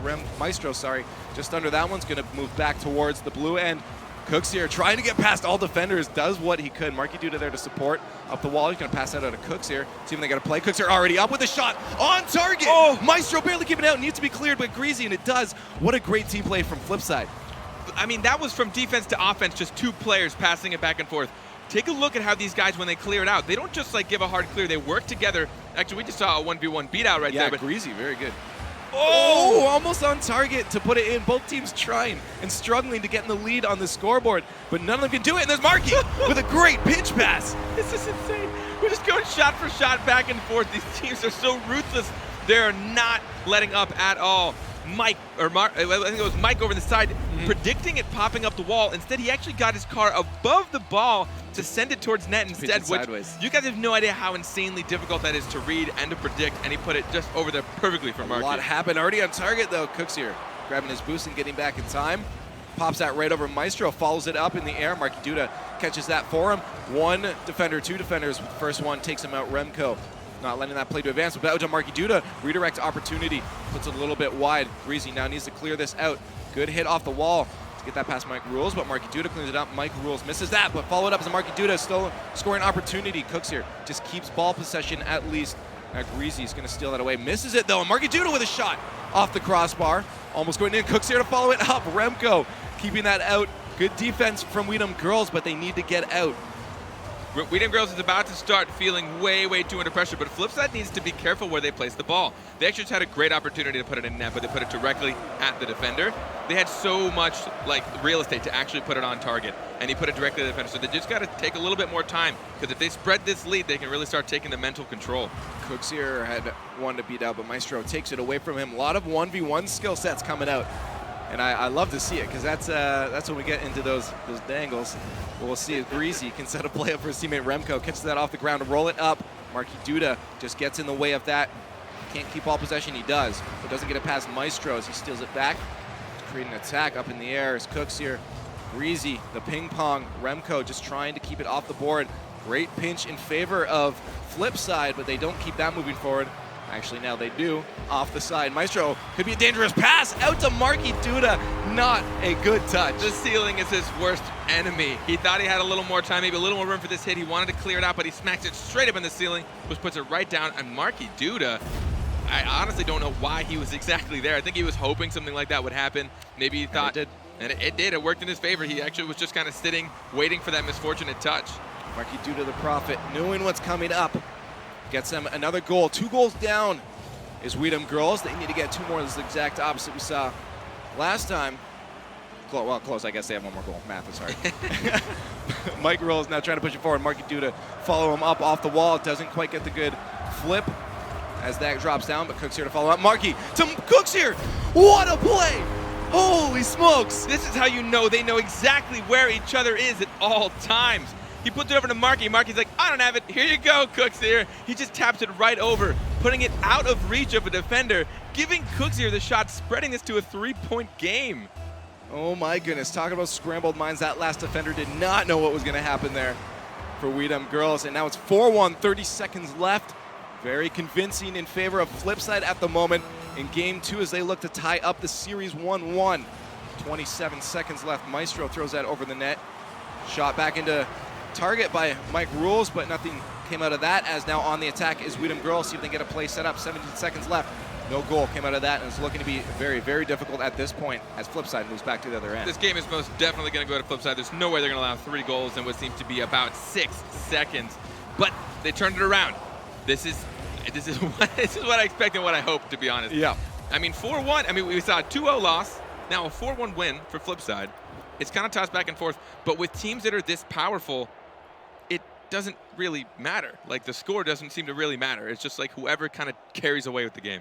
It's tough, and again, insane shots coming up from both teams. Like, it was literally back and forth, back and forth. Here, you take a shot. No, you take a shot. Yeah. They're just being nice to each other, say who can get them in first. Absolutely incredible play from both teams. Just unreal passing at the end there from Marky and Cookser. Oh my goodness. They know where each other is.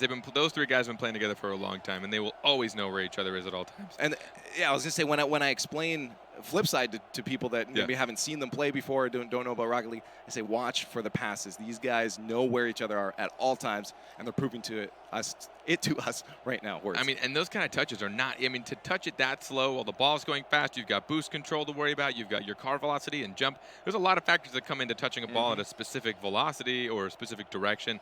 I mean, just, it looks so small and simple, but to do that so voluntarily is just out of control. And back and forth, and to be able to coordinate that, especially when you don't know how hard your teammate's going to hit it. You just got to hope they put it in the right spot, especially with those preemptives. A lot of times people get preemptively to beat out their opponents. They're already in the air before the pass even comes, and I see Flipside do that a lot. But enough talk about them, as Weedham Girls also has great team plays.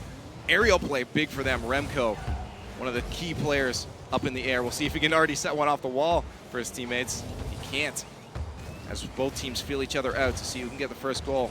As we set out on Beckwith Park, game number 3 of Weedham Girls versus Flipside. Now tied up 1-1 in the series, as Flipside took the last one. So you can take the next one. Remco, a little bit of a mind game, or just a miss. Maybe tried to get the bounce there, but Marky Duda steals that away to set up a play for his teammates. Greasy off the back wall keeps that from going into the box. Now, watch how these guys bring it from defense to offense. If you see when they're successful, 80% of the time it's because they got 2 guys followed it out and got a second touch. Every time they don't, Remco! No! Oh, another crossbar, 2 crossbars in a row. Remco would have been highlight material. Just too high. He almost had it, but putting this much threat on Flipside so early on in the first minute, they are going to be scared to put too much pressure now and leave that defense. Mike with a demo and Greasy as they try to keep the ball in their zone, but they aren't, as Greasy pushes that one out. Remco now with Greasy. Greasy takes that instead. Remco with a follow-up. Maestro just under there to support. He's going to need to get back as an attack probably coming up from Flipside. There it is. Shot off the backboard. Mike just misses that one, but Cooksier keeps on it. Out to Marky Duda. He's going to leave that one alone as Remco is on a good rotation. Now he steals that one away off the backboard. Could be a scoring opportunity here. Soft touch. Not hard enough to get over to Cooksier, who's waiting on the other side. Mike, the pressure coming from Flipside, tries to get the second touch off the roof, but that's going to drop down for Greasy as they now make an attack. Marky Duda just trying to boost up. Pushing that back to midfield with stuff from Maestro. No more attack from Weedham Girls. It goes back into their zone. It's like a mixture of defensive patience and defensive predictions. They wait for the pass, they see where it's going, and then they just try and out-predict the opponents. You'll see they'll follow somebody on the wall. It's like, well, he's going to beat me this touch, so let him take his touch, and then I'm going to beat their opponent to the ball. They follow suit. They're just kind of tracing where they think it's going to go, and both teams do this strongly, which is why sometimes we've seen so many shots on goal. So many, and they're still pretty low-scoring games. Cooks here trying to push that one past Greasy, doesn't quite, and there it is, going to sink. Marky Duda takes the first goal of this game 3. He reads it well. Again, another pass from Cooks. You're so gentle. I can't tell if two people made it there in time. Remco, not in a good place to defend that. That net was wide open, and Remco tried to push it. He didn't have the angle or the power, and it just got slammed right past him. That goal marks the 2-minute in mark, and okay, Mike Rules gets one off the bat to put another one on the scoreboard off the kickoff. Sinking these in really early on, I mean, this is kind of what we just saw in the last game. We don't want Weedham Girls to do it. And again, this is the finals. This is the finals. Like, these guys are fighting for their lives right now This is for first place. This is for the money. This is for the big leagues and all the points. They just got to make sure to keep up the pressure. Almost another kickoff goal, but in favor of Weedham Girls this time off the corner. The placements are so good, but just a little bit off. They know where the ball needs to go, just need a little more precision. Weedham Girls could have a goal on the scoreboard. Here's a pass out off the backboard. Maestro just missing that, leaves Marky Duda with a shot opportunity. Greasy got back in time. A little tripped up on Marky. Could be another push for Flipside. No, they're going back into their own zone. Greasy tried to connect with that. He had an open net. Had he gotten that, would have been a goal. Off the backboard, Remco has a chance down to Maestro. Maestro, if he could beat him to it. No, Mike Rules puts it back to midfield. On the attack is Flipside out front. Very dangerous, especially with 2 orange cars there. Could have been scary. Remco now with a shot on target. Cooks here just keeps that one out off the wall. See him get a play started up. That goes forward instead of out. Marky Duda's going to try to clean it up. So we get the pass out to Cooks here. Gets taken away by Greasy. Now he's going to chase that one down, getting that midfield boost. Trying to get the boost from Flipside as well. Doesn't quite. That's an open net. But Marky takes it away. What I do think Weedham Girls has in their favor is that Flipside tends to get comfortable when they're in the lead, especially in a series. So I think that if Flipside does go up a game here, and they end up being 2-1 in the series, it's going to be... That's a nice, easy open net from Greasy as he pulls forward, and no defender can get back in time. Only a 1-goal deficit now. You saw how much overcommittance there was. No one on Flipside was anywhere near this. All Greasy had to do was not miss, which is, again, kind of showing that complacency. They were up 2 goals, and they got a little overconfident. They're like, whoa, let's take some more shots. Let's just put the pressure on Weedham Girls. But Weedham Girls is not the kind of team that cracks easy. Nope. And now Greasy going to try to get another one. Only 1 goal down. Minute 30 left. That's out front. Marky Duda keeps it away. Pressure on from Weedham Girls as they want to get another goal. Could be a shot right here, but Greasy not able to get there anywhere near in time. Maestro's going to have to push it up for him instead as they create another attack. Up in the air is Cooks here. Open net potential, but doesn't quite connect with it. And that is an open net as Remco puts it in. I would say 2 Flipside players actually ran out of boost at the last second of that. Yeah, Cooks here definitely had nothing left. We just saw him kind of flopping around after that. And Marky Duda, I don't think he expected 2 players to go up for that. He wasn't rotating back. That's the kind of thing you need to communicate. Like, oh, I'm out of boost. I'm not getting this. I'm not getting this at all. You need to rotate back. You need to take my place in defense. And maybe they just didn't say it out loud, or they just couldn't do it quick enough. But Weedham Girls capitalizing, bringing it to a 2-2. And those small mistakes can lead to a tie as we see Remco trying to put it up to a win for them as we go into the final minute of gameplay. Weedham Girls Flipside Tactics tied 2-2 at the moment, 1-1 in the series. Mike Rules, nice lob out to Marky. Can he get a touch out? He does, but no one there to follow up. Cooks here a little bit too far back. Wasn't sure if he was going to get the touch. Mike Rules just kind of floating around on the wall there. Marky Duda just waited till it drops down for him. Maybe get an air dribble. No, he lobs that hard off the back. Remco just soft drops that down from Maestro. Maestro leaves it though, as Cooks here is already way up in the air. Respecting that shot coming from him. Maestro has a dribble potential. One guy to beat Mike Rules. Marky Duda, can he do it? No! The top corner! What? Oh my goodness, so close. That solo play was insane. That would have put them in the lead with only 20 seconds left, putting them up in this series. I cannot believe you just pulled that against the Flipside defense. And the shot from Cooks here puts him in the lead. No! The pass from Mike Rules. The counterattack, I guess they were so excited over that. Maybe their comms were freaking out. Mike Rules actually outdoes 2 in return, getting the payback, putting them up with 10 seconds left. Oh my goodness, back is so many opportunities for Weedham Girls, just barely missing from those posts, shooting a little bit too wide. And that individual play, unreal. They have 7 seconds if they want tied up. Marky Duda in a weird spot right now. Could be a scoring opportunity, still up in the air. We'll see if it can go in, and it does. Greasy to finish the tie it up, the 0-second goal. Greasy made sure that he got just the perfect lob that he needed. They kept the pressure on. There's nothing Flipside could have done here. Greasy even followed through. Oh my goodness. He even followed through. They are not giving up. Nobody's giving this game up. Overtime in game number 3 of our EU finals, online finals. This is nuts. This is exactly what we expected. I couldn't be happy with how these teams are playing right now. I'm sure chat's a little ecstatic as well too. We'll see if a goal can come quick from Cooks here as he puts it in 15 seconds into the overtime. On a whiff. Nice, easy lob. On a whiff. No! Maestro, he should have had this. He was so close. Remco didn't even bother going up because he thought he had it. Cooksier putting it so high on the top post, though. He's no way like, he was getting up. you're not getting this. He's like, No. if you're going to make a mistake, I'm going to make you pay, and he made them pay so well. Great punish game, and that's critical. If a team makes a mistake, you got to punish. If you're not punishing, you're not getting goals, and that's how you win the overtime there. Punish the mistake off the backboard, doesn't get the touch, and that win goes to Flipside as Cooksier drops it in. Now it's 2-1 in the series. This is some exciting stuff. Could not be closer. I mean, they brought it up just the last second back in overtime. Neither of these teams are cracking. They're both doing well against the losses. They're keeping their heads in it. They want this. They want this. I mean, this is it. This is the finals, and they want it so bad. Both teams showing they want it. Great shots, and it's both teams playing to their strengths. Absolutely playing to their strengths. A couple shots, I think, just going a little bit wide of the net for Weedham Girls. If they put those on, we're going to find, well, I mean, I don't know if you can find a much closer game, but it's going to stay close, that's for sure. Yeah, they got robbed a few times by that post, but that means they need to take just that quarter second, that eighth of a second more time to make sure you can put it on target. But they're doing a good, both teams combining solo plays with team plays perfectly right now against each other. And both these teams, I mean, they're harder opponents than they are even against each other. This is nuts. And you're absolutely right. And an eighth of a second can make all the difference on where your shot goes. And that's all they need to take. But that can seem like forever in Rocket League if you're being contested by a team like Flipside Tactics. As they try to make an attack. Cooksier with a good touch, almost in his own net.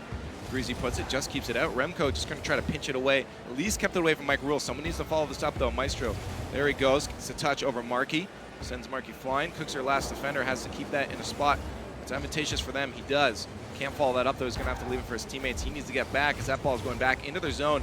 Maestro with the stuff up the wall. Can he get a pass out? It's a good opportunity for Weedham Girls to get a touch, but no one touches it, all expecting each other to get it, most likely. A lot of times with this high level of play, whenever a whiff happens, it actually is more detrimental than a good touch because everyone, including, oh, Markey! 3 people back for Weedham Girls, and he puts it in. Weedham Girls needed to close this gap. Markey had the time, and watch what he does with this. He waits for the bounce, because for those of you that don't know, as soon as you wait for the bounce, your touch is going to be so much more powerful. He waited for it to come just up off the ground because he had the time. Weedham Girls needed to close that gap, and Markey, for him, that's probably like a pretty easy shot. It's all about placement, too. That helps a lot with knowing where you're going to be able to put the shot.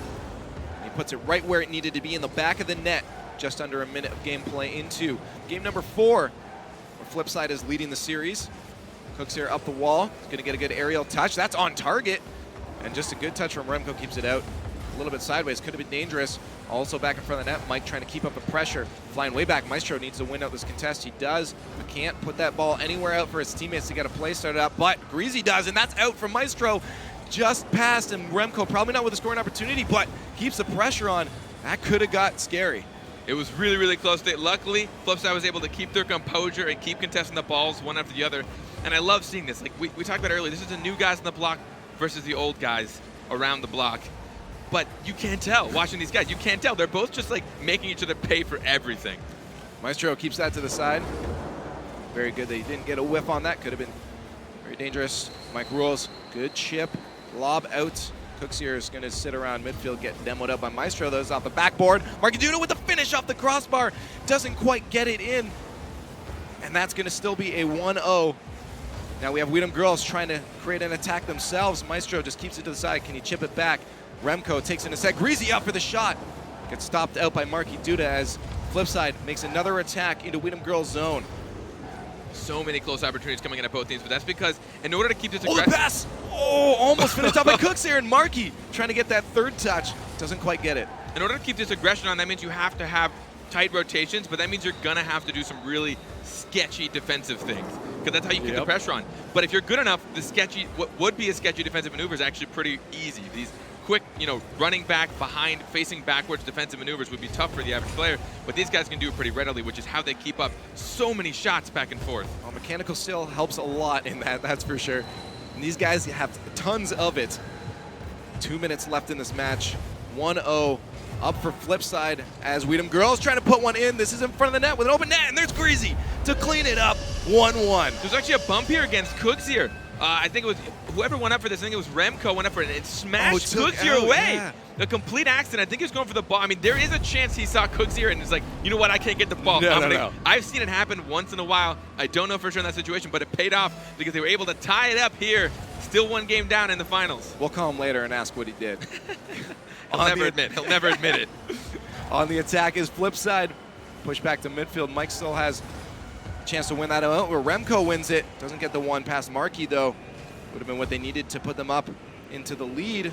Both teams trying to figure out what's going on with the ball here. Up, Mike Rules trying to get another touch. Drops it down off the roof. Would have been a great pass. Cooks here couldn't connect with it. Now back to Markey. Markey puts that in front of the net. That is a scary spot, Maestro. Oh my goodness, just barely keeping it out as Mike Rules. That was a really bad touch by Markey. Yeah. He put it like dead in front of his net. Maestro tried his best to lob it over the defenders that were just jetting back to net, but he didn't have enough time to really line it up. But they're keeping the aggression on, all because of that one mistake that's still in their half. Probably because of that slight touch, they're still able to keep this aggression on. He's just teasing them like, here, it's in front of the net. Nope, we got it. Markey Duda over Cooks here. See if he can follow it up. He's getting bumped out by Remco, so Markey's going to have to be the one that follows it up. Breezy with a chip out to midfield. If Flipside's up for that, they could have got a goal out of that, but they weren't able to get there in time. I'm not expecting that to be passed right up front. Markey Duda trying to give that side. Cooks here feels backflip, could be in. Oh my goodness, Markey just barely keeping that one out. 44 seconds left in game number 4. As Greasy tries to set it out from Maestro. Maestro leaves that one for Remco. Remco off the wall. See if he can push it forward. He can't. Markey Duda keeps it away. Cooks here waiting to move up with him. The demo from Flipside, scoring opportunity coming out. One defender. Greasy keeps that way. Good pass out to midfield, but that's going right back on target. Greasy just needs to push it to the side. He does. Markey tries to challenge it. Beaten up by Remco, but this could be pressure still from Flipside. No one there, so Greasy wins out on that. Off the sideboard, Mike needs to clear it. He does. Out to Cooks here. That's a shot on target, just off the crossbar. Finished by Cooks here. No! Off another crossbar. Markey out to Cooks again. They can finish Mike Rolls. He does it. Oh my goodness. The pressure! I can't believe they kept that up. Cooks here, he was going to beat himself up about that if the city ended up going in. Markey Duda getting the lob he needed so perfectly. Mike Rules, the third player. That's the pressure you need. Most players would not have dedicated that third touch. Like, oh, Markey Duda, you're not going to make this little lob. You're not going to do it. No, he's so skilled. Mike Rules is like, you got me? Yeah, you got me, dude. You see me? And just with 6 seconds left, they're able to pull ahead in the series. Maybe. Weedham girls still trying their best, though. It's probably going to be allowed to drop by Flipside because they want another win. And that's it. We got a 3-1 lead in the series now for Flipside Tactics. Cannot believe this is... I have my heart out set for Weedham Girls. I think they were performing so well. And I don't think they're performing bad at all. I mean, these games are so close. We see them just volleying it back and forth, taking shots after shots. It's just a matter of kind of... Weedham Girls' defensive rotations have that one tiny hiccup once in a while, and that's exactly what Flipside's capitalizing on, and that's how they're able... Yeah, they're exploiting it pretty well, and that's how they're sinking that one extra goal in a game. Well, hopefully Weedham Girls can fix any of the mistakes they were doing before, fix everything up, and get moving forward to bring some points back in the series for themselves coming into game number 5. Otherwise, this could be it for them. This could be the end of the series in the EU Finals. If Flipside takes this, they will be first place. They will come out the Qualifier 1 champions. And I know Weedham Girls is probably a little not happy right now. I mean, being this far down, they have to pretty much reverse sweep from this point. I mean, it's not really a sweep because they've got a game, but they just have to win every game from here on out to take this. Which they could do. They're not slacking by any means. No, they're not. At all. So they're ready to get into the next one. I'm sure Weedham Girls is looking forward to winning the next few in a row. We'll see if they can do it. I've got faith. I got faith. faith. Do you believe? I believe. Mostly because I think it's faith. also more entertaining than I want. There you go. Also, I want more Rocket League. Weedham Girls are my boys, and I really want to see this go to Game 7. I can never say no to high-level Rocket League like this. Always exciting. Stay up for 3 days in a row just watching this. I don't care. Remco trying to get that past Mike. Mike beats him out. Another pass out to Remco. Remco puts it on target. Maestro couldn't find any opportunity to put it in the net and squeeze it past Cooks here. And Cooks here to Markey Duda. That's on target. Greasy. Nice easy touch. Too easy for Greasy. As he puts it to the side. Remco, the last defender. Markey Duda tried to beat him out. Greasy just needs to get a touch. He leaves it out. This is going to be an opportunity for Mike. All players just kind of the mind games from Mike. Oh no, but that's open. That did not work out. The mind game's back. He mind gamed his own team to coming up for it. He just didn't go for it. Remco whizzing by, but then the dunk from Greasy. No one rotated back on flip side. I mean, already 1 point down. We don't see many goals happening in these games. That could have been the last goal scored in the game. Oh my goodness. Yeah, that's you don't expect, as you said, you don't want to see a goal going in that early, especially with these low-scoring games. It's because that could be it. But we'll see. Weedham Girls needs to win this one out, as if they lose this one, they get second place. Flipside taking first, but they still have a chance It's best of 7, game number 5. Cooks here throwing that on net. Greasy couldn't get to it. I'm not sure if that was a bump. I think Greasy did get bumped. It was a little hard to see. Cooks here had some time. He took his time with it. He actually waited for the bounce again, going for that power touch. Mike Rules, I don't think he actually touched him. I think he went for it, but he didn't quite get the touch. He went for it, didn't touch it, but either way, not the kind of defensive position you should be taking those in. You should have rotated back just a little bit sooner. But, I mean, to keep this aggression on, you have to take a little bit of risk. This is high risk, high reward Rocket League. Well, it's scary when you have 2 Flipside Tactic members coming at you like that. Where is that ball going? There's almost no way to predict. Mike Rose just keeping that away from Maestro. Cooks here, good touch back to midfield. No one going to follow it up from Flipside. That's going to go back in front for Weedham Girls to maybe set something up. Pass from Cooks here. That's going back in front. Marky Duda, what are you doing? Good thing Mike Rules was there to clean it up. Could have been scary, too spooky, putting that ball in front of your own net. I mean, just watch how these guys play together. Watch their predictions. Every time that a player's going up for a touch, you see a second player somewhere off in the distance already trying to read where that ball is going to go. They're on both defense and offense, and both teams are doing this. These are the 2 teams that I love watching because they do it so well, especially on the EU side. You'll see somebody touch it up, and then somebody's already getting ready. They do it mostly on defense, which is how they clear it out so well. Cooks here up to keep that away from an attack. Marky Duda dropping that on the right side. Perfect play. Can he finish it off? He gets a shot on target. Renko barely pinching that one out of the net. So close. Both these teams are putting on such high quality shots on each other, but Weedham Girls hasn't been able to do it as much this game. They've been a little more on the defensive side, and they've been kind of caught off guard. They got the early goal, but they have to make sure that they keep the pressure on Flipside. Mistake there almost resulted in a goal. Maestro able to push that back to midfield, though. Now Weedham Girls on the attack. That's going to roll down. Mike just getting a little confused, finally gets control of it. Flipside out, but Remgo's going to take control as he catches 2 Flipside members in the corner. Doesn't get a pass Marky Duda, though. Marky Duda doesn't get the wall touch. Greasy does instead. See if he can get a pass out. Just maybe a bit of a mind game there from Maestro. That's going to drop down. No real play. Good back pass to keep ball possession for Remco. Off the backboard, could be scoring opportunity. Marky is up. So, of course, Greasy's going to wait back. Trying to get the redirect. Goes a little bit too high. Cooks here with a shot just off the crossbar. Little off target. So close, and you see these teams passing it backwards to each other. The idea behind that is you want to get it to your teammate before the opponent gets to the ball. So essentially you're helping close the gap between the ball and your teammate that's coming up, and it ends up giving you the better touch in the offensive or even defensive maneuver, getting you possession and keeping it in your half, or like whatever, either way. Whatever. Maestro and Remco are up for a play, but that gets stuffed out by Flipside. They're going to try once more. Moving this ball down, maybe just get some boost. Mike Rose take care. Tries to read off the wall. That's going to be out to Greasy. Can he get a set junior shot? No. Would have been great to see. Cooks here trying to win out. Maestro out to Remco. Remco beaten out by Marky Duda. Now Mike Rose has a chance for a shot on the net. Greasy pushed to the side. Maybe not far enough because Marky Duda's up out front of the net. This is dangerous. Mike Rose going to take that mistake into the back of the net. This was strictly a mistake on Weedham Girls, and it was one that was very, very hard to read. Looked like Greasy wanted to take it off the wall. He was trying to clear it off because, again, you don't want those backboard touches. Once it bounces off that back wall, it's going to start going towards your opponent and away from you, and it's harder to get to. He did his front flip. I can tell he wanted to cross it above the net, but it didn't touch his car the way he wanted it. It was too weak. Good flip from Cooks here with that Batman plank. Doesn't go far enough, though. Remco steals it away as they put an attack on. Approaching the final minute of gameplay. This could be it for Weedham Girls to take second if they don't get a goal within a minute, to at least go to overtime and give themselves another opportunity to get a goal off a kickoff. Pinch wins for Greasy. Maestro catches off the ground. Not hard enough, though, to go into the net. Remco a little too close to do anything. Greasy off the corner. Maybe try to roll it up. But Remco with the shot. There it is! To tie it up. 50 seconds left. All they have to do is keep this, try and bring it to overtime potentially, or just keep the aggression going. They read this well. Marky Duda in a very bad place, pushing it out, and Remco reading it. He knew right. He's like, you have no choice. You're touching this bad, and I'm going to put this in right over your head. That was a great goal, tying it up 2-2. In game number 5, Weedham Girls has to win this one to continue the series on. If Flipside Tactics wins it, it is over, and they'll take first place. Up the wall, Remco, the shot that's going to be off the backboard on target. He tries to read it off Mike Rules. Doesn't get the stuff. Greasy off the corner. That bounces up nicely for Weedham Girls. Cooks here is going to miss that. That's an open net. Remco getting stuffed up on Marky. So close. So close. Cannot believe Marky got back in time. He kept his composure. Made sure he was able to get up underneath that ball. But the pressure coming in at Weedham Girls right now with not much time left, they want this win. They do not want to put this into overtime.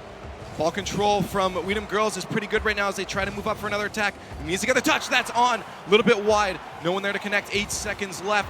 We might head into overtime unless Weedham Girls can get a goal off of this. Greasy up the backboard, gets pinched out the wrong way, and that ball is going to most likely touch the ground. No, it's still in the air. Cooks here does get a touch on this time. Maestro still keeping it alive. See if he can pop it up. He does.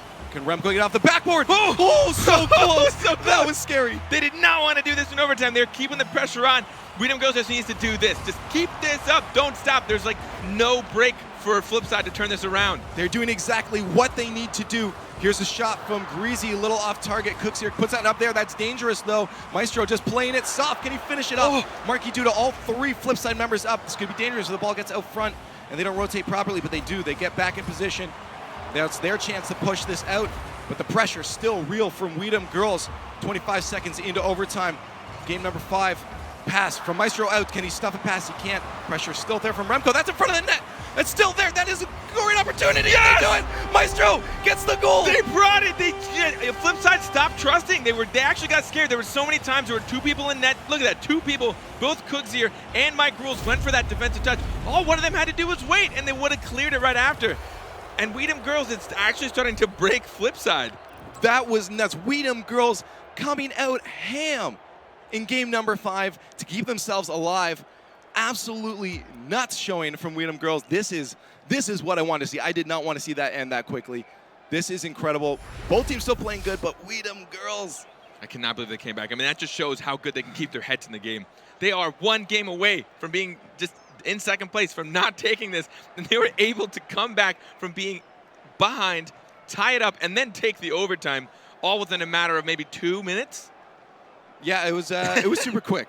It really wasn't but long. Yeah, no, that this is still so close. Weedham Girls still only has to lose 1 more, but win 2. They have to win 2 to be able to take this. Yeah, so essentially this is it. This is the final. This is first place. Flipside only needs 1. So all Flipside has to do is just play whatever they did to win the other games.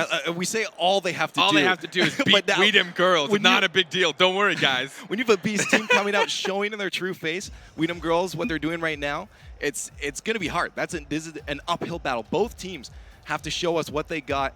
I am excited for what we're about to see. Both teams are feeling the pressure. I've seen both of them kind of cave on defense, get a little unconfident and scared they're not going to get the clears. And we just saw Flipside fall apart for pretty much one of the first times I've seen them fall apart in this series, which is the one time they shouldn't have, because they were just 1 goal away from taking it. Exactly. They just had to keep 1 out, but it got tied up. And then 1 in overtime for Weedham Girls. Game number 6. Flipside Tactics up 3-2 in the series. As we just said, I'm going to reiterate, they need to win this. Just 1 game, where Weedham Girls needs 2 games to be able to take first place. This is nuts. Cooks here pinch to keep that away, but it goes in front of the net instead. Remco tried to capitalize. He doesn't. Greasy missing out on that one. Gives Marky Duda an opportunity to move up. Mike gets the chip, and Marky to follow it up. Good team play, but doesn't quite finish off. We see a couple of bumps coming into play. There was actually someone of Weedham Girls that got bumped out of net, which is what gave Flipside the time for that touch and those passes. But again, we haven't seen a lot of that as much. We understand usually these guys get a little bumpier. I've seen Greasy go on like 6 demo rampages in a single game, but we haven't seen that come out of either of these teams really. They just kind of want to play the game they know, which is the passing, shooting, scoring, and just overall being insane.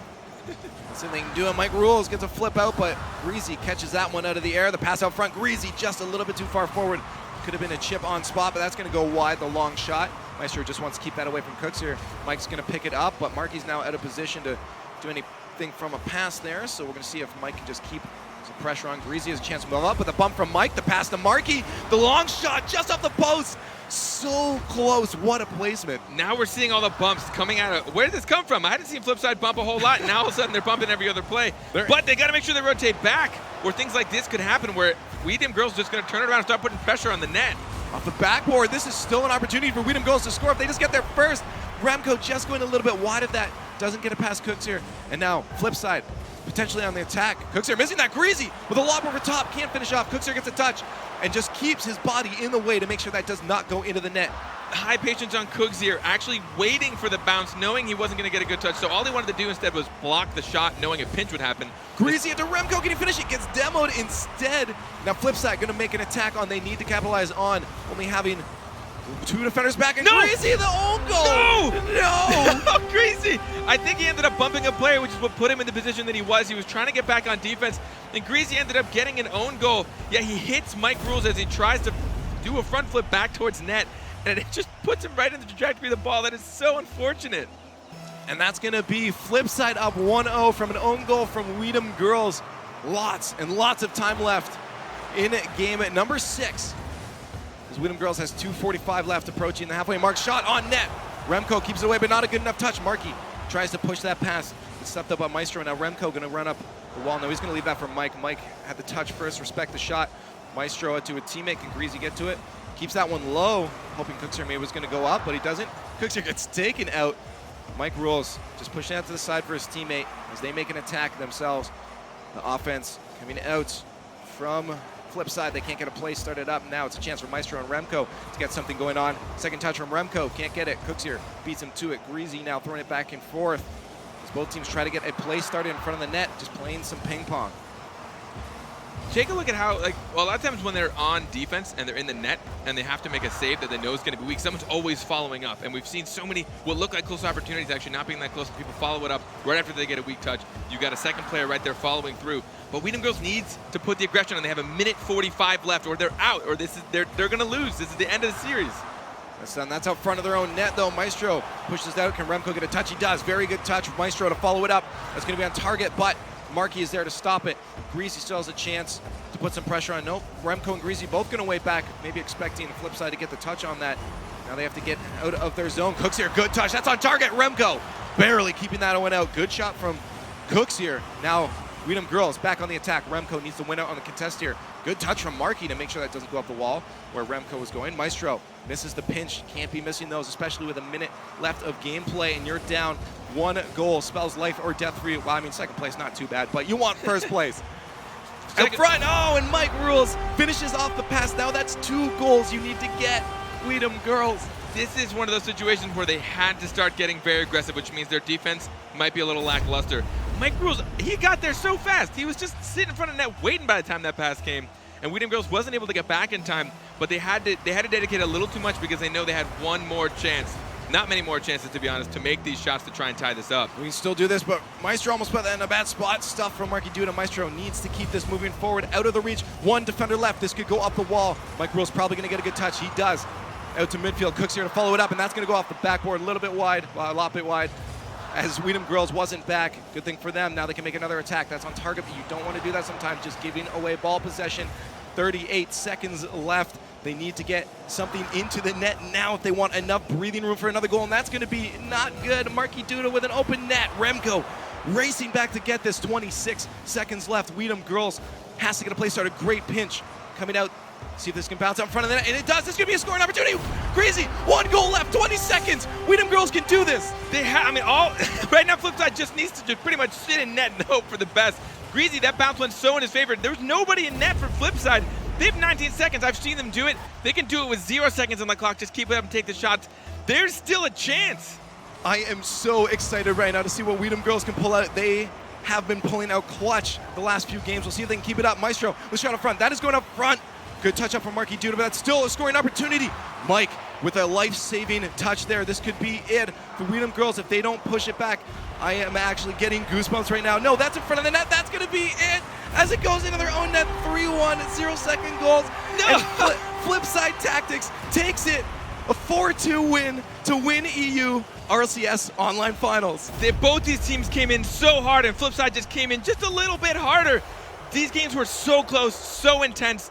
I'm sure that these guys, if they were in person, they'd be shaking hands right now. They'd be saying, you know, WG, like all WG. If only we could see the chat. I would love to see the kind of good sportsmanship. I know Weedham Girls probably feels it, but Flipside Tactics taking the win after having to fight so hard those last 2 games. Congratulations to those guys. Absolutely insane, and I've said this before, I need to go run some laps. My adrenaline is pumping from watching this game. Absolutely nuts. I should have done what Gibbs did and gone to the bathroom before that game. Oh, no. We're going to see. I know they're excited over at the desk. We're going to go see what they have to say. That was it, man. The finals for EU. What a way to end it. Desk, how excited are you guys? Very, very excited over here on the desk. Congratulations to Flipside. They have won $3,500. Scott Cole along with Gibbs. James, well, the old boys are back in town. Flipside is back. Yes, they made a statement today. Weedham girls played great too. Everyone was clutch in the series. At one point or another, people were making 0-second goals to bring it to overtime, so many overtime goals. Everyone played really well, I thought. There were some defensive mishaps on both sides. I think actually like on Flipside more so, but Flipside kept that pressure up all series long. Yeah, and really, Cooks here, with that last pass of that last game, it was so beautiful. I hope to see that in the highlights. But Flipside just stepping it up, proving that, guys, I understand that you're new, but we've been here for a while, and we're going to show you how it's done. Wait your turn. Wait your turn. James, you want highlights? We got highlights. Flipside is a 4-2 winner. They win the EU final. And Remco did his best to carry early on. He was really impressive in game one. Great aerial shot here, going to the left. This is actually a bad defensive play by Mike Rules. He had Markey on his right, but Mike did not guard the left side of the net. Yeah, they shut Flipside out in game one, but wow, look at that passing play. Something that we love Flipside for, and that little touch to Cooksier set up that goal beautifooksier. Yeah, like in the past few months, we haven't seen Flipside do those great passing plays, but they've really come back strong. And again, we had that overtime game. Cooksier coming up huge again, clutches it, but a big mistake in that game I'll touch on later that led to that. But just Cooksier, like off the backboard, he just is amazing on those shots, and this play was all set up. A game winner by Mike Rules there. That was such a big game. And another overtime game, a big clutch, but this time from Weedham girls, as you saw Maestro just sneaking it by those final two members. And then the bump play for an own goal, that's got to hurt when it's game 6. But this play by Cooksier was great. Like me and James both love this play. He knew that he had to get that pass out really quickly because no one was on defense. And most people will go up the wall or do a bad slow pass, but Cooksier made a really fast pass and great job by Mike Rules. Yeah, being in the right spot. He knew what was coming. Yeah, it's so easy to put those passes when you are in that corner to loop it up the side. Yes. And then when you do that, you give the defense time to get into position. But what Cooksier did, he got around that ball very quickly and had a low pass right out into the center. And Mike, he was ready for it and just put that one in. Yeah, those are the small plays that win you series. Yep. So Cosmic wins the NA, Flipside wins the EU. If they were to play right now, what would you think? Flipside usually beats Cosmic. I don't know why, but it's just the way it is. I honestly don't know. Both teams looked really strong. And Weedham girls also looked really strong, I think. Like, any of those three teams right now are huge favorites to the LAN. I think they have a big gap versus the other teams that were playing today from Mach EU or even Kings of Urban from yesterday. Yeah, Flipside really just the sleeping giant. But I just want to take this opportunity to say Weedham girls, they gave up a face-off goal that potentially cost them the series. So you saw that Mike goal, it was in game three. Yep. Game 3, they left the net open on a face-off. And those, just on this stage, it is just the prime example of you cannot leave the goal open on a face-off. That was a one-goal decided game that went into overtime. Flipside ended up taking it. And there will be players who say, well, if you do the face-off right, you won't have an opportunity for face-off goals. And that makes me want to demo them. Because these are the two best teams, arguably, in the world. Yes. And they had that face-off goal. And to see that be a decider in a game just goes to show you that every little play matters so much, especially on this stage. But that's the thing, because like everyone is like, well, if you do the face-offs right, well, there's two people doing a face-off. Only one can do it right every single time. Both these teams are great. You can only win, say, 60% of your face-offs if you're doing it right every single time. Yeah. You got to guard that net. That was the decider in Game 3. Might have been the decider of the whole series because of that. And it just goes to show, stay in net, stay in net. Yeah. You don't need that 56 extra boost. I cannot wait to see these guys play in the LAN. Yes. Oh, it's going to be well, good. we still got another qualifier to go, but let's look at the updated standings here as Flipside is now on the top of the table. They get the 1,000 points, the $3,500. Weedham girls, 860 points, $1,500 going to them.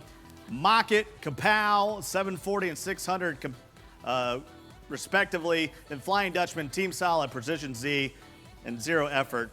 Well, they got 80 points. That's better than zero. Yeah, that third place game was amazing as well. Like both these final two games, like we started off the day slow with 4-0s, but Europe really showed that there can be some really good competitive games, really clutch plays by everyone. Yeah, Europe, shining stars today. Makes me nervous for NA, seeing how good these guys from Europe are. But really something special to see Flipside come back. They were in a slump. They haven't been #1 for the longest time. And on the biggest stage, they came out and proved that they were number one. Well, now they can say they're number one. They can get some of Jacob's foam fingers, wave those out there. I'd like to thank Razor and, of course, NZXT, and they got a giveaway for you guys.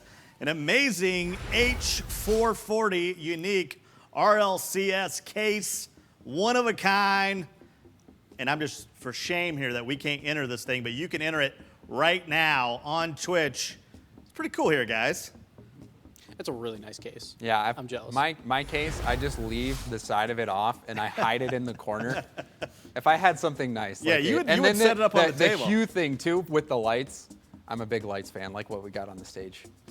Well, that was just qualifier number 1. Qualifier number 2 is coming up. Make sure you go to RocketLeagueEsports.com for all of that. For everyone here on the outside and our production folks behind there, and of course you in chat, especially our moderators. Thank you so much. We'll be back. More Rocket League Championship Series to come. Don't go anywhere.